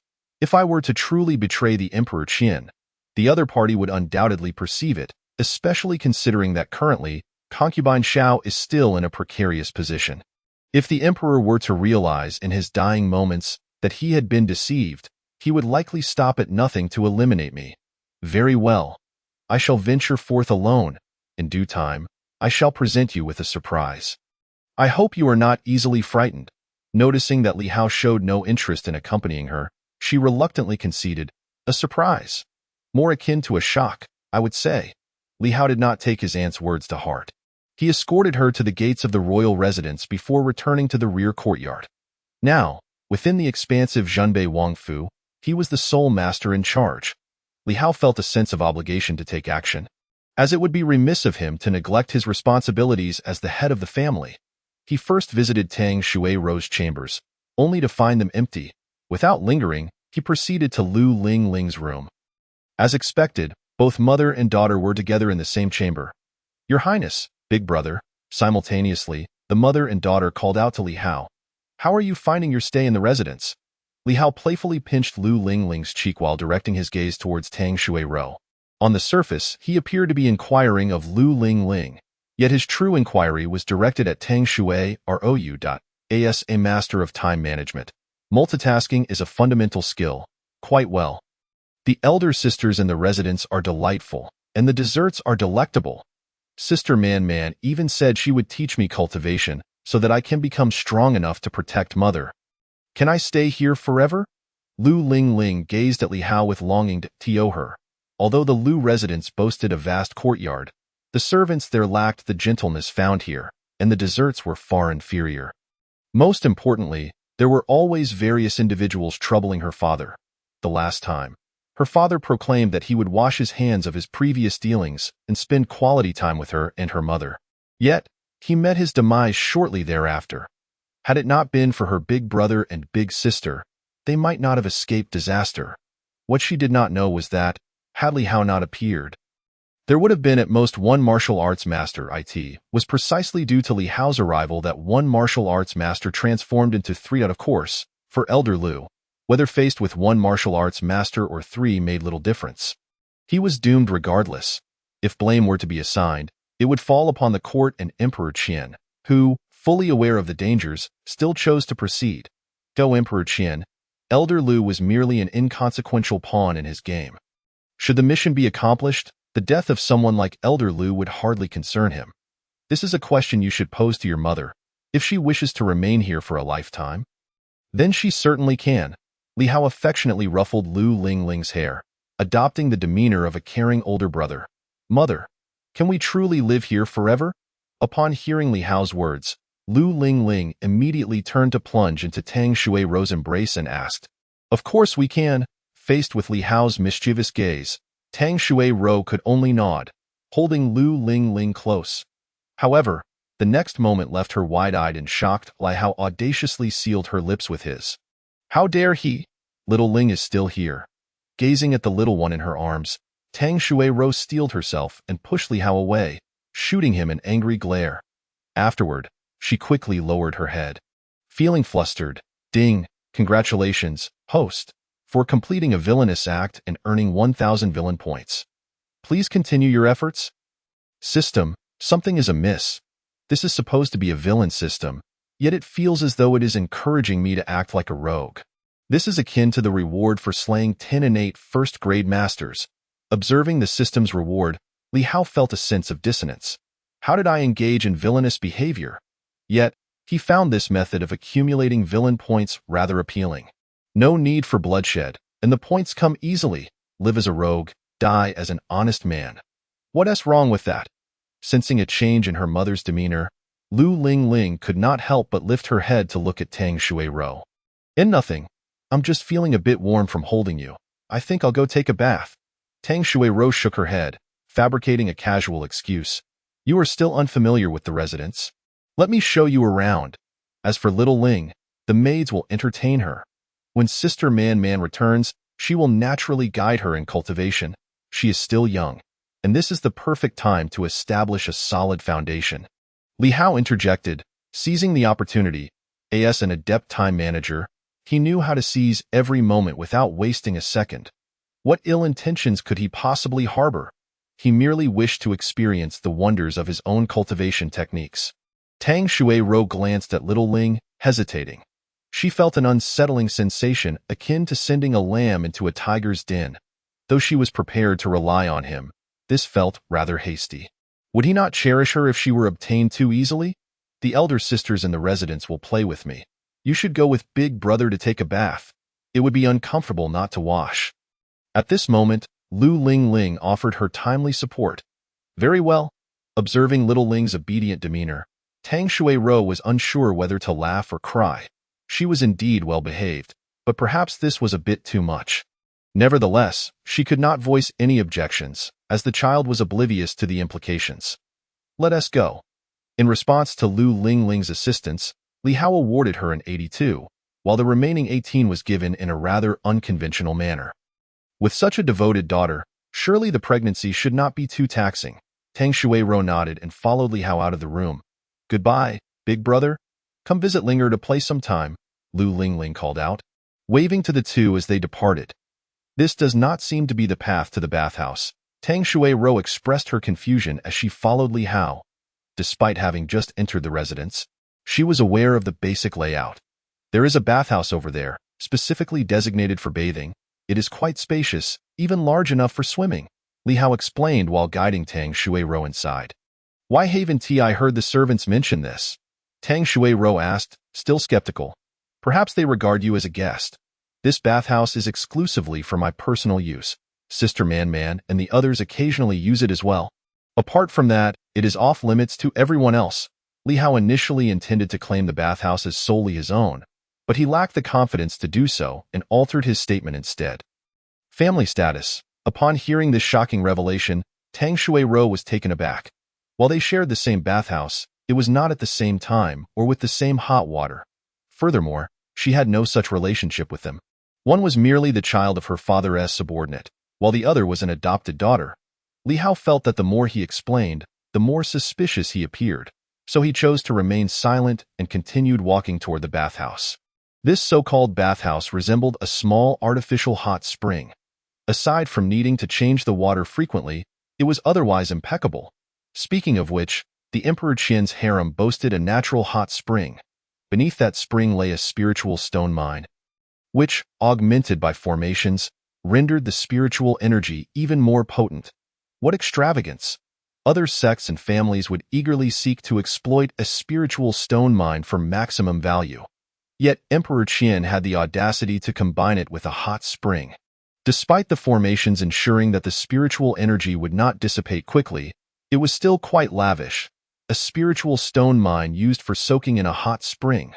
For ordinary individuals, merely soaking in that spring daily, nourished by the water's spiritual energy, could extend their lifespan by a decade or two. Your Highness, the water has been changed. As Li Hao pondered, he entered the bathhouse, where two servants reported to him. You may leave. Without my permission, no one is allowed to enter. Casting a glance at the two servants, he deemed them mediocre in appearance and entered the bathhouse. What bliss! Upon stepping into the bath, Li Hao let out a sound of sheer enjoyment. At that moment, he had shed all his garments. Who would wear clothes while soaking in a hot spring? Although this hot spring was rather unconventional. One day, when Emperor Qian meets his end, he would experience the true hot springs within the palace. Emperor Qian? Your Highness, would you prefer that I wait until you finish bathing before entering? Tang Shuai-ro lingered at the entrance of the bathhouse, hesitant to proceed. Wait until I am done bathing. What, do you plan to bathe with them? Or shall I simply linger here, allowing them to see me bathing while you stand guard at the door? Li Hao retorted no. Not at all. Upon hearing the suggestion of bathing with Tang Xiaoxiao and the others, Tang Shuai-ro hastily shook her head in denial. Although they were both women, she perceived herself and Tang Xiaoxiao as belonging to entirely different realms. One was merely a delicate ornament, while the other was a paragon of excellence from the Holy Capital Academy, making any comparison impossible. As for Lu Man, the situation is even more shameful. The other party has witnessed her perusing that book on the Yin Yang collection of vital energy. A grand scene of social embarrassment. In truth, one cannot entirely fault her. At her age, she is in the throes of her greatest desires, and yet her husband has long ceased to fulfill his role. In the past, she could suppress her feelings, but now that her husband has passed away, she finds herself unwilling to continue enduring. With neither a husband nor a wife, what is the issue? Thus, she engages in self-deception, claiming that everything is for the sake of her daughter. In reality, She harbors a certain craving for a handsome man like Li Hao. Just as men can be lecherous, so too can women. Especially someone like Tang Shui-ro, who has already tasted forbidden fruit. Chapter 69. The Prime Minister's desire to employ the beauty trap since it is not. Let us bathe together. Li Hao wore an expression of sheer enjoyment. At this moment, he found himself even more intrigued by the natural hot springs of the harem. Tang Shui-ro responded in a voice as faint as a mosquito's buzz and stepped into the bath to soak. Unlike Li Hao, Tang Shui-ro merely shed her outer garments. Li Hao did not comment on this, continuing to indulge in his bath. Seeing that Li Hao exhibited no inappropriate behavior, Tang Shui-ro gradually relaxed, beginning to enjoy the pleasures of the hot spring, albeit with a sense of trepidation. While Li Hao reveled in the delights of the bath, Lu Manman found her mood considerably less pleasant. She had been coerced by her aunt to attend today's South Court Assembly in place of another. Originally, she anticipated encountering Li Hao, which would have been a welcome distraction. However, upon seeing Tang Xiaoxiao, she realized that Li Hao had once again failed to attend the assembly. The use of again is warranted, as this was not the first occurrence. Instead of attending the court, he had chosen to visit the music hall. Previously, Lu Manman could console herself with the thought that her status as a hostage justified such behavior, allowing the emperor to rest easy, believing her to be of little consequence. Yet now, with Li Hao having entered the ranks of the esteemed and revealing ambitions to wed the crown prince, his absence from court could only signify laziness. Upon learning that the young master had returned to the capital, one could not help but wonder why he did not attend the assembly. After the assembly concluded, Prime Minister Sima Qian specifically approached Tang Xiaoxiao and inquired, "At this?" Tang Xiaoxiao instinctively glanced at Lu Manman. She had no idea what the reason could be. When the young girl came to find her, she had not clarified the situation. It was impossible to say that her elder brother was having a bad morning and was still asleep in bed. She would not lie. The young master was fatigued from travel and unwell. He could not attend the morning assembly, and thus Xiaoxiao had to substitute for him. Lu Manman spoke with a composed demeanor, her face betraying no sign of distress. "Then please ensure that the young master takes ample rest. We must not allow a minor ailment to escalate into something grave." Prime Minister Sima's expression stiffened, and he could only awkwardly respond. Lu Manman's rationale was one that any sensible individual would find incredulous. After all, how could a congenital warrior be rendered ill from merely a few days' travel? Such a congenital warrior must be exceptionally feeble. However, since she had spoken, and not wishing to provoke discord, he had no choice but to accept it with a pinch of salt. "Rest assured, the Northern Guardian's estate is well stocked with various medicinal herbs. My son Hao shall surely recover swiftly. As for you, as the Prime Minister of our great Qin, you ought to broaden your horizons and not fixate solely on my son Hao," Lu Manman declared assertively before pulling Tang Xiaoxiao away. Regardless of the title of Prime Minister, one could still throw a punch when angered. "I would like to, but I am already ensnared in a quagmire." Watching Lu Manman depart, a glint of ruthlessness flickered across Prime Minister Sima Qian's face. He had once participated in the plot to assassinate Li Hao. Now that the emperor's reign was nearing its end, the ascension of the crown prince would resolve matters neatly. But he was still young. He could serve as prime minister for several decades more. He was not willing to face the prospect of being revealed and left with only death as a conclusion. The young master of the Northern Guardian cannot become the crown prince's consort. If the truth were to come to light, neither the royal family nor the Northern Guardian would spare him. And they might even conspire to eliminate him. He must act before the martial arts competition for marriage and eliminate Li Hao. In doing so, he could firmly cling to the royal family and ensure his survival. With these thoughts, Prime Minister Sima Qian felt the urgency of his mission weigh heavily upon him. Only 2 days remained until the martial arts competition. To attempt an assassination within the Northern Guardian's estate was unrealistic. On the surface, there was a grandmaster of martial arts and a martial arts master present. Who knew what other experts lurked in the shadows?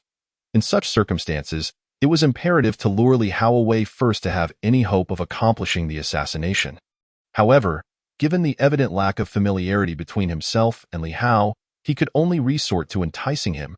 The beauty trap, in the blink of an eye, this scheme sprang to mind for Prime Minister Sima Qian. There was no other choice.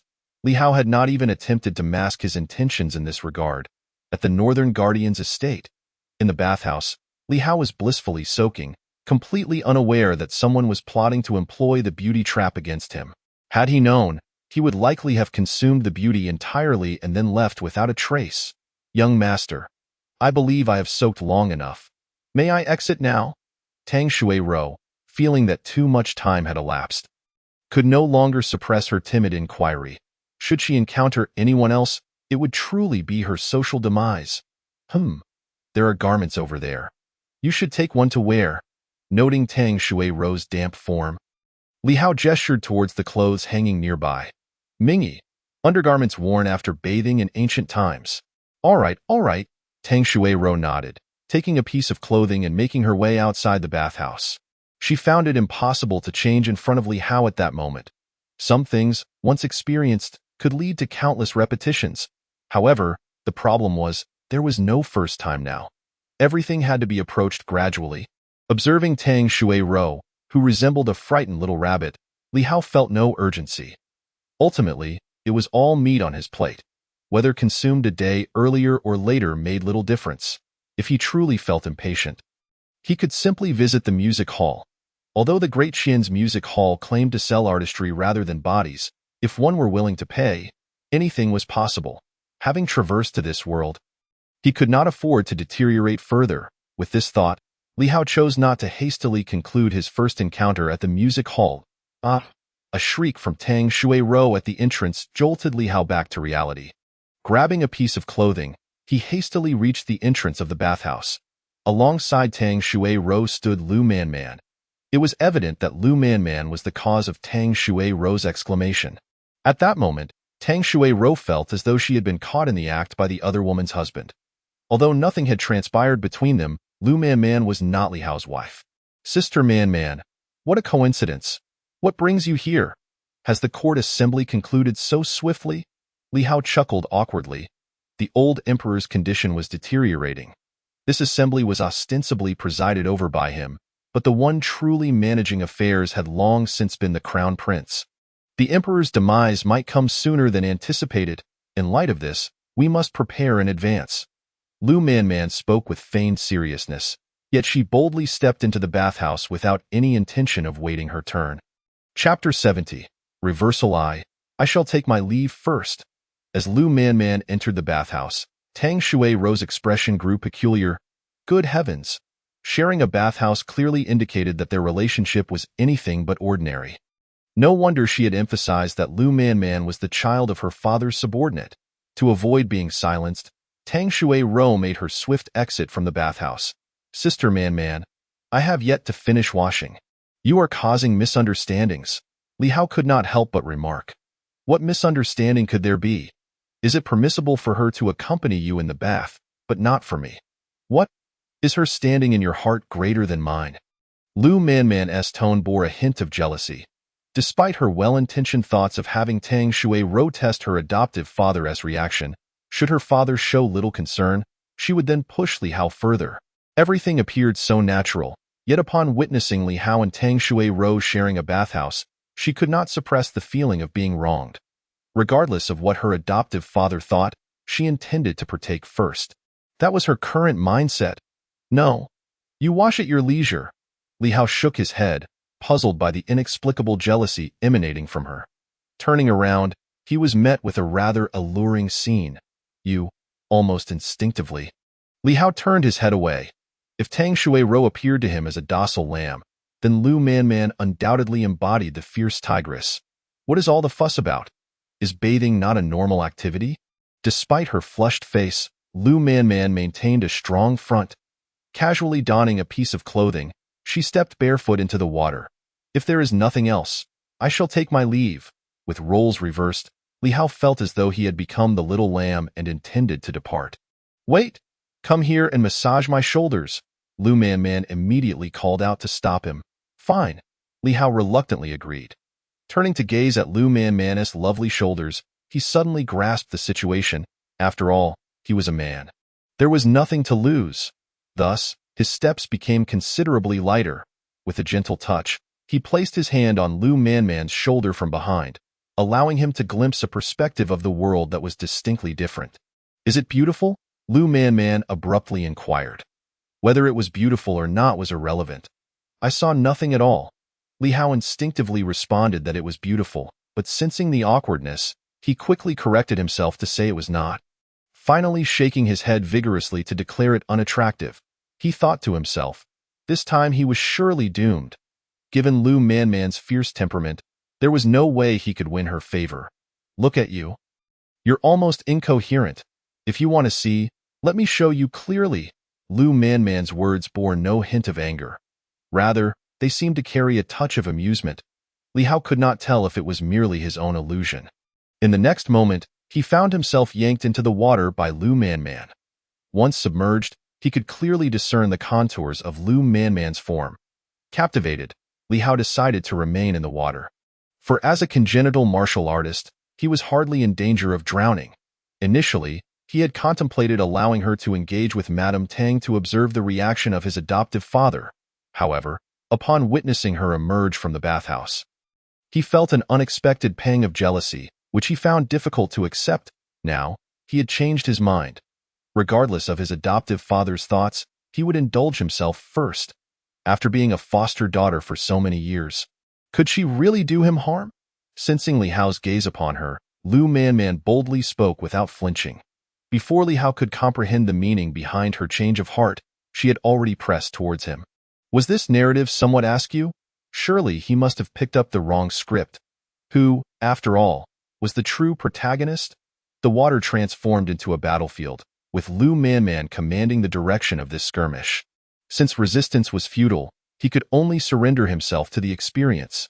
Feeling the barrier within himself shatter, Li Hao instinctively began to circulate the Huangdian. At the entrance of the bathhouse, Tang Xiaoxiao watched the unfolding spectacle with wide eyes. Her youthful heart, though not so innocent, was subjected to a profound upheaval. Wasn't this supposed to be a fair competition? How could Lu Man behave in such a manner? She yearned to rush in and separate the two, but found herself lacking the courage. Ultimately, she could only stand by in a daze, witnessing the entire affair. Ding. As a villainous host, being forcefully pushed back resulted in a penalty. Villain points 3,000. Ding. Congratulations to the host for advancing in the Huangdi Neijing. Please continue your efforts. Ding. The host has achieved a new accomplishment, earning 1,000 villain points and one high, medium, and low lottery draw each. Li Hao paid no heed to the system notifications ringing in his ears. At that moment, the most crucial matter was the matter of marital propriety.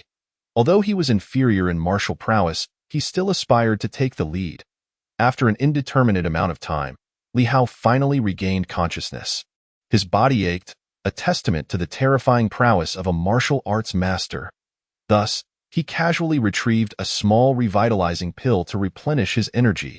Upon examining his physique, Li Hao was struck by a startling revelation.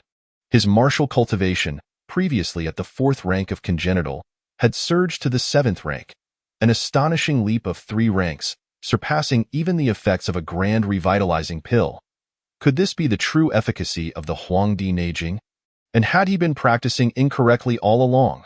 Contemplating this possibility ignited within him an urgent desire to verify the matter. In truth, the effects of the Huangdi Neijing were not so miraculous on their own. If they were truly so extraordinary, one could ascend within half a year.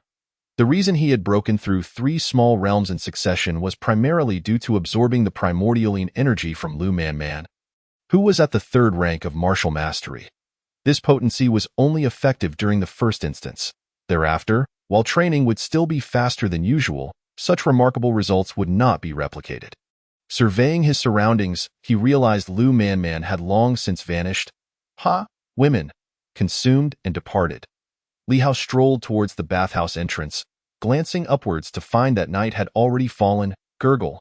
His stomach protested with a disgruntled growl, prompting him to head towards the kitchen. Such activities had indeed drained his stamina. After satisfying his hunger, Li Hao made his way to Lu Man's courtyard. "Your Highness, the young lady has already fallen asleep. She requests that if you have matters to discuss, please do so tomorrow." A maid intercepted him outside the courtyard, reciting her prepared lines verbatim. "Asleep so early? When did she return?" Li Hao's gaze shifted towards the courtyard. Sensing that she was deliberately avoiding him, the young lady just returned not long ago, stating she was tired and needed to rest. The maid replied honestly. Very well. Tell her to rest well. Li Hao nodded, deliberately emphasizing the phrase rest well.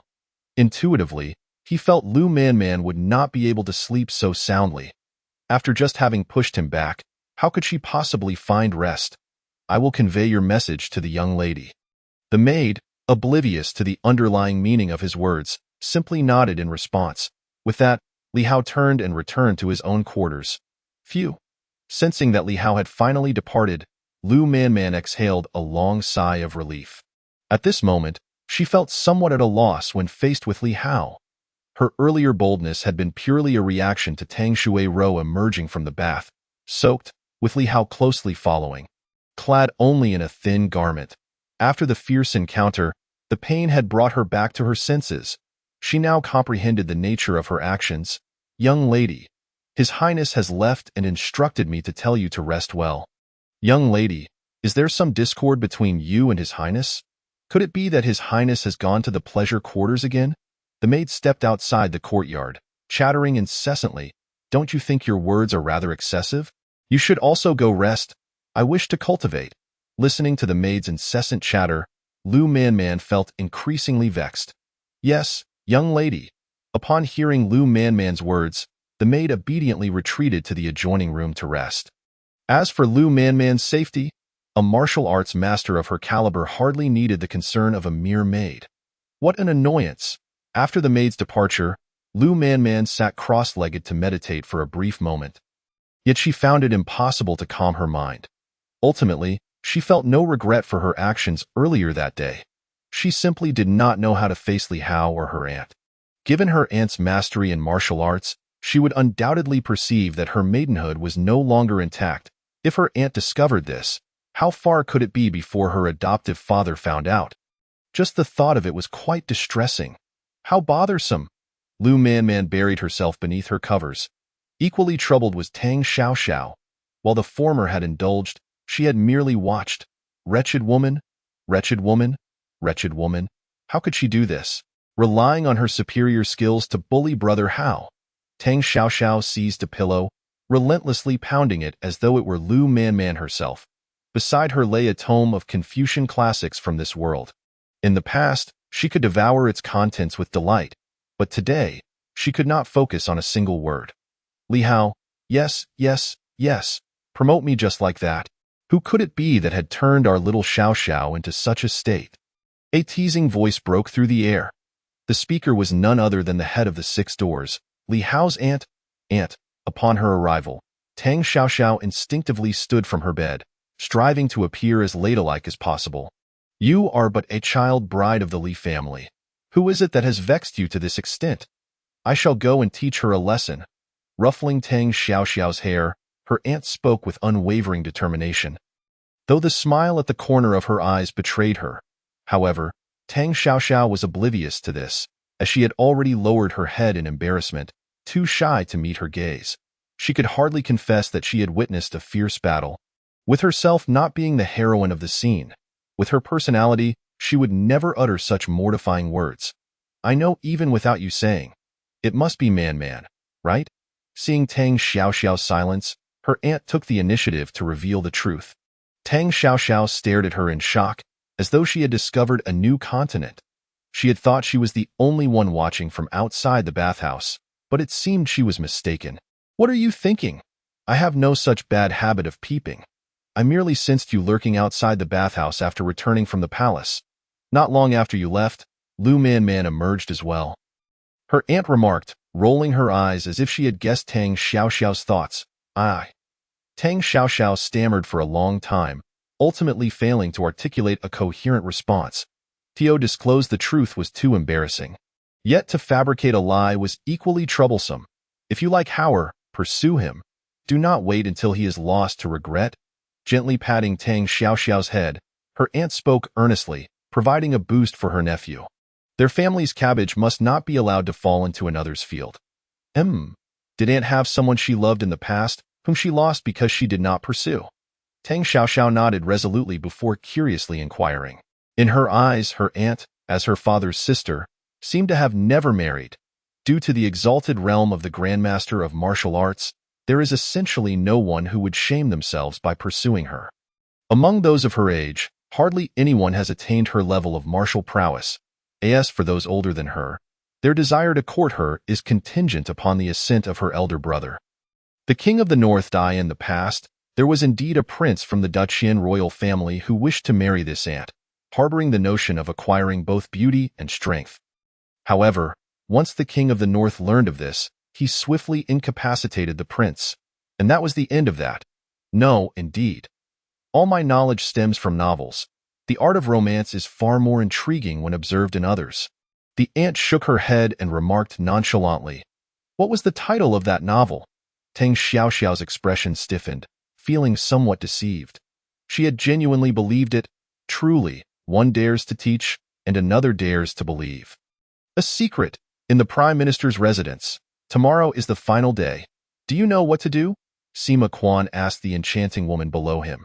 This woman was his adopted daughter, meticulously trained by specialists. Embodying both beauty and talent, he originally intended to present her to the crown prince as a consort or secondary wife to secure a stable position. However, he never anticipated the Dacian emperor's lack of ambition. With 3,000 beauties in the harem, he had only fathered a single daughter. This adopted daughter could not be offered, and thus she remained idle, but unexpectedly, she now proved to be of use. An ordinary woman, bereft of support, whose father had tragically passed away, seeking merely 300 coins to sell herself for his burial, thereafter becoming the young master's possession. The lovely woman spoke softly, her appearance indeed evoking sympathy. No, 300 coins in the capital? You will probably be bought by someone else before that young man even arrives. Sima Quan frowned, sensing significant flaws in this plan.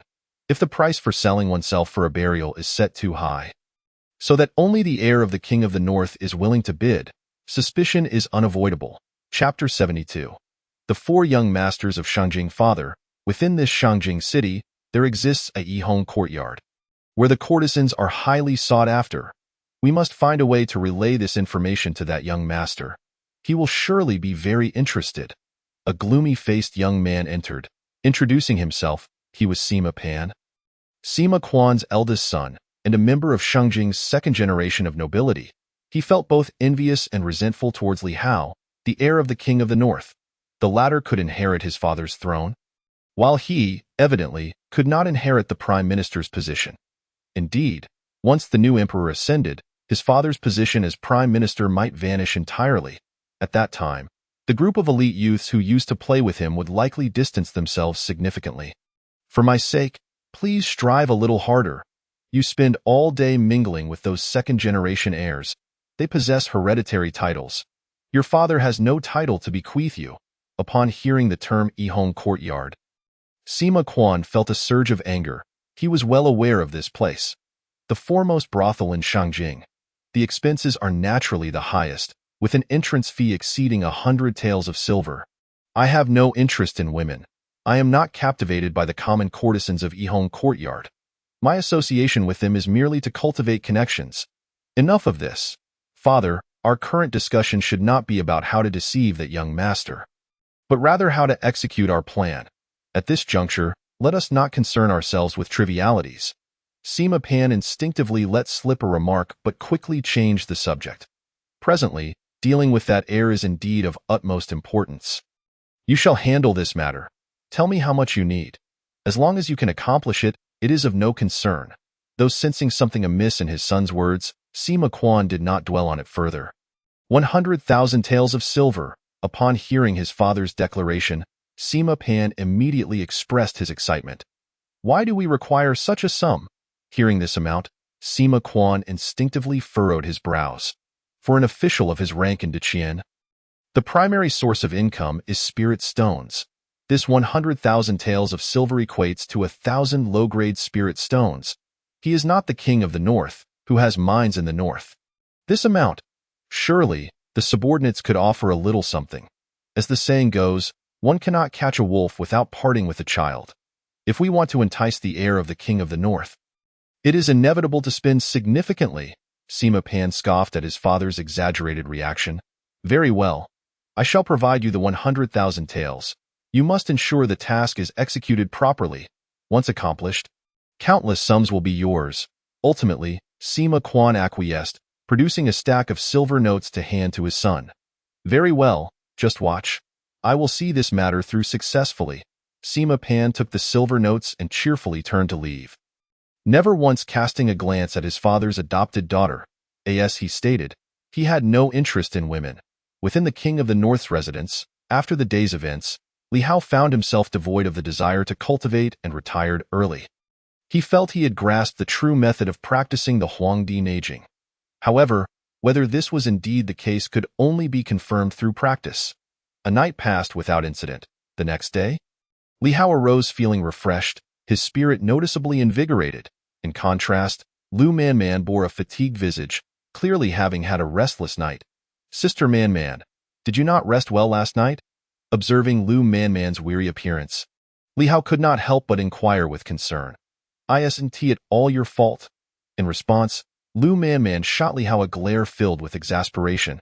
She had been entangled in her thoughts all night. While Li Hao appeared completely unfazed, no, he was not unfazed. He was in excellent condition, innate 7th grade. Had he not been innate 4th grade martial prowess just yesterday? When had he achieved this breakthrough? Lu Man began to reflect, quickly recalling that he seemed to have advanced during their earlier encounter.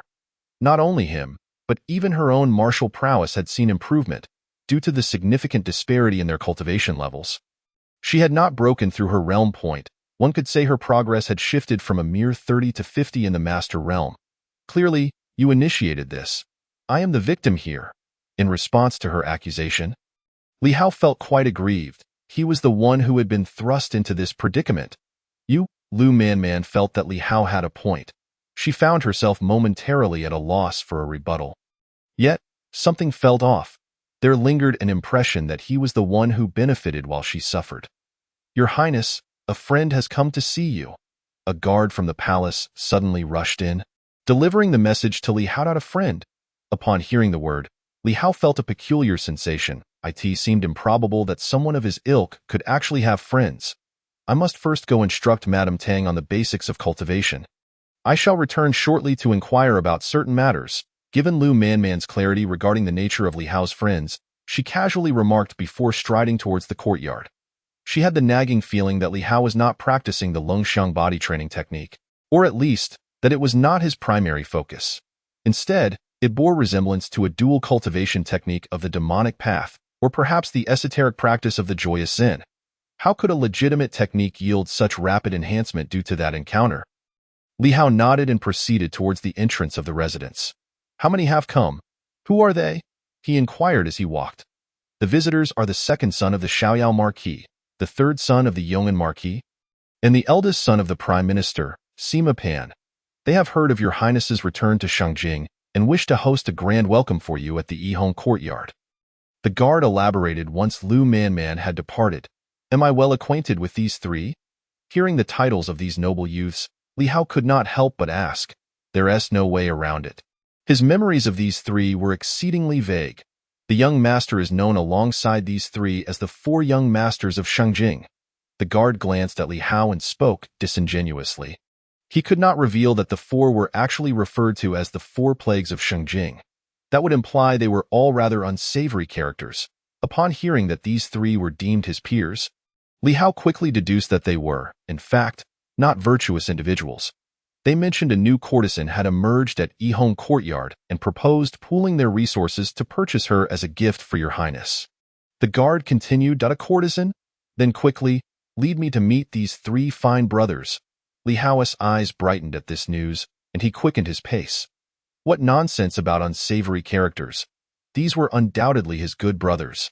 Just on account of the courtesan, these brothers were worth at least a day's value. Chapter 73. This second brother has a rebellious spirit, witnessing the swift change and expression of his young master. The guard could only marvel in astonishment. Leading Li Hao to the palace entrance, the guard returned to his post. At this moment, outside the palace, the 3 were engaged in lively conversation. Today, our 4 young masters of Shangjing shall make their grand return to the world. A young man with green hair and a folding fan spoke passionately. According to his own words, his vibrant green hair was a symbol of vitality, individuality, and carefree spirit. Indeed, it is truly admirable of second brother Sima to cover all expenses for this venture to Yihong Courtyard. Another plump young man clapped in approval. As long as it is not from his own pocket, everyone is a good brother. Listening to the name Sima Ergu, Sima Pan always has a sense of being scolded. Yet he still managed to force a smile and said, "These three oddballs can actually be called the four young masters of Shengjing." It feels a bit exaggerated. Looking at the head of green hair, Li Hao felt an impulse to turn around and walk away in the face of social death. Places like Yihong Courtyard seemed rather insignificant. Of course, if the green-haired man were replaced by a beautiful green-haired girl from the anime world, he would still be able to accept it. Li Hao is indeed such a double standard. Big brother, you have finally come out. It's been a month, and I have missed you greatly. The green-haired man, no, it should be the green-haired youth, approached Li Hao with enthusiasm, waving his hand. His eyes carried a hint of naive foolishness, clearly the type that was inexperienced and easy to deceive. He was the second son of the Xiaoyao Marquis mansion, named Xiao Chun. As for the gloomy-faced Sima Pan, he was clearly not a good sort. Greetings, big brother. Upon seeing Li Hao emerge, Sima Pan forced a smile. Among the four, he was originally the oldest by age and should have been the leader of the four young masters of Shengjing. However, at that time, Li Hao proposed to hold a vote to decide ASA result. The other two fellows voted for Li Hao, and he has remained the eternal second place ever since. Besides being the second, he also had other nicknames, such as Doghead Military Advisor. Greetings, big brother. I heard that during your time away, you really brought honor to us four young masters of Shengjing. You actually made it onto the Renbang, and I fear that the three of us combined would not stand a chance against you. The third son of the Yong and Marquis mansion, Lu Mao, patted his chubby hands, his face filled with envy. That may not be the case. Right now, I have also broken through to the innate realm. Upon hearing that the three of them combined could not defeat Li Hao, Sima Pan couldn't help but boast. His breakthrough to the innate realm had cost him a fortune to purchase an innate pill and a considerable amount of spirit stones. In his memory, Li Hao was only at the postnatal 7th rank. Weaker than himself. Even if his father, the king of Jinbei, provided him with some heavenly materials and earth treasures to advance rapidly to the innate realm, it could not be as formidable as the outside world claimed. Most likely, he had transferred the credit for his sister's achievements onto himself. The Renbang was fair to others, but not necessarily to Li Hao. In the vast 6 doors, half of the members were surnamed Li, while the other half were surnamed Tai. Forcing Li Hao onto the Renbang was not entirely impossible. If he could defeat Li Hao once before his demise, wouldn't that indicate that he could rank on the Renbang? As long as one could challenge and defeat the talented individuals on the Renbang, one could replace them in the rankings. A tacitly understood rule. Is the innate realm really that powerful? Li Hao displayed a peculiar smile. Showboating and slapping faces? This plot is all too familiar. He had thought that with his status, he would not encounter such situations again, but unexpectedly, there were still those eager to provoke him. Indeed, where there are people, there is a world of intrigue. The ancients truly did not deceive me. The innate realm and the postnatal realm are two entirely different worlds. I feel that I am now many times stronger than before. Hearing that my elder brother is a strong contender on the Renbang, why not teach me a few moves, little brother? At this moment, Sima Pan felt a sense of inflation, yet he still had to maintain a facade, at least making the other party speechless. Teach you a few moves? Li Hao's smile grew even more pronounced. Indeed, there are those who seek to be beaten. Sima Pan nodded without hesitation. Ding, random task issued. Please make this fellow before you recognize reality and understand the gap in strength between him and the host. Give him 3 slaps. Task reward, 100 villain points, 1 intermediate lottery draw. The reward was not impressive, however. I rather like this task. Listening to the system's task prompt, Li Hao felt that the system was a bit stingy. Nevertheless, this task was something he could easily accomplish.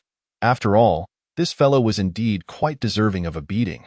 Just take me to the Yihong Courtyard and let me interact with the courtesan. Talking non-stop, it seemed he still wanted to ride on my coattails to the Renbang. This second brother has a rebellious streak. This move is called a big slap. This move is called slapping with both hands. Oops, that was off. Once more, and this time it was quite even. Facing this rebellious second brother, Li Hao delivered 3 big slaps. Feeling that the 2 halves of his face were somewhat uneven, he went for another. Consider it a buy 3 get 1 free deal. Ding! Congratulations to the host for completing the random task. Reward: 100 villain points, 1 intermediate lottery draw. Sima Pan felt as though he had no time to react before receiving 4 big slaps. Do you know the damage a big slap can inflict? Moreover, this was a full 4. Fortunately, Li Hao had considered that the other party still wanted to take him to the Yihong courtyard and did not truly exert his strength. Otherwise, he would have lost several teeth. Wah wah wah. After the days, Sima Pan covered his face, looking as if he were questioning his existence. He had clearly broken through to the innate realm. Why had he not even had time to react? Could it be that his innate realm was a facade? Sima Ergu, are you all right? Does your face hurt? Lu Mao of the Yong'an Marquis mansion squatted down, asking with concern. It's fine. It's fine. Just a bit of a buzzing in my head. I didn't expect Big Brother to be so fast. I truly admire you, Sima Pan said with a forced smile, feeling a slight sense of gratitude towards Lu Mao's actions. It seemed that the 4 of them, plastic brothers, still had some feelings for each other. At least he and Lu Mao did. I'm not fast. 1 slap takes an entire hour. Upon hearing that he was considered fast, Li Hao quickly corrected. Oh?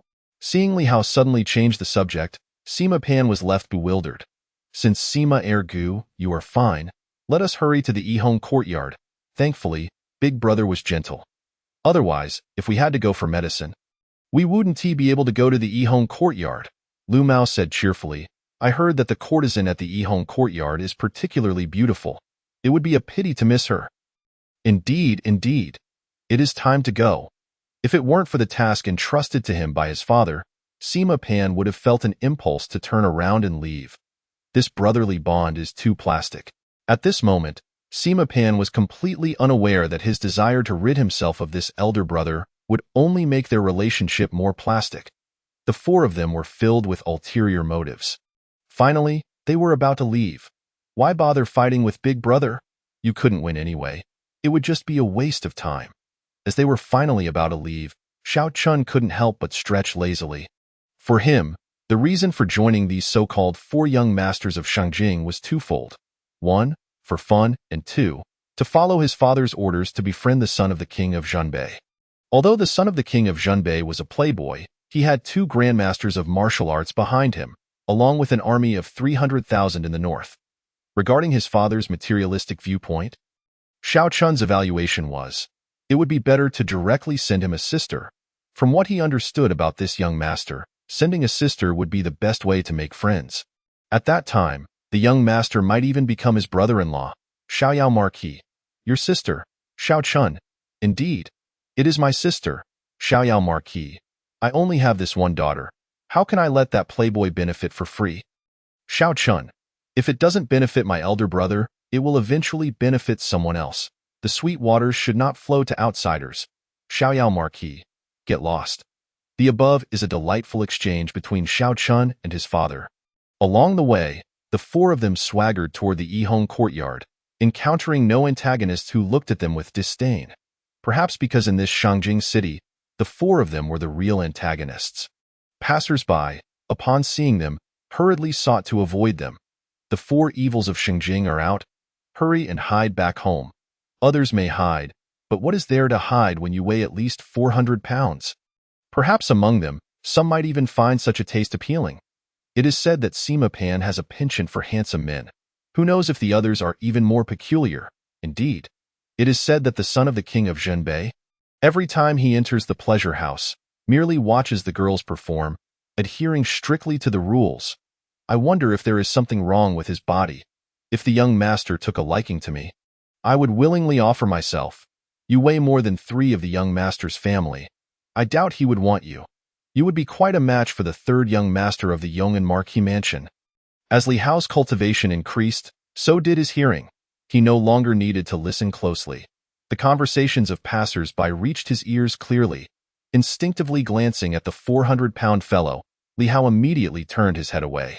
With that physique, disregarding martial cultivation and other factors, He could likely crush him without effort. Big brother. Do you perhaps have a liking for this? Noticing Li Hao's gaze, Sima Pan couldn't help but make a cheeky remark. Hearing them say that second brother has a penchant for handsome men, I was just a bit curious. How could second brother possibly have such a preference? Li Hao shook his head, speaking in double entendre. That's hard to say. I have never seen a maid by Sima Erge's side. Instead, I have seen quite a few handsome guards. Lu Mao couldn't help but interject. Just call him second brother. Must you always add the surname? It sounds odd. Sima Pan did not mind the remarks about his preferences. Rather, he was dissatisfied with Lu Mao's constant reference to him as Sima Erge. In his view, a man should bravely embrace his masculinity. All right. Lu Mao nodded slightly, refraining from refuting. After all, it was the patrons who were footing the bill today. The Yong'an Marquis, while quite comfortable, was sadly lacking in funds. As the third son of the Marquis, his monthly expenses barely amounted to a few hundred taels of silver. In addition, there were also various low-grade spirit stones and other cultivation resources. Such resources could certainly not be exchanged for money. Lest he risk having his legs broken, my lord, come in and enjoy. Upon reaching the entrance of the Yihong courtyard, the voices of the courtesans greeted them. Observing these women, Li Hao felt an urge to turn and leave. One might have graded their beauty at a mere 60, barely passing, with their purity ratings uniformly at 0, yet these were merely superficial appearances. Today, they were here to behold the courtesan. Noticing Li Hao's inclination to depart, Sima Pan hurriedly detained him. If he left, how could the performance continue? All right, Li Hao replied, casting a suspicious glance at Sima Pan, sensing something amiss. This person, who had previously sought to undermine him, was now acting so accommodating. Could it be that he had a penchant for masochism? The more he was pushed, the more compliant he became. At the Zhenbei Wangfu. What? Li Hao had gone to the Yihong courtyard. Upon receiving this report from the Six Doors constable, Lu Man was immediately incensed, her chest rising and falling with agitation. Just yesterday, they had grown close, and now he was off to seek companionship with the courtesans? No, Li Hao had never frequented the Yihong courtyard. He would at most visit the Jiaofeng Sea to listen to music. Had he perhaps been led astray by his wayward friends? Or was it that after yesterday's events, he had developed a taste for it? Too afraid to seek her out, he could only retreat to the Jiaofeng Sea? Lu Man quickly spiraled into her own thoughts. My lord, should we send someone to bring the young master out? Seeing Lu Man's prolonged silence, Ru Hua suggested, no. That would be too embarrassing. You need not concern yourself with this. I shall handle it myself. Go attend to the matters of the Six Doors. Without a moment's hesitation, Lu Man dismissed Ru Hua's suggestion. Since the situation had arisen because of her, it was only fitting that she resolve it herself. In room number 3, the attendant informed Li Hao and his companions. If you require anything, do not hesitate to summon me. An old matron ushered Li Hao and his companions into a private room on the second floor, smiling as she took her leave. Apart from the 4 of them, there were also 4 women in the room, each possessing a beauty that Li Hao would rate at around 60 or 70. This would be considered decent in the eyes of an ordinary person. However, for Li Hao, it was rather difficult to engage. Simply put, their purity ratings were all 0. Are you perhaps dissatisfied with us, my lord? The woman attending to Li Hao asked, her expression one of feigned innocence. Initially thrilled to be assigned to such a handsome gentleman, she felt that this endeavor was worth the expense. Yet, to her dismay, he had not even touched her and instead maintained a distance. Indeed, Li Hao responded without hesitation. Upon hearing this, the woman found herself at a loss for words. Big brother, you truly lack compassion for the fairer sex? Lu Mao could not help but mutter. Does your family have any sisters who could be introduced to me? Xiao Chun fanned himself, clearly enjoying the spectacle. In truth, he found the accompanying women unappealing as well. Despite his green hair, he was not without charm. My family consists solely of my stature. Big brother, you can have them. I shall pass. Chapter 75. Proud and stubborn Lu Mao shook his head and replied to Xiao Chun, I think I shall pass. My small frame cannot handle it. Observing Lu Mao's robust physique, Xiao Chun decisively shook his head. Li Hao paid little mind to their banter. Compared to this, the graceful dancers on the first floor were far more captivating. He could not fathom how his former self had mingled with such peculiar company. One a lover of male beauty, another with green hair, and a third being a hefty fellow. Yet, it seemed his former self was not much better, indulging daily in the pleasures of music and dance. My lord, those dancers are not a patch on my beauty. As Li Hao's gaze lingered on the dancers below, the woman accompanying him could not resist a retort. But they are comparatively cleaner. Li Hao responded, showing no regard for her feelings. Having received such a reply, the accompanying woman felt disheartened and chose to remain silent. After all, it was a matter of easy money for her. After a while, the courtesan of the evening finally appeared. With a graceful figure, she projected an aura that inspired pity. After the matron of the Yihong courtyard spoke at length, the main event commenced. Big brother, this lady's beauty is perfectly suited for you. No matter the cost, I shall secure her for you. As they finally reached the main event, Sima Pan eagerly made his pledge. Once this task was complete, his responsibility would be fulfilled. As for what followed, that was no longer his concern. The buyer was himself, and the seller was also himself. Aside from a small commission for the Yihong courtyard, everything else would be his. With such a sum, he could easily procure a dozen handsome attendants, a true win-win. Who will help my dear Howard secure the courtesan?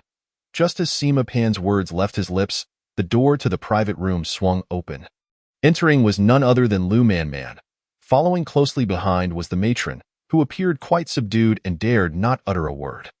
Despite the Yihong courtyard's regulations against disclosing client information, Lu Man, as a constable of the 6 doors, clearly fell outside those rules.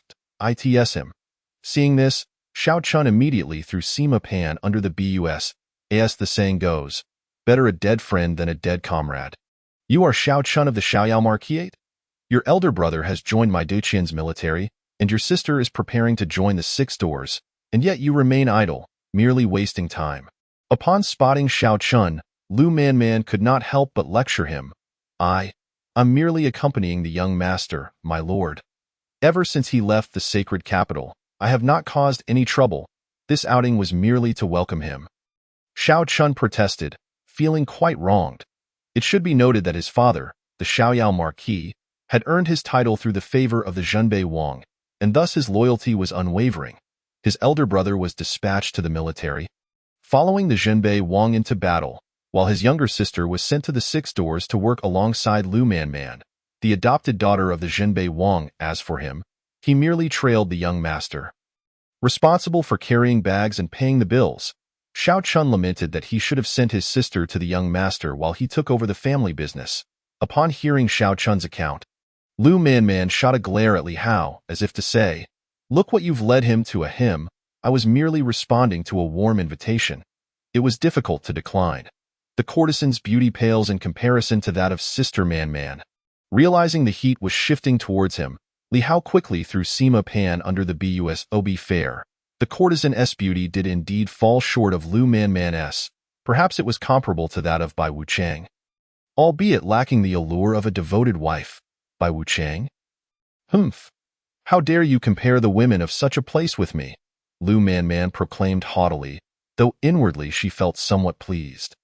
Since they had already assessed the courtesan, it would be wise to return.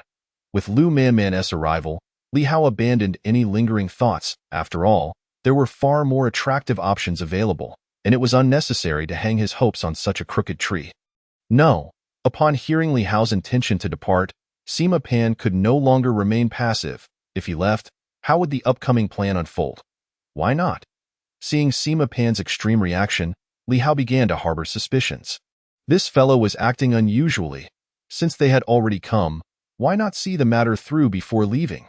He had boasted about securing the courtesan for the young master. How could he go back on his word? Under the immense pressure from Lu Man, Sima Pan finally spoke. As long as the sentiment is genuine, the courtesan need not be an absolute necessity. Sensing Lu Man's disapproving gaze, Li Hao hastily added, "Please, since it is a gift, let us graciously accept it. It could serve well for washing clothes and cooking." Lu Man interrupted, agreeing to his proposal. Had Li Hao been fervently interested in the courtesan, she might have declined. However, seeing his lack of interest, she instead wished to purchase her. "I offer 10,000 taels. At this point, the bidding for the courtesan had commenced. I bid 100,000 taels. Fearing further complications, Sima Pan immediately raised the price tenfold without hesitation. After all, it was someone else's money, and he felt no remorse. Furthermore, the courtesan was essentially his provision to the Yihong courtyard. After deducting the Yihong courtyard share, the remaining funds would return to his pocket. With Sima Pan's declaration, no one dared to raise their bid. Was not that the other guests could not afford a higher price. It was simply a matter of worth. Though a beauty, she was ultimately just an ordinary person. 100,000 taels, going once. 100,000 taels, going twice. 100,000 taels, going thrice. Congratulations to the gentleman of room number 3 for securing the courtesan of this evening's Yihong courtyard.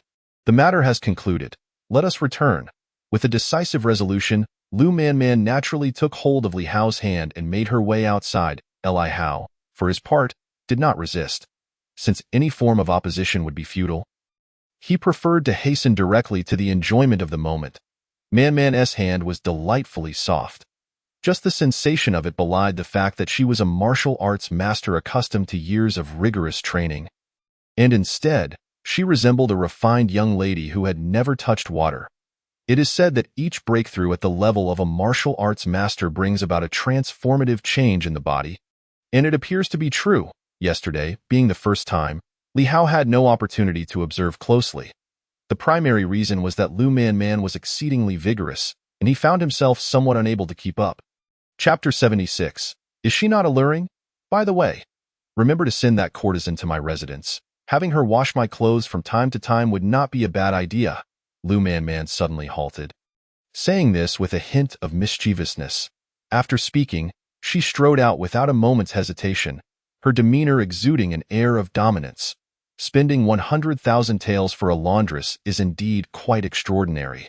Once they exited the Yihong courtyard, the atmosphere grew noticeably awkward. Man, you mustn't call me that anymore. Upon hearing Li Hao address her as Man again, Lu Man shot him a sidelong glance. What should I call you then? Just Man? Or perhaps darling? Observing the loss of her previous assertiveness, Li Hao could not resist teasing her. You may continue to call me Man. The mere thought of those two titles sent shivers down Lu Man's spine. Had it been anyone else, she would have insisted they understand what it means to insult a master. Li Hao merely nodded indifferently. He had always been accustomed to that form of address. Suddenly changing it felt somewhat disconcerting. You are not to go to the Yihong courtyard anymore, nor are you to bring back any unsavory women, Lu Man declared seriously as they walked down the street. All right. Li Hao had initially intended to jest further, but upon meeting Lu Man's earnest expression, he ultimately reduced his myriad thoughts to a simple agreement. I see the Empress of Dakian alluring? What about the Holy Maiden of the Demon Cult? Or the Princess of Chu? Seeing Li Hao acquiesce so readily, Lu Man found it somewhat perplexing. This did not seem to align with his character. Did it? Could it be that what her aunt said was indeed true? That once a boy becomes a man, he will settle down and develop a sense of responsibility? If this were the case, should she perhaps temper her violent tendencies and strive to become a virtuous wife and mother? At this thought, Lu Man's delicate face flushed with warmth, as if she had considered something rather embarrassing. Fortunately, Lu Man lacked the ability to read minds. Had she known Li Hao's true thoughts, her face would have reddened even more, filled with indignation. Neither spoke as they returned to the Wang residence of the northern town, both seemingly unaccustomed to the shift in their relationship. Wait for me in my room. I have some matters I wish to inquire about. Lu Man stated this before turning away, heading towards her chamber without a backward glance. She initially intended to ask Li Hao directly whether he practiced any other techniques aside from the dragon-elephant body training taught by her adoptive father. After some contemplation, she decided it would be best to wait until they were alone. Li Hao instinctively nodded, but then felt something was amiss. What could require a private conversation in her room? Could she have developed a taste for it and wished to engage in another bout with him? The mere thought sent a chill down his spine. She was far too formidable. He feared he could only end up beneath her. In truth, Lu Man was simply unwilling to concede. Yesterday, she had been holding on. And with the stamina of a martial arts master, she was indeed more vigorous. The Huangdi Neijing seemed to enhance that particular ability, but ultimately, it was not an immediate remedy. It could not yield instant results. Li Hao stroked his chin in contemplation. Ding. Sensing that the host had a need in that regard, appropriate items have been selected for the host's consideration. Please choose at your leisure. Was the system truly so considerate? Alas, if only it had a physical form, he would surely bestow upon it the title of Chief Steward of the Inner Palace and refine the Evil Banishment Sword Manual upon discovering the system's attentiveness. Li Hao could not help but express his astonishment. He opened the virtual panel, revealing a plethora of items: kidney treasure, 1 bottle for revitalization, 2 bottles for eternal vigor, 3 bottles for immortality. Price: 1 villain point. Cheap goods come at a price. This must be discarded. If the villain points had a few extra zeros, he might have believed it. 1 villain point for immortality? Who was he trying to fool? Aside from the kidney treasure, there were also items such as peacock oil, mighty Vajra pills, and 7 times pills. Ultimately, Li Hao purchased none of them. Although he had glimpsed a new world, the villain points required for these items left him feeling that they were indeed too cheap to be of any value. Forget it! Forget it! As he pondered, Li Hao had unknowingly arrived at the entrance of his courtyard. At the gate, Tang Shuijiao seemed to be waiting for something. Your Highness. Upon seeing Li Hao, Tang Shuijiao appeared somewhat excited, hastening to approach him in a few swift steps. Perhaps feeling that she was being a bit too forward, she halted as she reached him. Dio, you need something? Li Hao inquired, curious as to why this beautiful woman had approached him so readily. No, it's nothing. I merely wish to express my gratitude, Your Highness. With the techniques you imparted, I have now become a first-grade postnatal martial artist. Though merely the lowest rank, I have at least entered the ranks of martial artists. Tang Shuijiao expressed her gratitude sincerely. Not at all. It was but a trifling effort. Train diligently, and once you reach the innate realm, you will be better equipped to protect your daughter. Li Hao responded casually. As for becoming a martial arts master, without sufficient resources for cultivation and a touch of destiny, one must possess extraordinary talent. Tang Shuijiao clearly lacked all three. Unless something unexpected occurred, she would likely have no hope in her lifetime. Your Highness, would you not invite me in for a moment? Tang Shuijiao nodded, then spoke with a hint of deeper meaning. She wished to repay Li Hao's kindness properly. Sit for a while, that should be acceptable. Hearing Tang Shuijiao's request, Li Hao did not hesitate to agree. With a mix of trepidation, Tang Shuijiao stepped into the courtyard, as if anticipating what might unfold next. However, once inside, she felt that her expectations were misplaced. Greetings, young master. 4 neatly arranged maidservants greeted Li Hao in unison. While none of the 4 could compare to her in beauty, their youth was undeniably striking. One among them was particularly ample. Wait. It seemed there was also a small child standing behind them. Little girl, are you all polite? 1 minute you're calling me the next a small child. I'm feeling a bit hungry. Instruct the kitchen to prepare some dishes. Dong Shuang, go fetch Xiaoling to join us for dinner. Li Hao nodded towards the maids, indicating his hunger. As the saying goes, before the soldiers march, the provisions must be prepared. An impending battle in the evening necessitated a replenishment of energy. As for Tang Shuijiao's hints, they were destined to be ignored. Li Hao had not perceived them at all. Yes, Dong Shuang replied coolly, then proceeded to walk out of the courtyard. Among the 4 maids, she was the most aloof. It would take time spent together for one to realize that her demeanor was not truly haughty but rather a manifestation of social anxiety. Uncertain how to engage with anyone outside her circle of sisters, she simply chose to say nothing at all.